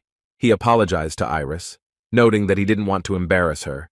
The girl waved her hands, showing that everything was okay. Our hero started mumbling something about the incident in China, Master Lee, Los Angeles. His students decided that he was crazy. At this point, the girl's patience snapped, and she asked when they would train. Yongsun realized that he had gotten carried away and apologized again. The hero gave the order to the hunters to follow him, explaining that he had prepared an excellent plan for the task. He led them past the fancy exercise machines and stopped in a corner with the most ordinary barbells. The first task was to squat, with a barbell, of course. One of the guys asked when they would be working on that cutting-edge technology, to which Yongsun replied that it was training equipment for magicians, and that martial arts practitioners had no use for it. The hunters began working with the rod, constantly whining that they had been counting on modern equipment. But the mentor was adamant. He showed the correct squat technique to fully work out the muscles and feel their internal energy. A message appeared that thanks to the title of the unrivaled god of training, his wards would receive additional strength from training. Looking at Iris, it was clear that it would not hurt her. Everyone tried their best, realizing that this was their chance. No constellation could give martial artists more than Yongsun. A message appeared that their strength was growing rapidly. The hunters decided that they would train without mercy. This was their path, and they would follow it to the end. But all they did so far was just regular training, a little more effective, but still. After some time, the students were forced to stop to catch their breath. They were completely exhausted. Choi Yong-sung came up to them, praised them, and said that the warm-up was over and that they would now go to practice in the underworld. This training room was the dream of every hunter in the world, but it belonged to the Ikaros clan. The students came in and began to look around. They had never seen anything like it before, let alone tried it. Our hero reported that the best training is done using the terrain of the dungeon. He prepared a surprise for his students and chose a swamp at a construction site, and not the most pleasant one. The guys immediately sank knee-deep and began to ask how they could even move through such viscous mud. Maybe there was some kind of technology. Then one of them noticed a figure in the distance. It was a regular wooden training dummy, like the kind you'd find in any martial arts gym. The hunters were amused to see something familiar, and noted that in such conditions he looked a bit silly. But the next moment, the dummy jumped up and hit one of the hunters in the chest with its wooden knee. The others did not understand what it was, but without thinking, they rushed to help their comrade as much as they could, being knee-deep in the swamp. To everyone's surprise, the wooden dummy gave every hunter who approached it a hard time, without exception. But they were martial artists. It was not easy to break their spirit. The guys returned to their fighting stance. Iris looked at Choi Yeon-sun and asked if that was all. The hero replied that first there was a warm-up in the gym, now a test drive in natural conditions, and then the main training awaited them. The guy turned around and walked away, throwing out a parting word that if any of them could handle the wooden friend, let him call him. The girl asked what they should do now. The answer was simple: they need to win, there is no way out of it. The young men gathered their courage and once again rushed to attack the dummy, each wanting to defeat it first. The hunters cursed, called the wooden fighter names, promised to break, burn, chop, and destroy him in many ways. At this time, Choi Yeon-seong went to the Ikaros clan hunter's restroom, where Anthony and Elizabeth were waiting for him. The first thing his friends praised the guy for was the excellent job of clearing out the monsters in Las Vegas. Even Schneider admitted that he couldn't have done a better job. A verbal altercation immediately ensued between the blonde and the girl about whether there was anyone who could have done a better job. To stop this disgrace, our hero simply asked if one of these two would like him to teach him martial arts. Both immediately asked what he wanted in return, finding it hard to believe that such an offer did not have a hidden meaning. Yongsun replied that he was doing it with all his heart, and they would not owe him anything. But if they did not want to, he would not be offended. Elizabeth replied that she could teach him magic in gratitude. The guy wasn't thrilled, but the kitten, the girl, and the goddess of scales started to explain that he needed to study, otherwise he would become a dumb jock. The hero sighed and agreed. Choi Young-sung said that magic wouldn't hurt him, and asked if Gutierrez had any idea what exactly he wanted to learn. The girl blurted out that it was definitely defensive magic, and Schneider said that it was definitely long range. Our hero smiled and objected that he was interested in healing magic, and the hunters' faces reflected genuine bewilderment. The guy looked at Elizabeth, then at Anthony, then asked if neither of them knew how to use it. He leaned over the table and began to think, muttering that it was a pity, a great pity. I wonder who could teach him. The guy stood up and walked towards the exit, and he was followed by comments about how he was a close combat fighter, a tank, and it was unclear who he was counting on healing. As he walked out the door, Janssen exhaled and thought that there was a chance that the goddess of scales would help him. She should be able to heal. When he appeared on the territory of the Constellation, he saw that the virtuous goddess of Libra was not in the best mood. She lay her head on the table and continued to lie there even when the young man came up and asked if she was busy. Here the girl suddenly jumped up, sat on the throne, and screamed in a hysterical tone that she had plenty of time. Something was wrong. Choi Young-seong said that he wanted to learn healing magic, to which the goddess sarcastically asked why the invincible god of training couldn't teach him this. The guy couldn't think of anything better to say than that he couldn't, and asked if she would teach him. The answer was affirmative, and the goddess was delighted. Not even a second passed before a mechanical voice announced that the virtuous goddess had gifted him the skill of the fifth circle of divine healing. Choi Yeon-seong accepted the gift and discovered that he was an A rank. It wasn't easy to master such power right away. The goddess misunderstood him and began to apologize for not picking up something more powerful. She is not in the best shape now. The girl began to rummage through the scrolls, muttering to herself that it was her fault that he had not become her avatar, so she had to find at least something else. The hero concluded that it was better not to contact her anymore. The next day, a general gathering of hunters was scheduled in the main hall of the Ikaros clan training base. Coach Ernest came out into the arena apparently to announce the reasons for the gathering. Everyone was in high spirits. Usually the reason was good. After looking at the smiling and cheerfully chatting students, the coach gave the command to his assistant to begin. There was no welcoming speech nor any explanation of why the hunters had been gathered. The guy simply pressed a button on the remote control. At that very moment, a dome of virtual reality from the other side of the world began to unfold over the hunters. They were, to put it mildly, surprised. A mechanical voice announced that a dungeon of an endless tower had been created, and the tower itself had actually risen before our heroes. Looking at how the structure rushes upward and where it ends is not visible behind the clouds, the hunters began to sigh that this is some kind of madness. Choi Yeon-sung also tried to see the top of the tower in the sky, but nothing came of it. Everyone around was whispering that this was the famous dungeon, but the guy had never heard of it before. This tower appeared a couple of years ago and broke a huge number of hunters. On the lower levels lived simple monsters, but the higher they went, the more their level increased.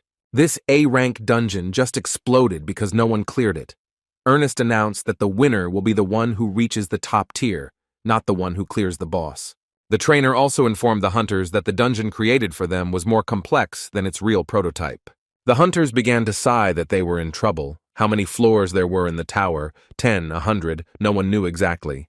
Ernest raised his hand in a farewell gesture, wished the students to try hard this month, and disappeared.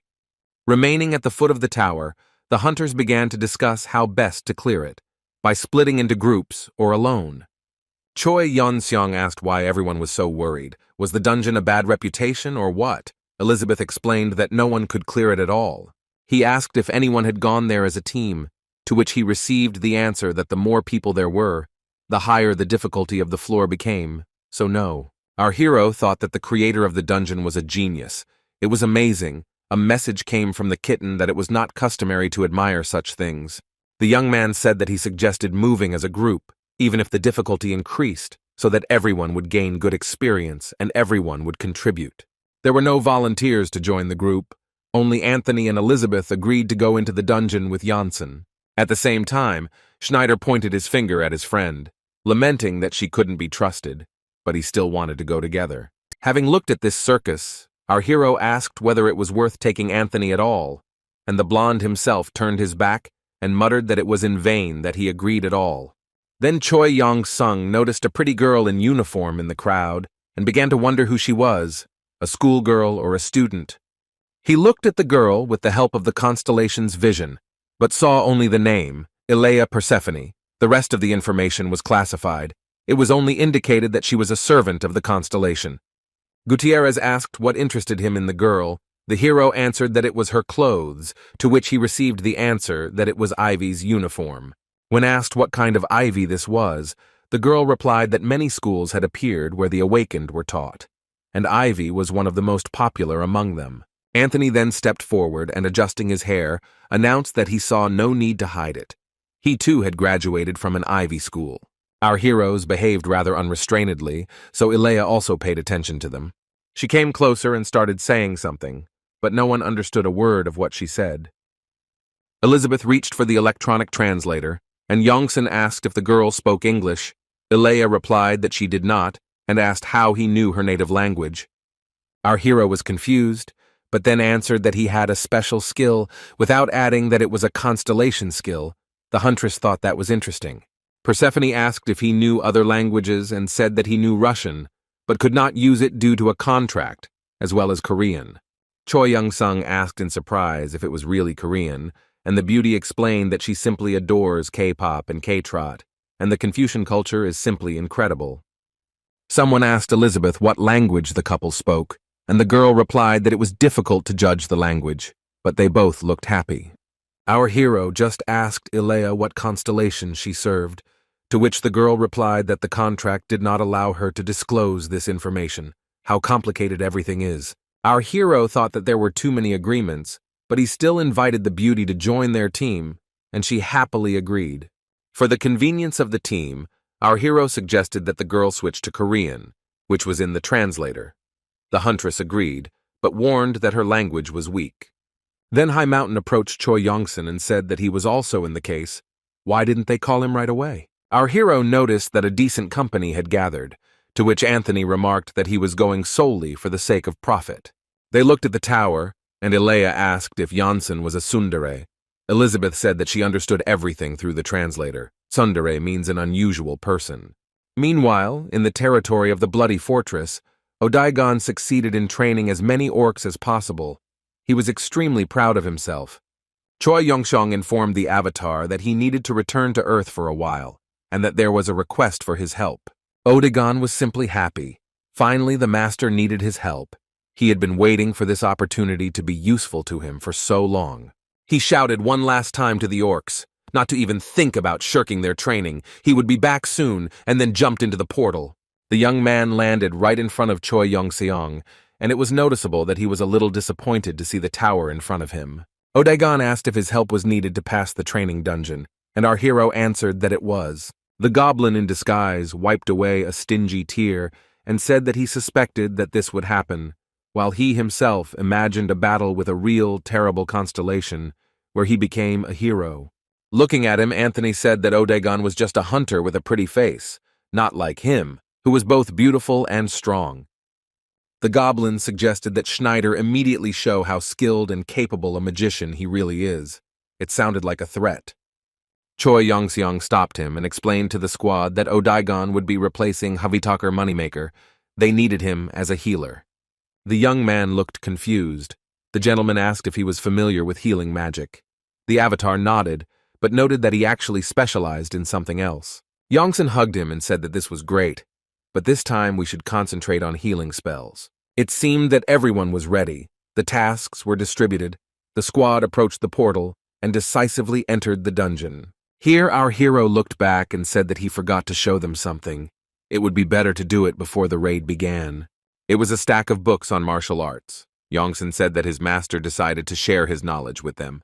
They could take anything that interested them. Elizabeth and Smallwood leaned over to examine the gift. It was a set of beginner's books with rather odd titles.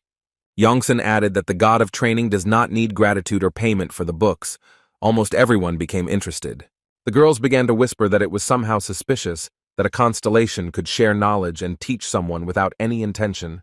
And then they saw the first enemies. It was a horde of skeletons, their eyes glowing with red fire. Choi Yongxiong stated that he would keep them under control, drawing attention to himself so that the other hunters could gradually eliminate the rest. Our hero launched a stream of energy to encircle the monsters and prevent them from attacking first. Then he himself began to destroy enemies with the help of his sacred Chinese artifact, the Moon Sword. Elizabeth also used her weapon, her heavy two-handed sword cutting the monsters in half with one blow. Ilea joined in the destruction of the skeletons, her face amused and focused. Soon all the monsters were defeated. The whole fight took no more than 5 minutes and was quite simple. Looking at the pile of bones at the girl's feet, Janssen thought that she was no slouch at all and was doing even better than expected. Smallwood and Anthony were a little embarrassed. They didn't have any work, but our hero didn't focus on this, but suggested moving on. The first floor was cleared. Had not yet managed to climb to the second floor of the dungeon when they immediately saw several menacing boars. Their eyes also showed a magical presence. No one expected to see such monsters, and even less expected that they would rush to attack at that very moment. Odaigon immediately came to the aid of the squad, casting a spell of great illusion of deception. It was a type of illusionary magic that destroyed the minds of monsters, putting them into a state of mortal fear. The boars stopped and pressed themselves to the ground in terror, feeling completely helpless against the demon. They did not suspect that it was an illusion. Choi Yongxiong realized that this was the perfect moment to attack and shouted that they had to act right now. The hero demonstrated how to act by personal example, throwing monsters left and right with his cosmic fist and finishing them off with his sword. But not everything was so simple. We should not forget that the heroes were dealing with B-class monsters, special wild boars.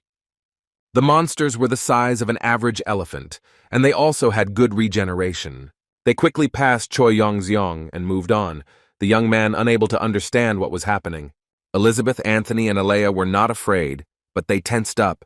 The herd was rushing straight at them. They had to fight back. Both girls took a defensive fighting stance. They had suitable weapons. Alea had a huge halberd, and Elizabeth had a sword of no less impressive size.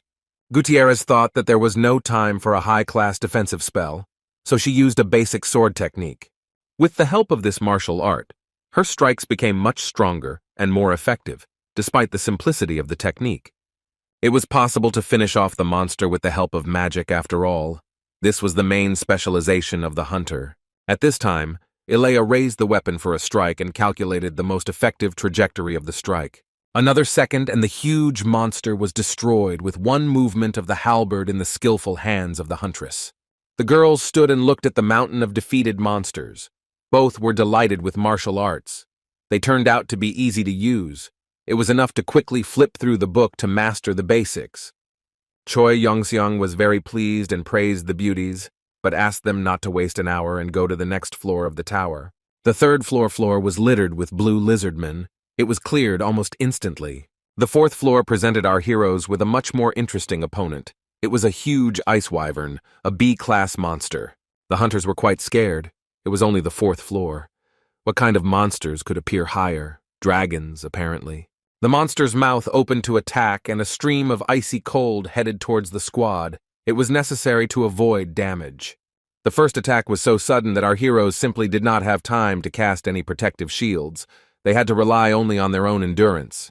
But to their great surprise, the wyvern did not cause the slightest harm to either the hunters themselves or their weapons. The guys looked around and saw that someone from the squad was still fast and managed to use a protective spell. Odagon cheerfully asked if there really was supposed to be cold damage. The goblin, in disguise, used a technique of the king's magic that was unknown to humans, a spell called the Ancient Magic Circle. Choi Yongseong was not distracted by such trifles, but waited for the moment to counterattack, and now it had arrived. Everyone was ready. The girls again took hold of their weapons more firmly for close combat strikes. They liked martial arts. Anthony and Smallwood cast long-range spells. It was necessary to use all the squad's capabilities in a complex. Youngson assumed a fighting stance, preparing to deliver an incredible strike with his moonsword. The monster was huge and incredibly powerful. People seemed like small bugs in comparison to it, and yet they were strong. A little less than a minute passed, and the giant ice wyvern was defeated and rolled its eyes towards the ceiling of the fourth floor. The hunters were delighted that they were moving through the dungeon so quickly, but it was still a bit too much. Choi Yongseong ignored their bewilderment and suggested going up to the fifth floor. There was a dark, gothic atmosphere on this floor. The lighting was red and pink. Flying mice were circling under the ceiling. The girls froze in anticipation of the monster. And he didn't keep himself waiting long. A terrible demoness hung from the ceiling, frightening him to death with just her appearance. It was a banshee, an A-class monster. Since it was a spirit, most attacks would not work. The hunters were not scared. Choi Young-sung thought it was a great training session, and Smallwood and Elizabeth thought it was going to be a first-class battle. Everyone was determined, but it was unclear who would be able to attack first, the demoness or the squad of hunters. The banshee got there first, opened her mouth and began to attack with sound, which was the monster's main weapon. Everyone except Odaigon and Janssen took massive damage. They had no immunity to this type of attack. Our hero gave the avatar the command to use healing magic on his friends, and he himself decided to cover them, buying some time with his attack. He used the heavenly footwork technique and jumped as high as he could to attack the banshee in close combat. The monster had no intention of letting him get close, so it continued to scream shrilly, the sound wave knocking down everything it could. But the young man was able to become so fast that he simply avoided the streams of sound that were pouring in his direction. He managed to move behind the monster, which the banshee didn't even suspect. She had never encountered such fast opponents before. Our hero concentrated ki in his hand for a blow, and just in case, in his sword to finish off the monster if necessary. First he struck the banshee in the jaw, and then simply cut it in two with the sacred weapon. But not everything turned out to be so simple. Choi Yongseong froze in surprise, staring at the monster. The banshee regenerated with magical energy and now emitted a wave of force in all directions. Our hero realized that his blow had to fall on a more favorable place in order to kill the monster without giving it a chance to recover. He called Odaigon, who was finishing healing the hunters. For help, the goblin in disguise said that he would be free in a minute. The boy turned and ran towards the owner. Elizabeth and Smallwood reproached him for casting the healing spell halfway through. It was not friendly. But then they noticed that even in Odaigon's absence, his magic continued to work. It was something incomprehensible to the mind. In the back of the young man, they thought that he was simply not credible, perhaps even stronger than Hitakara in terms of healing. Choi Yongseong asked the avatar to use a strengthening magic on him that was strong enough to defeat the banshee. 3 powerful spells were cast instantly. Odaigon was indeed a very strong magician. His master didn't hesitate for long, but jumped up to the banshee and struck with his sword. using all his strength and the magical support of the goblin in disguise. The sword cut the monster's body in half, just like last time, but now the blow hit the monster's vital organs, and the magic prevented it from regenerating. Our hero realized that with such help, he didn't even have to fight at full strength. One more blow would be enough. The guy raised his sword to attack. The banshee realized that now her end would come and froze in horror, not moving and not making a sound. Choi Yeonseong confirmed her worst suspicions, his eyes glowing blue, just like the sword the hero had become one with. The monster's eyes flashed with the same light. The key completely absorbed her essence. It was death. The boy landed on the ground and watched as the monster burned to the ground, destroyed by two opposing streams of energy, his own and magical. At that very moment, a mechanical voice announced that the dungeon had been cleared. The underside of the world would now be turned off. Gutierrez and High Mountain froze in surprise. All the heroes left the virtual reality and found themselves in the same place where they entered the dungeon. Soon other hunters of the clan joined them. They were outraged that the dungeon was called an endless tower, but it turned out to have only 5 floors. Ernest's assistant cheerfully reminded them that they had been warned that the tower would be different from the one that had appeared in reality. Choi Yong-sung thought it was an interesting move. Since it was impossible to predict what would happen in a real fight, Smallwood replied that there was no need to complicate things. Then Coach Ernest came up and said that the hunters who cleared the dungeon would now head to New York. A plane was waiting for them. The man explained that a new dungeon had appeared. The clan on whose territory it was had failed, so the lot fell to Icaros to try his hand. Gutierrez was overjoyed to be in a real fight. Smallwood was delighted to be back in the first team, and Anthony looked pleased with himself. So our heroes found themselves on the east coast of America, on Lego Long Beach. The weather was wonderful, but they didn't come for a vacation. The portal was quite large and very level, with security, employees, and the press crowded around it. There were especially many journalists. It rarely happens that local hunters fail to cope with the work, and the city is visited by invited clans. The Icaros clan members felt like stars. They walked as if on a red carpet. Choi Yong-seong thought that there were a lot of people again, and Ernest was only interested in what rank the dungeon was. The employee said that it was originally a B class, but due to the failure of the Erst clan, there may be surprises. The coach asked how many people were allowed. He received the answer that 300, with 23 already inside. Yongsan activated the clairvoyance skill received from the goddess. He saw that the hunters in the dungeon were faced with betrayal, which is probably why they failed. The demon god Constellation hired a human as an avatar, who entered inside as a hunter and led the monsters to their own, and an order was received to evacuate immediately. But the demon god had already begun his mission of entertainment, watching the avatar attack the hunters who had fallen into his trap. Choi Yeonseong said out loud that one of the hunters who entered the dungeon made a contract with a demon god.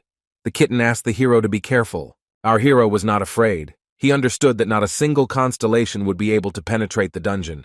They only had the power to observe their avatar.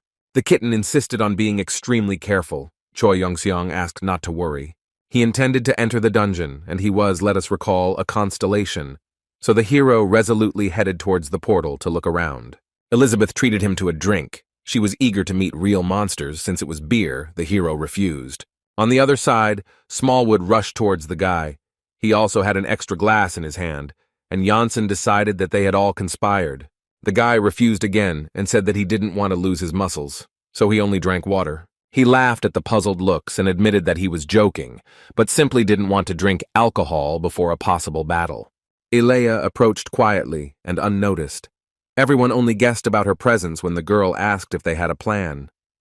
She continued to pester Yongsan to teach a lesson to the other hunters who were carefreely drinking beer and not caring about anything. Ilea was very irritated by their behavior, but Choi Yeonseong did not share her opinion and simply watched calmly. The girl didn't even suspect that she had given our hero an interesting idea, because he knew that she was also an avatar of some constellation. Maybe she also made a contract with an evil constellation, like everyone who joins the clan is checked. But you never know. Everyone sometimes makes mistakes due to carelessness. The young man decided that it would be better to keep an eye on her, so he invited her to join his group. The Icaros clan were the first to enter the dungeon. It was called the Sanctuary of Defeat and Sloth. It could hold another 261 people, and was scheduled to explode in a little over a month. The remaining hunters were a little jealous. They didn't understand why Icaros was launched first, but they decided that whoever cleared the dungeon would win. However, no one else appeared at the portal. It was biding its time and still looked frightening. A shout came from behind that they would now get ready and would also enter in an hour. One of the hunters wanted to get inside quickly. Having stepped into the portal, our heroes did not immediately understand where they were. Visibility was severely limited by the dense fog.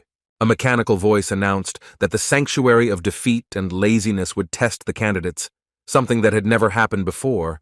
Everyone wondered what kind of joke this was. The next message said that the wind of chaos was blowing and dividing the contenders. Choi Yeon-seong thought that this was very bad. Soon he landed in a forest clearing, completely alone. The guy was not worried about himself, but he was very worried about the other hunters. The hero looked around once more and made sure that no one from the Icaros clan was indeed visible nearby. Then he heard someone's loud groan. A wounded hunter was lying in the grass. Yongsun tried to get a better look. The guy was very exhausted when he saw our hero. The only thing he could utter was a request for a drink. Taking out a bottle of water, Choi Yeon-seong promised that he would help the hunter in a few minutes. He lifted the boy up and asked him to drink slowly, as a large amount of water in this state could be harmful. But the hunter did not listen. As soon as the bottle was in his hands, he began to greedily sip. To stop this, Yongsun asked what clan he was from. The young man said that he belongs to the New York Lights clan, and his name is Arenaz. Yongsun also gave his name and shook his head in response to the question of whether he had seen anyone else from the injured boy's clan. At this point, the hunter's face changed dramatically. It dawned on him what kind of person Choi Yong-sung was. It was hard to believe that he was meeting a celebrity. Yes, this is the same Korean hunter, a martial arts enthusiast from Las Vegas, the guy realized. Looking closely at our hero, Yongsun became irritated by this reaction and said that enough chatter was enough. It was time to talk about what happened. The hunter began the story. They were the first to enter the dungeon and were separated in the same way during teleportation. He was with a friend and almost immediately came under attack by monsters. The battle was hot, but the narrator fell badly, breaking his leg, and his weapon also disappeared somewhere. After hearing the description of the monster, Janssen guessed that it was a two-headed chaos hound. After such an attack, it would be difficult to teleport. The guy asked if our hero had seen the New York City Lights rescue team outside. He thought that help would come soon. Yongsun replied that no, and that no one outside had any idea what was going on, adding that he had no choice but to. The guy yelled that there was no need to kill him, and that he would give him the equipment anyway, to which the hero said, puzzled, that he was only going to heal him. The young man couldn't believe how friendly one had to be to do something like that, because it was a waste of mana. The Korean didn't listen. He felt the place where the bone was broken. Everything had to be done correctly. Since Choi Yeon-seong had never used the goddess's magic for such a purpose before, he was a little nervous. It was a high-level healing magic. The legs started to glow green and soon looked completely healthy.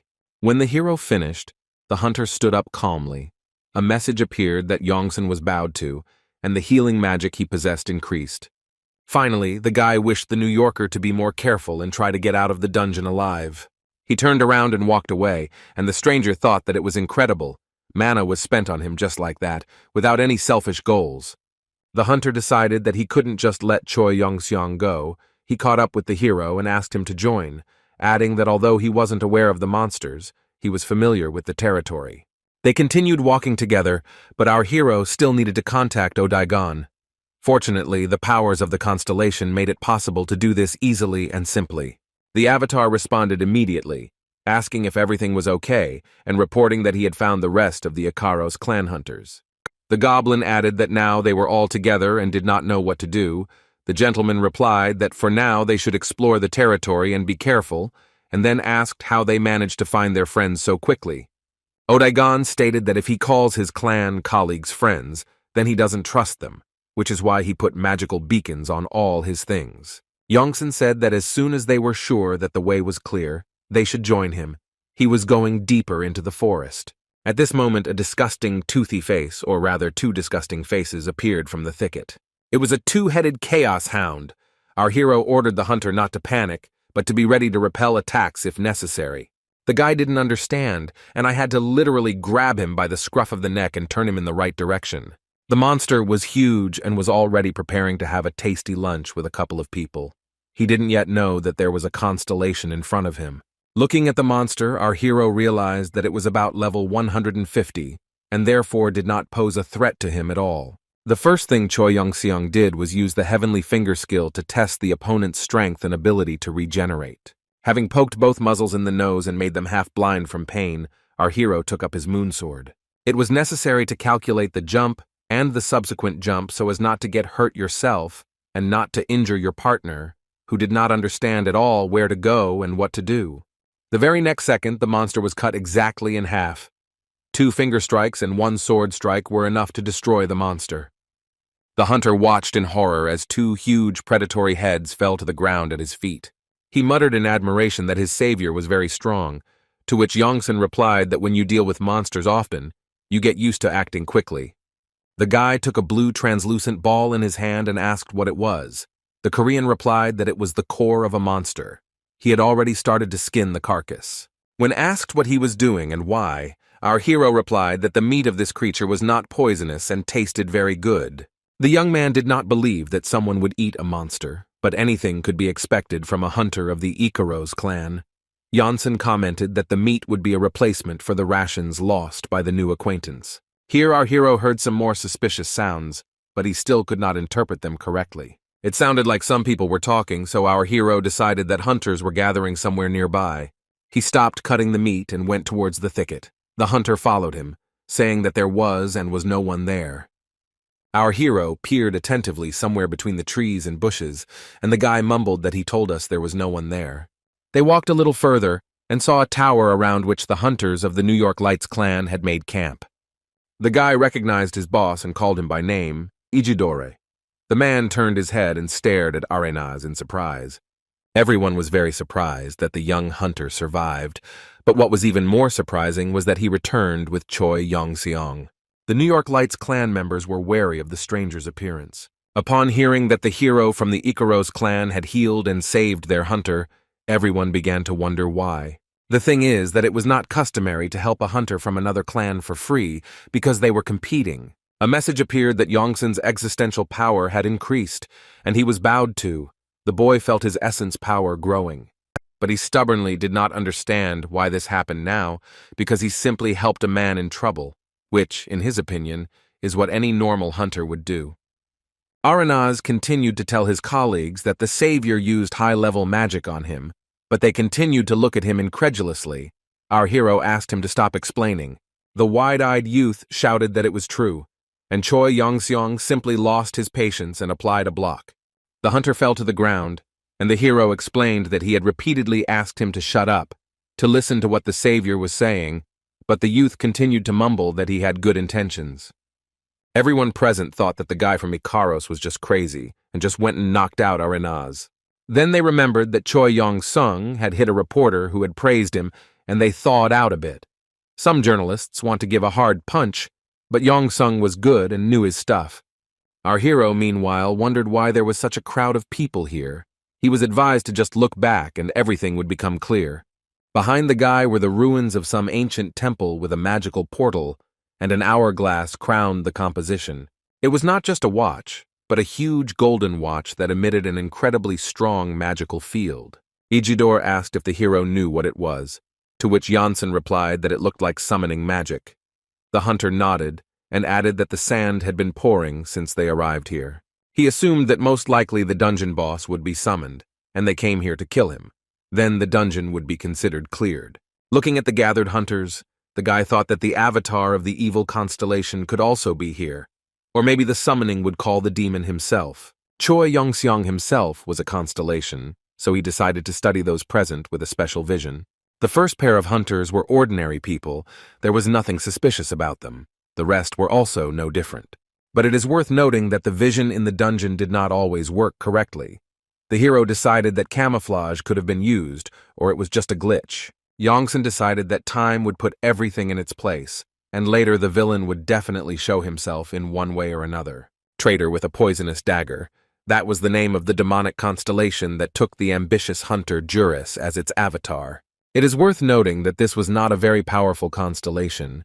but it is impossible for a hunter to determine the strength of his master. Jures mistakenly believed his master to be one of the strongest in the abyss, so he tried his best to please him. The man believed that he would have a chance to prove himself when the sand in the watch ran out and the boss appeared. The hunter looked at Choi Young-seong and felt anxious. Our hero could interfere with his insidious plans. Jures reassured himself that it didn't matter anymore, because he had an incredible artifact, the Master's Dagger. Ijidor invited Janssen to join their group, as he thought it was reckless to wander around the dungeon alone. Our hero thought that he would be fine, and it would be a good idea to keep an eye on these hunters, so he agreed. Assuming that the young man was hungry, Ijidori handed him a bag of dry rations for the dungeons. Arenaz offered to give his share of provisions to the savior, but his mentor replied that he had recently recovered and should also eat normally. Looking around, Yongsan saw that the clan members were trying to save food. They looked quite hungry. It seemed like a chance to do a good deed and at the same time enjoy my favorite hobby, cooking. From his bag, our hero took out the meat of a chaos hound. It was fresh and came in handy just in time. The hunters tensed up. They realized that this was monster meat. They had never tried such food. After assessing the amount of meat, Choi Young-sung figured that there wasn't enough for everyone. He asked if there were any more monsters nearby. The puzzled hunters replied that there were red-horned turtles. The hero replied that this was excellent. Eggs of this type were quite healthy and incredibly tasty. The guy advised to wait for him there. He would bring a couple of pieces. Ijidor screamed in horror for the hero to stop. It was dangerous, but no one listened to him. Less than an hour later, Choi Young-sung returned safe and sound with a mountain of food in his hands. He placed the ingredients on the stone pitas and decided that since everything was in stock, it was time to start cooking. And Yongsan loved to cook so much that he completed all the preparatory work, like cutting meat with lightning speed. He also had a secret ingredient, spices, stored in a bag of hidden subspace given to him by Onyx. Ijidor watched him and asked if the seasonings really came from a spatial artifact. He had never seen anything like that before. The hunter thought that normal people take potions and weapons with them, but this one put down seasonings, while Yongsun summoned magical fire. With the help of the true fire of Samadhi, the hero made a decent fire without any wood at all. He cooked food using the energy that his hands gave him. The dish looked very appetizing, and the smell made the hunters simply salivate. Even though they were scared by this method of cooking, they stood to the side and discussed why a martial artist would use magic, and fire magic at that, just to fry meat. Soon the eggs were used and everyone froze, waiting to see what the young man would do with them, because they needed utensils. And the hero had dishes. He took out his adamantium frying pan and began to cook eggs with pleasure. Yongsan had spices, oil, and everything else on hand, which made a lasting impression on those present. When everything was ready, even the appearance of the dish was no worse than in expensive gourmet restaurants, and the smell was simply mind-blowing. Choi Young-sung decided to treat Arenaz first. Firstly, because he knew him better than the others, and secondly, because the guy could use some food to help him recover. Taking the treat in his hands, the young man began to study the contents of the plate, wondering whether it was really edible. He trusted his savior, so he decided to spear a small piece of meat with his fork. When he put it in his mouth, the cry of pleasure was heard for miles around. It was so delicious that you could swallow your tongue. The dish tasted simply amazing. It seemed like the meat was melting in his mouth, and the magical component replenished his vitality and mana. Choi Young-sung asked how he liked it. The guy asked for more and said that he had never eaten anything tastier in his life. Our hero happily agreed and invited everyone else to join the meal. The hunters did not expect to be treated to something as well. They accepted the delicious plates with caution, but also with great gratitude. It seemed like their world was shaking. The food tasted divine. Mana was restored instantly. The opinion of the Ikaros clan's latest developments was very high. Janssen was having fun. After the meal, the hunters were in a great mood. They were full and restored, and they also had fun. Everyone approached our hero and expressed gratitude, and at the same time asked what other new things they were using in Ikaros. Here our hero heard some strange sound and turned his head in the right direction. The leader of the Ambatus clan approached him with an outstretched hand and invited him to join their group. The New York Lights clan, according to him, did not even have a healer. The man added that the said clan was very weak, and in general there would be no end to problems with them. Ijidori tried to object. Another moment and the two hunters would have been at each other's throats. but Choi Yongseong asked them to immediately cool their fighting ardor. At this time, Juris approached his leader and said that they didn't really need another hunter. There were already enough people. The clan leader asked what he was even talking about. He had just eaten for 5, and now he didn't agree with Yongsen's company. Juris was extremely angry that the hunters' magical power had been restored, and their endurance had increased, making it more difficult for him to carry out his plan. Just at this time, the last grains of sand were flowing down the magical hourglass, but this went unnoticed. It was only when the magical glow intensified that the hunters realized that something important was happening. A magical voice announced that time was up. The night of sloth and defeat appeared, and everything around was filled with bright light. Ijidore guessed that it was the boss and ordered everyone to prepare for an attack. The hunters were a little scared, but quickly mobilized. The knight, like a mountain, grew out of the portal and looked at everyone through the holes of his helmet. Instead of eyes, only a yellow glow was visible. Soon he appeared completely and stood above the people, menacingly leaning on his huge sword with magical whirlwinds rushing around. The hunters did not expect that instead of a monster, a knight would appear, looking more like a deity than a monster. Juris asked the master when it would be best to attack, or when the people's stamina would decrease again due to the battle with the knight. At this time, a majestic voice sounded. The boss said that he was a knight, the goddess of laziness and defeat, then asked who would be the first to risk passing his test. Everyone was amazed. They did not expect to see a knight servant of the goddess in the dungeon. Besides, the dungeon was called the Sanctuary of Laziness and Defeat. Perhaps it was a trap of the demonic Constellation.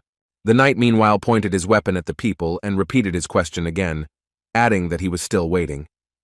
The leader of the Schreiber clan, Rain, thought that this was some kind of trap and spoke out loudly about it. He commanded his hunters to attack. They used the magic of the 5th circle, the secret stone spear. Several spears flew at the knight at once, and he attempted to deflect each one with his sword. He succeeded completely. Now the monster stood, completely pleased with himself. He was expecting a new attack. Ijidore thought that these were some kind of super skills. In front of them was a creature with an S rank, no less. Choi Yongseong looked at his opponent and found himself acutely feeling the power of the Constellation essence. Several hunters approached to attack, but the knight informed them that only one person could take the test at a time. "You have been chosen," he informed Rain, the leader of the Schreiber clan. The man asked to wait a little. He was not ready. The knight remained silent, but teleported the hunter closer to him. Forced teleportation was something new. The knight asked if Rain was ready now and warned that the test would now begin. Before the man could scream that he was not ready and should stop, the knight forced him to fall flat on the ground with one thrust. The monster said menacingly that the hunter had failed the test. Let the next one come closer and fight him. A new group of hunters approached the site after half an hour. People asked what was going on and received the answer that everyone had failed the test. The knight continued to flash yellow rays from under his helmet and asked who would risk being next. It turned out that Rain, like the other fallen hunters, was Jive. It was unclear why they were falling and what exactly the knight was checking. Everyone rushed to the head of the Schreiber clan and began asking how he felt and what could be done with the monster. The man replied that he did not know. As soon as the sword touched him, he lost all his strength and could not even move. There was no point in attacking the knight. He would simply force any attacker to pass the test and steal his power. Another solution had to be found. Choi Yongseong stepped forward and said that he would now approach the knight and try to do something. Everyone began to dissuade our hero and ask him not to do this. Rain was just lucky, and no one knows what will happen next. The boy resolutely walked towards the knight and said that he was ready to pass his test right now. The giant pulled his huge sword out of its sheath again. It seemed that all the power was contained in this magical artifact. The knight said that in that case, he would test how strong the young man was and how he could resist him. The sword was pointed at Yongsen. The monster's eyes were glowing with yellow fire, and a glow of the same color enveloped its entire formidable figure. Choi Yunseong heard a mechanical voice announce that the Knight of Sloth was using the sloth limitation skill, and the hero felt like his entire body was bound by chains. Having looked with the sight of the constellation, the young man realized that these were indeed magical chains. He understood how the knight takes away the will to fight. The power of the constellation of laziness was in the release of laziness. The guy could now think only about the fact that he wanted to rest, go to bed, and be left alone. A mere mortal could not avoid such magic. But our hero was a constellation, an invincible god of training, thinking that the goddess's skill was the complete opposite of his own qualities. He knew he couldn't lose to such a cheap trick and focused on his desire to become stronger. Clenching his fists and tensing all his muscles, Choi Yong-seong set his mind to the fact that he was strong, invincible, and would become even stronger. The shackles dissolved, completely freeing the hero. Now he proved to the knight that he could cope with his test. The avatar looked at the hero with surprise and grimly reported that he had passed his test. The guy looked him straight in the eyes and asked what was next. Was this really all that was prepared for him? The hunters watched what was happening and admitted that the test was difficult. Overcoming insurmountable laziness was no joke. At this point, the knight raised his sword and loudly exclaimed that he would allow Choi Yong-seong to meet his master. The sword in his hand changed the color of its glow slightly, becoming red in some places, like blood. A message appeared that the power supporting the sanctuary of laziness and defeat had disappeared. The dungeon could be considered cleared. This did not correlate well with the knight's words. Choi Yong-seong looked around.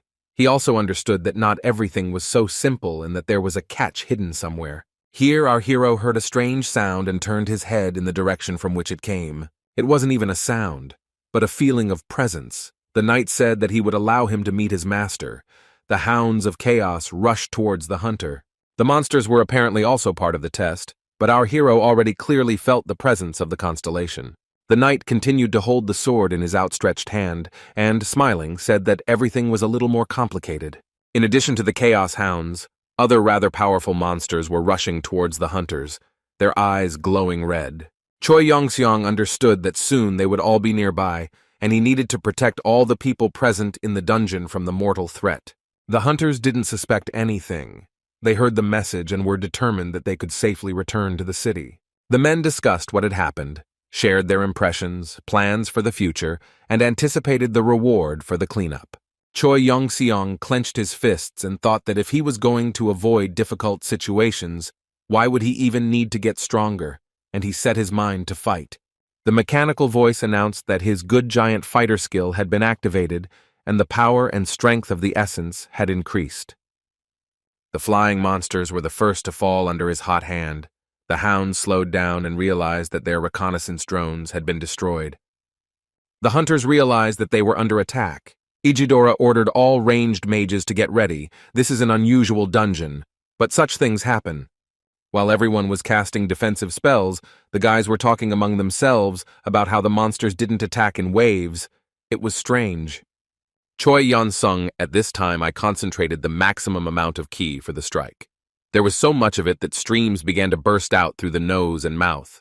The young man decisively commanded the hunters of all clans to gather together around him. Ijidor objected that this would make them easy targets, but our hero said that if the hunters wanted to survive, they had to do as he said.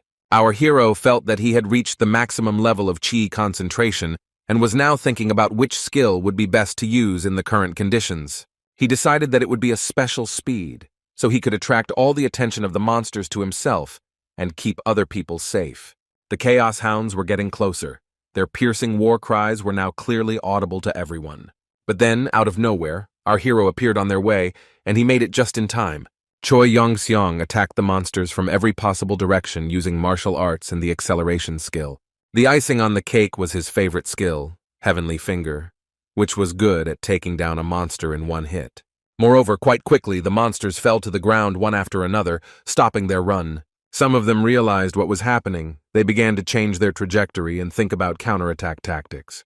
Turning to face the young man, the Chaos Hounds prepared to attack him head-on. The hero pretended to run away, but he himself was preparing to use the Heavenly Finger again, only not so obviously. Soon, in the places where the monsters' heads had recently been, only flashes of blue ki glow remained after the blows. Choi Yong-seong sat down on the ground with a satisfied look after the last jump. It wasn't easy, but he managed it.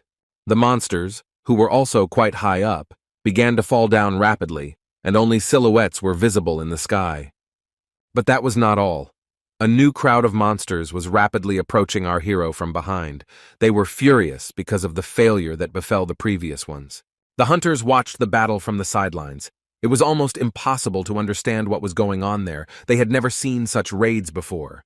At this time, The head of the Shrider clan exclaimed that there was no point in wagging their tongues, they should help Choi Yong-seong. Everyone realized that he was right. Since the monsters were concentrated in one herd, the hunters began to cast long-range spells with mass damage. Our hero did not count on such help, but it came in very handy. Many monsters died. Then one of the hunters thought that their magic could also affect Choi Yong-sun himself, and he timidly voiced this assumption out loud. Those around him didn't hear, but Choi Yong-sung himself shouted back that they should continue and not worry about his safety. He was right in the middle of a herd of monsters, each of which was intent on destroying him. But in reality, Yong-sun knew very well who would emerge victorious from this battle. Ijidori noticed that the Jakus had joined the hounds and shouted loudly to warn our hero. But he already understood that a new enemy had appeared. Well, that would make the battle even more interesting, Yong-sun decided. The magical blast from the projectiles of the hunters of all clans destroyed almost all the Chaos Hounds, but the Dyakas were immune to fire, or something like that. They continued to attack Yong-sun, although they did not understand how he managed to avoid blows and remain unharmed in the streams of attacking magic of the hunters. Here the young man decided to resort to heavy artillery and took out his sword. The first monster was cut in half with one blow. The hunters could not hide their admiration. They had never seen such skill in combat before in their lives. They decided to support Choi Yong-seong and attack together, using up all of their remaining mana at once. Almost every man had only one thought in his mind, that the martial arts master was stronger and more resilient than all of them put together, and even the monsters. Most agreed that their clan simply needed to recruit a couple of such hunters into their ranks. The monsters seemed to agree that Choi Yong-seong's strength and resilience was beyond their comprehension. But it was not in the rules of the Dyakas to retreat. Avoiding a threat, they continued to attack the young man no matter what. Even seeing that the hero had prepared his moon sword for a thrust, the monster did not slow down. For which he paid, being cut into two equally terrible halves. There was no point in underestimating the enemy. The last giant fell to the ground, and the young man was finally able to catch his breath, lower his sword, and just stand on his own 2 feet. It felt good. The exhausted hunters also dropped their hands, stopping the magic. It was clear from their faces that people were simply in shock. There were countless destroyed monsters lying on the ground. It was hard to believe that hunters could even handle so many of them. Reflections of spells were still visible among the corpses here and there, reminding that the battle had ended literally a second ago. Choi Yong-seong exhaled noisily all the air from his lungs. He felt an incredible relief that he had completed the task, and everyone was safe. Behind him, he could hear the hunters cheering as they greeted the hero who had protected them, but there was something else too. People rushed to the hero with words of praise and gratitude. No one even tried to contain their emotions. No one paid attention to Jerez, but they should have. The man was preparing to attack. He was thinking about how to kill as many people as possible before the dungeon was closed. If he failed, the owner would be very angry. But to do this, he needed to get rid of the main threat, Choi Yong-seong, who stood with a completely carefree look with his back to the enemy. Thinking that no one would notice him now, he began to carefully creep up on the young man. Saying that he would now rest in peace, the villain raised his dagger to kill our hero. Already in the process, the man thought that everything turned out too easy. Something was clearly wrong. And then he hiccuped in surprise and widened his eyes. He failed to strike the enemy in the back, but that's not all. Jerez plunged the dagger into his own hand, because at the last moment, Yong-sun turned around and grabbed him, blocking him. The magical artifact went deep into the wrist, but for some reason there was no blood at all. Only black liquid. Probably this was also witchcraft. Our hero calmly asked the hunter who attacked him what he was doing. Standing in front of the enemy with a dagger in one hand piercing the other hand, Jerez looked very pathetic and comical. He asked if Yong-sun had suspected him from the beginning, but the boy ordered him to kneel down and put down the dagger. If the man was just an accomplice, he would remain alive. The hunter assumed a fighting stance and shouted that his master was very powerful, to which Yong-sun countered that it didn't matter how he would help his avatar in this situation. Jerez continued to hiss that everything was just beginning, and that not a single pathetic, incapable hunter would stop him. The man pretended to be the victim and screamed at the top of his lungs that Choi Yong-sung had just attacked him, and the hunters became wary. They couldn't understand what was going on there and who attacked whom, so they started asking each other. Jerez showed his hand in which the dagger was still sticking out. and said that the hunter had attacked him. "Just look at this weapon." Choi Yong-sung calmly explained that it was exactly the opposite, that an attack was planned on him, but he prevented it in time. The head of one of the clans recalled that all raids are recorded by drones, but when they began to study the video, it turned out that everything was hidden by tree crowns. Jures continued to ask his boss, the head of the Ambitus clan, for protection, but the man was in no hurry to draw conclusions. The hunter begged him to believe him, but the chief replied that he did not believe that Choi Yong-seong was capable of something like that. Everyone decided that Jures, who had a reputation for being a whiner, attacked Yongsun because he was jealous. The villain approached his colleagues and asked how they dared to trust someone who gave them only a little meat. They reminded him that he had eaten more than anyone else. Then Ijidor came up and said that if the Ambitus clan hunters did not stop all this immediately, they would all be considered accomplices of Jures. The hunter who was saved by Choi Yong-seong said that he also thought about it. Maybe there really are other bad guys among the hunters. Here, Jures took the dagger out of his hand and prepared to start a new attack. Everyone shouted at him, asking what he was doing again. The man used a technique to release poisonous mist, and everyone around him began to receive poison damage. But even in such conditions, the hunters continued to argue among themselves about who was the first to guess that Jures was the villain. A hunter in a red bandana with a huge halberd said that he would take care of him. Choi Yong-seong tried to dissuade the guy, but he did not listen. The guy replied that he had a B rank, and Jures had a C rank at best. He could handle it. Our hero reminded him of the contract with the demonic god, but no one listened to him anymore. Here Jures's eyes turned white. He didn't expect that our hero knew about his agreement, but it was still too late to change anything. The man cast the fourth circle magic of the wavy snake fang, and the poisonous monster immediately rushed to attack. The hunter held out his halberd to counter the magic, but it wasn't a very smart move. A shower of poisonous acid sparks flew in all directions, colliding with the razor-sharp blade of the weapon. The magical protective amulet that resisted poison, which was placed on the neck of the guy in the bandana, could not withstand the force of the attack and shattered into pieces. Having lost the protective artifact, the young man became an excellent target for the next poisonous attack. The rest of the hunters from his clan also fell to the ground, having inhaled the poisonous fog. Something urgently needed to be done. Jures was very happy that he chose his constellation as his master. He could not even dream that he would be capable of an attack that would hit all of his B-rank colleagues at once. The villain took up the dagger again, saying that now everyone present would die. At that moment, Choi Yong-seong approached him and exclaimed that only he, Jures, would die here. The man didn't listen, continuing to cast a summon on the cursed dagger. This was the main task he was focusing all his strength on. Poisonous rays darted towards our hero, but he confidently continued to move forward, armed with a sword. He managed to concentrate the maximum amount of ki on the blade, so he was ready to deliver the decisive blow. Our hero took a light fighting stance. He already understood that immunity to poison protected him from any attacks of the enemy, and physically the latter was much weaker than him.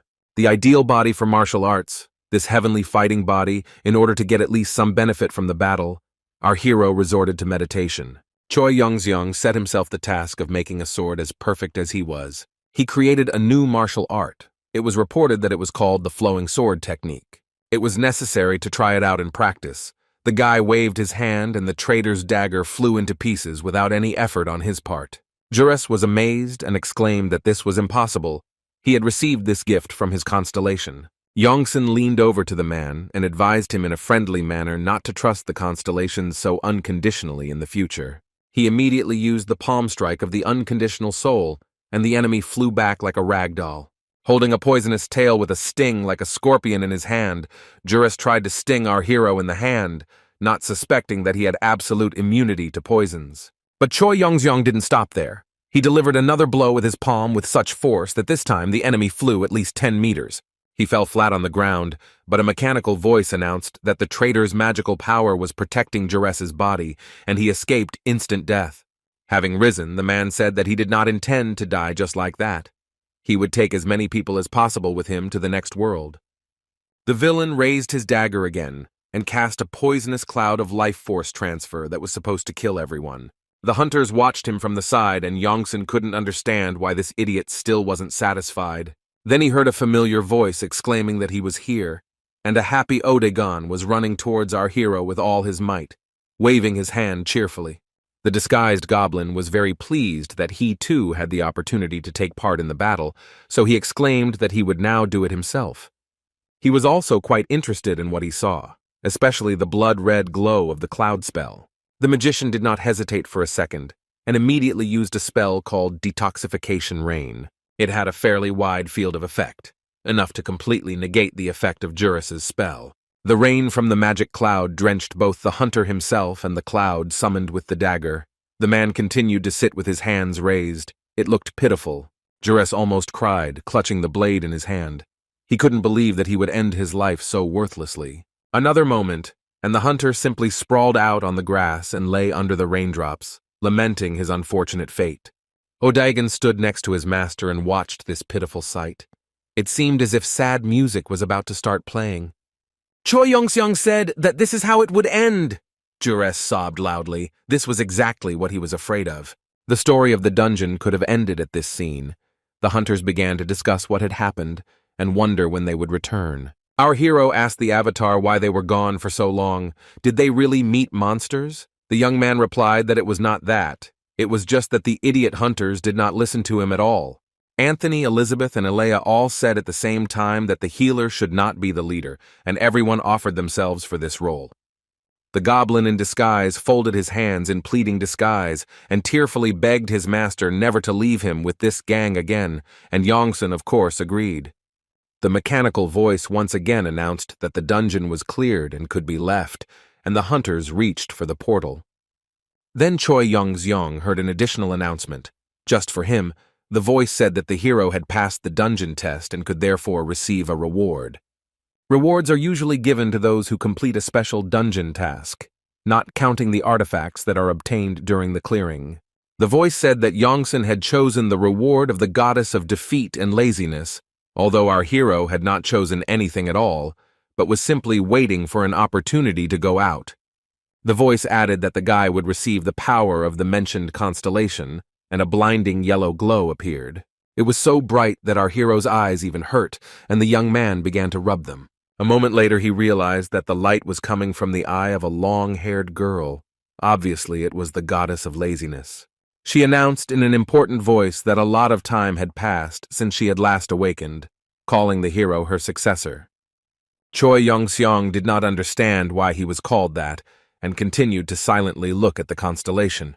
The girl rose into the air and began to smoothly approach our hero. He did not understand why such special effects were needed and what was happening at all. The goddess transferred him to her territory and said that she would now teach him everything that a servant of the constellation should be able to do. Yongsun tensed up. He had no choice but to tell the beauty that, in fact, he himself was a constellation. The floor in the room was soft as a pillow, and when Choi Young-sung clenched his fists to visualize his constellation power, he sank into the fluff up to his ankles. It was funny. The girl brought her fingers to her ears and muttered that it seemed that something was wrong with them. What she had just heard. If only mortals could enter the dungeon. That's exactly it. He was mortal and will remain so, our hero said in an even tone. He didn't like the frivolous attitude. The goddess exclaimed that it was terrible how he could do something like that. The hero replied that his goal was to deceive the other constellations. Sighing, the beauty said that she was not interested in the reasons. They definitely had to be compelling. She liked that the guy was so ambitious. Choi Yong-seong assured the goddess of mutual sympathy and asked if she always chose her successor like this. It was so troublesome. The girl smiled and replied that not always. This place has a long and complicated history. Long ago, she obtained one of the strongest kingdoms of the abyss. It was beautiful and prosperous. Despite the fact that the constellation preferred to lose and be lazy, the kingdom continued to win and work. She was so tired of this hard work that in the end she simply sealed herself in chains in order to be at least a little lazy and rest. Choi Yong-seong responded that this was very strange behavior, and the goddess retorted that the story he told was no less strange.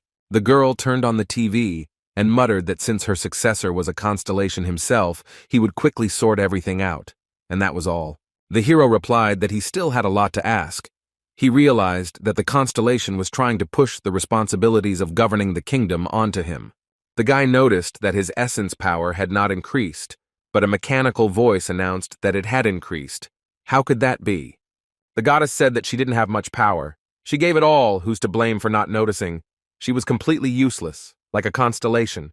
The girl added that in any case, the main thing is power. Strength is not important, to which the hero objected that he is an invincible god of training, laziness, and defeat are not what he needs. The goddess pointed her finger at him and declared that she had never seen such a stupid successor. He didn't understand a thing. She explained that winning and losing are two sides of the same coin, and the same goes for training and laziness. The goddess asked if you lost to deceive someone, would it be considered a victory or a defeat? Or, for example, if you decide to rest to gain strength and recover, to give your muscles the opportunity to grow, this will be training or laziness. The constellation ended with Choi Yon-seong still being too young and inexperienced. When he realizes that he can give power and what it means, he will become special. Many constellations spend time fighting to increase the power of the essence, but in reality, to be special, it is not the power of the essence that is important, but its component. Choi Yong-seong seemed to understand. A message immediately appeared that he had realized the characteristics of the constellations. It was unexpected. The power of the essence increased. Moreover, our hero suddenly felt that the enlightenment skill had no limitations at all, because it was no longer bound by any feature of the constellations. Our hero thanked the goddess for helping him achieve enlightenment and added that that was not all. The guy asked, as the successor of the constellation, whether he could turn to her for advice or help. The girl smiled and replied that she could, but he was kind and wouldn't abuse it. The goddess put her arm around the young man's shoulders and asked him not to do this too often, and he nodded in agreement that he would try. The hero found himself on his way to Earth, and a message appeared that his meeting with the goddess of laziness had ended.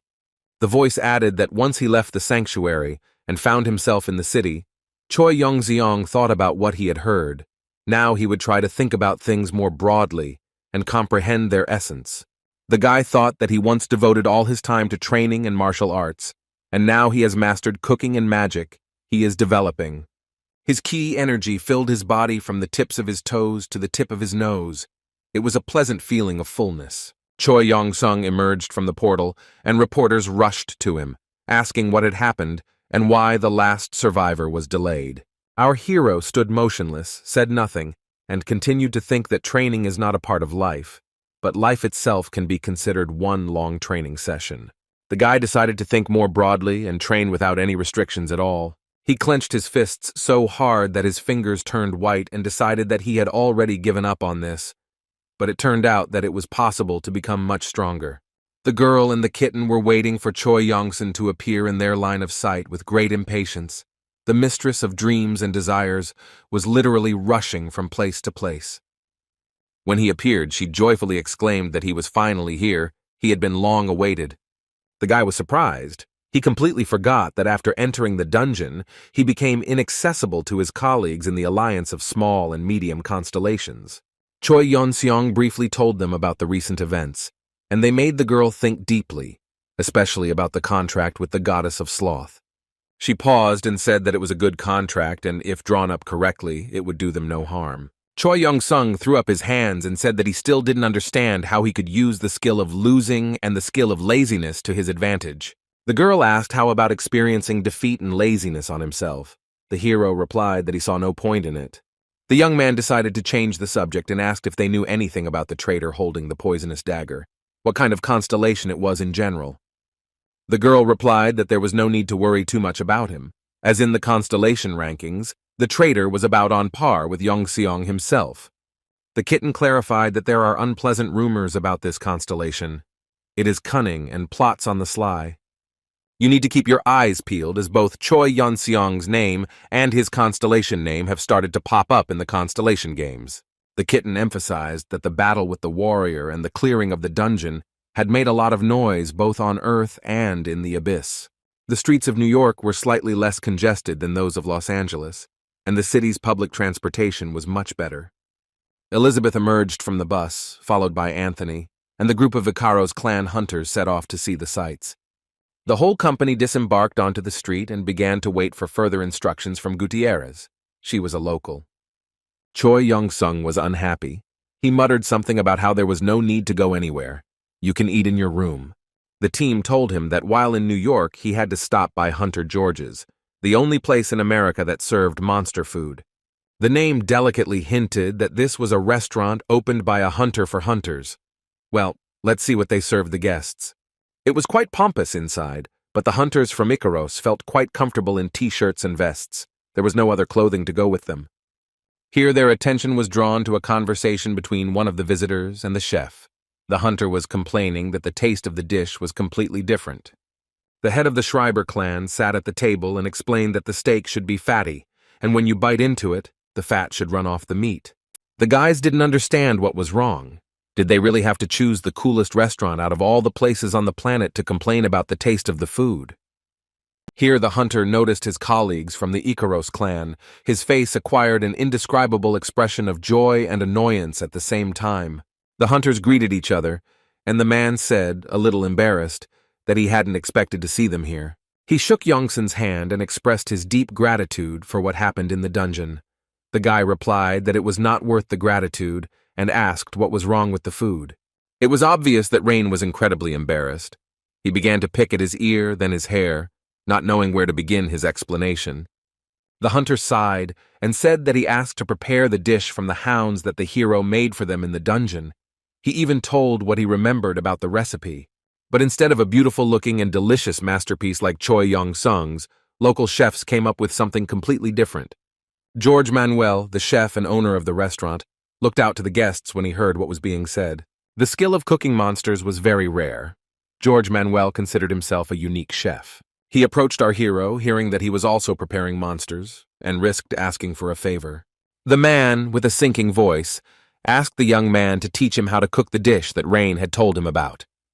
So the young man found himself in the kitchen, with the entire restaurant team lined up behind him. At first the guy was very embarrassed. Shouldn't he be in the student's place? How could this even happen? It's not clear. Then George approached him. The cook said that he was really counting on the help of the famous hunter Choi Young-sun.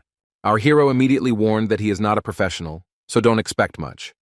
The guy looked at the meat and asked what monster it belonged to. The cook replied that he had brought the best piece of minotaur from the market. Choi Young-sung took on the task of first processing the ingredient properly so that it was ready for cooking. To make the meat soft, it had to be thoroughly infused with chi energy, which took several minutes. It was a personal technique, practiced in the abyss. George reported that they do a similar thing and pour in mana, but it takes many hours. Noting that the method was similar, but he preferred martial arts rather than magic in cooking, the hunter reached for his knife. It took a few more minutes to select and try the right one. Now the hero was ready to cut the piece correctly. Because he concentrated his kai on the blade of the knife, the cut pieces of meat flew cheerfully into the air and pirouetted before landing on the plate. The whole team couldn't take their eyes off the meat. They decided that a circus performer had appeared in the kitchen, which was completely unacceptable in such a serious establishment. The guy then asked permission to use some seasonings. George replied that he could use whatever he thought necessary. While putting the steaks on the frying pan, the hero asked if they used magic to light the fire. The chef said that yes, it gives the food a special taste. The young man replied that he did the same, but instead of magic again, martial arts were in use. Choi Young-seong used the samadhi fire technique, and within a couple of minutes, a beautifully seared steak was already on the plate, ready to be served. The young man turned to George and said that there was nothing complicated about it, and the cook replied to the hero that he cooked superbly. Soon the steaks were on the table in front of the Icaros clan hunters in Rain. Everyone was eager to try the dish. The head of the Schreiber clan cried with happiness. This was the very taste he had been trying to achieve from the chefs. Anthony whispered that wonderful food for the wonderful him. Everything fits. George approached Choi Young-sung and shook his hand again, telling him that he had learned a lot from him, and the boy was surprised and pleased. When the chef added that the hero was simply amazing, a message appeared that George Manuel recognized the boy's culinary skills. His essence power increased. The young man froze in place, so that's how it happens. Confession from a specialist makes a hunter stronger. Upon returning to Los Angeles, Choi Young-sung's first step was to go to Hwang's to discuss what had happened. The former boss listened to the latest events and began to have fun, especially the episode in the restaurant amused him. The dragon couldn't believe that the guy who used to eat chicken breast with chicken breast was now consulting for the best chef. Becoming serious, the man reminded that he was much more interested in the details of clearing the dungeon. The first thing that came to our hero's mind was the two-headed chaos hounds, which were quite a serious opponent. Then he remembered how he had struggled with the shackles of the goddess of sloth, passing the test from the night. Only the last episode was worth paying attention to, so Janssen told how he was attacked by a servant of the demonic Constellation, adding that nothing else interesting happened. Huang asked him to tell him more, and he thought that even from what he had already heard, it was clear that Janssen had done a great job. The hero continued to calmly drink tea. The man sighed and said that in any case, he called the guy at the most appropriate time, and he asked him to explain what he had said. There was a knock at the door, and the chairman of Dragon Incorporation gave permission to enter. The door swung open, and a man in a suit walked into the office.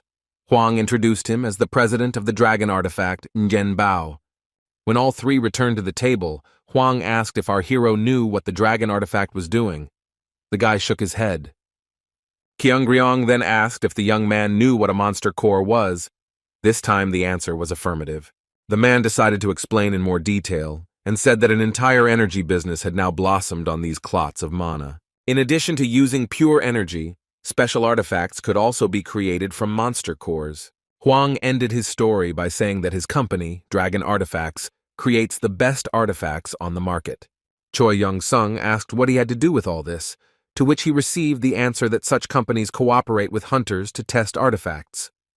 The dragon added that he introduced the hero to Ngen Bao in the hope that for his sake they would find an opportunity to cooperate. The young man thought about it and agreed. They left Huang's office and went outside. Walking along the fountain, the new acquaintances began to discuss how they could be useful to each other. The dragon looked at them through the window and drank champagne in honor of the successful deal. He happily thought that it would be a good idea to make the guy the president of his company. Ngen Bao and Choi Young-seon found common ground quite easily. They had something to talk about and agree on. The hero decided to clarify what exactly he would do. The man replied that although the artifacts are checked, nuances always appear. There is a high demand for artifacts, but one must not forget what is happening behind the scenes, Bao added, and the boy realized that in addition to testing in battle, they need his power to create items. The man also said that they needed to find a researcher, and the hero clarified what exactly was needed. Ngen Bao explained that Ronald Totten, an outstanding scientist, managed to place the third circle magic of the Atri double barrier into an artificial artifact, which means he has special technology. Their company tried to sign a contract with him. The scientist was not against it, but then he simply disappeared from contact. Perhaps the suspicious artifact manufacturing company Myth, which is owned by the Parkers, got its hands on it. Choi Young-seong realized that he was required to infiltrate the Myth's territory and free Ronald Totten from there. The guy decided to complete the task immediately and waved goodbye. The man was horrified that the hero went alone, without a team. Youngson reassured him by shouting without turning around that he could handle such a trivial task without any outside help. Then the hero received a message on his phone from the Chinese clan. They reported that they had finished training in the swamp. A new one was needed, so why not take the students on the job, the guy thought. At this time, Ngen Bao looked at his back and was glad that Youngson was not as reckless as the chairman described him. If only he knew. The Myth Research Center was surrounded by a solid fence and was well guarded. There were 2 men at the entrance. The entire area was under surveillance. Choi Young-seong and his students hid in the bushes at the side of the entrance, waiting for the right moment to sneak inside. The hero said that their task was to infiltrate the territory and free a man named Ronald Totten. The guy added that not everyone would be able to go. The rest would stay to keep watch. He asked which of the students had good speed. Almost everyone raised their hands. The next question was who had good stealth. 2 raised their hand, and they went with their mentor on the mission. Janssen clarified that he did not want to put their lives at risk. If they did not want it, Lee replied that it was their choice. Sneaking between the bushes, the team began to approach the entrance to the Myth Research Center. They moved so fast that the cameras didn't even record the movement, and yet they had to get inside, not go around the perimeter. The other students watched this and wondered what kind of equipment their mentor was using to hack. Here they were hit by a red glow from a thermal imager or some other equipment that recorded the appearance of living objects. Immediately, voices were heard behind the wall, discussing whether something should be done if the threat was outside. The students asked what they should do, to which Choi Young-seong advised them to stop and take a breath. The young man used his constellation powers to better assess the situation. The men detected the energy and decided that there was a constellation, or an avatar, who had signed a contract with the master of perverted illusions, and they rushed forward. Choi Young-seong, hearing their conversation, remembered that the master of perverted illusions was the evil constellation that had captured Mexico. Could he really be here? The lava and magma kitten said that in order to take over an entire country, a constellation must be in the top 20. Our hero thought that he was in 127th place, so help wouldn't hurt. He decided to turn to the goddess of laziness. In the goddess's territory, the TV was still working and random things like magazines and discs were scattered around. The goddess herself was reclining on a floor as soft as a sofa, with a bottle of cola and all sorts of other snacks nearby. She was just munching on chips when she heard Yeon-sung's greeting and realized that her successor was here. The girl asked with displeasure, "Didn't the guy promise to bother her once every 1,000 years? What happened?" The hero answered that he needed help. Did she know anything about the master of illusions? The constellation didn't even turn its head, muttering something like, "Oh, that brat." Choi Young-sung didn't expect that someone from the top 20 could be called that. The goddess explained that in those times when she was still active and communicated with the constellations, the master of illusions was a very wayward child who loved to play with the master of slowness and silence. It was this same constellation that had taken over China in no time, and the goddess of Libra suspected that it was in second place in the rankings. Choi Young-seong thought that in that case, his opponent must be quite strong, despite the fact that the goddess of laziness called him a brat. He asked her what she would say about the master of silence, and received the answer that even in those days he was already quite strong. The constellation added that it was enough to bother her. Now he needed to concentrate on the master of illusions and leave her alone. The guy agreed, but added that he might need help, so he should stay in touch just in case. Since communication with the constellation took place through the connection of constellations, Choi Young-sun looked rather strange from the outside, and the students were perplexed. The mentor informed them that someone was fighting the myth's guards, so they would take the opportunity to take Ronald. Approaching the wall, our hero slowed down. An idea came to his mind on how to make it easier for the students to overcome the obstacle. He said that it would be easier if he ran with them, or rather, carried them on his back. Before the guys had time to clarify whether this was really a good option, the hero grabbed both of them, each under one arm. Having assessed the situation, Young-sun realized that he needed to overcome the wall, then the lower tier of the building, and then penetrate the tower. According to Nguyen, the hostage was on one of the upper floors and had a long way to go. The boy grabbed the students more tightly and concentrated all his Kai energy into his legs to jump. He, like a blue arrow, jumped over the wall in one fell swoop along with his students. The speed left both of them incredibly terrified. They had never moved like this before. Meanwhile, Choi Young-seong had already begun to climb the wall of the lower level of the Myth Research Center. The higher he rose, the more scared Iris and the second student were. Both closed their eyes so as not to see the possible fall. But there was no fall. Janssen was doing a great job. Lee thought that this was the true art of dexterity. Finally, they overcame several floors of the tower and stopped at the right one. The hero reported that the hostage was here. But it was necessary to get inside. For this, our hero decided to use the heavenly finger technique to cut the window. Another second, and a neat rectangle of fairly large size was cut out of the glass with a bare hand using Kai. The glass fell down, and now our heroes could enter the room without hindrance. There, with his hands tied and his eyes blindfolded, sat a frightened man of European appearance.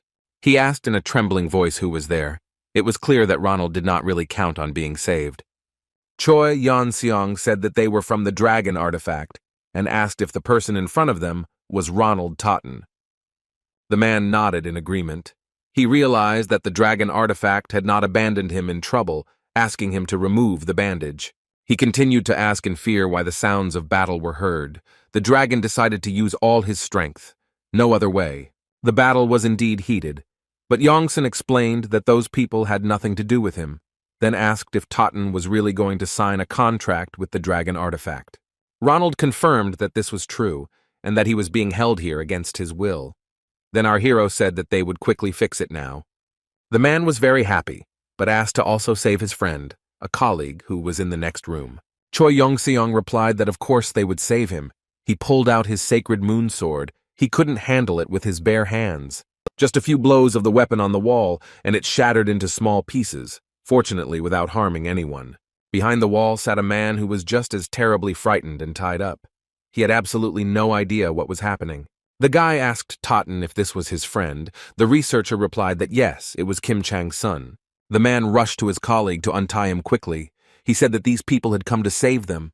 While Ronald was removing the bandage, Choi Young-sung decided to check who this colleague was. Judging by his name, he was Korean. With the help of the Constellation's vision, our hero learned that in front of him was not just a scientist or researcher, but a hunter with enhanced stealth skills. The next second, he put his sword to Kim Chang-sun's throat, who did not expect such a turn of events at all.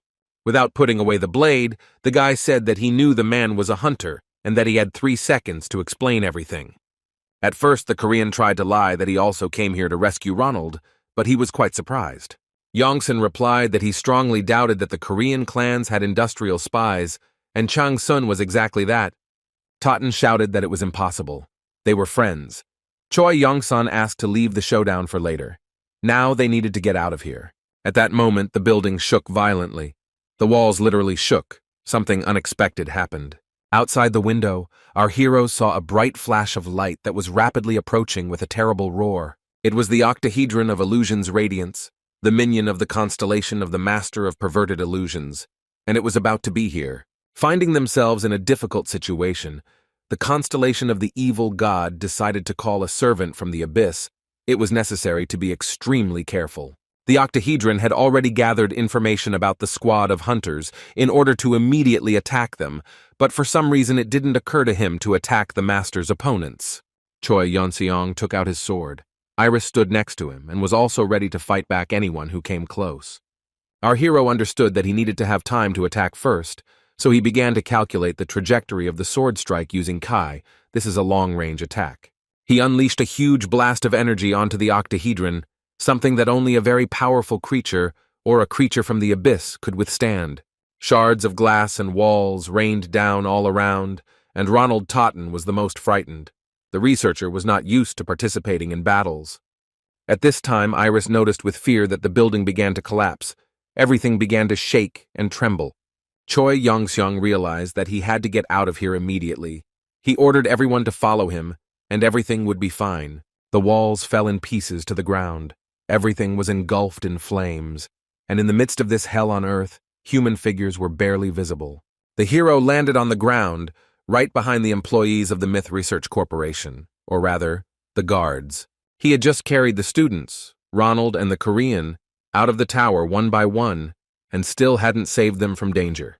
The guards ordered them to identify themselves and explain what they were doing there. Another minute and shots would have been fired. Iris took a fighting stance. The girl decided that this time there would be no way to avoid a fight. But Choi Yong-seong had a different opinion. He said that they came to help defeat the servant of the Constellation who attacked the Myth Research Center. The employees replied that no one had reported any help to them. No one had any idea who was in front of them. Our hero didn't even bat an eyelid and lied that it was because there might be spies here. One of the employees decided that this seemed to be true. The young man spoke very convincingly. Yongsun's students looked at each other. They didn't expect that their mentor would be so cunning and would use a constellation servant as an alibi. Yongsun asked what the guards had done that caused this thing to appear. The man replied that he himself didn't know. The opponents had performed a summoning ritual, and that's it. The kitten wrote that usually the servants summoned from the abyss disappear rather quickly, to which our hero replied that this is true, but how much time will pass is unclear. At this time, the octahedron began to open up, and a rather bright glow appeared from within. Choi Yong-seong drew his sword from its sheath. He felt that the enemy was aiming straight at him. It seemed that no one except Choi Yong-seong was interested in the Constellation's servant. Everyone was surprised. The kitten assumed that this was due to the fact that the hero's name had recently become a household word in the abyss. He added that it also seemed that the guy was interesting to the constellation itself. The octahedron began to open, this time from the top. A message appeared that the octahedron wants to know what Choi Yong-seong is capable of, and if he passes the test, he will offer to become his avatar. The young man was hurt to the quick by how one could insult people while trying to recruit them, and he ordered his students to protect Ronald. And he himself rushed into battle. It was necessary to teach a lesson to the impudent octahedron, which also intended to attack. Choi Yong-seong barely managed to block the blow with his sword. It seemed like the enemy was thinking and acting very quickly. The onslaught was very strong. Sparks literally flew from under the young man's sword, and yet he managed to parry the blow. The opponents once again separated, only to rush towards each other like two shining arrows of energy. They touched to strike, separated, then met to attack again. The sight was not for the faint of heart. Flashes of flame accompanied each blow. Finally, our hero landed on his feet again, with a significantly smaller octahedron hanging in the air next to him. The young man tried to break through its top with his moon sword, which took some effort. Soon things started to go wrong. Cracks started to appear along the walls of the Constellation's servant. It turned out to be less durable than the hero's blade. Finally, it split and a force energy field formed around the octahedron, reminiscent of a portal. No one present understood what it could be. On all sides, the geometric figure was surrounded by chains similar to those with which the knight had bound Yongsun during the test of the goddess of sloth. They began to wrap around the guards of the Myth Research Center. The attack was quite unexpected. Our hero turned to the goddess for help and asked what kind of skill it was. She replied that with its help, one can turn allies into enemies, forcing them to betray. The guards' eyes turned red. The men lost control of themselves and looked like zombies. They smiled creepily and approached our heroes. The power of the constellation had completely blown their brains out. These smiles not only made the blood in my veins run cold, I just wanted to turn around and run away. A very ominous atmosphere. The group of guards that had been caught in the chains turned around and began attacking their colleagues who were standing at a distance. The men began to try to reason with them, explaining that the enemy was behind them, but this was very stupid and dangerous. Choi Yong-seong asked Iris to signal all the disciples from the Hwashan clan to enter the territory and help. Our hero activated the skill-good giant fighter and heard the usual message that his essence power had increased. The guy was ready to protect the weak. While some guards were attacking others, it was necessary to somehow neutralize them, but not kill them. This is not an easy task. But Choi Yong-seong had a special ability to make pinpoint blocks with his finger, and he taught it to his martial arts students. And the hero himself did not sit idly by. He put a block on all employees affected by the spell. So they remained alive, but for a time they were deprived of the opportunity to attack their colleagues.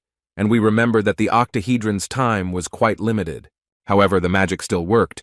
The zombies rose to their feet and prepared for a new wave of attack. And Janssen used his pinpoint blocking strikes on them again and again. Fortunately, he had accumulated enough Kai energy. Soon there were no more enemies on the ground, and our hero had to turn his attention to the sky again. But there was a moment to catch his breath. The hunters from the Hwashan clan were delighted. They could not imagine how much training was needed to achieve such dexterity. The male leader, believing that Janssen was sent to help them, asked the guy to be careful so as not to hurt the normal ones. At this time, a message appeared that the octahedron of the Radiance of Illusions was delighted with the abilities of the young man and invited him to become a servant of its master. Choi Yong-seong thought that he would have a separate conversation with his master during the Battle of the Constellations. The hero began to pour his life force into the blade again to attack the octahedron hovering right above the city. His plan was to pierce the enemy with one blow, but so strong that it would destroy him immediately. The young man swung his arm and prepared to jump as high as possible to accomplish his goal. Like a powerful stream of pure blue energy, Yongsun rushed upward and struck his sword at his opponent. A strange purple spell had just unfolded on the side of the octahedron. Soon the same spell appeared on the other side. These were magical protective shields. They worked properly. There was not a scratch left on the octahedron. The mechanical voice reported that the Constellation's servant believed the attack was good, and the shields were called upon to show the power of the master, the Constellation Red Hallucination. Our hero received a gift from the Constellation, a glowing ball of energy, the origin of which could only be guessed at. After this, the octahedron announced that it had to say goodbye for a while, flew up to the protective shield, and disappeared along with it. There were still purple reflections from the portal in the sky for some time, but after a couple of seconds, they also disappeared without a trace. Choi Yong-seong was completely confused. He was thinking about what it was and what to call such behavior. The opponent just said what he wanted and left. A group of hooded men watched from the sidelines, regretting that some impudent fellow had driven away the servant they had so diligently summoned. They looked at the surviving guards of the Myth Research Center and noticed that they had exhausted each other. All that was left was to finish them off.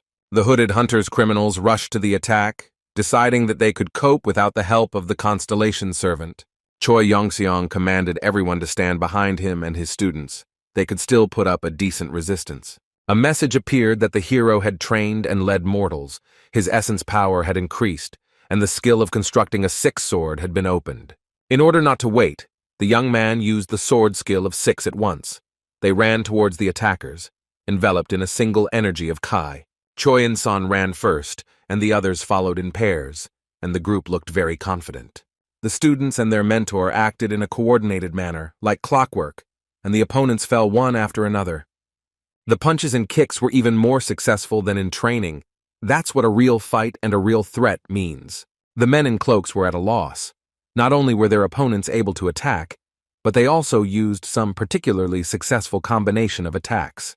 They decided to retreat and ran headlong from the fist of Yongsun and his students. Iris was surprised. She didn't expect the fight to be so short. Where was the fighting spirit of the attackers? Without thinking twice, the girl decided to give the enemies a boost with a couple of powerful blows to the back. Spotlights began to illuminate the area of the Myth Research Center, looking for any remaining intruders. Everything else was pretty much the same as before. Of course, if you don't count the destroyed buildings, crumbling walls, destroyed pavement, and several dozen victims who couldn't move on their own.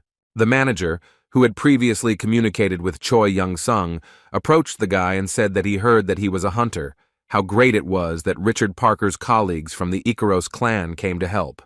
He promised to provide a reward a little later and, looking back, asked the secretary how many losses they had suffered. The man replied that none. The man was surprised and asked to double-check. The secretary confirmed that the information was correct. The guards lost consciousness, but no one received serious injuries. The leader couldn't believe it. He had watched the battle with his own eyes, and it was brutal. Our hero asked Iris if any of the students were hurt. Everyone was safe. At that moment, behind the hero there was a stomping, deafening snorting and some shouts, and someone else came running. It was Richard Parker. He stopped to catch his breath and then asked if everything was okay. Here he saw Choi Yongsun, incredibly surprised. The hunter asked what the guy was doing here. The blonde employee said that Yongsun was a great comrade. He came to warn about the ambush and helped repel the attack. Parker immediately realized that this was hardly true. Choi Yongseong motioned for his Ikaros colleague to step aside and talk privately.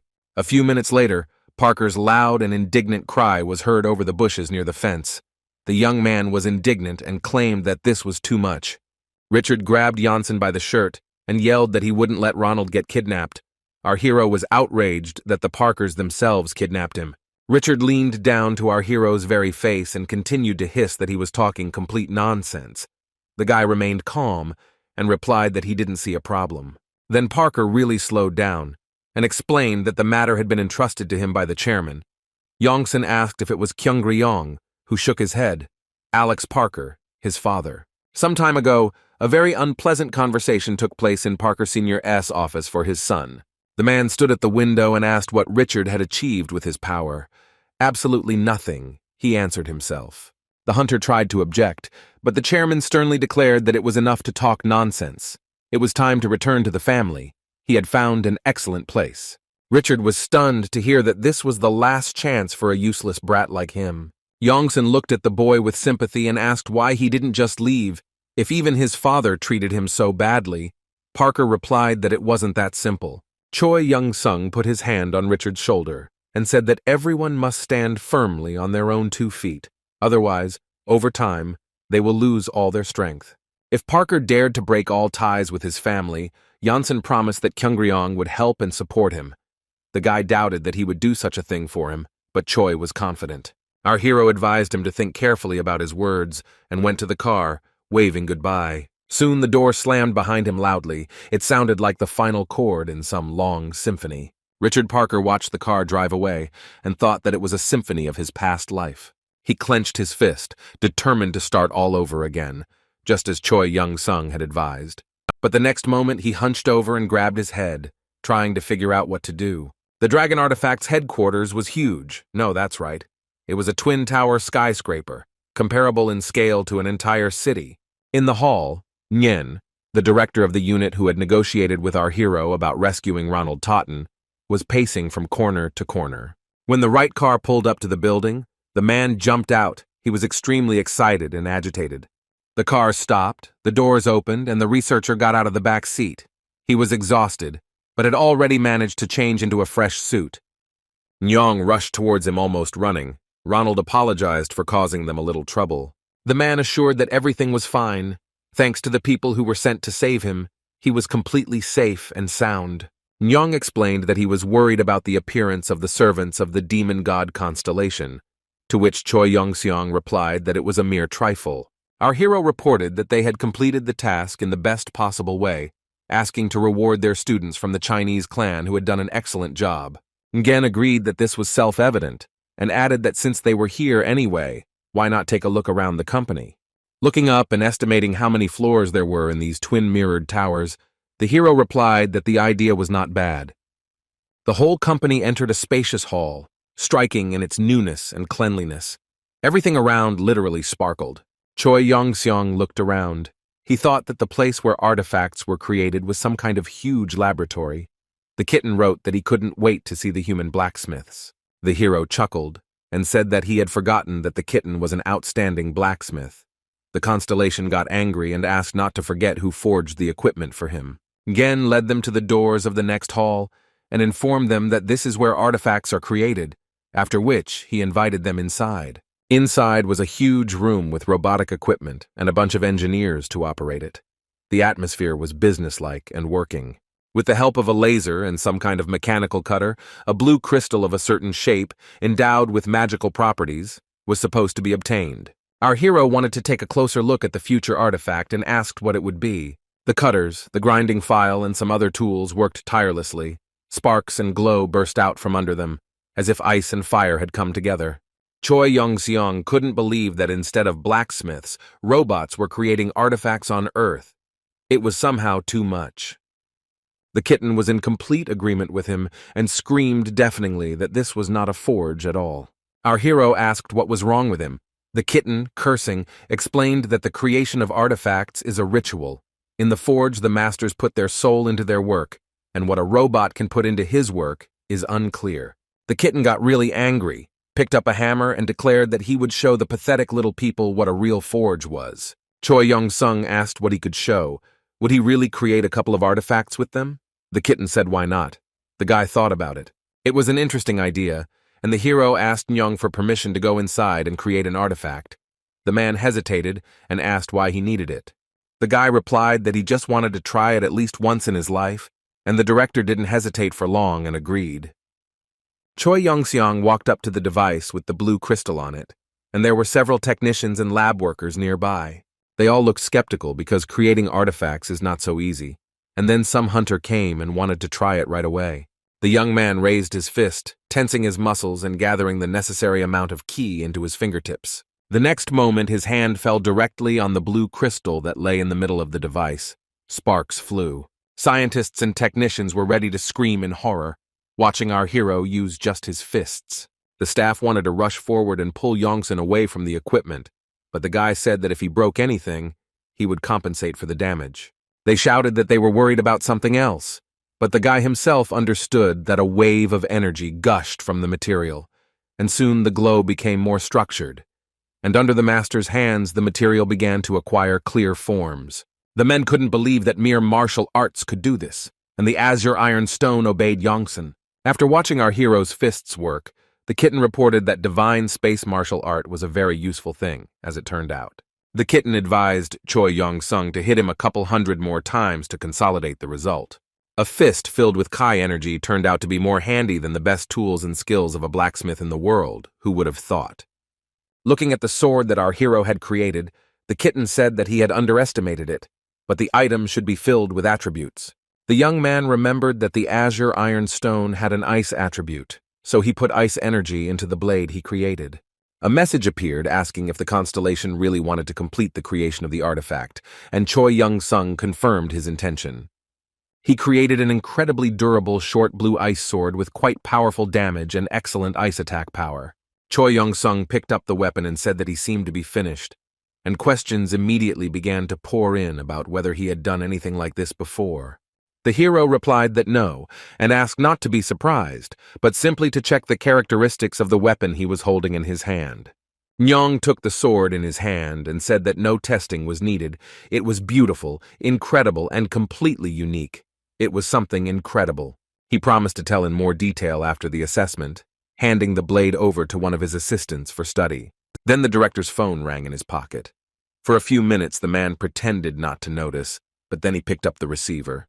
It was Huang. He asked if Choi Yong-seong was nearby, and hearing that the guy was currently inspecting the company, asked for the phone number. For some reason, In Yong's hand shook when he handed his device to the young man. The man was very nervous. The dragon was in a good mood, asked our hero how things were going, and whether he was worried about the amount of money their company was earning. The guy was a little puzzled and said that no, everything was fine. Why even ask such questions? Huang realized that he was going a bit too far, and continued that the purpose of the call was different. The hero received an invitation from Alex Parker. Choi Young-sung asked if this was the same Alex Parker who is the chairman of the Parker Group, to which he received an affirmative answer. I wonder what he needed from our hero. The boy asked the dragon if the invitation could be revenge for helping Ronald escape, but the chairman assured him that they had kidnapped the scientist first. What questions? Yongsun asked if he could join the fight if necessary. Huang laughed that he wouldn't send him alone, since Alex was still a scoundrel, but if necessary, he could defend himself. The next day, the young man dressed more decently and went to the residence of the Ikaros clan. The dragon said that he would need to meet a companion there, who would also go to the meeting. The guy walked and was noticeably nervous. He was not used to wearing expensive suits. All this pathos was irritating, and besides, the presence of a partner was stressful. But when he saw that Miss Lawrence was going with him, he simply gasped. The girl looked gorgeous. They got into the limousine, and our hero asked why, if Huang hated Parker, they accepted the invitation, and even on his terms, dressed like aristocrats. Ain thought about it and said that she couldn't answer exactly, but all chairmen were the same, greedy, unprincipled, and cold-blooded. The girl reached for the champagne. She added that there was a possibility that Parker had invited them simply to see what our hero was capable of. Rich people had their quirks and hated to be curious. Lawrence added that there was no need to worry. She would help make a good impression on both the audience and Alex. The reception was at a high level. Pompously dressed guests engaged in leisurely conversations, bolstering their self-confidence with expensive alcohol.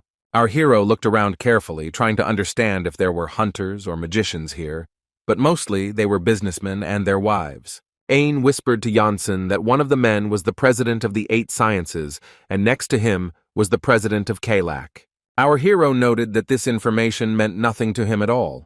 The girl explained that these were the heads of the most successful companies, and they all belonged to the Parker Group. The guy said, okay, he'll remember them as rich guys. Then someone approached our heroes from behind and asked if Choi Yong-seong was a hunter in front of him. It was Parker's secretary who said that the boss wanted to talk to him.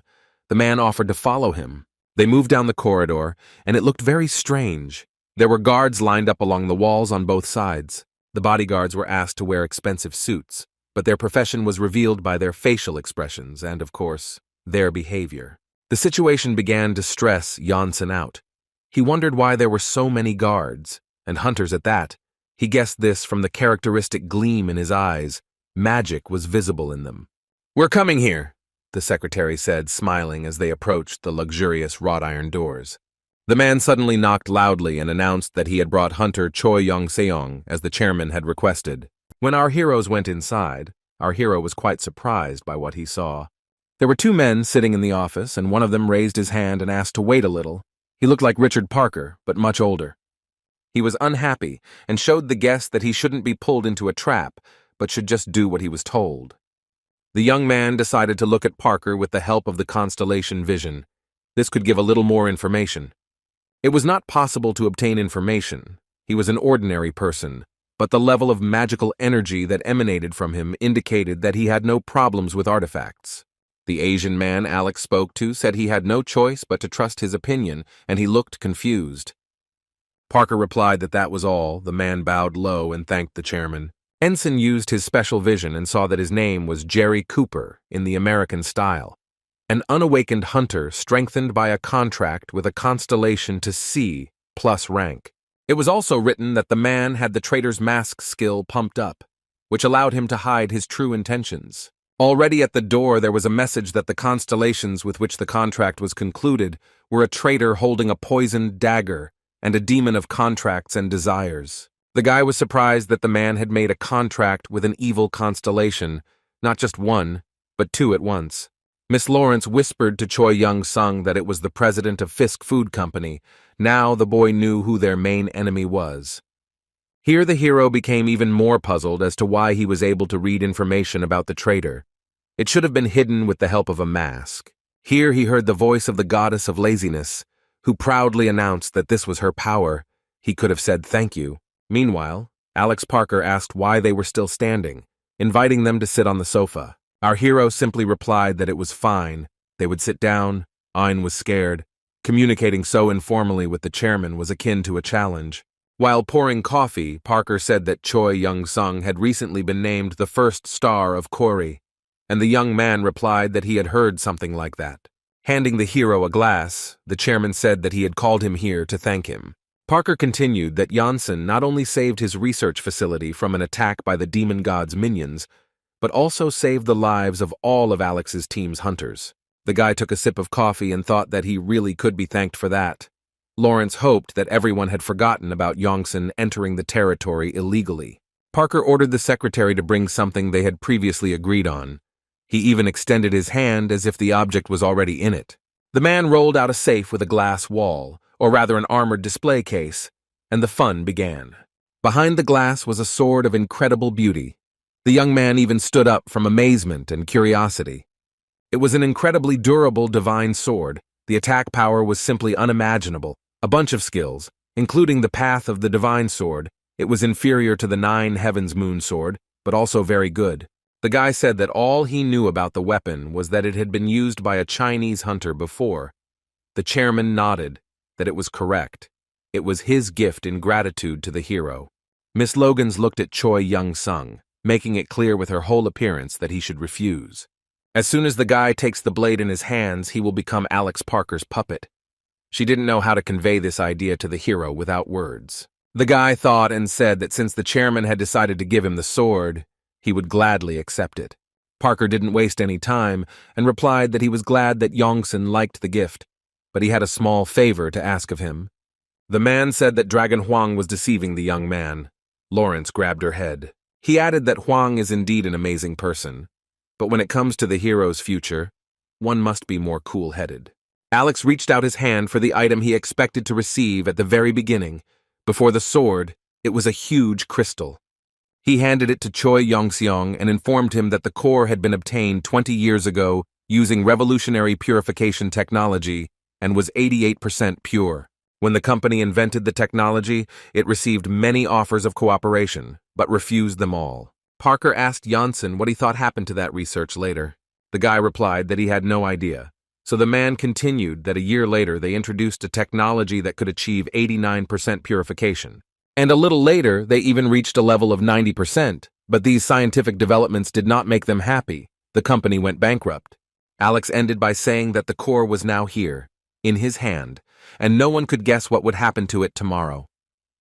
The man asked the hero if he understood the hint. Choi Young-sung replied that, apparently, they were trying to tell him that he needs to choose a place where he will be appreciated. Parker nodded that he understood correctly. He invited the guy to his place to develop martial arts. He was going to raise a lot of new martial arts users, and they needed a good mentor like our hero. The man concluded that he had appreciated all the advantages of martial arts, and therefore wanted to monopolize them under his leadership, which would bring enormous benefits. As Parker waited for a reaction and sipped his coffee, Yongsan thought he seemed suspiciously knowledgeable about the pros and cons of martial arts. Then the secretary approached Alex and said that it was time for the chairman to go. The man replied that it was sad to hear. He stood up and told Yongsan that he was not rushing the young man into making a decision. He could think it over carefully before giving a final answer. Our hero walked out of the office with a sword. Miss Lawrence walked at a distance. She was experiencing mixed emotions about what had happened. She approached Choi Yong-seong with a gloomy face and asked why he decided to defect to another camp. The guy replied that he had never even thought of anything like that. Ain was surprised and reminded him that he had just answered Alex. The young man explained that if he had refused immediately, the negotiations would have ended there, but this way he had gained time. The girl screamed that it was impossible to play games with a person of such a level, but the guy cheerfully said that he wanted to try. Then a message appeared that the kitten was urgently calling Choi Yong-sun, and the hero became worried that something had happened. The constellation of dreams and desires informed the hero that he should prepare for the battle of the constellations. The hero was surprised that it was so unexpected. He asked who his opponent was, and was told that it was a traitor holding a poisoned dagger. Choi Yong-seong was glad that the enemy had finally made his move, but he did not understand the reason for such a rush. I had to urgently teleport into the abyss. Fortunately, time flows differently there, and only a few minutes will pass on Earth while the hero is absent. The young man took the form of a constellation and began to understand the settings of the battle. The battle of the constellations needed to be set up correctly. The guy couldn't shake the thought that Jerry Cooper had realized what was going on, which was why he had received such a sudden challenge to a fight. The goddess of laziness calmed him down, saying that it was nothing like that. The traitor was simply angry at him because of the skirmish in the dungeon. The young man asked again why he needed to vent his anger in the arena, but he himself understood that this was the most correct path. It was strange that the traitor chose it. The enemy appeared, and immediately a mechanical voice announced that the battle of the constellations must be fair. All the constellations on Earth act as guarantors. The traitor looked at the statistics of the battles and decided that it was impossible to engage in a frontal attack. It would be advantageous for the unrivaled master of training. A message appeared that the traitor advises the enemy to fight a conspiracy of traitors as a duel. Our hero did not know what it was and was a little puzzled. It turned out that a conspiracy of traitors is a special kind of competition. It is a battle of the constellations, where the winner is determined by the ability to convince the enemy's servants to betray their master. Immediately, reactions from other constellations poured in, accusing the traitor of choosing the most advantageous competition for himself. The next message stated that the traitor had made this battle of the constellations private, so the other constellations would no longer be able to insult him publicly.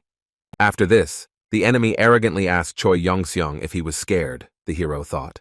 And then the young man was literally struck by an incredible thought. Incredibly crazy. He suddenly realized that only two people had signed a contract with him directly, Odaigon and Dragon Huang. What is important is that the guy already knew exactly the person who had signed a contract with the traitor himself. Our hero had every chance of winning, so he confirmed his agreement by placing the bloody fortress as a reward. His opponent was perplexed as to how his terms could be agreed to and how such a valuable bet could be made. The demonic constellation thought that it had gotten involved with an idiot who thought that the conspiracy of traitors could be defeated by force, but Janssen was not so simple. The traitor offered a repository of faded relics as his bet. I wonder what was inside. A mechanical voice announced that both constellations had made equal bets, and the agreement for the battle between them had come into force. In case of loss, the bet and the power of the constellation would be lost. Our hero was puzzled. He put up the territory, and the enemy put up the thing. How can such bets be considered equal? But the contract had already been signed. It was too late to complain. The guy decided that the thing was apparently very valuable. Our hero began to look for a more detailed description of the bet made by the traitor.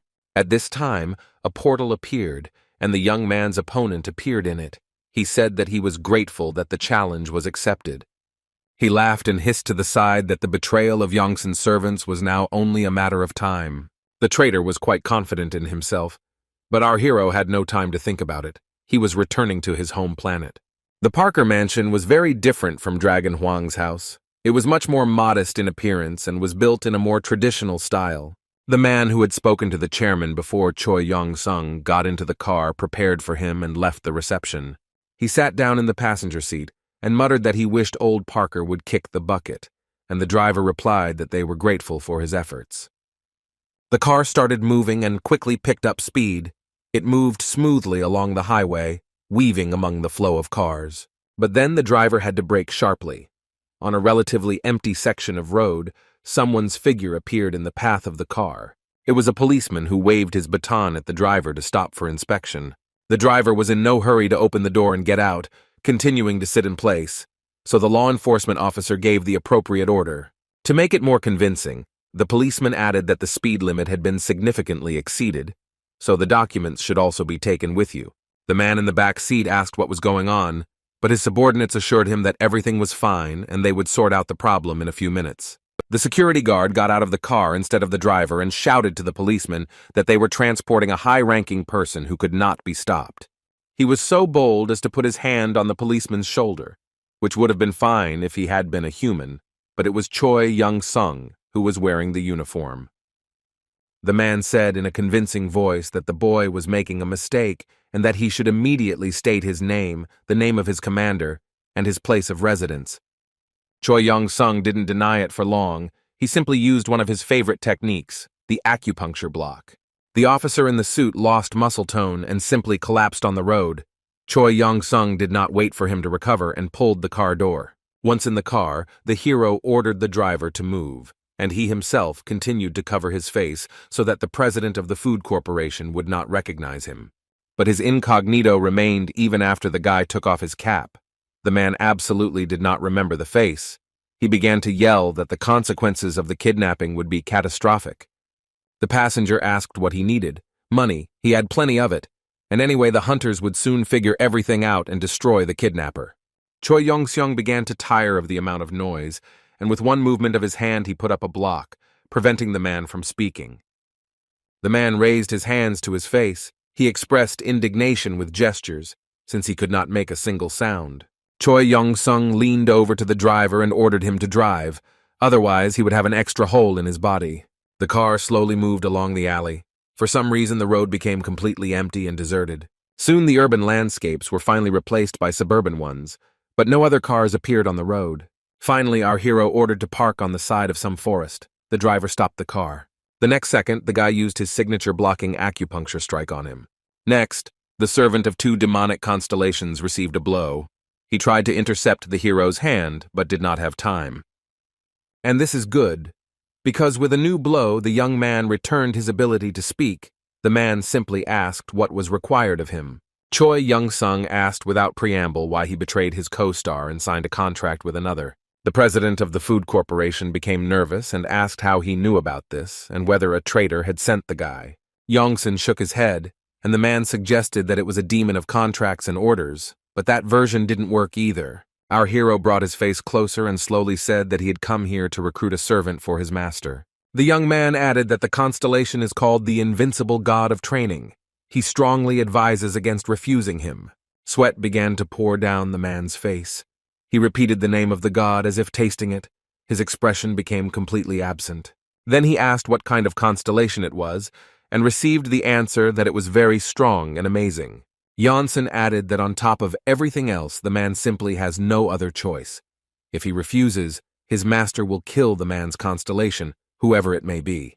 The fat man thought that since our hero knew that he served 2 constellations, his master must be very strong. He decided to trust the invincible god of training. Choi Young-sung felt a surge of energy, and a mechanical voice informed him that his essence power had increased.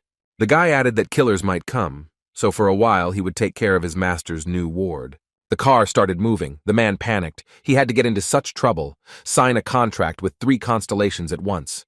Then the young man received a call from an unknown number on his phone, and out of curiosity he decided to answer. After asking to stop, the guy got out of the car, and an unfamiliar voice asked if Choi Young-sung wanted to take everything that Dragon Hwan had. Our hero raised an eyebrow in surprise. He didn't expect the traitor's minions to be so stupid as to call him. The guy even became cheerful. His deception was successful. No one even suspected that the constellation and the avatar were one and the same person. But in fact, the only official avatar of the unrivaled god of training is Choi Young-sung, which is why the traitor started with him. The double game was bearing fruit. It was incredibly pleasant to realize that even the cunning traitor did not sense the catch. The phone continued to pour out assurances that in order to take possession of all the dragon's riches, very little was needed, the barest of things. To stop wasting time, Choi Yongseong replied that his master had asked him to tell him that the battle of the constellations was over. The traitor smiled and asked our hero to stop bluffing. He clarified whether the invincible god of training really asked him to say that. At this time, a mechanical voice announced that the invincible god of training had officially declared his victory in the battle. According to the rules of the constellations, which all the constellations have sworn to abide by, the invincible god is declared the winner, which is confirmed by all the witnesses. Choi Yongseong joyfully raised his hand up. The traitor also saw the message that the battle of the constellations was over. He shouted in rage that he did not understand how the enemy managed to do this. The demon tried to understand how he could lose in a battle in which he had no equal, the rules of which he himself had established. At this time, our hero decided to visit his possessions in the abyss and went straight to the Fortress of Blood. He also took his reward there. It was impossible to drag the mysterious vault to Earth. Immediately, a mechanical voice announced that the ownership rights to the artifact, the fated relic repository, were being transferred to him. The chest was small but quite heavy. Choi Yongseong thought that there was no need to rush to open it. While he was looking at the winnings, a message appeared that his place in the ranking had become 125th. The guy was outraged. He did not expect that the opponent was so weak. At this time, the traitor continued to wonder how our hero managed to defeat him and rise in the rankings. The constellation began to understand that somehow the boy could determine who was who and what was what, and asked Yongsen about it point blank. The young man said that he was not obligated to answer, and snapped his fingers to close the communication portal with the defeated enemy. He glanced around his territory and remembered that he hadn't checked on Odaigon and the orcs for a long time. Well, what can I say? The bloody abyss was indescribably transformed, vegetables grew in neat rows on the field, and local residents, happy with life, worked in the beds. The orcs happily picked green onions and chatted, one telling the other that the smell of sweat calmed him down. It was hard to believe that there had once been a terrible bloody fortress on this site. Everything was blooming and prospering. Odaigon had really done his best. The only thing that surprised our hero a little was that the orcs were plowing with axes. Apparently this was part of the training. Noticing that the Lord had arrived, the monsters straightened their backs and joyfully greeted our hero. Soon, subjects began to come running from all over to greet their master, Choi Yongseong. The guy suggested that it was probably not easy to achieve such success, to which the orcs unanimously stated that they received great pleasure from such training. The monsters' eyes literally lit up. They said that they wanted to work even harder, cultivate more land, grow more vegetables and grain. Our hero did not believe that bloodthirsty monsters could transform into diligent and hard-working peasants. Even the orcs began to look quite cute. Their facial expressions changed. They became relaxed and joyful.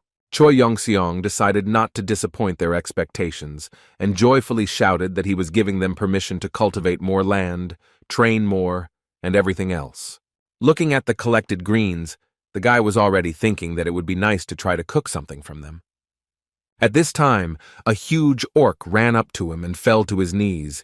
He said that he wanted to take an oath at the cost of his honor and life. It was the once formidable Garagoncha. Yongsen asked what was the matter, and Garagoncha said that he wanted to raise animals, but did not even hope that the master would be so generous as to allow him to do so. Choi Yongseong asked what he meant, something like a hydra, for example, to which the orc replied that no, Odaigon told them that goblins raised livestock for food. Our hero realized that the orcs wanted to breed chickens, cows, and the like, and it seemed to him that the idea was not so absurd.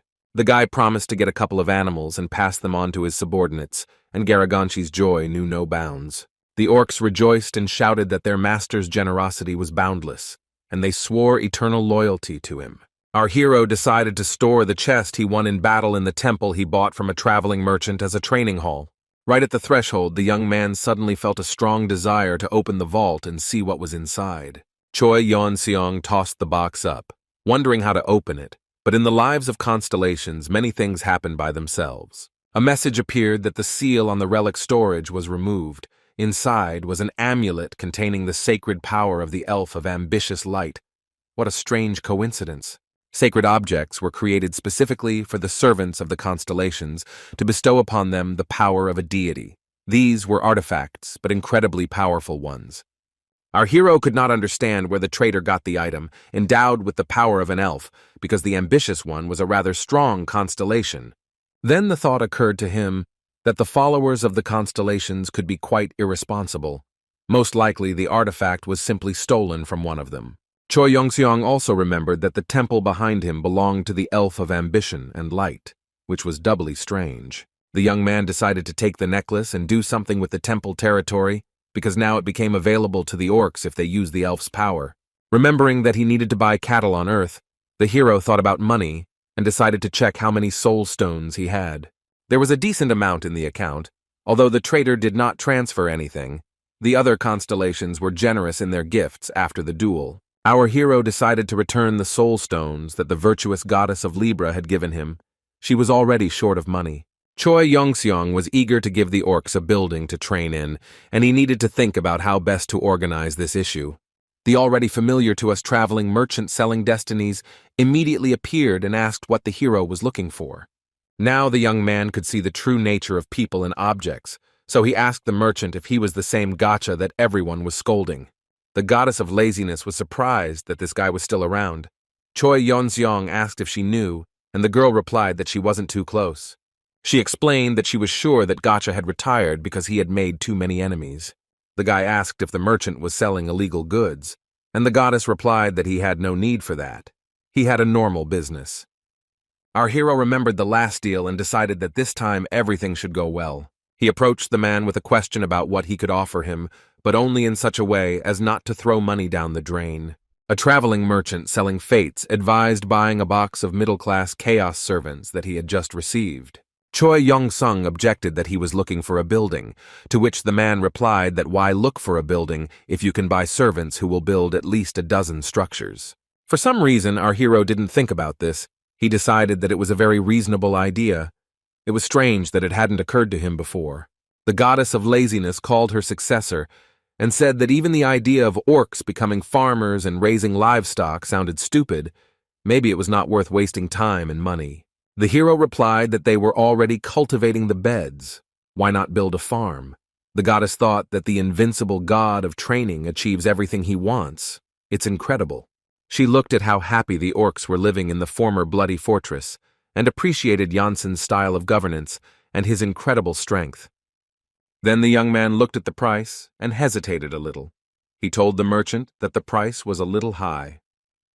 Explaining that he had decided to buy a box of servants but was experiencing some financial difficulties, the guy asked for a discount.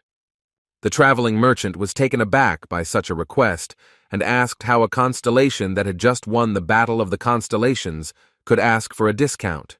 Our hero replied that he only had 7,700 of the required 10,000 for the box. A message appeared that the traveling merchant was shocked by such shamelessness, but as an exception, this time he would make concessions.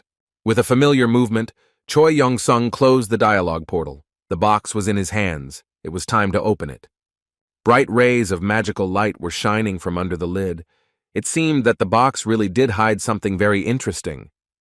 The guy had to put her down on the ground. Holding such power in his hands was not easy even for the invincible god of training. Soon, instead of rays of light, some kind of steam or smoke began to pour out of the box. It gradually thickened, acquiring a more distinct form. Our hero had to lift his head up to see the creature that eventually materialized. It was a golem of a wonderful mountain, so huge that Choi Yong-seong looked like a Lego figure in comparison. The kitten immediately suggested naming the golem Rocky, but the boy replied that even the most devoted servant would curse him for such a name. Laughing, the young man said that he would call the golem the Heavenly King Pagoda Guardian. He explained to the servant that this meant that he would indeed become a heavenly king guarding the pagoda.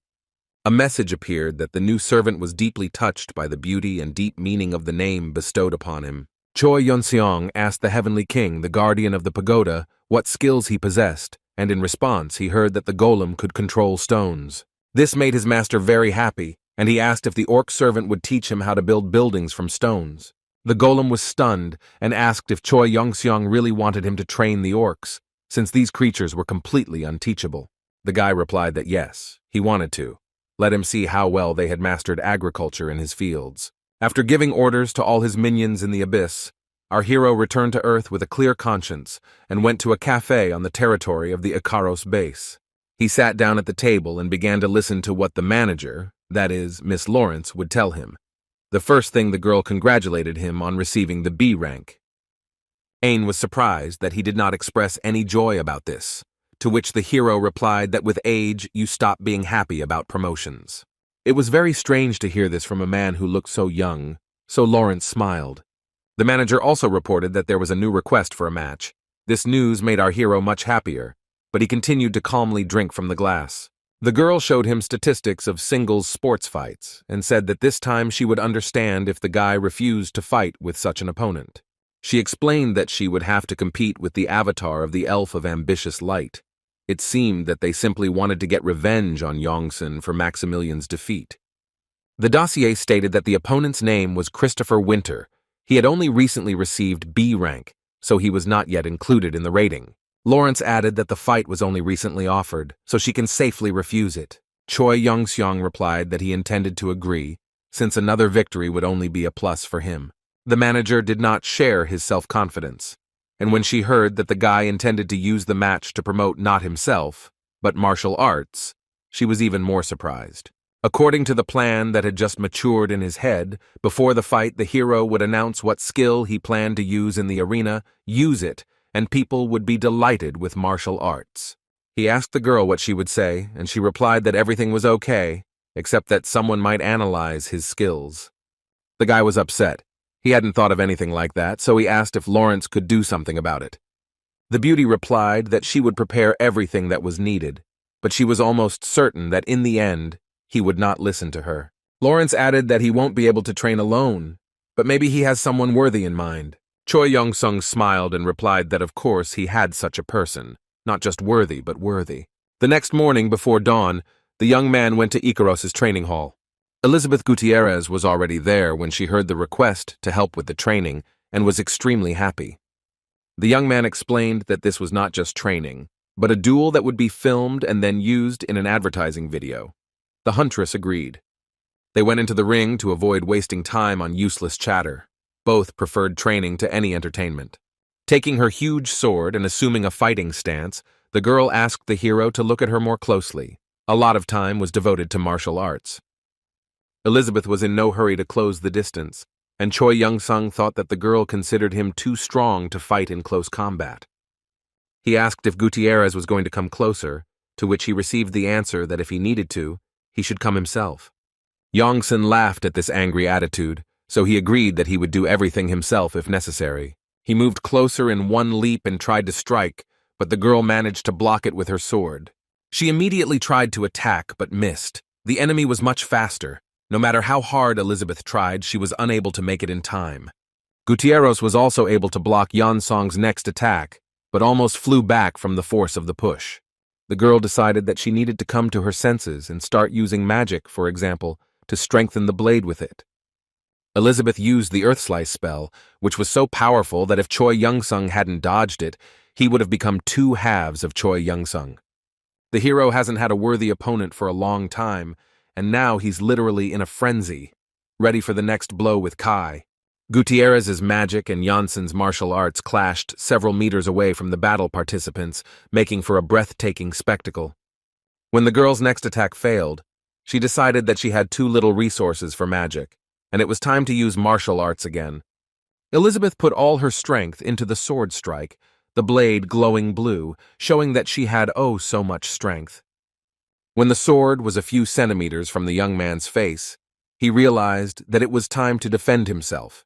The girl really turned out to be the most worthy of worthy opponents.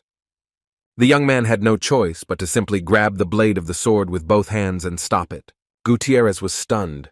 The blow was very powerful, and he simply stopped the sword with his fingers at the very tip of his nose. Smiling, the guy praised his clan colleague. He really admired her rapid progress in martial arts and her enormous physical strength, but most of all, her persistence in training. Elizabeth understood that now he would let go of her blade and a counterattack would follow. She had to try to avoid it, or at least group herself. But she didn't have time to group herself. Choi Young-sun kicked her with such force that the sword simply flew off to the side. Its owner flew off in the other direction, Her jaw crunched suspiciously. Although the blow hit the body, a message appeared that the inside of the world was turned off. Our heroes went to the restroom to discuss the battle and catch their breath. They had a lot to talk about. Gutierrez sat down on the sofa and clutched her head, exclaiming that she was sure that this time victory was hers. Choi Yon-seong drank water and was worried that the girl was very upset. He tried to somehow cheer her up. The guy remembered how happy and confident the girl was in the morning and wanted to return this mood to her.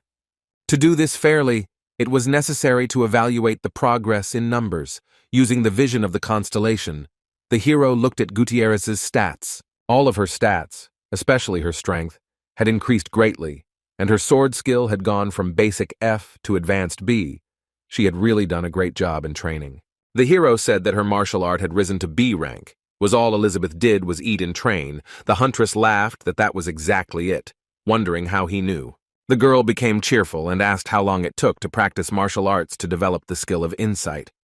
The guy didn't answer, but thought that she had hit the nail on the head. Elizabeth sighed. A message appeared that she was filled with respect for the hero, but was hiding it for the sake of her own pride. The guy didn't expect that such information would now be available to him. He appreciated all the advantages of being a strong constellation.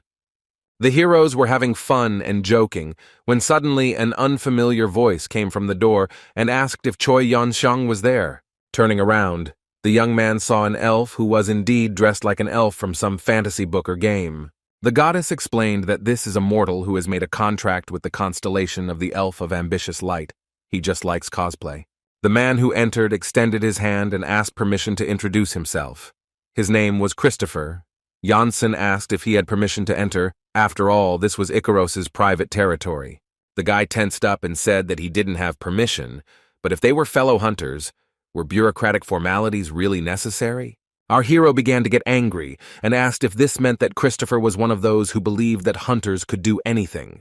Christopher shouted that he would never allow himself to do such a thing. He is a nobleman, and this is not in his rules. Choi Young-sung replied that there is no nobility in America. The young man shouted that it was true. He was an earl, a nobleman from the United Kingdom. Our hero replied that everything was fine, but what was a hunter from Great Britain doing here? To which Gutierrez explained that the United Kingdom was now ruled by a demonic constellation. Christopher pretended to be offended and then said that Choi Young-sung could start celebrating right now. The guy pointed his finger at the hero and added that his master wanted to see the young man as his servant. Choi Young-sung was not prepared for this turn of events. All he could squeeze out was a request to repeat it again. Christopher decided that our hero could not believe that he had been given such an honor, so he began to praise the owner and himself at the same time.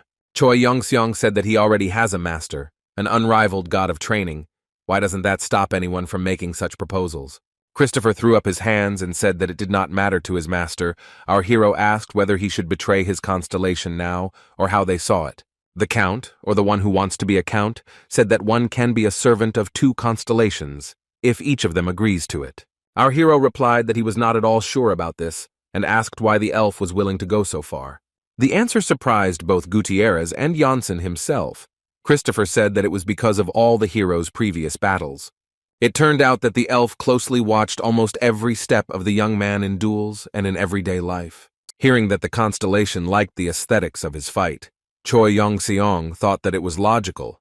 Because he had been honing his art for 10,000 years, this is no joke. It was no surprise that the Elf of Light, who valued beauty, appreciated him. But what could he offer our hero in return? That was the question. The goddess of laziness whispered that there is no useless power from the constellations. Choi Young-sung replied that he agreed. Christopher was happy, as if he had received a Christmas present ahead of schedule. Here the guy remembered his manners and his pompous image and added that it was impossible to sign a contract right now.